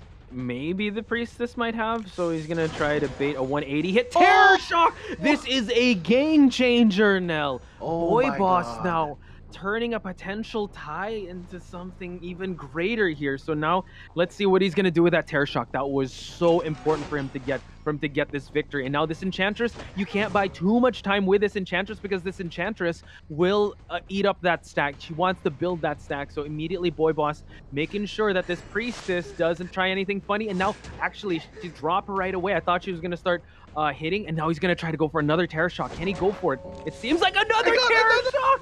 Oh my MVP, God! man. Boy Boss Boy MVP. Boss. That was insane. And now forcing the self-heal on the Priestess. This is the big turnaround. 3 Oh ciphers my remaining. Yeah, God. Priestess is down. Enchantress might use up the self-heal. But yeah, you might just share the Enchantress here and let the Priestess bleed out. Psychologist is the only one that is up and running. If NL gets the 4K, I mean, Lando has carried his team, but right here, Boy Boss on another level. If he gets the 4K, forget about round 3. I believe it's gonna be 2-0. Yeah, so now I think he wants to do the camping strategy. He's going to try to go for another Terror Shock situation. Oh, again! Oh, he gets the hit, but he's able to get the rescue, so that's big. Again, the Psychologist can buy enough time. Oh, just going to waste the self-heal here. Let's see if he's actually going to commit and go for the Priestess. Oh my God, Boy Boss just leaving the Enchantress here. He's going to try to down the Priestess once again. Oh, wow, downs the Psychologist in the process. He's going to do a little bit of cleanup here. And now just leaving the Psychologist to use the self-heal. So Boy Boss in a really good position here. He cannot let go of this lead if he wants to take the victory away from VOS. Yeah, he wants to leave no chance at all. NL right here, they just won a 4K. They want to get it done and over with. I believe that's what they want. But right now, VOS, they have to stay focused. Right now, one survivor is out. The Psychologist is on the floor. And obviously they need to at least get a 1 survivor out if you want to bring it to game number 3. So this is Boy actually Boss, huge. Yeah, this is huge. Enchantress is buying so much time. Everyone is healing up. 2 ciphers still remaining, so it's a real back and forth now. I mean, that was a great start, but yes, the down of that Enchantress is so important because now anyone can go for the rescue. Enchantress was definitely saved, so it's now, I would say, kind of on an even keel here. It's not looking. The 5 points is still there, but it really depends on how they're gonna play this one out and if Boy Boss can stuff the rescue from happening, because the Priestess is on his way, but Boy Boss I don't think has seen the Priestess make his way towards this rescue. Yeah, he has teleport up. He doesn't want anyone to touch the cipher at all. Psychologist with the chip damage. He has just 25%. But the beautiful dash! Oh my God! And that's exactly why you have to fear Asia, because she can cover the distance so well. 1 hit and 1 dash, and that's enough to bring Mr. Cuddly Bear to the chair. And this is the first time a Psychologist is on the rocket chair. Priestess going back to that cipher, has to be very careful. Yeah, just dropping a butterfly there. Just gonna wait for that drop down to happen. But the Enchantress is actually working on a cipher here. So let's see if Boy Boss is gonna be more proactive. Oh, he can actually just throw a butterfly. Is he? Yeah, right down there. He's gonna spot him out. So let's see if there's gonna be enough distance that's gonna be covered by this Priestess, since she is pretty healthy. Let's see if the Terror Shock is going to happen again. Boy Boss making 2. Can he go for a hat trick with another one? He's going to have to save before half. No, just goes for the regular hit. That's so important. And now he's going to try and go for the Priestess now. Yeah, I mean, he was obvious. If he got a Terror Shock there again, I'm gonna lose my mind because it's no longer Boy Boss. It's like the big boss right there with the hat trick. But again, right now you can see Priestess is on left is being slugged on the floor now. Psychologist is Boy Boss is just gonna focus a little bit more because right now you can see the last cipher is at 87% actually. It's really dangerously close. Yeah, spots out the Enchantress, can go to the second floor here. Yeah, that's what he's going to cut off this Enchantress. And mind you, the Enchantress has seen that rocket chair, so has to be very careful. Psychologist now going to make her way to pick up the Priestess since she used up the self-heal. Enchantress now gets the stun, the 3-stack. That is so important. And now, teleports right back to the second floor cipher. So now Boy Boss playing defense here. Now drops the pallet here. Oh, wow, nice drop on that pallet by Mr. Cuddly Bear just to avoid. And now I think they gotta think about opening up another cipher.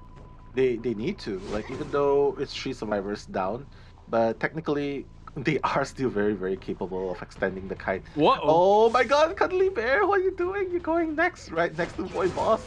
Oh my god, goes for a vault. Excellent. I thought the pallet wasn't dropped just yet. And now we see that Boy Boss a little too defensive here. He notes that there is a tinnitus that is popped, but I think he wants to try and find the people that are healing, but it's way too far. So let's see if he's going to close out the distance to try and find it, because if he focuses on Mr. Cuddly Bear, he needs to whittle down the numbers. Honestly, it's divide and conquer right now, and Boy Boss here now finds Mr. Cuddly Bear. So if he's able to chair him at a close proximity of that cipher, it's going to be huge. It is going to be huge. The Priestess and the Enchantress has healed each other up. Well, Mr. Cuddly Bear is going to be going to the chair, but again, this is so clutch, Posh. Like, just look. Oh my god. Now I think it's about to be close enough to pop, and now we see that the Priestess is going to bait a regular hit, and now this kind of buys enough time for the Enchantress to prime that cipher. Can't he go back up in time? Boy Boss is going to try and go for the elevation trick, but no, the Enchantress is actually out of there. The Enchantress is hiding, so let's see if he's going to go for that hit. Can go for it. Wow, just like that, the persistence of VOS managing to push Boy Boss so far, and it looks like they're gonna be able to at least secure a draw at this point, because right now Enchantress is the worst target you want to chase, especially because of the stun stacks.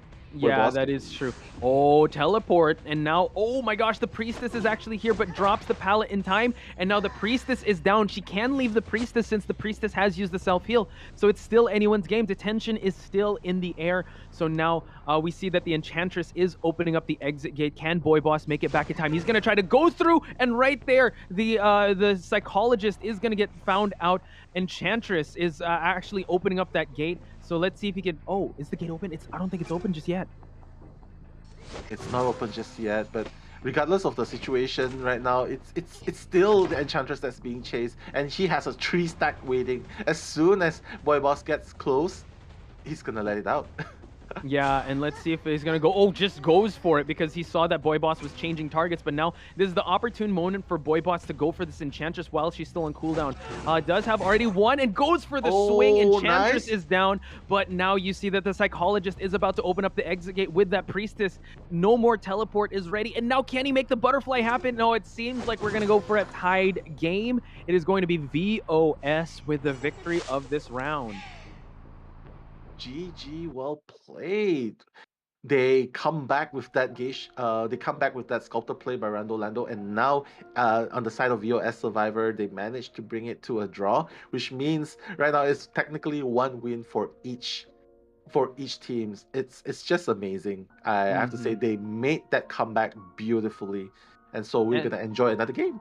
Yeah, and to be honest, like coming from 2 Terror Shocks, that kind of, I don't know, that would shake anyone's confidence. But I mean, you just saw the depth that the team was working with, the wherewithal for them to be able to dig themselves out of a tough situation. So beautiful performance on VOS's side. And Boy Boss, honestly, yeah, the Enchantress was definitely one to praise in terms of kiting, because after the Terror Shock situation, he just left people on the floor when the Enchantress did get saved.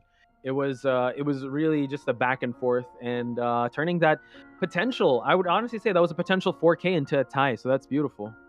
Yeah, beautiful performance there, and just like that, it proves that anything can happen as long as you have the determination, the perseverance, and just keep trying, and you can make a miracle happen. And just like that, we're gonna see a game number 3. Yeah, so I think we're gonna take a short break, but I don't know if we're gonna see the MVP or the match stats first. Can we just get confirmation first if we can cut to break first before we throw it to the match stats? Because honestly, like that was an amazing game, and I do want to see also how long the Enchantress has kited for that long. So let me just ask real quick. Yeah, sure. Because I just have to say, even without the match stats, the double terror shock, that was amazing. Like that itself should award that should give a lot of cookie points to Yeah, for sure. to Geisha. To the boy boss. To boy boss. Boy boss. I was about to say baby boss again. Sorry. Yeah, you stopped yourself. That's okay. Honestly, these matches have been quite intense. And honestly, like we've been at this for how long? I think definitely people out there, like we're in it for the long haul here, because honestly it looked like it was going to end in match number 2, but VOS fighting back, which rightly so, because this is their one shot for them to claim victory here, and for them to be able to do this, they're gonna have to go above and beyond what they did in round number 1. And honestly, they look like different players. So ladies and gentlemen, we're gonna take a very short break. So don't go anywhere. We're gonna be right back with the match stats in round number 3. See you guys.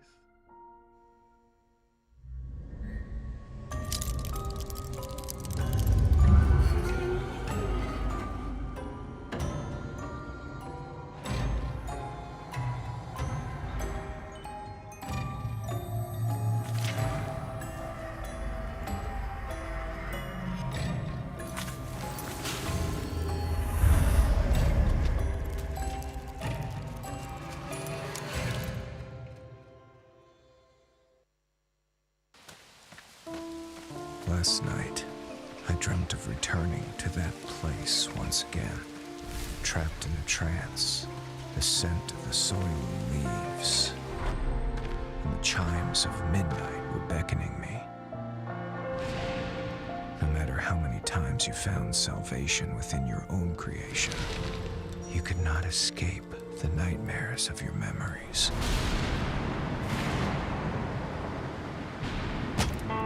Stop it! End all this now. I remember now. It's all coming back to me. When the nightingale sings, the mansion gates will open for me under the starry sky. Tonight, the truth will be revealed.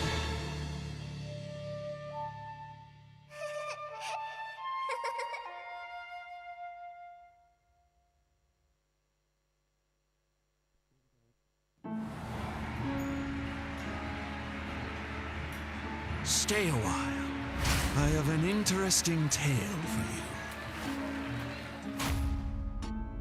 Sergei, once the backbone of this circus, he brought numerous joy and laughter on stage. But he was a slave to the bottle off stage. Ladies and gentlemen, welcome back to IVT. And what in the world? Eli O here, gracing us with his presence. Honestly, the match was so... I feel like I felt your energy, man, and that's why you got to be here. Big shout-outs to Nell, taking a break for now, but he'll be back next week. Eli, give me your thoughts on the match. We're about to see the match stats, and yeah, give us your 2 cents on what we just saw. Yeah, absolutely. Very exciting so far. We saw kind of back and forth here. It looked like NL was in control for, I would say, the majority of these rounds. By the way, if anyone hears a bird in the background, you didn't. That's fake. It's the owl. You didn't actually hear that. Anyways, yeah, so interesting match here. We saw Boy Boss first kite, very strong, very nice priestess support. But then double terror shock. It looked like Boy Boss had a win on board, but yeah, I mean, Boy Boss tried to get a little fancy at the end there, and Survivors, they didn't give up. VOS played it out to the end, and it really goes to show how, while Geisha may be very strong, it's still a bit of a tie hunter. So it really worked out in VOS's favor. They're still able to come back. Pretty good team comp for Geisha. They really went into this just trying to counter Geisha to the best of their ability. Enchantress, Psychologist, Priestess on this map, and Ford, of course. A lot of those characters you don't want to chase. A Sculptor, also struggles there because the ban is Breaking Wheel. His only other hunters are Sculptor and Geisha, and Enchantress. You really see here why Enchantress has become meta. Strong against Sculptor, strong against Geisha, and it worked out really well for VOS. Oh yeah, 100%. And I feel like your companion over there was agreeing with you with what you were saying, all the points you were mentioning. Yeah, it really looked like he was really in control. But yeah, Geisha, you know what, rise in popularity. But when it comes down to it, single hit hunter can get kind of counterpicked in terms of harassers and rescuers. And the psychologist just tanking those 3 hits, and just the cipher progress was in a standstill with 2 ciphers. But ultimately, they just needed that time to be able to heal up. And honestly, VOS kind of showing us that they got levels. I mean, the first match in Arms Factory, that was it was a little underwhelming with their Survivor performance, but right now it seems like they're kind of ramping up for game number 3. Yeah, an interesting choice for Boy Boss to go Geisha there. I mean, especially in any situation where your team had a 3 survivor elimination. You really want to try to win that. If you want to win, you got to get all 4 eliminated, or at least get 3, right? And Geisha, it's such a tie hunter. In that situation, your Sculptor works so well on Arms Factory, which is usually a map that's not even too strong for Sculptor. Ever Sleeping Town is better for Sculptor. So now you're in round 2. You have Sculptor. You have 2 bans. You have a good map.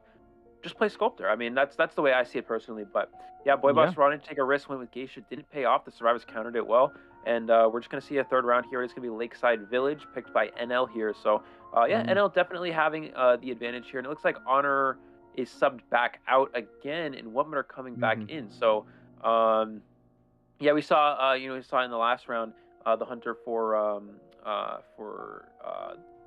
apologies, which VOS is it? VOS, VOS, Rando. Yeah, Rando Lando went for chase on Honor first, and Honor had a bit of a difficult situation there, and of course it could be some sort of lag issues. We have experienced that a little bit for some of these players. So Whatmutter is going to come back in, and yeah, Lakeside Village Potch. Here we go. It comes down to this. NL, they just have to tie this round. That's it. And they do. And we'll see how this one goes, because point-wise, that they still are with the 5 points that they gained in the previous one. That's still a good one. I think it's the deficit is still 2. We'll just confer with that later. But like you mentioned, I think the subbing is good. It's just, I mean, Honor coming in, we were like super excited to see, and then him getting chased first. I think he was kind of thrown into the deep end right away. So now, Whatmutter is going to come back here again. Whatmutter was I think he was the delegated rescuer. Very, I would say very stable in the Arms Factory performance, but it seems like NL will be the ones to be doing the surviving since the sub did happen. And they just need to they need to just play conservatively. I think they need to recenter, and Boy Boss needs to shake out the cobwebs of that previous match, because honestly, we were getting hyped with the 2 Terror Shocks. So he needs to bring that energy back. He needs to make sure his confidence is still there, and kind of trust in his Sculptor, because I feel like his Sculptor in Arms Factory was very effective. I'm a big believer in, if it's not broken, don't fix it. Like if it gets you the points, just use that. He tried something different, it didn't pay off. So now we're gonna see how we can dig in deep for him to be able to dig the team out of this situation and gain the victory for them to move on to next week. Yeah, absolutely. And he needs to play safer as well. I mean, you're in a situation where you have a lead. Even playing Geisha there, you have a really good position. You have a double Terror Shock. As soon as you get the first Terror Shock, it goes from a win to a draw. As soon as you get the second Terror Shock, it goes from a draw to a loss for the survivors and a win for you as Hunter. So in Boy Boss's position, he just went too much out of his way, I think, to kind of like he played overly aggressive in a situation where you just have to, once you get the double Terror Shock, conservatively play the rest of the match, just chair survivors one by one, slowly win the game. There's no reason to slug. I mean, obviously, when you slug someone when they don't have self heal, that's fine in some instances. But when you're that far ahead in a round because of a double Terror Shock, you have to play conservatively. You cannot go aggressive there. You cannot slug. You cannot keep changing targets, because that opens the window for the survivors to actually go for a potential tie, and that's exactly what happened. So if you're Boy Boss here, your team still has the lead going into this last round. They're up by I believe it's 3-point lead at this point, so something like that. So 7-2 and then 5-3, so 3-point lead. Yeah, so you have the lead. Play things conservatively. Don't take risks, because if you take risks, that potentially gives the an opening for VOS to come back. Yeah, and recalling back to that situation, usually like those slugging strategies or bleed out strategies, Breaking Wheel likes doing that because he has the mobility. You're up against the Priestess, right? You're up against an Enchantress that can rebound kite, and the one going for the rescue is the Psychologist that can tank those hits. So I agree. He did try to risk a situation. I think he wanted to go for I would say, yeah, just overextend himself instead of going for conservative. Honestly, if he chaired someone at that instance, could have gone for at least a 3-person kill. But yeah, that's not how it went, and it really went in VOS's favor. So they live to fight another day in another round, and that round will be in Lakeside Village. So let's talk survivors and hunters that can come into this, because there's going to be a lot of survivor bans, a lot of hunter bans. Since it's going to be NL probably surviving first, who are the survivors you think will make their presence in Lakeside Village?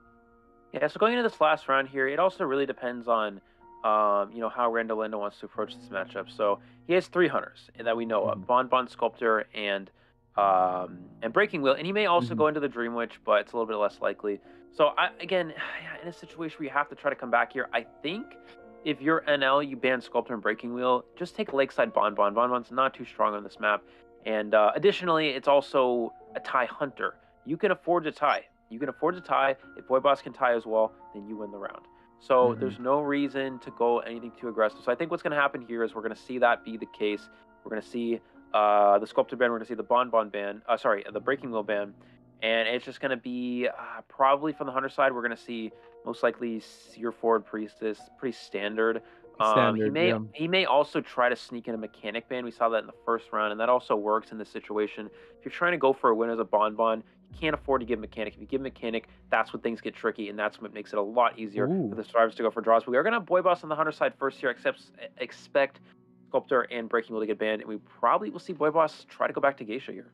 Wow. Okay, that's I think VOS would definitely want to face that Geisha, because I think that was a boost of confidence. So depending on the bans, banning the Priestess, that was one of the most trickiest survivors to pin down, especially in a big map like this. Doesn't want to take that risk. So and obviously conventional Seer and Mercenary ban, leaving open a lot. But now they're actually respecting the they want that smoke, they want that Sculptor. So that's actually a pretty good, I would say that's pretty good hunter in this map as well. Yeah, it's interesting. I mean, it makes sense that you don't want to have to deal with the Lakeside Geisha, because Geisha is very strong in Lakeside Village. All those big open maps, Lakeside, Moonlit, it can be very good. Even something like Chinatown can be very good for Geisha. Whereas with something like Sculptor, these big open maps usually aren't as strong because it's very easy to transition, it's easy to avoid statues in the open. So I think the general idea here for VOS is they're kind of trying to like counter comp Sculptor, but I feel like it's safer. I mean, I understand the idea of giving Sculptor on a map like this, but Sculptor is just typically a stronger hunter in general, and we saw Boy Boss be more effective with it. So I feel like here it's better to ban Breaking Wheel and Sculptor and just counter comp Geisha. Go back to the Enchantress. Go back to go to characters that counter, like even Perfumer, Psychologist, Entomologist, good kiting characters for Geisha, and just force Boy Boss onto his only hunter remaining, which is Geisha that we know of, and just play a hard counter comp. And you can play this comp here. You have Gravekeeper, not very strong against Sculptor. The rest of the comp is fine, but in reality here, I think just taking Geisha and playing a counter comp would have been a lot more beneficial to VOS. Yeah, because honestly, if to echo that point, we already saw it be done in Ever Sleeping Town, and they had a winning formula against that Geisha. And if you force him just to use that Geisha, just bring even a Gravekeeper. But no, Boy Boss actually changing things up. We're gonna go with a Lakeside Anne. Again, he could just tie this one out, and honestly, this is actually a welcome. I'm always a big Disciple fan. You can try to catch people up, but there are a lot of good transitional kiters in this in this lineup, so you have to worry about that. Yeah, Anne here is interesting. Typically, Anne isn't very strong on Lakeside. There's a lot of areas that can be very difficult to hit. Not only to hit cats, but very easy to kite out the cats. There's a lot of strong windows in particular, some strong pallets around Shack, around Mini Boat. So it's difficult. Playing Anne here for Boy Boss, very curious, especially because he banned Enchantress. He bans Enchantress and goes Anne. Could be that he was trying to like indicate he's going Sculptor and maybe bait out some characters. But yeah, it looks like the Survivor's not falling for it. And he's playing Anne into a comp that's pretty good against Anne. I mean, Acrobat in narrow areas can kite out. You drop that Flame Bomb, you can't get stunned by the Anne.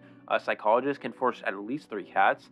Patient is difficult for Anne, but if you're in good enough areas, you can kite out the cats. And then Gravekeeper is arguably the best rescuer in the game for going against an Anne. So Boy Boss playing Anne here on a bad Anne map into a tough Anne comp. Very curious decision from him, but who knows? Maybe he's got something prepared that we don't know of. Yeah, I don't know. Call it biasness, but I really liked his Sculptor. I don't know. It just seems like he wants to. he wants to try other hunters out because I mean, it's Sculptor's right there. It's right for the taking, and to be honest, it's a lot stronger if you go for Sculptor in this lineup because I mean, chip damage. You can actually just bait out all the hits from the psychologist. You could bait out a lot of things, and you also have a great view of the map. Sure, he wants to go for that tie, but like you said, when you shoot for a tie, you kind of don't get what you want. You go lower, so might as well go for the 4K and end up getting a tie because that's ultimately what you want. Just go for shoot for the stars, and you I don't know, hang out in the sun. There's a saying, I forget what it is. But yeah. Yeah. I see. The other thing I'm also thinking about is like, Boy Boss. NL chose Lakeside. Like this was their map selection. So they chose a bad map for I guess for the hunter that Boy Boss wanted to play, which is just interesting. And I feel like obviously in that situation they could have simply gone Red Church, a very good and map, and then you ban Rando Lando's Bonbon and Sculptor. You force Breaking Wheel on a really bad wheel map, and you get a good map for and. But Lakeside, yeah, just very very interesting here. We're gonna see the shack spawn here from the and immediately rotating towards the middle. Probably gonna go mini boat once Survivor does spawn in that area. Looks like he's actually gonna opt to go towards. Considering his options here. He's going to go towards, the Walls mini boat area, which is the location of the Gravekeeper. Probably the worst find for him here. So VOS has a pretty ideal start here. Also, it's very important if he has Blink or Teleport. If he has Teleport, he can spend some time committing to this Gravekeeper. And it looks like he's going to go, Grave runs right into the and actually gives him free hit here with the shovel. And I believe he does have an up-down Teleport build. Oh, wow. That's actually a good start. I mean, if you're able to get out the rescuer here, that's awesome. And he already kited out he already canceled out the shovel. So now it's going to be 5 seconds. Tries to go for a hit, able to land it right when the pallet does get dropped. And this, allows for the cat to be done from cooldown. But we do have a shovel ready for him to use. But then he's already used it, so I'm not sure. Drops the cross near where he's at. Let's see if he can close out the distance here.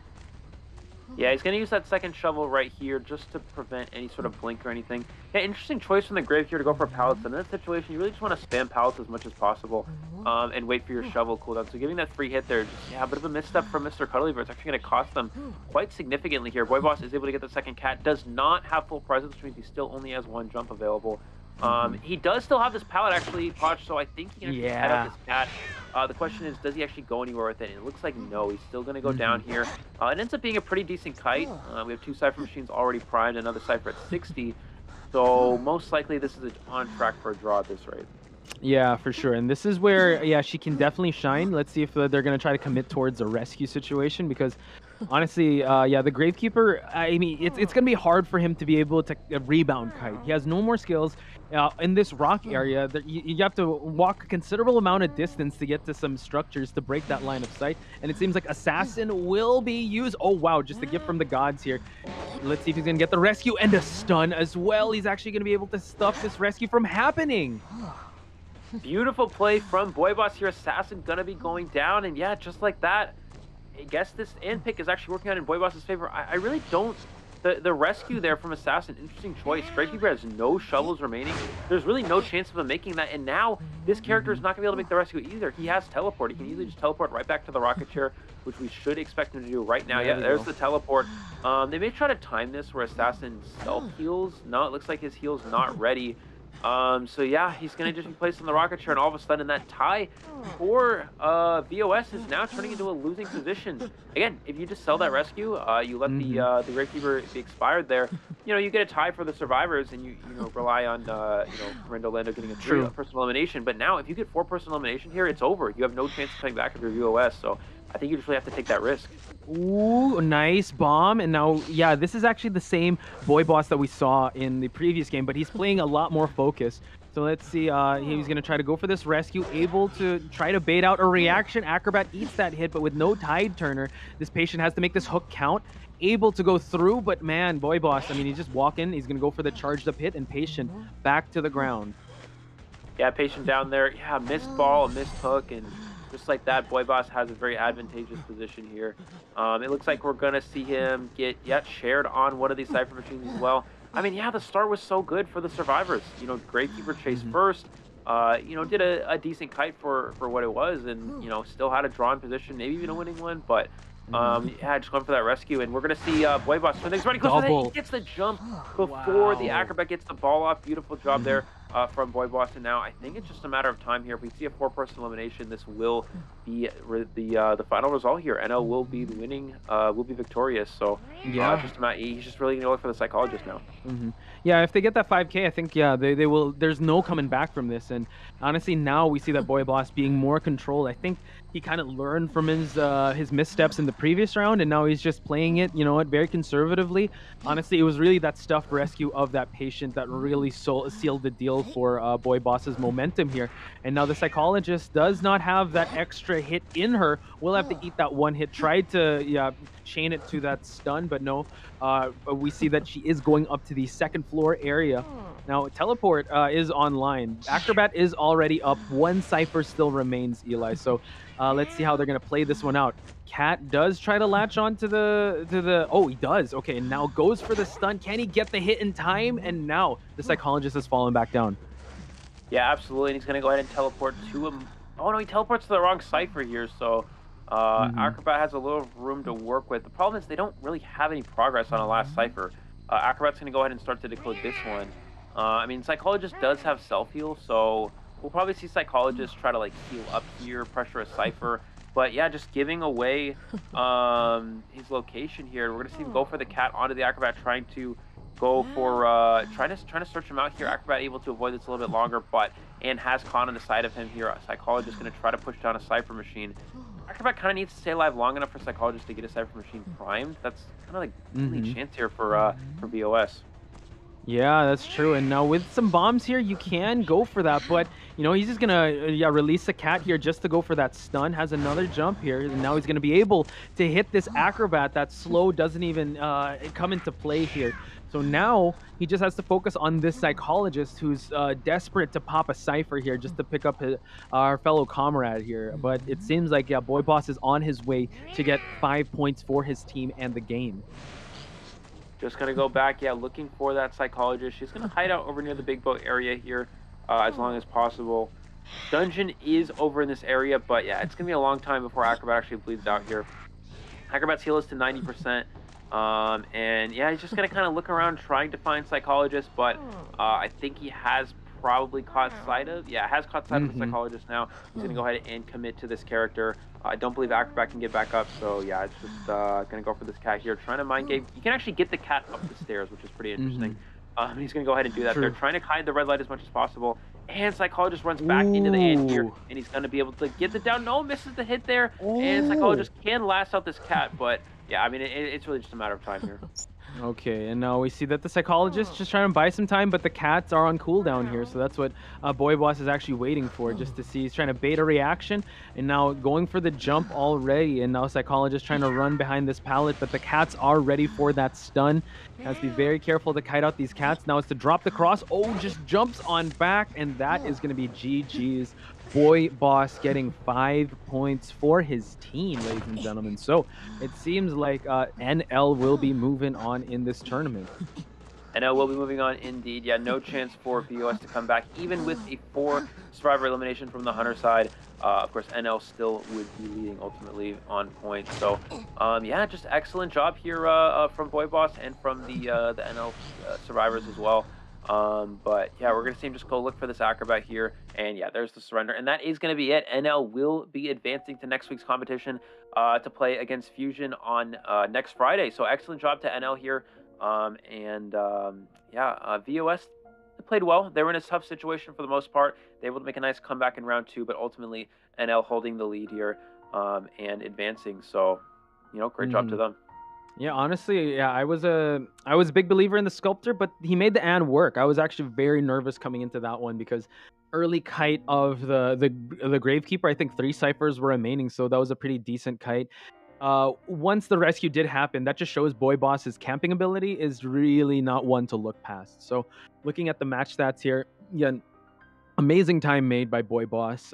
No terror shocks in this one, but a lot of stuffed rescues, a lot of stuffed kite attempts on the side of Boy Boss. Yes, there were some impressive containment times, but ultimately, Boy Boss getting the 5 points for his team, getting the victory and moving on in this tournament. Absolutely. So it really goes to show that again, NAEU is really relying on how well these hunters can play, and both hunters played well. I mean, you got to look at both sides here.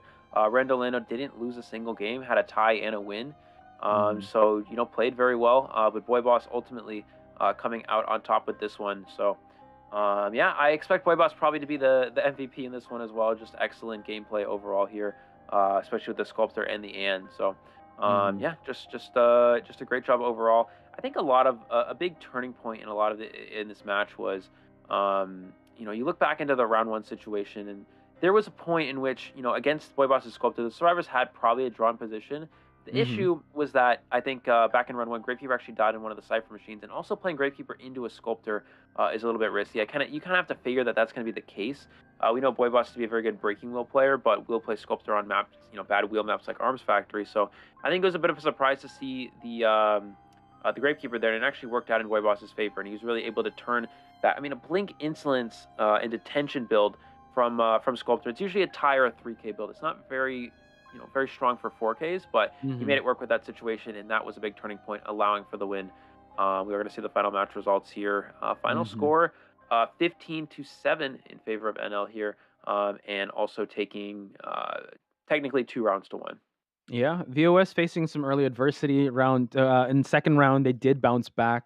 You saw their survivors get themselves out of hot water, but ultimately, we're not going to play the last one, because even if we tried, it is NL that will come out on top. So big shout outs to both teams. Kudos to VOS, chin up. One of the, I would say, the newer faces when it comes to IVT. So I can't wait to see more of them. I know this is, we want to find the best of the best, and unfortunately, there were some teams will fall, but ultimately at the end of this process in IVT, we will find the winner, and possibly a new crown king of the NAEU region, because again, the best of the best are here for IdentityV glory and for that sweet prize pool.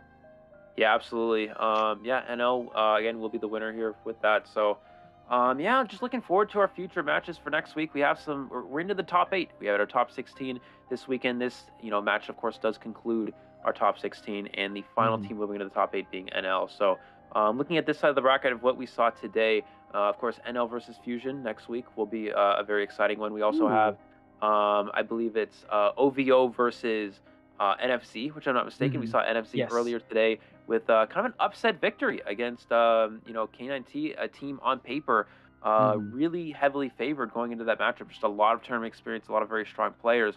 But NFZ, a team less tournament experience, not really as well known, kind of just coming out of nowhere and just surprisingly defeating K9T with very important for them. Excellent job. So they will be moving on to play against OVO, who was the winner against, I believe it was EX, if I'm not mistaken. EX. So that will be that side of the bracket, and then we have B4U versus Ravens, and I believe it's Omega versus FL on the other side. So those will be our top 8 for next week. So make sure you guys stay tuned for that. We're gonna have some very exciting action, and we will crown the champion of NAEU in the following weekend. So yeah, stick around for that, and just stay by and watch your favorite teams. Oh yeah, honestly, I'm kind of looking. There's a lot to look forward to. I'm looking forward to seeing. Well, I mean, we just saw Fusion, and we did just see NL. I mean, I think maybe just recency bias is coming in. So here we have it. MVP is gonna be Boy Boss with his Ann. Does have a Sculptor too. Make sure to take note of that, ladies and gentlemen, as well as a Geisha. Just a little bit of an overextension, but he's still able to make the Terror Shocks happen. Total Terror Shocks in this whole game are 3. And 17 pallets destroyed, 50 total strikes, and yeah, just ultimately the main point bringer of the team. So Boy Boss, ladies and gentlemen, congratulations to him, congratulations to Team NL, and congratulations to everyone that Eli mentioned that qualified for the top 8, and congratulations to everyone in chat for sticking around. This was quite the long day, and I don't know where everyone is at, but I don't know, the sun's still out, probably where everyone is at right now. The sun's probably out now because of how late it is. Yeah. Yeah, it's for those of you who are in the eastern part of America, it's about 2:30 in the morning. So wow, cool. Yeah, a lot of us are tired. 2 more hours in rank. Let's go.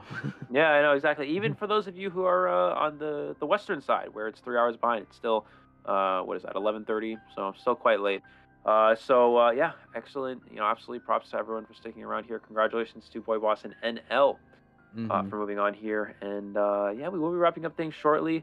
But Yeah, it's just a very exciting day here. I'm actually glad that I was able to commentate this last match with you, Poch. I Oh know we yeah, haven't for sure. had too Mhm. many opportunities to commentate together, I but it's know. always a pleasure, and it's very exciting when we're able to commentate together, for sure. For sure. I love geeking out with you, man. Honestly, like when it comes to IdentityV, I look no further than to, sharing with one of the best minds in the business. We're just going to wait for the brackets, ladies and gentlemen, just to have some movement because yeah, it was a jam-packed weekend, honestly. I hope you guys have enjoyed so far. If I may ask you, Eli, what is a match that Yep. you're looking forward to the next week? Yeah, next week, there's a few good ones coming up for sure. I think B for You and Ravens definitely could be a very strong one. Of course, B for You known to be one of the very strong teams out of NAEU. And they also have Ravens, who is a little bit newer to competitive, but they have been playing a lot in community ran tournaments here in NAEU, and they all have a lot of very high level players, all consistently peaked here. So that matchup could definitely be interesting. We'll have to see how that plays out. I also think that OVO versus NFC again on paper seems to be a Out of newer nowhere, team. right? Yeah. Yeah, out of nowhere. Seems to be not as strong of a team, but out of nowhere, upsetting K9T here today. So I think that could definitely put up a good fight against OVO. That'll be very exciting. So yeah, we'll just have to see ultimately how these matchups play out. Of course, I'm very excited as well to see Fusion play. As you know, it's a team that I've been working hard with, coaching them, Yes. trying to improve Mhm. them to a very strong level, and very looking forward to see if they're able to pull something out next week against NL. So yeah, it's gonna Mhm. be some just very exciting matchups overall, and see how we'll see how it plays out, of course.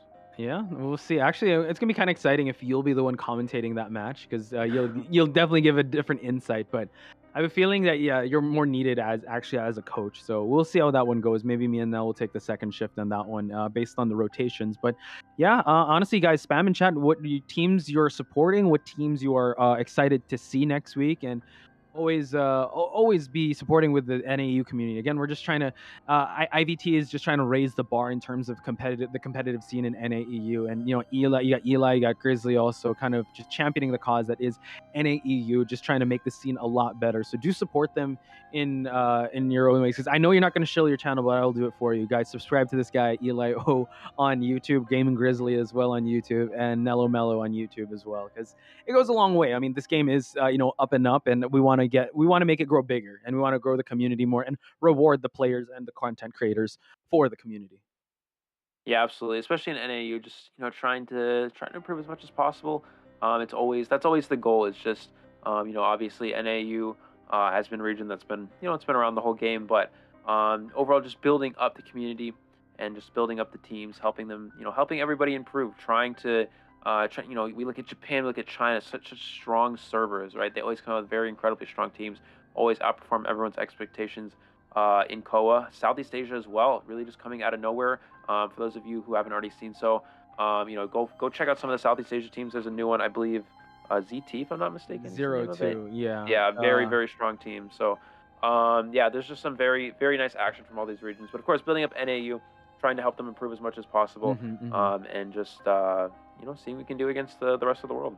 For sure, yeah. One tournament at a time, one cipher at a time, one game at a time. NAEU is definitely building themselves up, and hopefully, yeah, like you said, the goal is like to do really well in KOA, and it's tournaments like this and community tournaments as well that kind of showcase what we got. I feel like, yeah, we're gonna see the scoreboard just to summarize what we had today. Again, and I would say a 2-0 streak at the start. You and Grizzly, I was kind of starved for you and Grizzly's commentary because it was like that was pretty quick, and then now, like surprising us in the other one, it went all three. So NFC, congratulations, as well as OVO. Again, big shout outs to K9T as well as EX for putting up a great fight, but ultimately NFC and OVO take the victory here, ending it in the second round, both very decisively. So I'm excited to see them face off next week. Yeah, absolutely. 15-3 for both sides. So it really goes to show how even those teams definitely could be. It's just very exciting matchup ahead of us for them. We also saw our other two matchups, of course, Fusion versus CH4. Very close one, back and forth. That one had me stressing out, for those of you who don't know. I was just like, sweating bullets, stressing out shaking his so boots. hard. Yeah, it was that one was tough. But yeah, of Mhm. course, Fusion was able to come out on top in a close race. Excellent job from Dreamer on the Hunter side for working out that one. And then NL again versus VOS. Excellent job for Boy Boss. Of course, VOS made it close, made it very stressful for NL, but they were able to ultimately come out on top and will be advancing. So very close matchups in the second half of today. We have the final bracket Mhm. for this top 16 OM and FT, of course. July 2nd, we'll be competing first. Actually, it's every top 8 team will be competing on July 2nd. Then we will have our semifinals and finals match on Saturday, July 3rd. So make sure you guys, stick around for that. OM versus FT Ravensby for you on one side of the bracket, FC OVO and FCN versus NL to determine who will be going to the finals and who will be taking home the title of NAEU champion. Nice. And with that being said, any final words, Eli? Because honestly, it's always been a pleasure here, and NAEU community is one of the most passionate communities out there. So big shout outs, big love, big support going out to you guys. But yeah, any last words before we sign this one off? Yeah, just an excellent day overall. Thank you to everyone who stayed positive in the chat. Of course, positivity is always welcomed. We try to keep things as positive as possible, and just keep the great energy up. So make sure you guys are here back next weekend for our top 8 and finals. See you all then.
Ah.